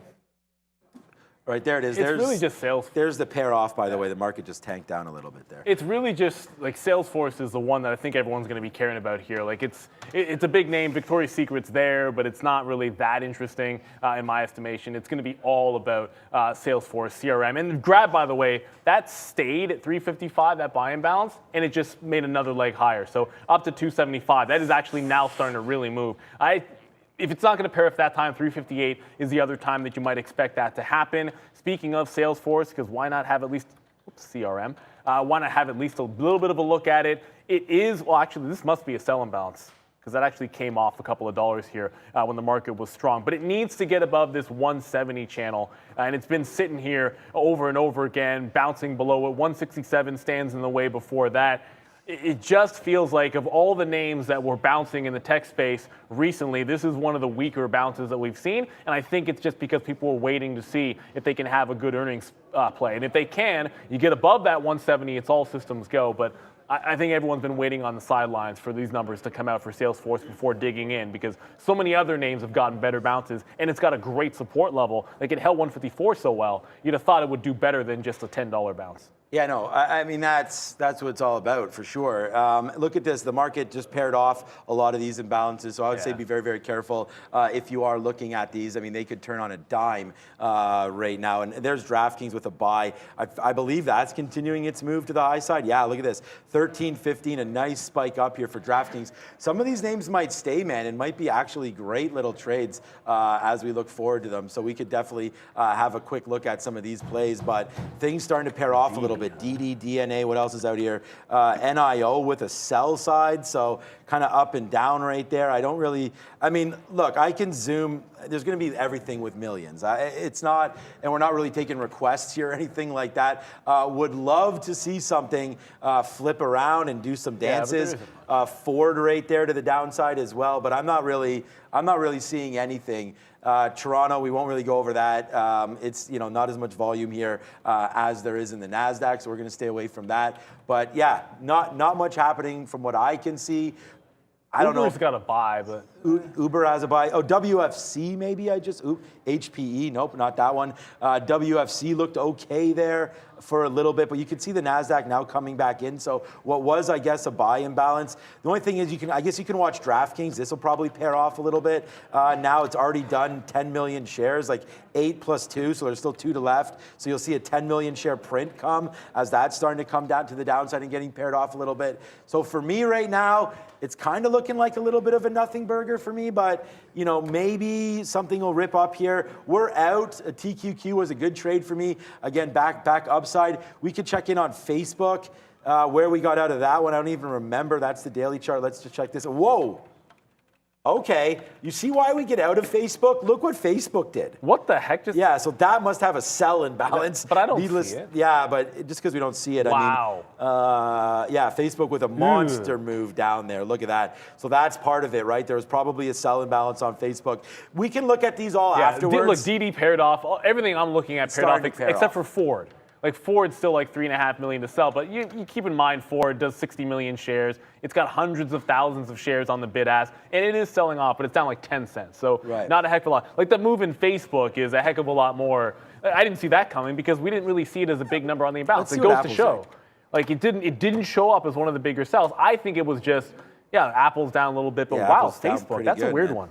Yeah, Apple cranked down about $1.20 as well to the downside. Did that happen on all NASDAQ names? We could just check out Softy real quick here again. Yeah, I mean, it looks like a lot of these NASDAQ names started to go back down into the downside. So, lots still to look at here. But as far as I'm concerned, man, not really much happening here. Someone's calling me in. Again, no, I do not need my ducts cleaned. Right there. Microsoft coming back in. Qualcomm, Brennan was talking about that with a big move as well. QCOM. Tell me that's a New York name. It's spiked up. It's NASDAQ. That's a NASDAQ. Oh, damn it. It's spiked to high day.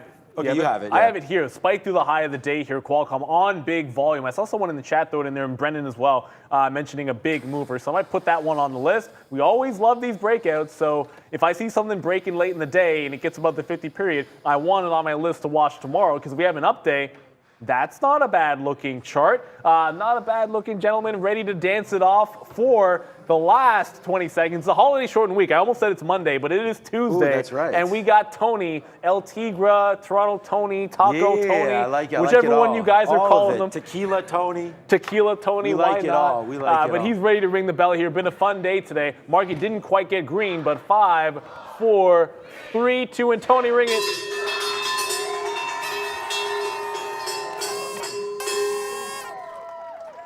All right, and that is conclusion of the day. And thank you to Mr. Toronto, man. There, Toronto Tony. I see some clapping, but I guess it's because we didn't get screwed as badly as we could have right there. But there we go, grab. Let's just check out DraftKings quickly. That was a name that I had some interest in to see where DraftKings would have printed upside right there. No, I don't really. Look at that print, man.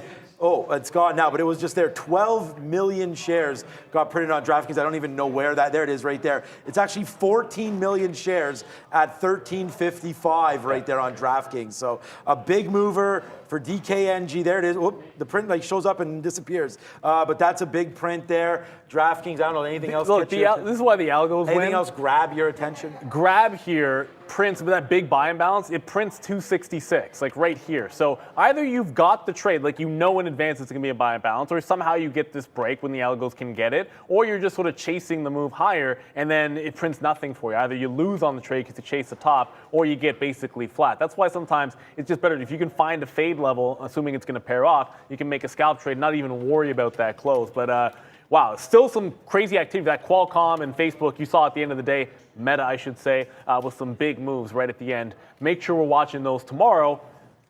We didn't quite get there, but it's not the worst, Brendan. Let's see how things finished up.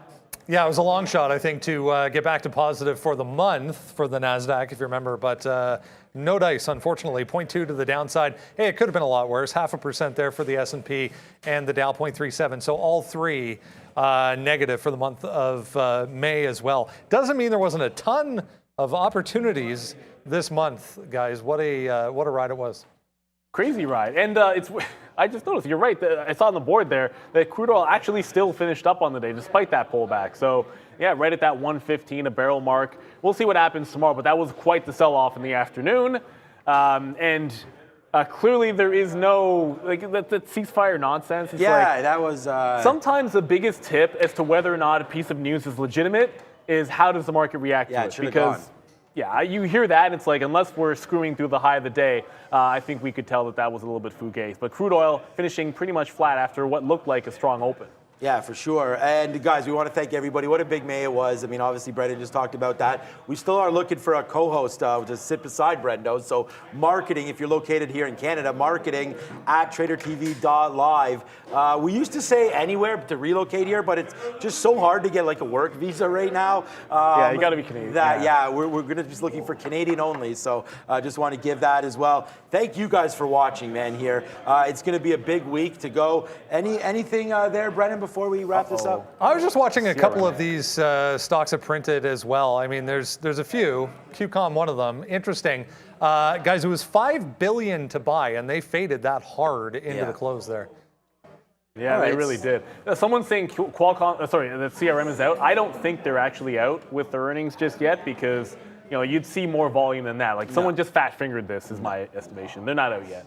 All right, thank you, Lucas. Thank you, Fahad. Thank you, Brendan. Thank you to Tony for coming through and ringing the bell. Thanks to Ian on the midday show. Thanks to Luca on the midday show. There's Maggie. There's the guys on control as well.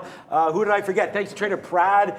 Thanks to all the traders behind us for all the tips that we got. And thanks to you guys for watching the show. I mean, obviously, without our viewers, we don't have a show. So big thank you to everybody. Join us tomorrow. It's the start of a new month. It is. It's June the 1st. What day is Juneteenth, by the way? Is that a holiday? Because it's not in Canada. So it's now a stat holiday in the States. Stat holiday, okay. It is not in Canada, although I suppose I have a huge thing about what all Canadian and U.S. holidays should be the same. Yeah, but because when besides Thanksgiving. when the U.S. is closed, come on, man, nothing's happening anyways. Just make them all link together, but they'll never do it. It is what it is. All right, so we're gonna be here every single day. Besides then, in June, join us, guys, live tomorrow at 8:30. We'll go over some earnings and get you some more trade ideas. For everyone here at Trader TV Live, ciao. Catch you tomorrow.